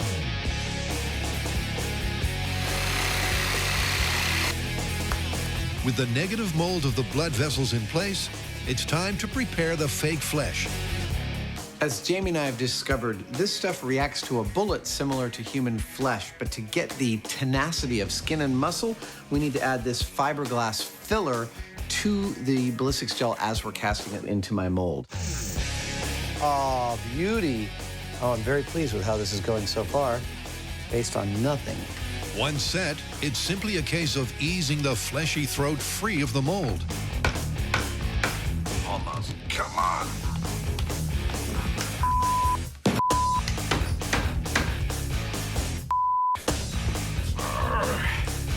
That's it. All right. Thank you. Then Adam plumbs the system with blue blood. Nice. And tests his anatomically accurate jugular.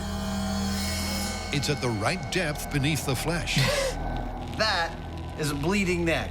And requires the same force to slice. All right, can someone give me a Band-Aid? Next, Adam mounts the neck ready for its date with a potentially deadly drone.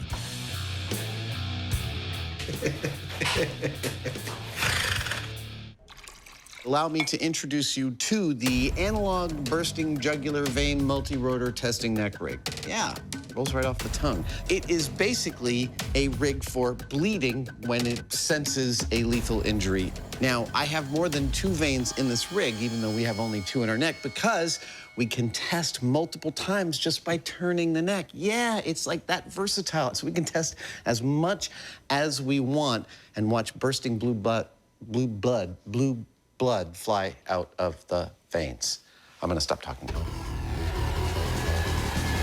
But before Adam's blue blood dummy is deployed in the drone firing line,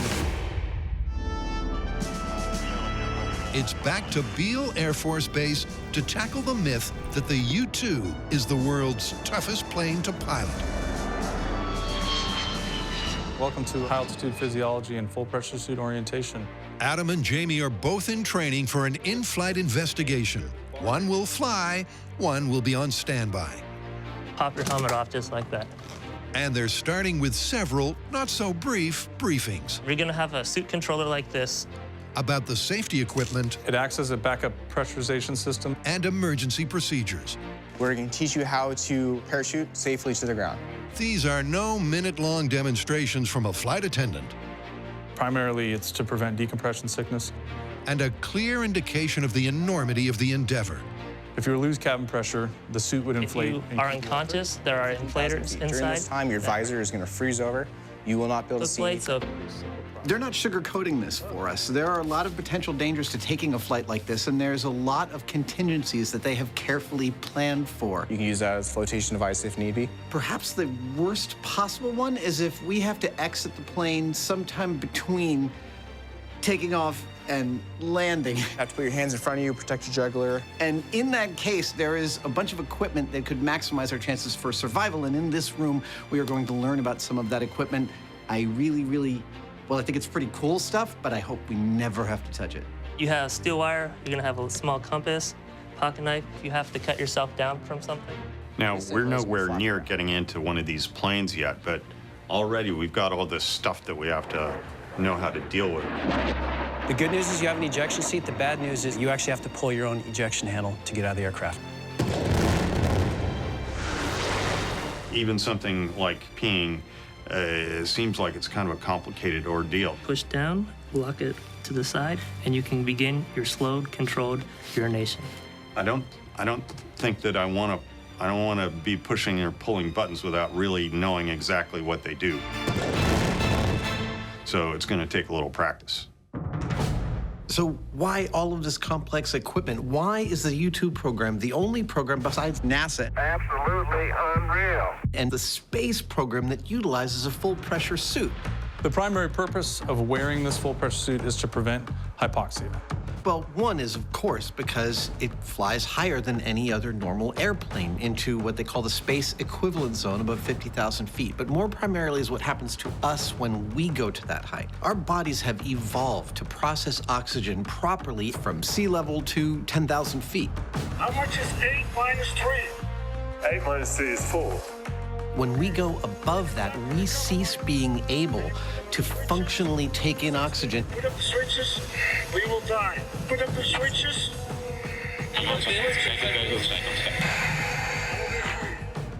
Therefore, the suit and the cabin of the plane have to artificially induce the conditions of atmospheric pressure in order so that the pilots stay alive. That is a significant amount of technology to solve that one problem. Let's pull down on the red lanyard.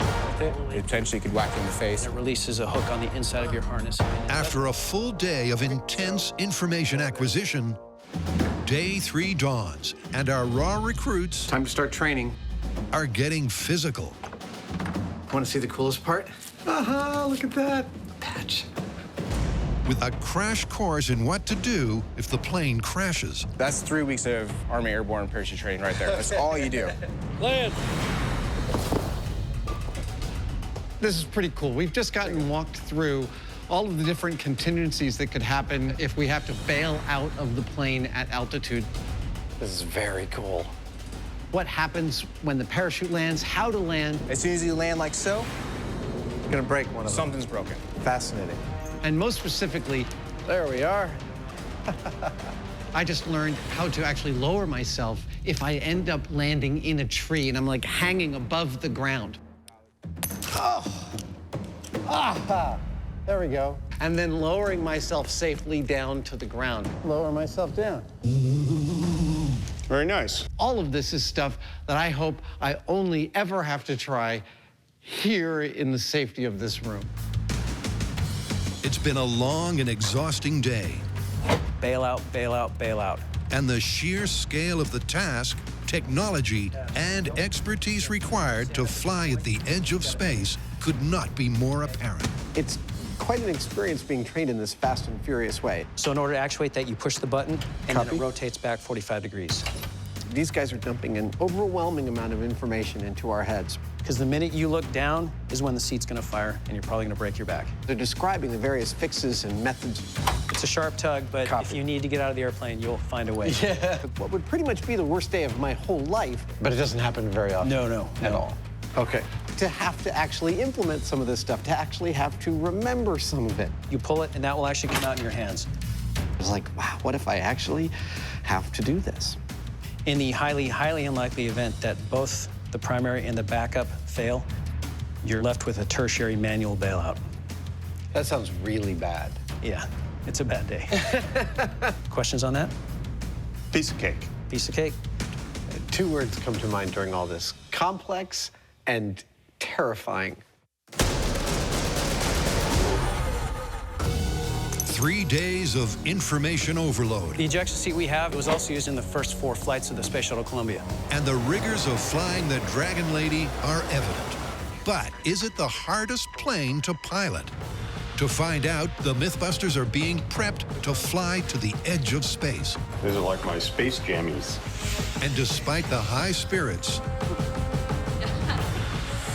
All right, sir, can you hear me? Yep, I kind of feel like dancing. the pressure is on, literally. All right, bring you up on system 2. Jamie and Adam have one final stage of training to be passed as fit to fly. Oh. You doing okay? That's different. In fact, that doesn't feel very good. Ow. Can I bring you back down? I could see somebody feeling like panicking. It's a lot of stuff to process. They each have a full systems check in the pressure suit, followed by a high-altitude emergency simulation. Right now, Jamie is getting fitted into this high-altitude pressure chamber. Right and left gloves are integrated and locked. It will replicate the lack of pressures that he might experience under different circumstances in that very suit. The environment inside the chamber will simulate the flight plan of a U-2. So, Jamie, what we're going to do now is bring the chamber up to 5,000 feet, check the ears and sinuses and make sure they're clearing okay. If the cabin pressure of the U-2 was to fail... How are you feeling right now? Jamie needs to prove he can operate the suit and emergency systems. So right now we're just doing a slow ascent up to flight level 400. As they approach cruising altitude, there's a startling reminder of the dangers involved. Oh, there we go. A beaker of water at body temperature begins to boil. If Jamie's suit were to fail, that's what the liquids in his body would do. All right, let's go ahead and try to reach that ejection handle. With that thought in mind, and at maximum altitude, Jamie has a few tasks to complete. Down by your right buttocks there, that's the scramble handle. Pull it up towards your chin just a little bit. That's good. The final being the suit's automated response to a sudden cabin pressure failure. 3, 2, 1. And go ahead and pull that helmet hold down. That was something else. It's kind of scary, actually. 1. There's a lot of force, and when they decompressed rapidly, it's just like, whoa. You're sort of feeling like popcorn. While Jamie clearly didn't enjoy the experience, he did pass muster. Oh, awesome. Cue fanboy Savage. Oh, the gloves. The coolest thing about this is I'm not just wearing a suit. I'm not even wearing a machine. Wow. Oh, man, that's far out. Woo! I'm wearing the apex of decades of tens of thousands of people problem solving how to survive in hostile conditions, and I can feel that technology. Whoa. I can feel how reliable they've made things to touch and to understand with your hands. All of this born by hard experience. Lots of people gave their lives so that this suit could protect these pilots. Are you good to go? I am good to go. Honestly, everything about this kind of astounds me that people do this every single day. Starting climb to 5,000 feet at 5,000 feet per minute. It takes a team of people to put me in this suit correctly. How's your comfort level? Well, I'm fighting up a storm. But more than that, once I was under the simulated depressurizations. Oh, there we go. Wow. Where the suit would inflate, it gets incredibly tiring. Locate the ejection handle in between your legs. Oh, there you go. So your fingers around it. Yeah, there we go. Okay. These guys have to be in incredible shape because I was just sitting in a chair being tested. These guys are actually potentially flying planes under these conditions. 3, 2, 1. Go ahead and pull that green lanyard. Use the mirror. So, our training is done and we are ready to fly. Excellent. Welcome. Welcome, everyone. Remember, we went through all of that just to be passengers on the U-2. Now we got to do two things. One, we got to figure out which one of us is going to fly, me or Jamie. And two, we got to let these professionals figure out the logistics of their flight plan. Just a little bit of waiting. While Adam and Jamie wait for flight clearance, the guys decamp to the perfect location for wind-protected precision flying. We are testing the myth that multirotors can possibly be lethal. So this is our multirotor, this is our multirotor pilot, James Franklin Hyneman, and this is our potential victim with veins filled with blue blood, clearly a Vulcan, who we're going to steer this thing right into. You ready to fly? Sure. Okay, here we go. All right. For this first test, we're going to get our little copter up about this high. I wouldn't want this thing flying at me. Sounds like a swarm of angry bees. And then drive it right into the neck of our dummy. And we'll see what happens at that speed with those propellers.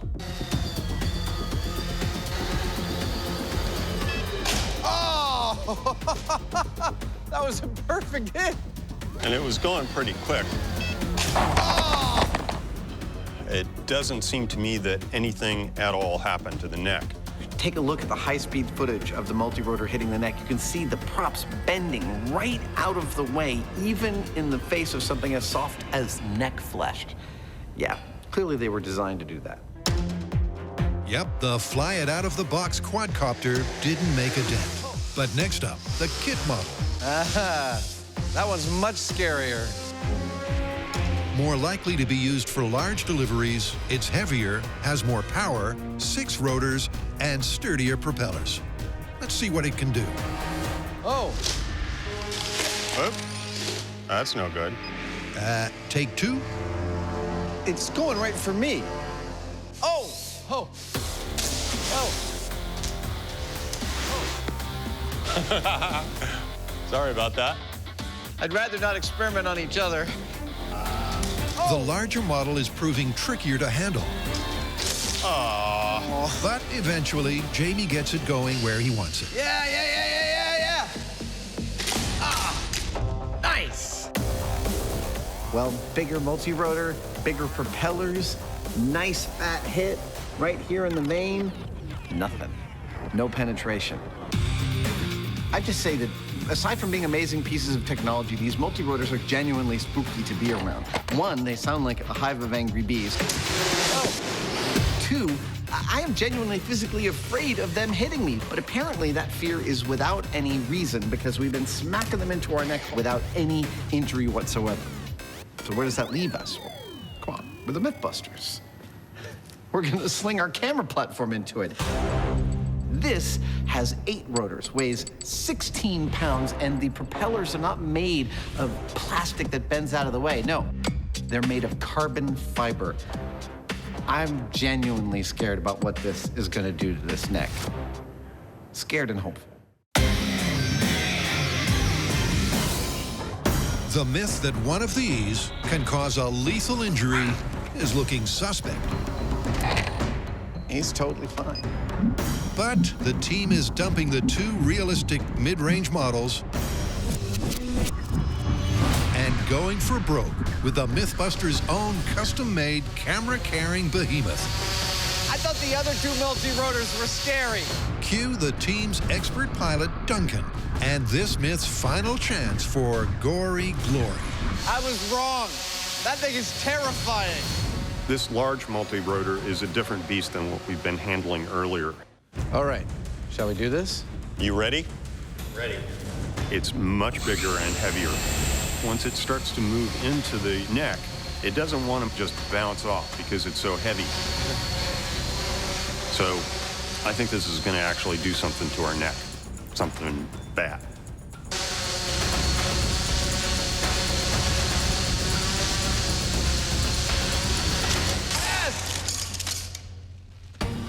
Look at that! It's bleeding. That's bad! Dude! Yes! There you have it, kids. It's all fun and games until someone loses an eye or vein.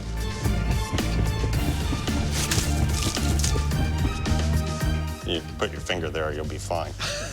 I'm not sure. So what have we proven after all this mayhem? I think we've actually proven 2 different things. On one hand, the smaller multi-rotors you can buy at the store are pretty darn safe, and they're designed to be that way. But this is a new hobby, and there are lots of people building larger and larger multi-rotors to handle bigger and bigger payloads. And when those multi-rotors get bigger, the dangers they present are absolutely real. I know we've been looking at a worst-case scenario, but I think we got to call this thing plausible. You agree? I agree. You know, as a general rule, I always try not to put my neck near large, heavy, fast-moving objects with spinning blades on them. I think that's a good general rule. Let's get out of here.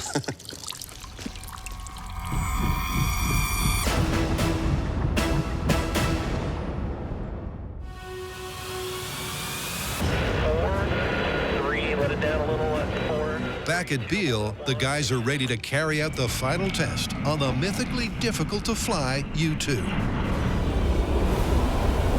But only one of them gets to go. Well, you know, for crying out loud, you're a fanatic about this stuff. You collect these things. Yeah, I do. So I can't, in good conscience, deny you the pleasure of doing something like that. I really appreciate that, sir. Thank you very much. You owe me one. Oh, I totally owe you one. Absolutely. Jamie the gentleman steps down. A very happy Adam steps up. I'm pretty excited. Can you tell? For the defining, not quite hands-on test. Now it's go time to figure out just how hard this plane will be to fly. I won't be flying it. No. I'll just be helping to assess that.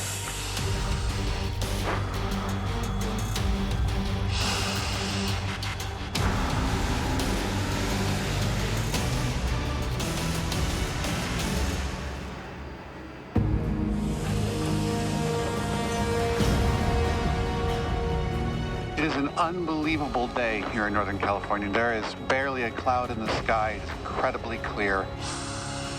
It is a perfect day for flying.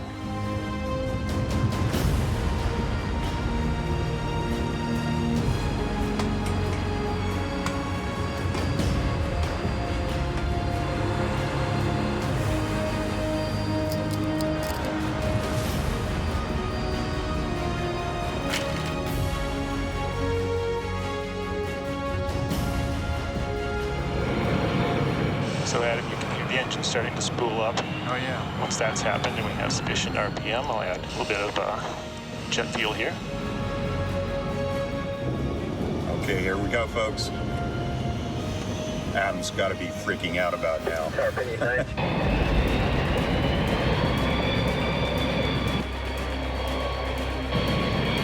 All right, Adam, at this point, you need to make sure that the boost lever is aft and your T-block there under your left rib cage is 1 notch open.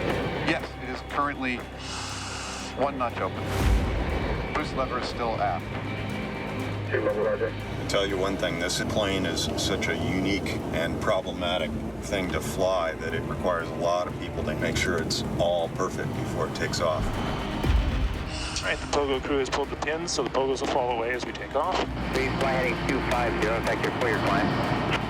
All the checklists have been checked. We are just seconds away from taking off. All right, here we go. Brake release, full power. Here we go. Here we go. We are taking off. Oh man, that is a lot of horsepower. Wow, we're already lifting. That's crazy. Whoa, wow. Man, that's steep. Wow. We are already lifting. We're banking hard to the right. This is part of a takeoff that keeps the U-2 above the base. We're sort of spiraling straight up.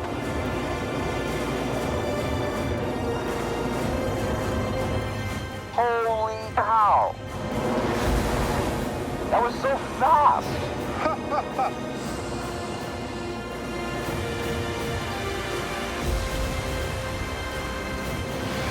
We're turning on a dime as we spiral up into the air, climbing very rapidly. After a tricky takeoff and rapid initial ascent, Oh my God, the view is beautiful. Major Bartholomew and Adam get a chance to sit back and relax. Right now we just passed the top of Mount Everest. Until they attain cruising altitude. We're transitioning now from 160 knot climb to a 0.715 Mach cruise. 3/4 the speed of sound. This is officially the highest off the ground I have ever been. We're coming up on 60,000 feet, 12 miles above the surface of the Earth. The sky has gotten to be a very, very dark blue. What an unbelievably beautiful day. And from this height, 67,500 feet, the edge of our planet has a definitive curve to it. It is more three-dimensional than I have ever seen it. There we are. Ladies and gentlemen, 70,000 feet.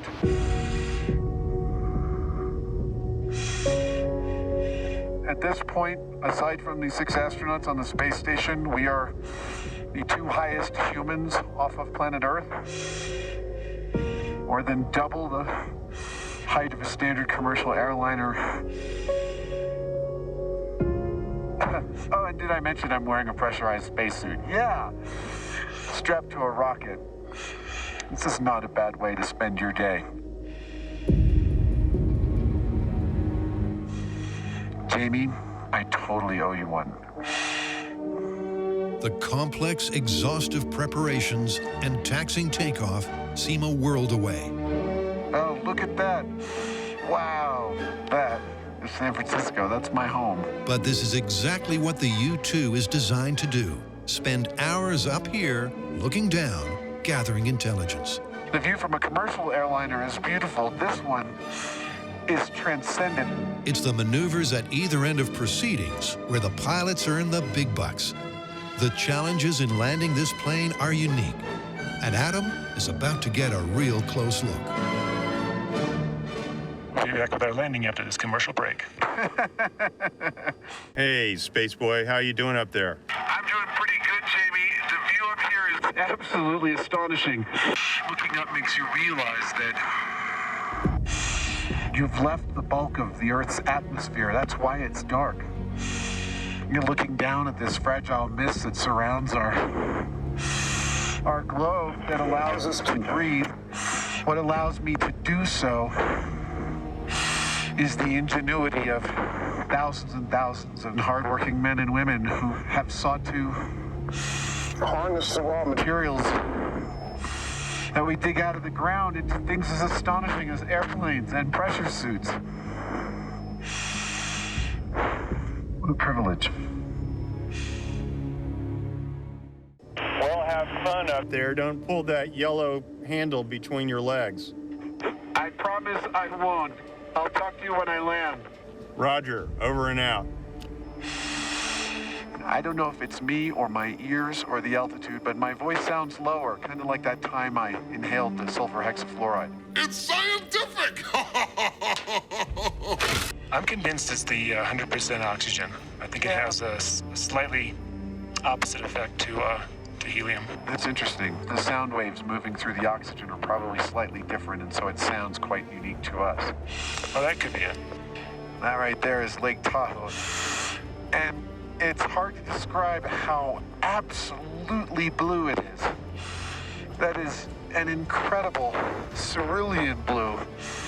It is almost like a jewel, like a polished stone.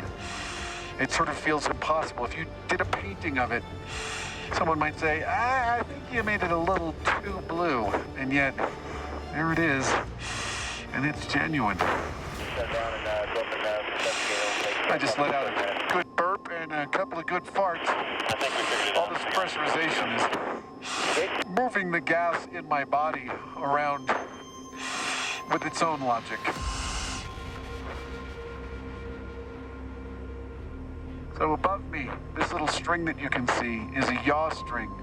And as long as it's straight, according to the plane, you know that you're flying straight forward. If it starts to move to the left or to the right, you know you're slipping through the air somewhat sideways. And that was an invention of the Wright brothers. This plane encompasses the entire history of aviation in one machine. I love the low-tech elegance. Yeah, this is the one instrument on the aircraft that's not going to fail, even with total electrical loss.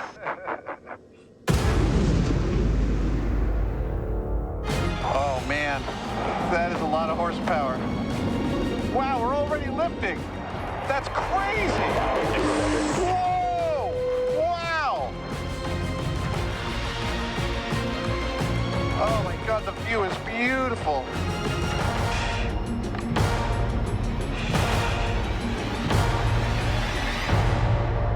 Wow, look at that.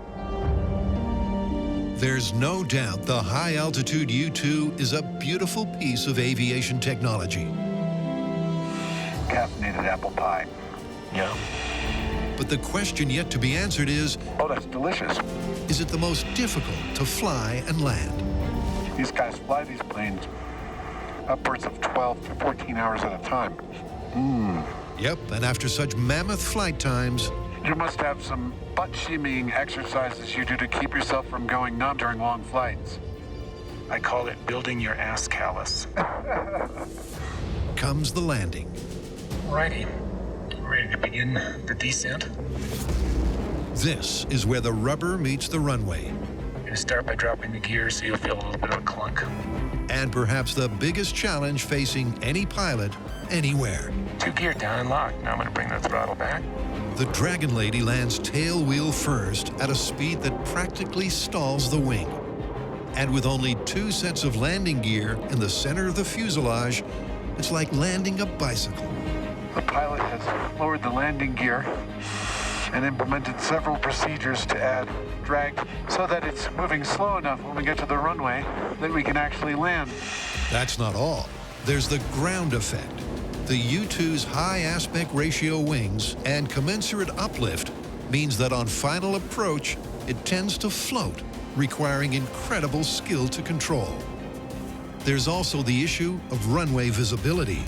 This is a chase car, and it's being driven by an actual U-2 pilot, because the pilot in the plane has such limited visibility that he can't even see the runway when he's down close to it. This pilot is going to be talking him down with foot-by-foot instructions so that he can respond appropriately at the right time. Then we got our threshold speed, being under 2300 down to 2 until established. And now this is the fun part. This is the part where I earned the big U2 pilot bonus money.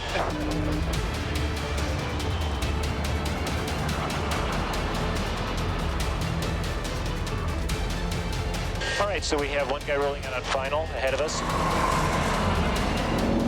Yeehaw! We are gear down, flaps full, speed brakes out, stall strips deployed, lights on, and spoilers in the landing position. Configured and ready for landing.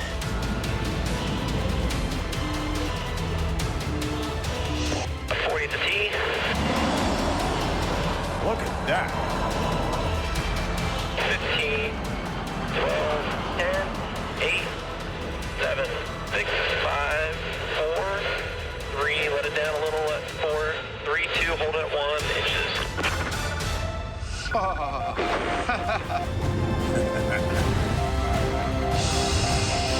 Wow. Very nice. Welcome back, gentlemen. He's required by tradition to say very nice, whether it is or not. Oh, okay. It's been a lot of fun. Thanks, Adam. Now there's our big old reception committee. All right, throttle off. All right, editors, if you could give us a little montage of some of the astonishing things we've gotten to do in the course of doing Mythbusters. Welcome back. I'm thinking flying a rocket car across the desert. Watching the rocket sled accelerate to the speed of sound and hit the immovable wall. That was awesome! Sliding down a 200-foot water slide 70 feet through the air into a target.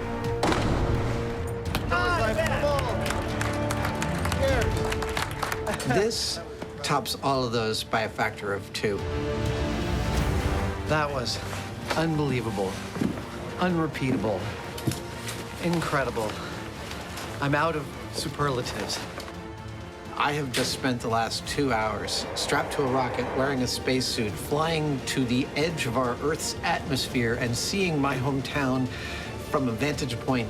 Wow, it's a great view of the bridge. It is an incredible view. That was completely unique. So Adam, how do you figure we're going to call this? Because, I mean, this is supposed to be the most difficult plane to fly, but we haven't looked at any other planes. Okay, but we did learn this. It is a completely unique airframe, purpose-built for a completely unique mission. It requires a more numerous flight crew and a more exhaustive set of protocols than any other plane in the military, and it is the only airborne endeavor besides going to space that requires the wearing of a spacesuit. This is not a bad way to spend your day. I think that places it in the plausible category. Okay. All right, I think it also places it in the ultra-cool category. Absolutely. Let's get out of here.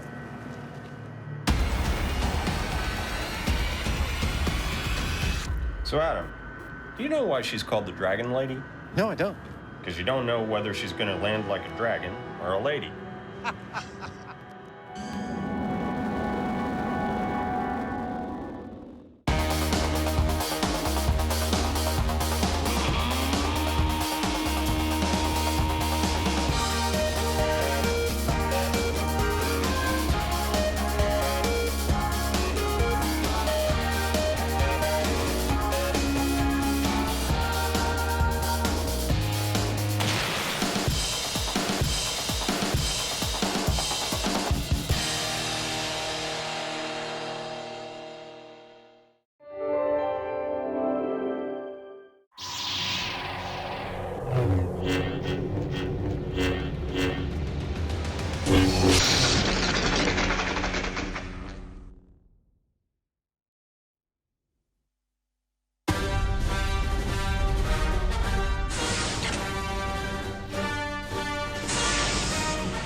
You know, Adam, I was thinking we should do another Star Wars episode.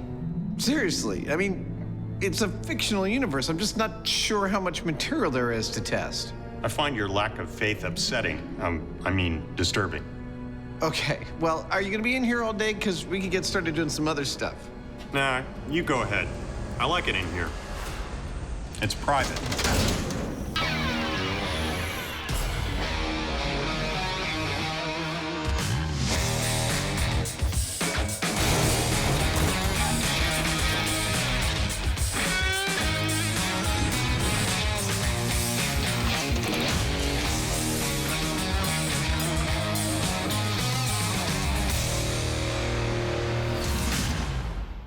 Nice bucket. Thank you.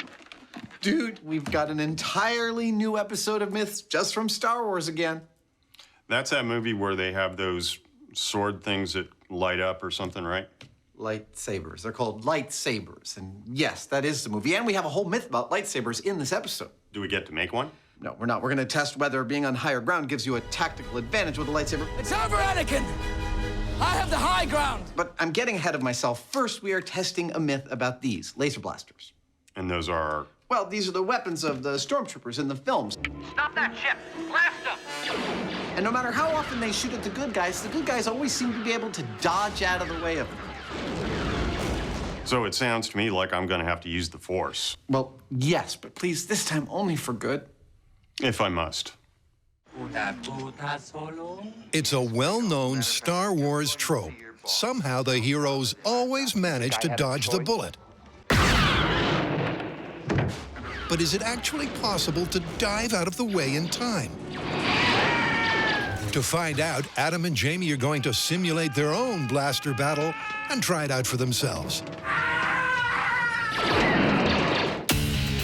And while Jamie begins building the gun, Adam investigates the velocity of the ammunition in question.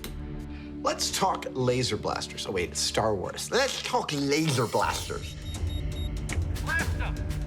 See, everyone in the Star Wars universe shoots at each other with things we collectively refer to as laser blasters, even though the characters only call them blasters. But we think of them as lasers. The question is, are they? Well, let's find out. I've got here a handheld laser pointer, shoots a green laser. Let's figure out how fast this thing goes. 3, 2, 1, there we go. All right. Yep, 186,000 miles per second. I'm kidding. I'm not measuring light with this. It's actually a force gauge. Get it? Force gauge. The fact is, we all know how fast light moves. So I'm going to venture to say that the bolts from the blasters on Star Wars move a lot slower than the speed of light. How much slower? I'm going to find out by watching Star Wars, measuring them with calipers and using some math to figure out how fast they might move in the real world. That hallway is 88 inches wide. Once I get enough measurements, I'm going to average them out, and it should give me a consistent laser blast speed. By extrapolating from a visual reference, Harrison is 6 feet tall, and timing how long it takes the blaster bolt to cover a known distance, Adam can calculate its velocity. And before you can say laborious arithmetic, 7 frames. Adam has calculated an average from across all 6 movies. I've got a speed of between 130 and 135 miles per hour at a distance of about 40 feet. So that's what Jamie's gun will replicate. 130 miles an hour at 40 feet. We're going to be replicating the performance of the blasters we see in the movie, and to do that, we're going to be using this pneumatic launcher by plumbing compressed air into the back of it. Every time you pull on the trigger down here, it fires a round, and then these pistons push forward and advance another round into position, ready to fire. Ow! That's what I'm talking about. Now, we can put anything that we want inside these tubes. So I'm going to be experimenting to find out what we can fit in there that accurately replicates the performance of what we see in the movie and hopefully doesn't hurt us at the same time. In theory, by altering the air pressure powering his gun, it looks like that's about 350 PSI. Jamie will be able to match the movie specs with his non-lethal ammo. Firing in 3, 2, 1. But in practice, there's a speed problem. This only said it was 26 miles per hour. measuring problem. Didn't quite get a reading. 1. And accuracy problem. And they're going off to the side. Here we have all the problems. Our first laser blasts don't fly straight, and we can't get a reading on how fast they're going, so there's still some problem solving to do. We may end up going with a totally different solution. We don't know at this point. So while the team locates the drawing board, Darth Hyneman and Jedi Savage go head-to-head in a lightsaber duel to tackle the myth of higher ground.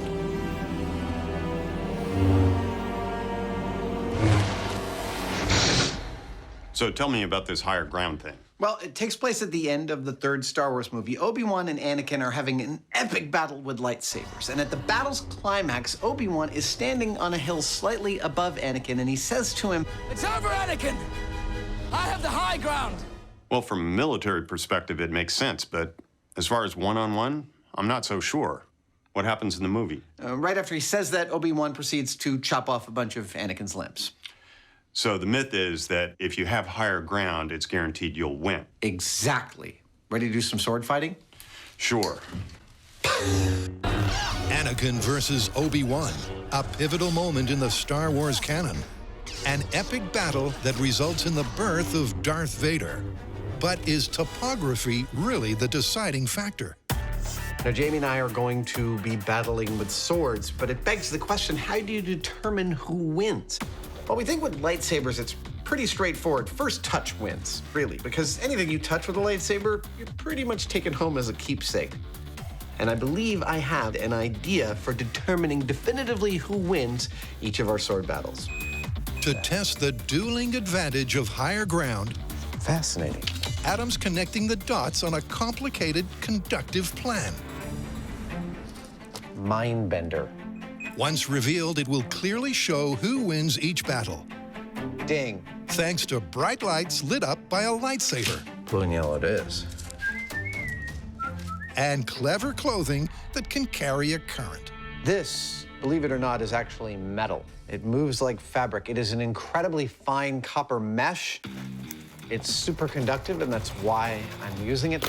I'm gonna make some clothing out of this stuff. Nice, one-size-fits-all conductive pants.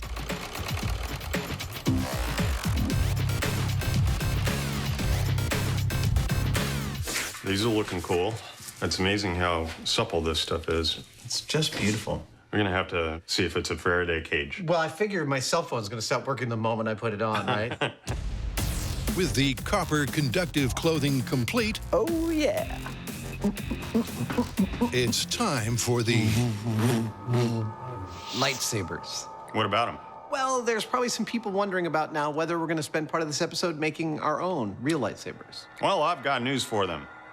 We're not. No. For a whole host of reasons. Yes, not least of which, photons. Light is made up of photons, but photons move in a single direction. You can't program one to stop 3 feet from its source. And even if you gather a bunch in a small place like we do with lasers, the beams of a lightsaber would likely pass right through each other.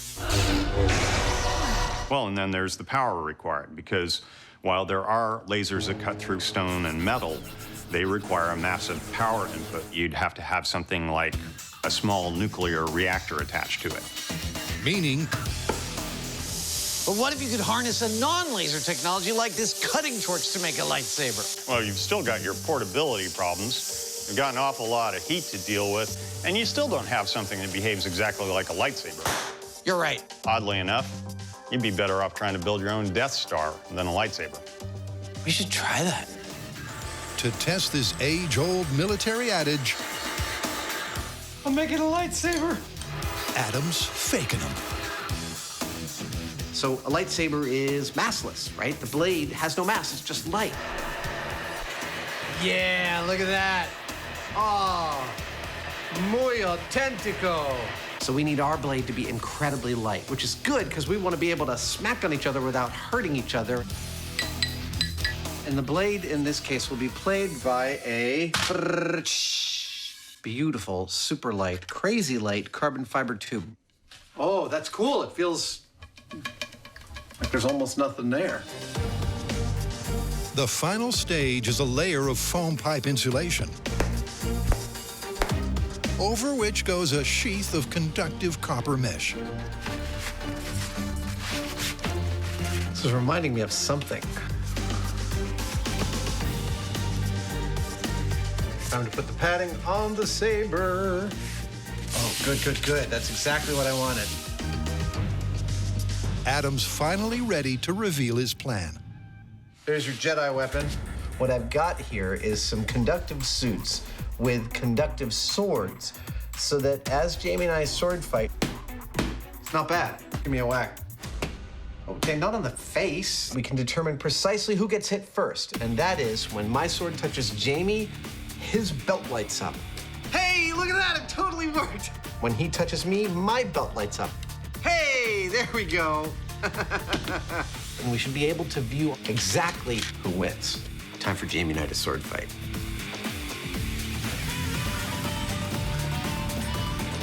And the fighting is going to start here, but I think maybe it ought to be a little more sci-fi. Jamie and I are going to begin with a control, that is fighting each other on flat ground. Looks good to me. We're gonna put a pair of X's on this platform where we start. And when a bell sounds, can you give me a bell sounds, editors? No. No. That's it. When we hear the bell, we start fighting. Whoever touches first wins, and you know because the other guy's lit up. Reset, go back to 0, and try again. Oh, it's like putting on a straitjacket. There we go. Dude, this is hot. In a best of 25 bouts on an even surface, our copper-clad Jedi will establish a comparative control. You look great. Then they'll repeat the test on higher ground and compare the difference in scores. We're battling with lightsabers. We've ended up working with quite a variety of weapons on this show, and with things like guns and knives, we've even become somewhat proficient. But when it comes to things like swords, not so much. Adam and I are pretty much a blank slate. With the rig ready, When I touch you, you light up. Nice. our tabula rasas are ready to roll. Excellent. I think we're ready to do some sword fighting. Yeah. Okay, count us into a ding.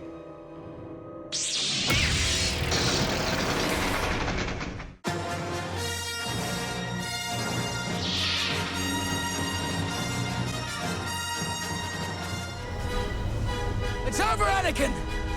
I have the high ground! To test the combat cliche that height equals might, Ding. Adams concocted a set of copper suits and non-lethal lightsabers to do battle with. Okay, not on the face. And first up, a flat ground best of 25 control.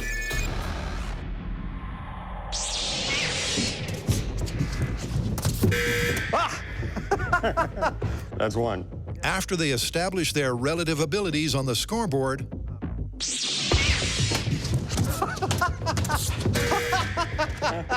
I think you got me on that one. This is kind of fun. Just repairing my lightsaber blade. Great. It's a little known thing Jedi sometimes have to do. Your blade can get bruised. That's what it's called, a light bruise. Not a light bruise, but a light bruise. they'll adjust the height of the playing field. Ha! Got your knee. And find out if higher ground really is the ultimate advantage in a deadly duel.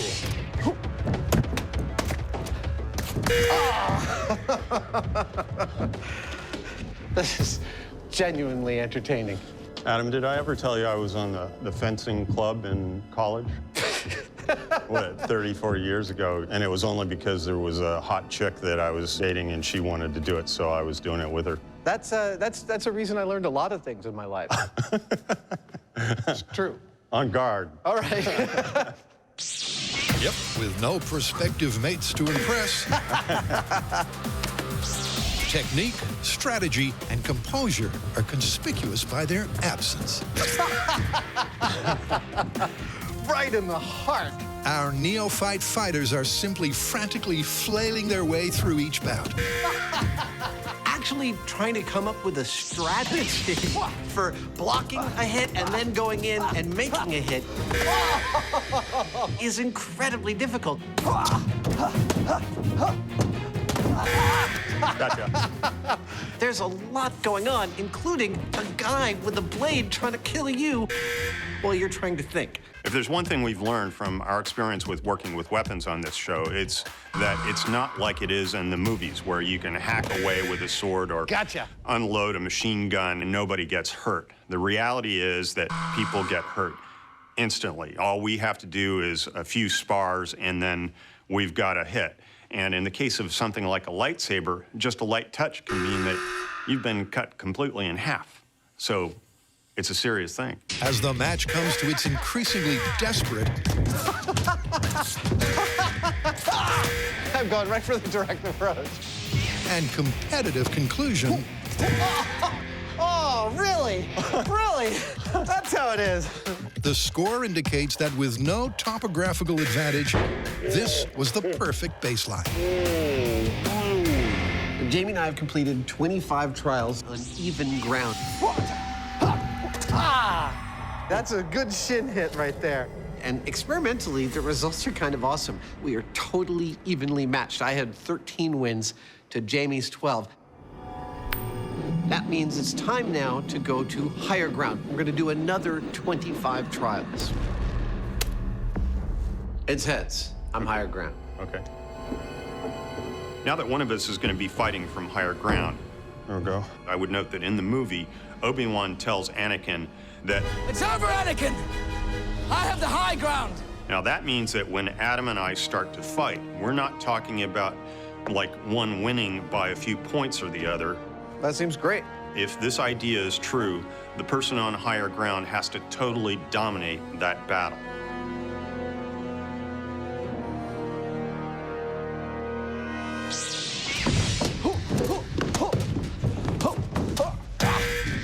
I gotcha. This is very interesting. When we were on level ground, Jamie and I were very toe-to-toe in terms of attack and defense. It's over, Jamie. I've got the higher ground. But now that I'm on the higher ground, I'm definitely noticing Jamie is much more on the defensive, and I am able to take the lead in attack.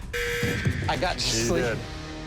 I'm not sure if this is shifting the balance in my favor because it's still early, but it definitely feels like I am much more on the offensive.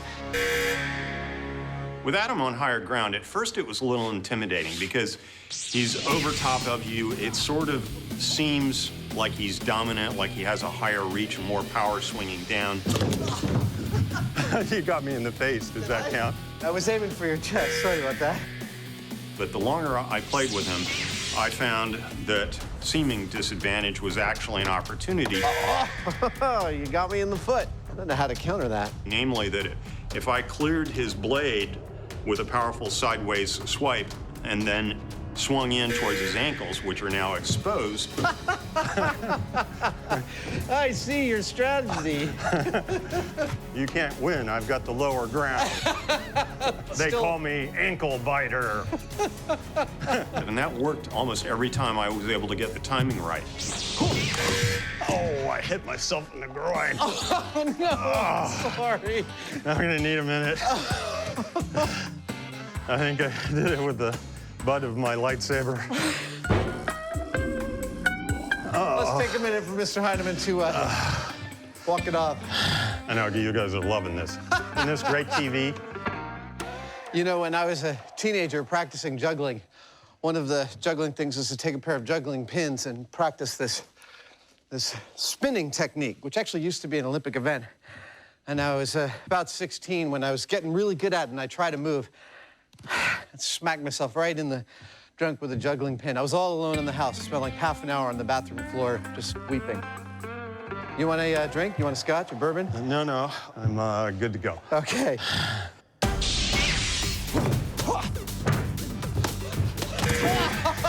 I really thought being above Jamie would just give me this towering plank, and I was just going to win every one. But he has access to my ankles, which he used incredibly effectively. Once I get close, my legs are just done for. From my perspective, I don't think I can call the high ground an ultimate advantage at this point. Yep, despite finishing with a scoreboard advantage, Adam feels the numbers don't tell the whole story. There's two things wrong with the data we've thus far gathered. One is we're looking for a definitive advantage, not a soft advantage. Two, and most importantly, we're not sword fighters. We don't know the first thing about fighting with swords like this. We need the assistance and perhaps even some training from an expert. Yeah, that's what we need, an expert. And while the guys wait on a Jedi delivery, it's back to the workshop, where the Hyneman has dumped his foam failure. And they're going off to the side. To test the myth that the Star Wars laser blaster dodge is feasible physics or a filmic fiction, Jamie has to match the movie's velocity with more accurate aerodynamic ammo. Straight ping pong ball, not very accurate. It's going about 60 miles an hour, which isn't good. But we have ping pong balls made out of foam, and when I put a skewer on them, 150 miles an hour and dead straight.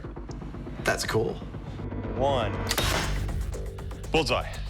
After converting his arrow-inspired prototype into a more polished version, let's see what that does. And adjusting the air pressure powering the gun.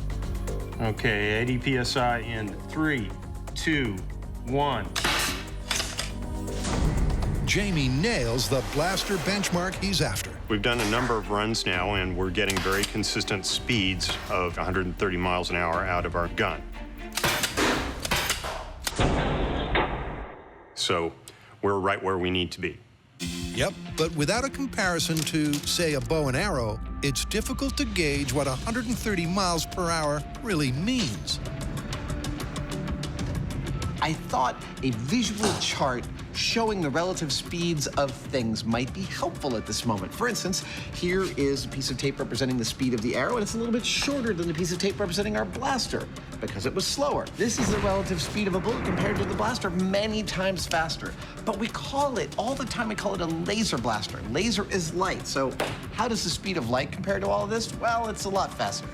Significantly. The line goes out the door, it goes for a while.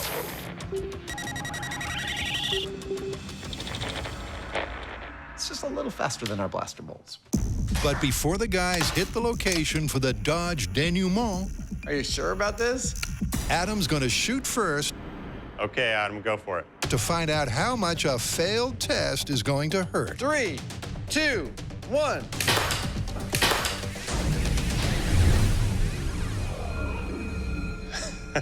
How was that? Well, I tell you what, you definitely want to be wearing a cup. So it's a good ouch? It's an incentive not to want to get hit. Perfect.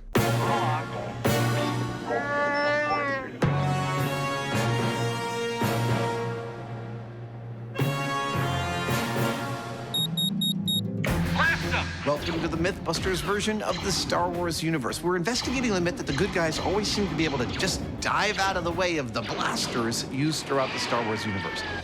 Now we have built ourselves our own little version of a rebel ship with a 40-foot hallway. We're gonna set up our blaster at the other end that shoots air bullets at the correct speed, and Jamie and I are each gonna take turns standing here and attempting to get out of the way of those blaster bolts.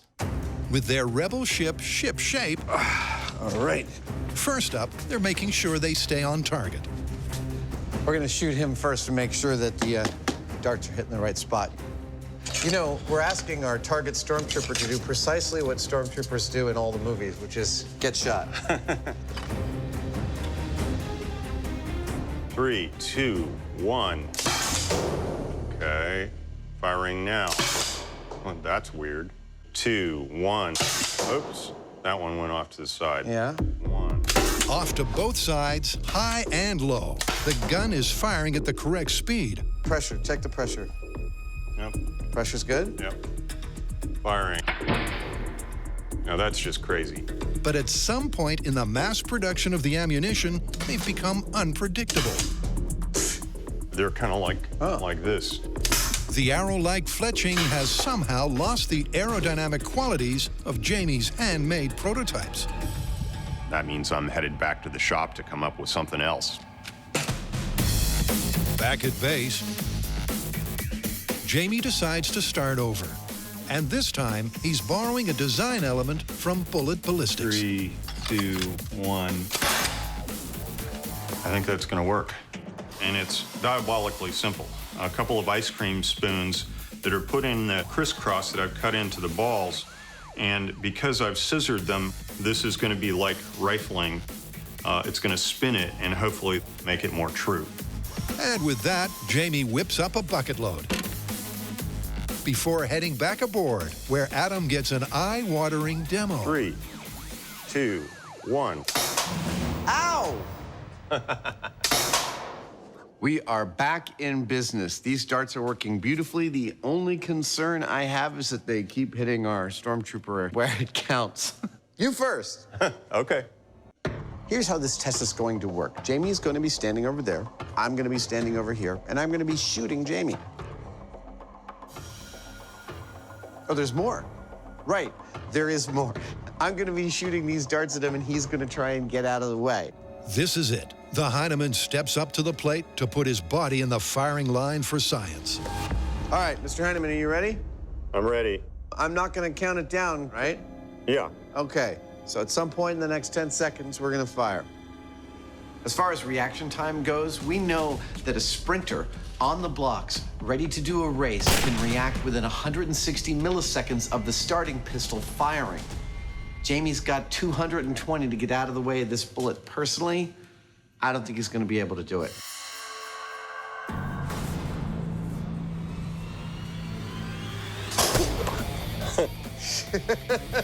A hit. A palpable hit.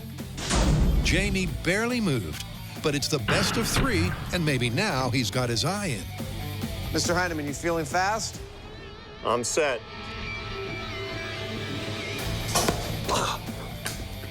Got me. Got you. As far as I can tell, I'm just starting to move about the time I get hit. And that means that the flight time of the projectile and my reaction time are pretty close to the same. All right. At some point in the next... right in the center of your solar plexus there. Yeah. That's a 3-peat. Moving at the average speed from all 6 movies, the blaster seems unavoidable. Jamie's unable to react and take evasive action in time. All right, sir. Which means it's Adam's turn. Ah! Right in the shoulder. Whew. Ah! The adrenaline dump is intense. And once he gets an identical and conclusive result. Oh, that was no contest. 3 for 3. This myth is on the ropes. Well, there's just no getting out of the way of those things. But I'm thinking there might be a wrinkle we want to add to this that makes it more realistic. But before they test a more realistic quick draw, our junior Jedi will test the martial myth of a higher ground advantage by learning from a lightsaber master.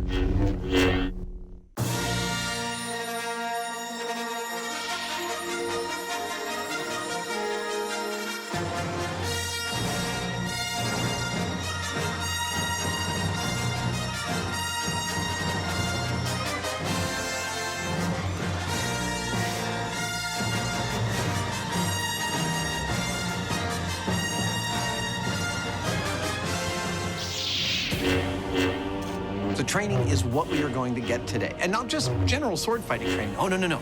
Lightsaber training. See, the stunt coordinator for the Star Wars films, Nick Gillard, has invented a true martial form for dueling with lightsabers. And what we've got here is one of his proteges, Colby Boothman, a world-class level fencer, an expert in Jedi sword style.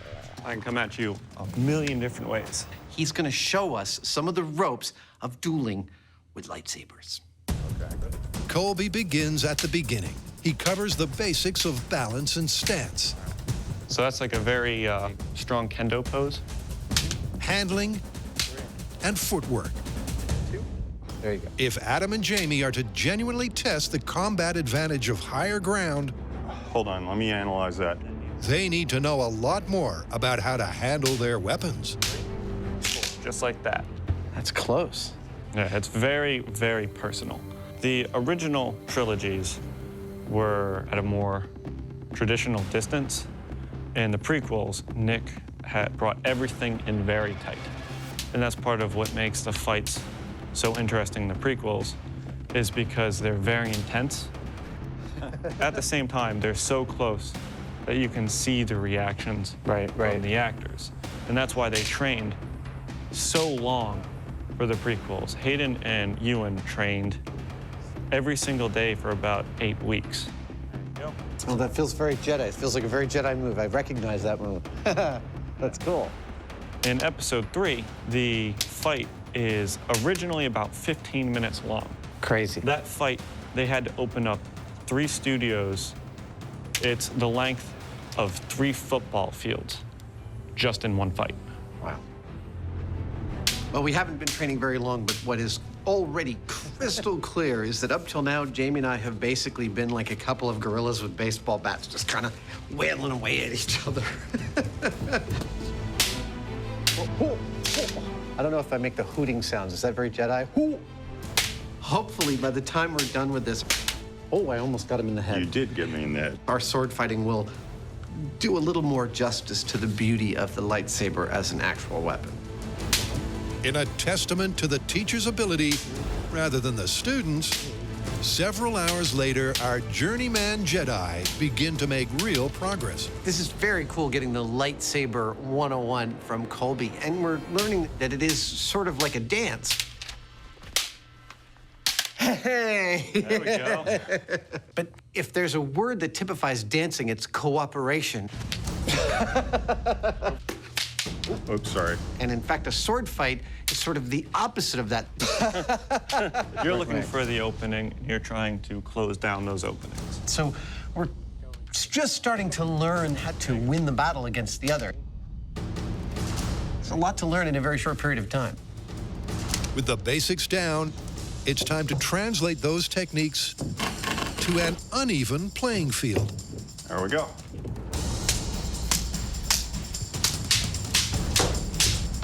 A lot of times, it's not so much putting as much power as you can, it's trying to hit the openings that you see.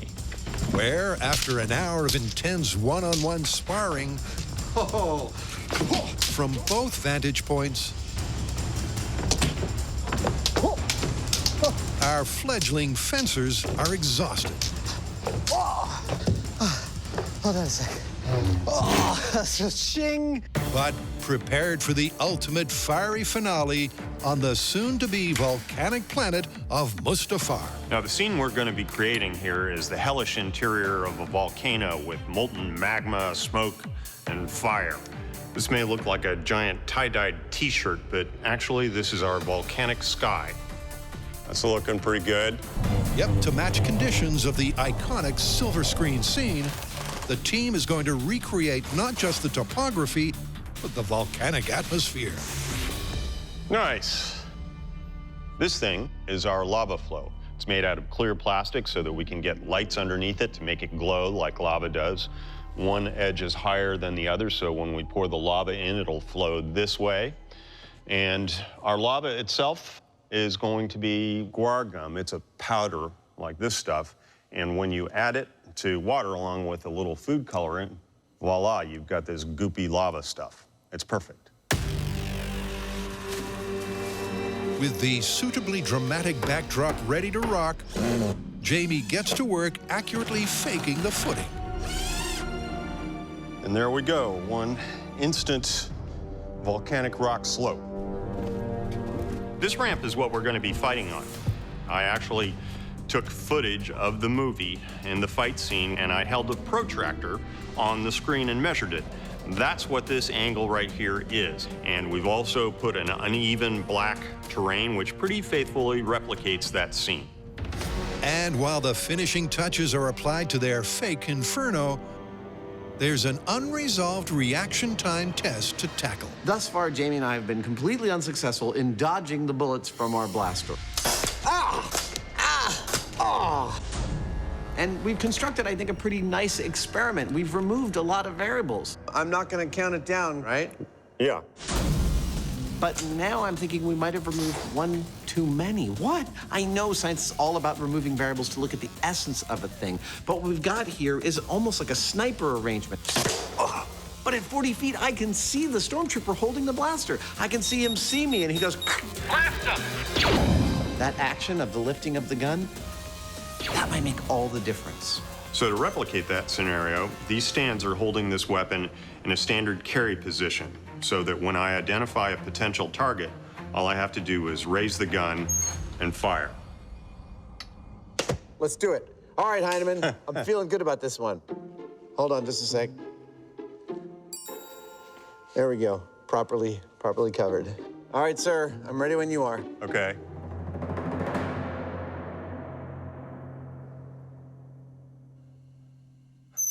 Oh! Oh! Ow! Right in the knee. Oh! The gun raise takes an additional 400 milliseconds. Despite that, Adam's first attempt would have left him limping. There was no getting out of the way of that one. Set? Yep. That was a good one. Unlike the first series of tests, Adam is able to move before the bolt reaches him, but he still can't avoid the hit. All right, sir, I'm ready when you are. Ah! Uh-oh.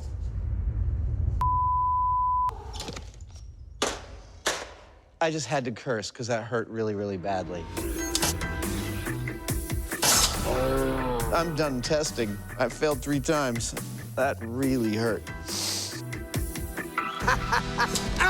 I'm gonna walk it off. Well, never let it be said that Jamie and I don't put our bodies on the line to test the stuff that we're doing. I started out this story thinking that the blaster bolts look darned slow, almost comically slow. But turns out, even when I can see our trooper lifting his rifle into position, it's fast enough to get me every single time. There is no dodging these blaster bolts. Or is there? Now, as it happens, in a prior episode, we clocked our reaction times, and mine was somewhat faster than Adam's. So before we call this one, I'm gonna have a go and see whether we get any different results. You ready, Hyneman? I'm ready. Can the Hoosier do what no normal human can? 1 for 1.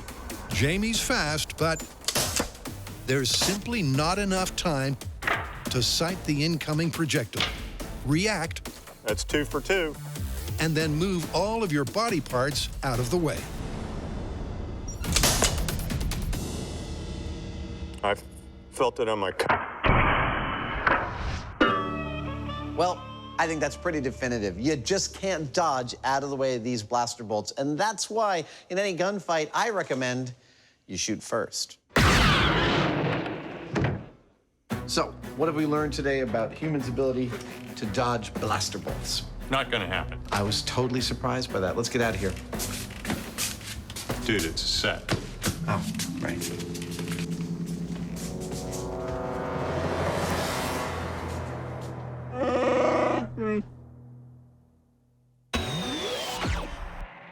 Before we come out swinging, let's talk about this higher ground thing, because from a military point of view, it's supposed to be really important. Well, it does provide several distinct advantages. It is easier to defend, and being on higher ground affords you a wider field of vision than your opponent. As long as 2,500 years ago, Chinese General Sun Tzu advised that if your enemy was on higher ground, do not ascend to attack him. Yeah, but while higher ground may be really important if you're talking armies having to charge up or down a hill, we're just talking about 2 guys that are only a few feet away from each other, and that may be an entirely different thing. Right, well, and then there's the moralistic argument. See, when Obi-Wan says to Anakin, it's over, I have the higher ground, he might be talking from a moral perspective as a Jedi who has rejected the dark side and he's on the right side morally. Yeah, but we've got no way of testing that one. No, we don't. Wait, what are we doing back here on the Rebel base? I thought we had put this myth to bed. Ah! Uh-oh. And we had, except, well, we realized that we'd left one thing hanging. And that is, when we looked at all the ways the good guys get out of the way of the blaster bolts from the stormtroopers, they don't just dive out of the way. No, no, no. In fact, Jedi have their own technique. They pull out their lightsaber. I would have one, but I'm Han Solo and he doesn't carry one. And they actually deflect the blaster bolts coming towards them with the lightsaber. Is that possible? That's what we want to test. All we need is a Jedi. Well, as luck would have it. Are you ready, Colby? Let's do it.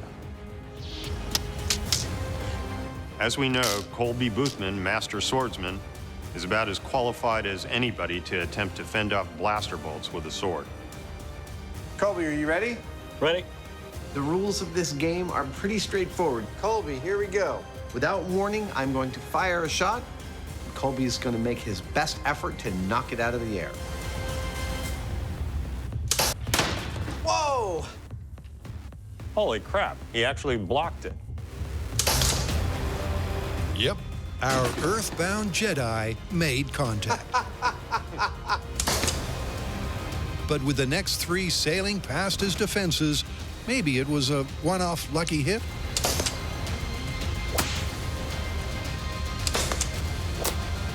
Nah, it hit me.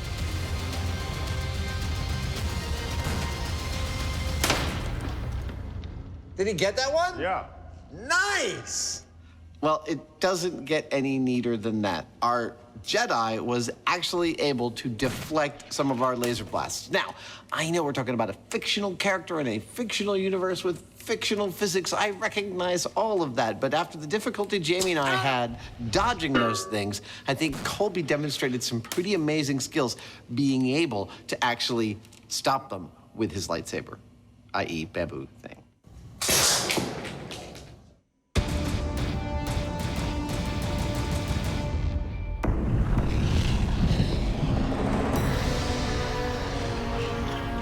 Welcome to the planet Mustafar. Jamie and I wanted to know if higher ground is in fact a crushing advantage when it comes to battling with lightsabers. So we brought in one of the actual fight coordinators from the Star Wars films to give us a little lightsaber 101, and now we've replicated the exact pitch of terrain that Obi-Wan and Anakin have their final battle on. Also, for your viewing pleasure, we've replicated some of the aesthetics of the planet itself. We couldn't resist. Am I allowed to make my own sound effects? Okay, go ahead and turn the power on. So how's this gonna work? Well, we're gonna do 25 rounds with Adam on the high ground and then 25 rounds with me on the high ground. There you go, sir. To protect the lower person's head, we're using this kendo helmet, and it's wired along with the rest of the suit, so we'll be able to see if we actually get a score on that. I'm gonna do a systems check on your helmet. Yeah. Hey, reset. The rules are simple. Yep. When you get hit by a sword stroke and your lights light up, that's a point for your opponent. Totally feels more realistic with this terrain, doesn't it? Yeah, it came out quite nice. At the end, we'll tally up the score and see what we got. You ready, Hyneman? You betcha. Are you a Sith or a Jedi? I would be a Sith. That's what I would have said, but I didn't want to insult you. All right, let's go, Sith.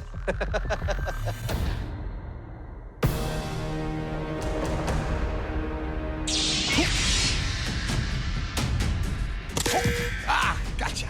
Our recently graduated Jedi once again do battle for science. Nice. Gotcha. This is intense. Reset. It's pretty clear that just one day of training won't make us sword experts, but it gave us some insight into ways to move the lightsaber. And it also does what all training does. It slows the process down a little bit. Reset. I feel like it's much less of a free-for-all in this test than it was when we started. Oh, gotcha. They are certainly more skilled. Reset. More clinical in their execution. Oh, dead. Reset. But as the contest continues, it's clear Jamie, supposedly at a deadly disadvantage, dead. is holding his own. You and I are quite evenly matched, sir. At this point, I feel like I'm making quite a number of scores. And to me, that says that this is not a definitive thing, that higher ground always wins. Yep, and with Jamie exacting the revenge of the Sith. You didn't quite nail me in the ghoulies, but that was a good shot. Careful with that, will you? Part 1 of the competition reaches its exhausting conclusion.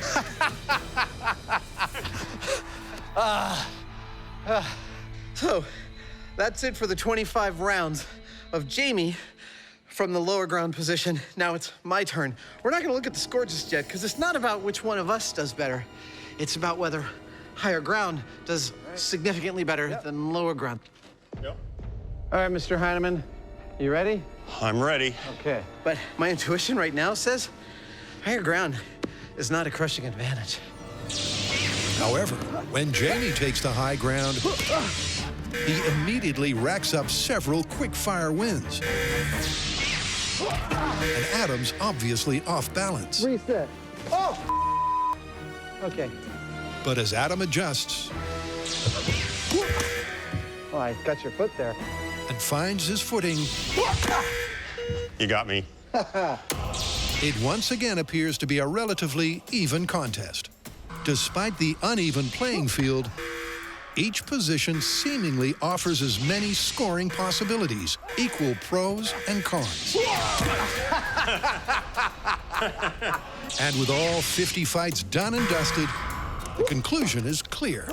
Yeah, they both have their different sort of approaches. In the higher ground, you feel a slight bit of superiority because you're high up, but that's quickly dispelled by dying repeatedly. So what do the numbers say? Well, the numbers tell an interesting story, though it's not the story that the movie tells. Out of 50 trials, low ground won 26 times and high ground won 24 times. Well, that's about as close to dead even as you can get without being dead even. Indeed, and that tells me that this myth is dead busted. Let's go back to our home planet. Okay. Where's Jamie's home planet?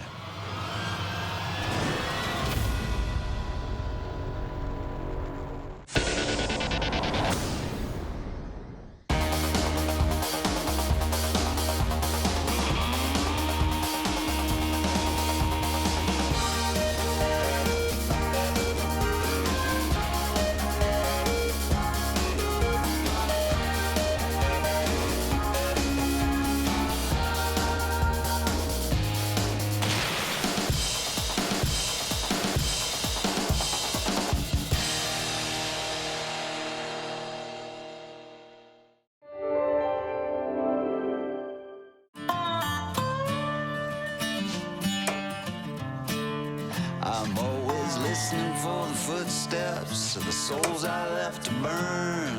Wondering, am I dead yet? Did the innocents get their turn? Am I marching? Am I marching? Walking with the ones who fell. Am I marching into hell?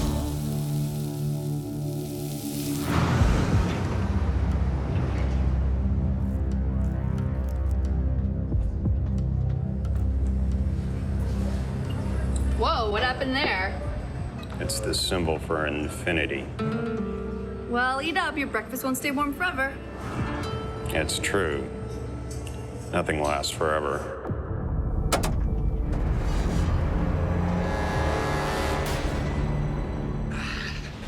All right, you ready for this? Blow it out of the water. Okay, let's do it. Let's blow it out of the water.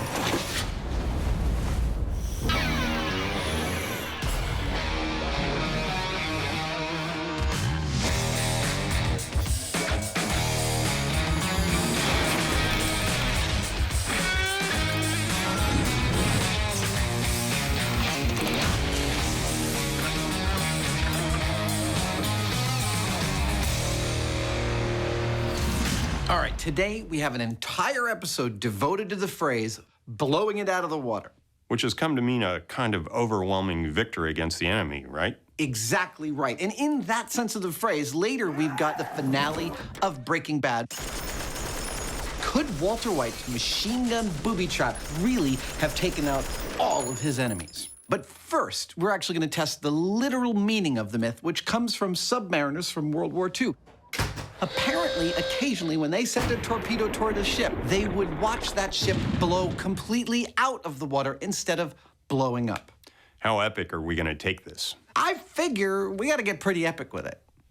Cool. Blowing a boat out of the water, instead of into pieces, might only happen if the relative positions of ship and shockwave are spot on. And to find out just that, the Mythbusters are starting in miniature. Now, when we say we're going to blow a boat out of the water, we mean specifically blow a boat out of the water, not blow up a boat. That's not what we want. So, we're going to start with this beautiful tank. It is large enough for us to detonate our miniature explosives. Oh, and our boat, which still needs a little bit of work. Their 15 grams of black powder is perfectly scaled for a setup this size. But to find out if it can lift the boat rather than obliterate it, placement is key. Now, we figured there's a certain depth at which the explosive reaches this optimal relationship between the water and the boat to send the boat flying itself out of the water, and that depth is what we want to find. Ow. And first up will be, I guess, our control. Perfect. Which will be the explosives at the boat on the surface of the water. All right, Hyneman, you ready? I'm ready. All right, 3, 2, 1, go. Whoa! Go. Whoa! There's no more boat. That was genuinely thrilling.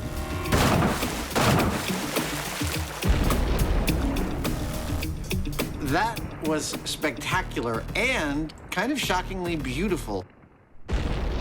Look at how this glowing ball forms this 2-foot diameter hole in the water. It's almost perfectly spherical before it starts to collapse on itself. And the boat, well, the boat, she is no more. So, now we're trying to find the depth at which to lift the boat rather than turn it into a bunch of little chunks. And frankly, given the size of that sphere of explosion, I'm thinking about going halfway down, 12 inches below the surface for the next cherry bomb. Okay, from halfway down the tank, 3, 2, 1.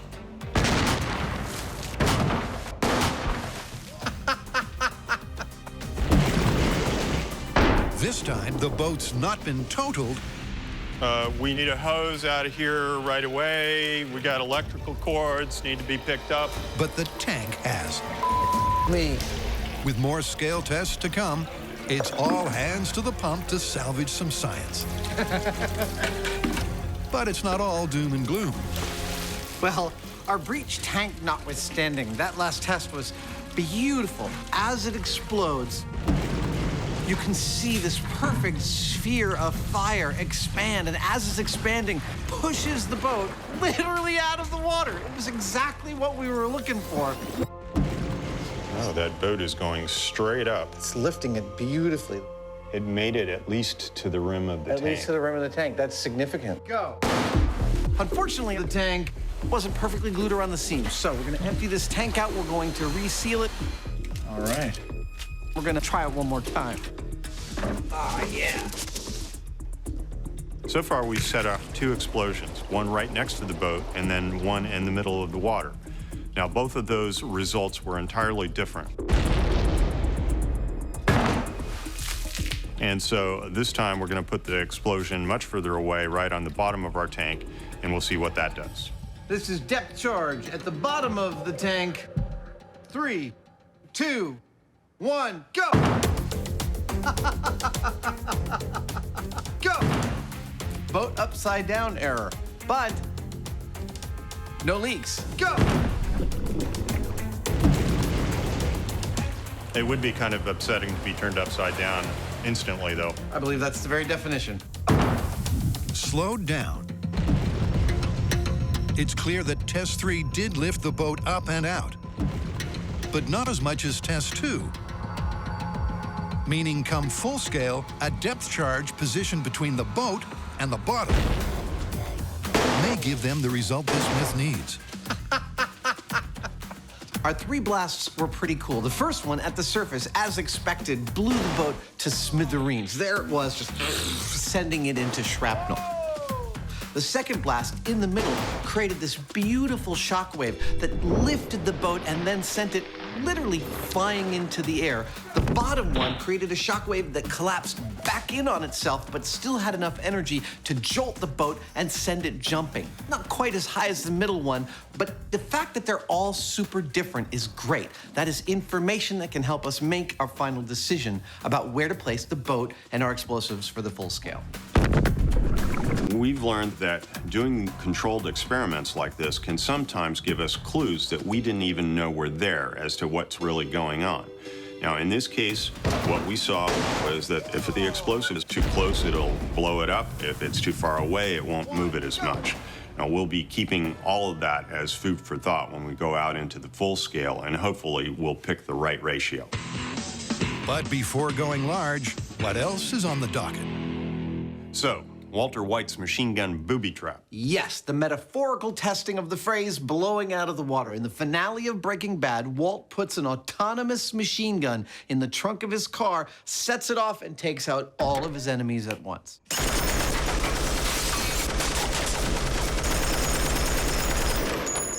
Spoiler alert. Come on, who hasn't seen Breaking Bad at this point? Okay, well, if I remember correctly, that was an M60 machine gun. Indeed it was. What are you thinking? Well, that's probably got quite a kick. I figure we ought to go to the gun range and see what we're dealing with. I like where you're going with that. Let's do it.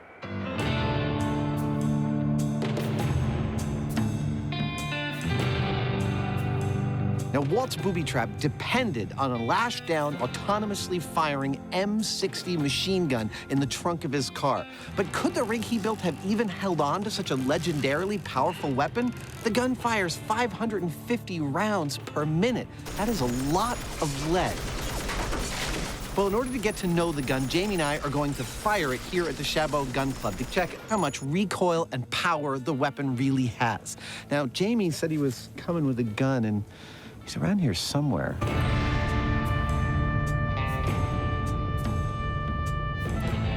This is the M60 machine gun. It was developed in the 50s for the U.S. Army and used by them through the 90s. Now, this is the iconic machine gun that you would have seen hanging off the side of a helicopter gunship in any Vietnam War era footage. And it's what Walt had in the back of his trunk. There's no doubt that it's some seriously heavy artillery. But is it so powerful? This is the heaviest gun I've ever held. You'll feel it push back. That securing it on Walt's homemade mount is a mission impossible. Let's do it. To find out, Adam's starting slow by not going full auto. Safety is off. All right, firing in 3, 2, 1.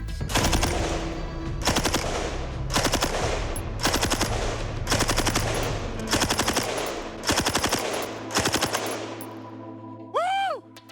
That was cool. I just fired 45 rounds from the M60. And frankly, it doesn't have as much recoil as I thought it would, but it is a heavy piece of machinery, and there is a lot of movement.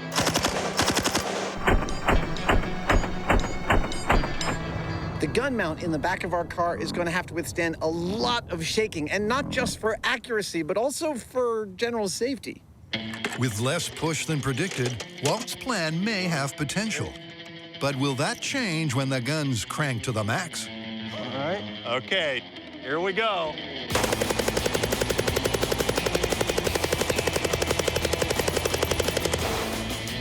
Wow.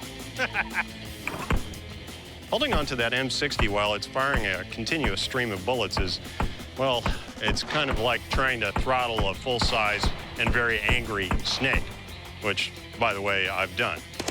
It does push back in line with the gun a little bit, but it's not too bad. It's quite a nice machine. It's so far so good. But to copy the clip more closely, the guys are next adding a target. Nailed it. And that's not all. Okay, here we go. Because this time, Jamie's going to be firing 200 rounds with the gun secured on a tabletop tripod. 3, 2, 1.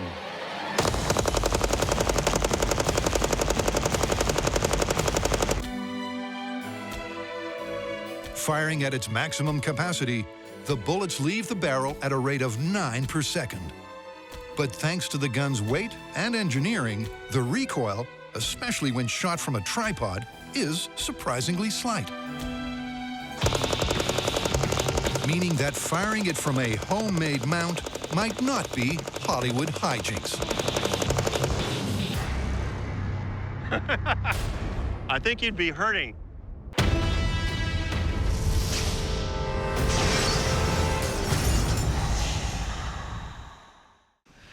Can we talk business?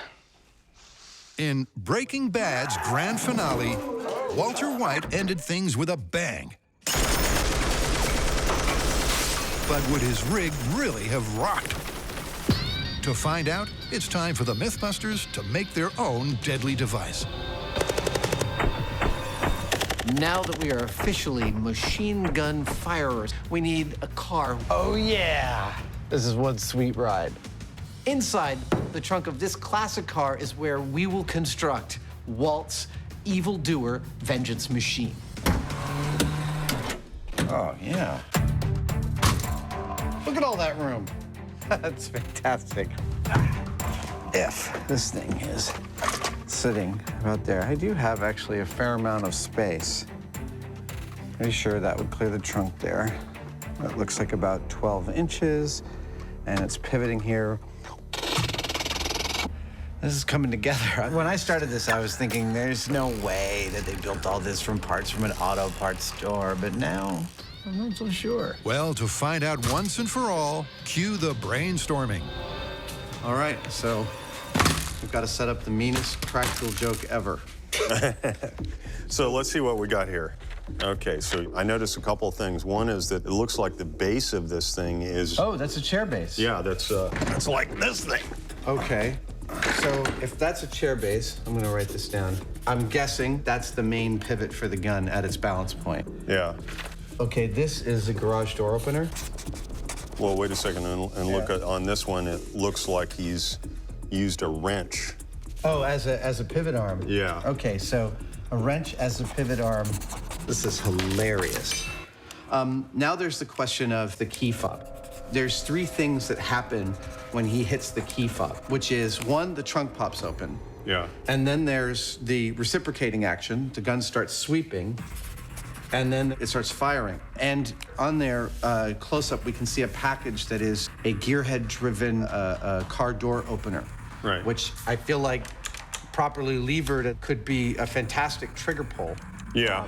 Well, so far, I'm not seeing anything that seems to me like a deal breaker. Yeah. So, divide and conquer? Divide and conquer. You want to work on the key fob and electronics, and I'll start getting the rig parts together? Okay. The guys start by looking high and low for all the key components. The chair, the garage door opener. This looks precisely like what we see in the show. The wrenches, and a trigger pull. This is a cool little device. It's meant for locking and unlocking the doors in your car. Oh, yeah! That would totally pull the trigger. And with that, Adam can commence his part of the build. That's how short it is. Walter's chair-based gun mount. Hey. Which involves connecting some conduit to an office chair. Yeah. You can't foil me. And that's it. That's pretty freaking cool. Dude. That's fantastic. The garage door opener, however, is proving problematic. Since these garage door openers operate off of 110 AC, we need a 110 AC source to put in that car, and that's an inverter here that does that. It takes the car battery, DC electricity, converts it into 110 AC, and this little thing here is a remote switch that I found fact, I just happen to have one of these because they're pretty nifty. When I hit this button, it turns that switch on. So presumably, if I plug this thing into there, I can power it up. With the key fob failing to fire, that would say that that is on. Jamie delves deeper to unearth a complex safety system. This thing has switches that tell when the door is closed or when it's open, and sensors so that you can't kill your cat or break your foot or whatever it is. We don't need any of that stuff. Jamie needs to bypass the safety switches. We just want power to go to the motor, period. So that the motor can be powered on and never automatically shut down. I've hot-wired cars before, but never hot-wired a garage door opener for a car. It may be a sophisticated circuit, but an hour later, and it ain't no match for the Hyneman. Very cool. With the door rig running, Adam next couples it to his gun mount, courtesy of the wrench pivot system.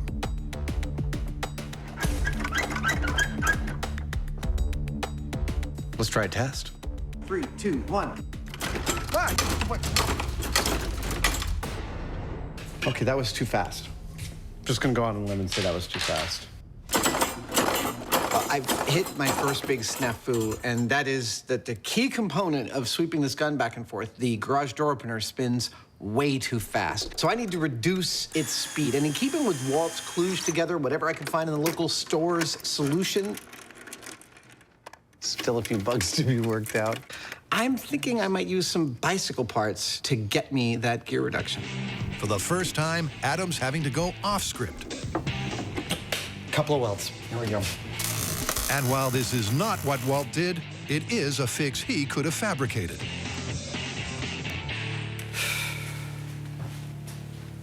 This is a moment of truth. 3, 2, 1.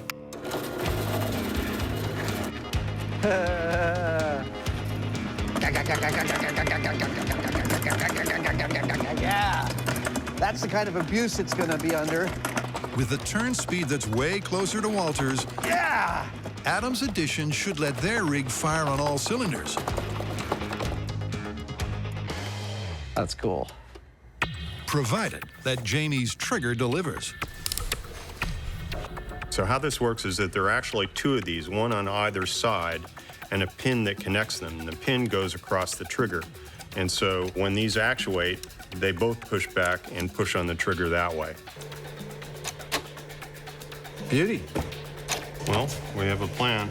With the gun rig ready, Adam sets up a proof of concept test by loading BBs into their behemoth. Maybe no one wants to stand in front of this. I'm just saying. The question is, will it cause carnage? Function test, operation. Walt's machine gun booby trap. 3, 2, 1. Firing. Oh! The BB gun's not working, but I don't care. There's good news and bad news.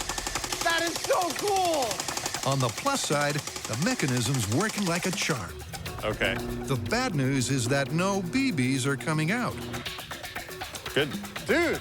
A problem that could yet come back to haunt them.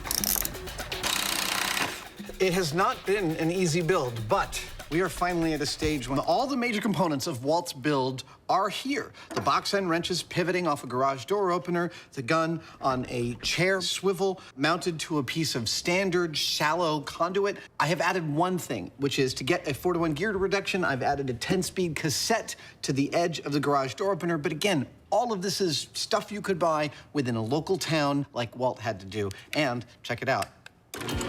It totally operates.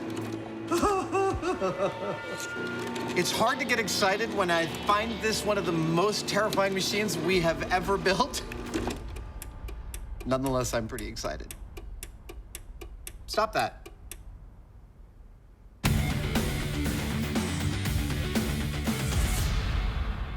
In Blow It Out of the Water, Adam and Jamie's small-scale tests Whoa! showed that a mid-depth boom could lift a ship up and out. It's lifting it beautifully. But can they repeat this feat when they go large? When it comes to explosives on the water, there's not many places that open to us. But luckily, this quarry lake in Gold Country, Northern California, poetically named Pit 232, is always open for us. And it's in Pit 232 that we're going to put this boat along with a buttload of explosives and see if we can't blow it out of the water. That's a lot of steel. Now, while we've gone to great lengths to buy a really big boat made out of steel that is semi-close to the kind of military boat we're replicating, the sharp-eyed viewers among you might notice that military ships are almost never painted bright orange. We've used a lot of boats on the show. This might be both the biggest and the ugliest all at the same time. When that bomb goes off, a lot is going to get obscured, and we want the best chance for seeing if our boat actually leaves the water, and the orange might be the thing that helps us see that. Indeed, but before any boom, there are 3 titanic tasks to tick off. First, the guys need to raise her up, something that's easier said than done. This whole thing is pretty finicky because if these guys don't get their rigging right, then the trailer could be damaged, the crane could be damaged. It's not the ideal situation for loading a boat. We have liftoff. Task 2 is to secure a centralized attachment point Bang, right here. from which their explosive will hang midway between the boat and the lake bed. Jamie is now welding the ring to the underside of the boat, but that's not the most amazing thing that's happening right now. He also gave me his beret to hold. Ah, it's like alive. Handling it very carefully. This is 30 feet of rope. By the time we tie our knots on it and everything, we'll end up with 20 feet of clear line from the water line down to our explosive. And that's what we want. And the final task, as the sun sets, Yeah! is to lower her into the lake. Awesome. And she's in.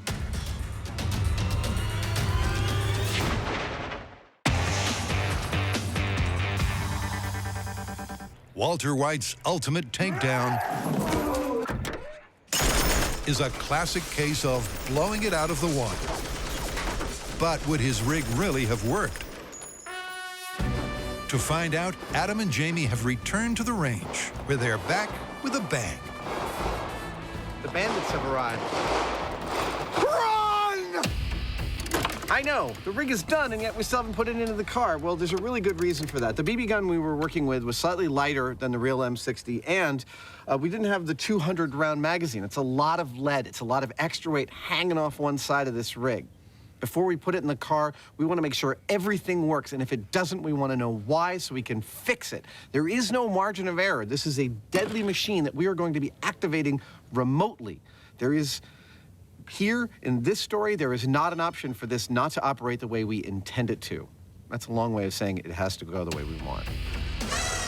Their first job is to remove the prop gun and replace it with the real deal.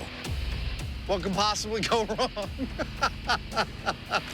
Next, they add a box for the bullets I feel good about that. before tethering it in the trunk. There we go. You through? Yep. That just leaves the battery, which Jamie wires in from the back seat. All right, well, if everything is working correctly, this should turn on just like Waltz did with the key fob. Yeah. It's looking good. You want to give it a jiggle? Come on! That looks good, Jamie. Yeah. I like it. With the gun ready to go, the guys next need a drug den to aim it at. We're pretty much only interested in what happened to the front wall of the house in the Breaking Bad episode. Now, our information is that that wall was made of stucco, which is a concrete or mortar-like material, and we're replicating that on our wall with precast panels of a similar material. So when our bullets hit this wall, it should behave pretty much like what it did in the show.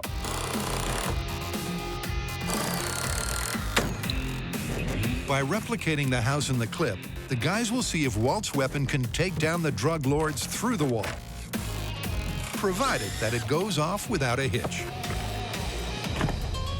To find out, Adam positions the car exactly as per the clip. What do you think? I like it, Jamie.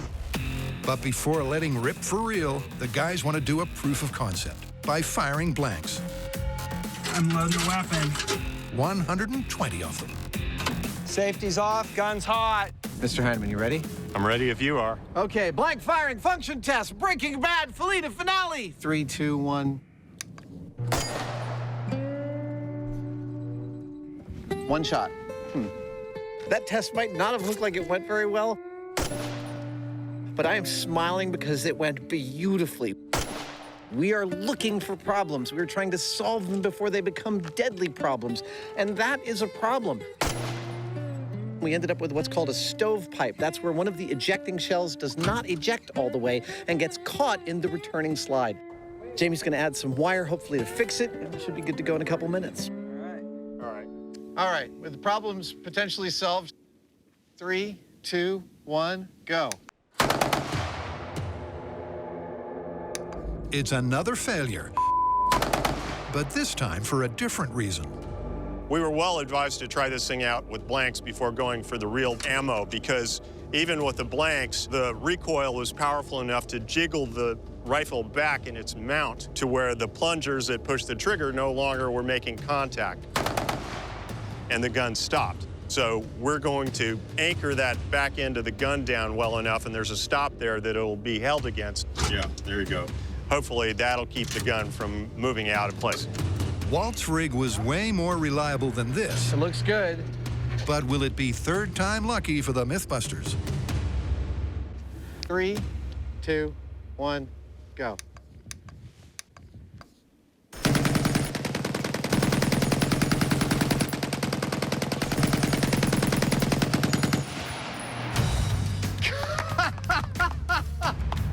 Now that's more like it. With their gun finally firing on all cylinders, the guys are at last ready to take on this myth for real. To find out if you can ever blow a ship clean out of the water, Adam and Jamie have floated their boat. And she's in. Now they need to sink their depth charge. Oh, doesn't really. Pinchy. A little pinchy. Ow, it's actually quite pinchy. This thing is normally a septic tank, but we're not going to use it for that. There we go. That's it. Awesome. We're going to fill it with explosives and hang it underneath our boat to see if we can blow that boat out of the water. Hey! That's the plan, but it's not just explosives that'll be inside. Sand! So we need this bulb to sink once it's full. And we've calculated that to do that, if we put 2,500 pounds of stuff in here, it's not going to float. So given that we intend to put 1,000 pounds of our explosive in here, we need 1,500 pounds of something else. So that's why we're using sand. Yeah, go ahead. Get in, Captain Hyneman. Which is going to give us the correct amount if we put about 50 bags of sand in here before we put the explosives in. I like this thing. It's kind of cute, isn't it? Yeah, it's surprisingly stable. But before adding the explosives, first, it's anchors away. It's critical for our experiment that the boat stays exactly where we put it. So we are running into the reeds right now to set an anchor and a line which will go all the way across the lake and anchor our boat precisely where we put it so it doesn't move from there. It's like D-Day, except we're fighting reeds. Having the boat drift out of place could spell disaster. Yeah! That's it. So it's no surprise that Jamie is taking this job very seriously. Nice. Adam? Not so much. All right, sir. What do you need? Seriously? So I figured I'd get in the mood. Whatever. With the boat finally locked, there's only one ingredient left. Let's get the bomb. Let's do it. 1,000 pounds of ANFO. Well, there it is. That stuff's gonna go into our bomb and boom. At this point, some of you might be wondering why we're using ANFO instead of something high explosive like C4. I'd say that's a pretty good fit. Well, there's actually a really good reason for that. It's a specific choice. It, in fact, is a slower speed explosive, and we want that push. See, slower explosives are used to push things. High explosives are used to crack them into pieces. We want the ANFO to lift this boat, not C4 to slice it in half. By using ANFO, the guys are giving this myth a helping hand. Let's go ahead and tie it in. But will 1,000 pounds of it, a typical amount used in both mines and torpedoes, be enough to lift the boat high and dry? There are hundreds of moving parts to making this experiment work correctly, and this is perhaps the sealing of the container, but it is also the most important. If water gets into that container, this entire thing is a bust, and we have to start again from scratch. So Jamie's taking very careful measure and putting this petroleum butyl product around the whole rim of this thing so that no water, hopefully, can make it into our container. Well, I think that ought to do it. We're sealed up. To find out, the team tows the bomb to the boat before sinking it to a depth of 30 feet, exactly midway between the bottom of the hull and the bottom of the lake. Then it's go time. For those of you playing our home game, I'd like to cover two distinct things. One, remember that our goal is not to blow up our boat, but to lift it out of the water. It's all ready to go. And two, I know this hat isn't regulation, but it's a lot more comfortable than a chapeau bra. With everyone hunkered for safety, there's just time for a prediction. I have a prediction. Look, I think we've gone to the best effort, and we have the best location possible and the best experts to try and lift this boat out of the water. But I suspect that despite our best efforts, we're more likely to blow it up. It's too hard a relationship to find. I'm not positive about that, but small scale just made me feel like we're gonna end up with pieces of boats instead of a boat. All right, everyone, this is for real. Fire in the hole, fire in the hole. Detonating the boat in 5, 4, 3, 2, 1.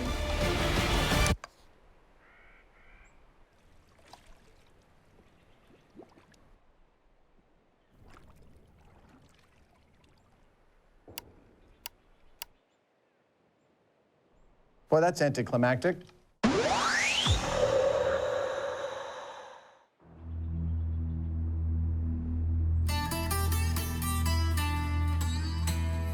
"900 miles from Albuquerque,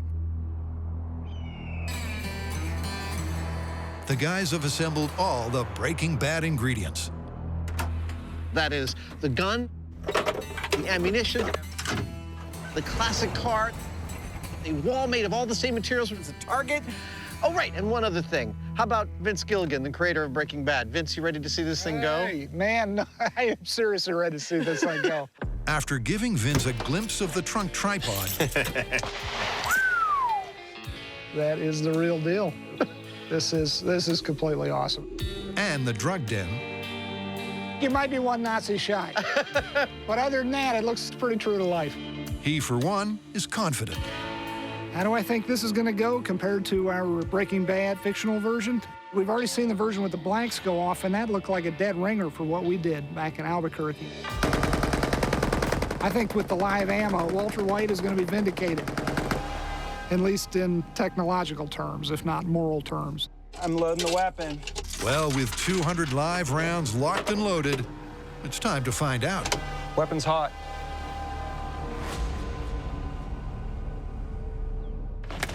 Vince, you ready?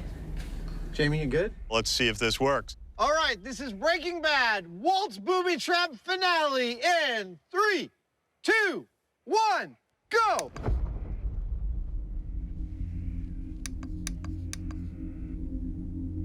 Did you hear something? There it go. Nope. Okay, stop. Powering it off.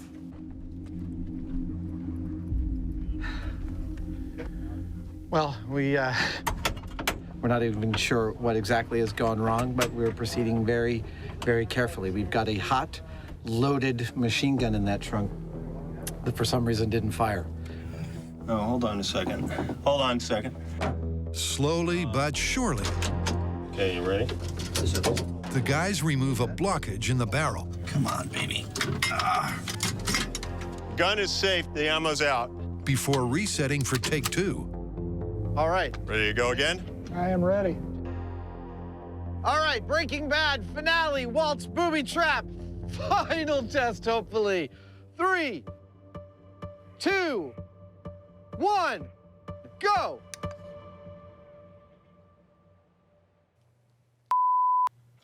What the hell?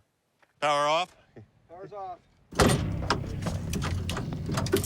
Man, the tension here is more than I would have thought it would be. Can I get one more hose clamp, a bigger one?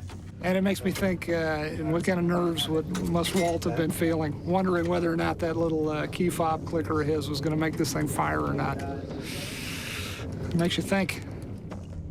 In the clip, Walt's fob seems to work first time. But the guys are giving him and this myth one last chance. Vince, you're good. Third time's going to be the charm. All right. Breaking Bad, Walt's booby trap. Test in 3, 2, 1.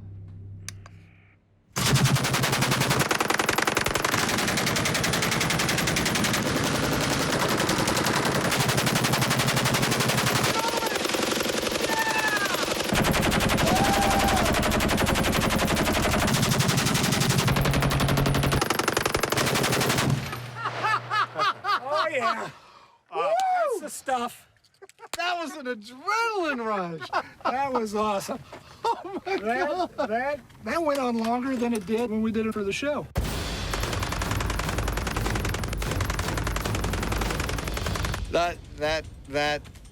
Our rig worked.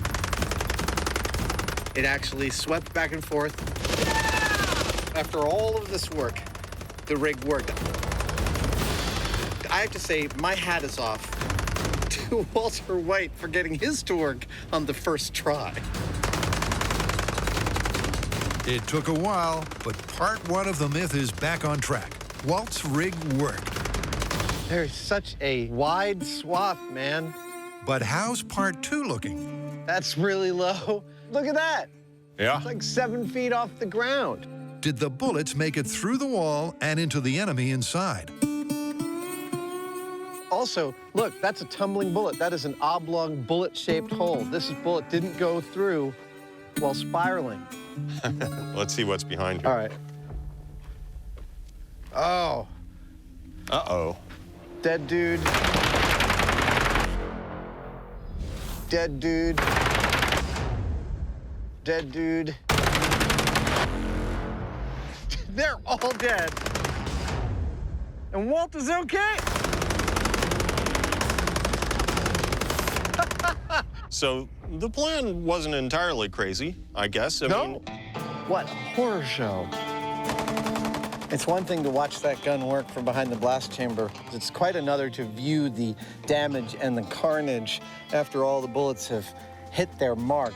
It is gobsmackingly disturbing how effective a booby trap Walt designed, and it is a testament to the show that all the damage we saw in Breaking Bad, we have been able to replicate in an actual experiment. I'm thrilled. The main thing that I see from this test is the fact that it wasn't a clean line across the building. Walt's plan to actually dive to the floor and be safe was really very risky because I'm seeing bullets that went down. The vibration in this thing is so massive that those bullets weren't just going in a straight line.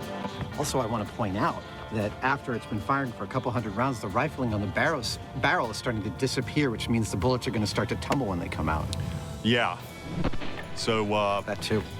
That plus the fact that we had to have several tries, and we saw no indication that Walt actually tried this in a car. Walt was either extremely lucky or well, Walt would have had to been extremely lucky for all that to happen the way that it did in the show.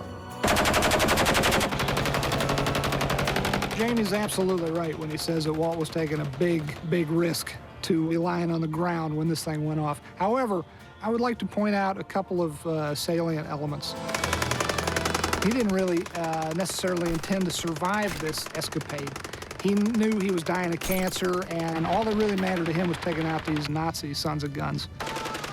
And B, he did get shot, in fact. Took one in the side, I think it was this side, and of course that led to his demise.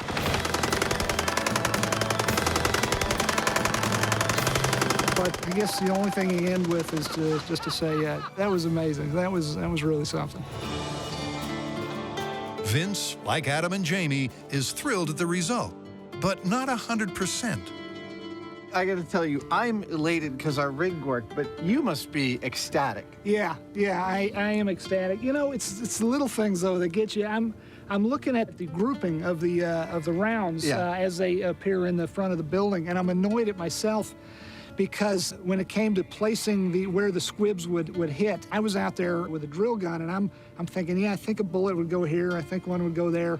But you didn't think that they would group up at the end of their run? I missed that the rig has to stop and then double back, so there's a lot more grouping at the tail ends, and I kind of missed that detail, and I'm mad at myself. I appreciate your dedication to the correct physics. Right. I am happy that I believe we can finally call a Breaking Bad test plausible. Yeah! Instead of busted. We finally got one. We finally got one out of 3, that's not bad at all. That's good in, like, baseball.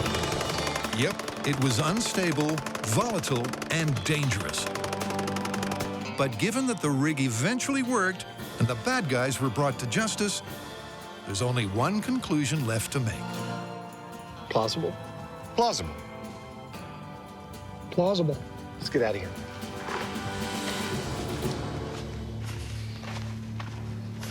Yes.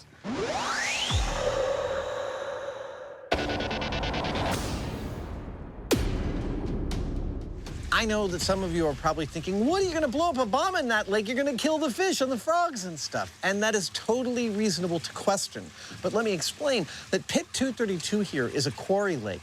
As such, its pH level is slightly acidic, about 5.5. And because of that, even though you see the reeds around the edge, there are no living things within this lake. Nothing for us to kill. It's like perfect for blowing stuff up. Underwater explosion in 3, 2, 1. Having failed to blow anything out of the water, boy, that's anticlimactic. The guys have wired up a new detonation device that's good to go. All right, everybody. Blowing the boat out of the water for reals this time in 3, 2, 1, go. Look at that!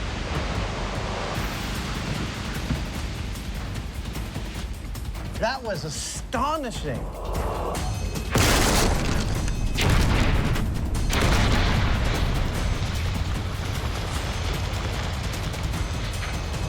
What a geyser! We did blow the boat out of the water, but there is no more boat. I think technically what we did was we separated the boat into hundreds of little pieces, which we then blew out of the water. Yeah, that works. Okay.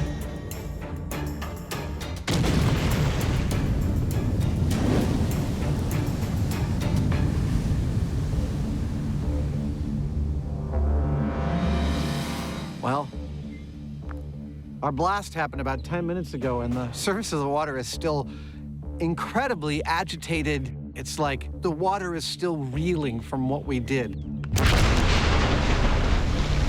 Absolutely one of the most astonishing phenomena I have ever been lucky enough to witness. Unfortunately, we didn't blow the boat out of the water. We just blew the boat out of existence. The goal was to lift the intact boat up and out of the water, something that clearly didn't happen. So was it a case of too much explosive, or is there another explanation at hand? I figure what actually happened here was really quite simple. When the bomb went off, it created a bubble of rapidly expanding gas, which eventually made its way to the surface of the water, where the boat was. Now that opened effectively a conduit through which all of that energy could flow, where it can follow a path of least resistance, and that happened to be straight up right through the bottom of that boat, and that's why it was so destructive. So the way I see it, unless the boat this is happening to is incredibly strong, there's no Goldilocks formula of amount and placement of explosive that is going to gently lift it out of the water. What's always going to happen is this literal upward-facing cannon blast, which is going to punch a hole and decimate the boat. And so, as far as I'm concerned, it's not looking good for the Myth. Jamie's theory seems sound, and the footage of a near vertical blast with very little debris flung to the side does back it up. So what's the verdict? How do you want to call this?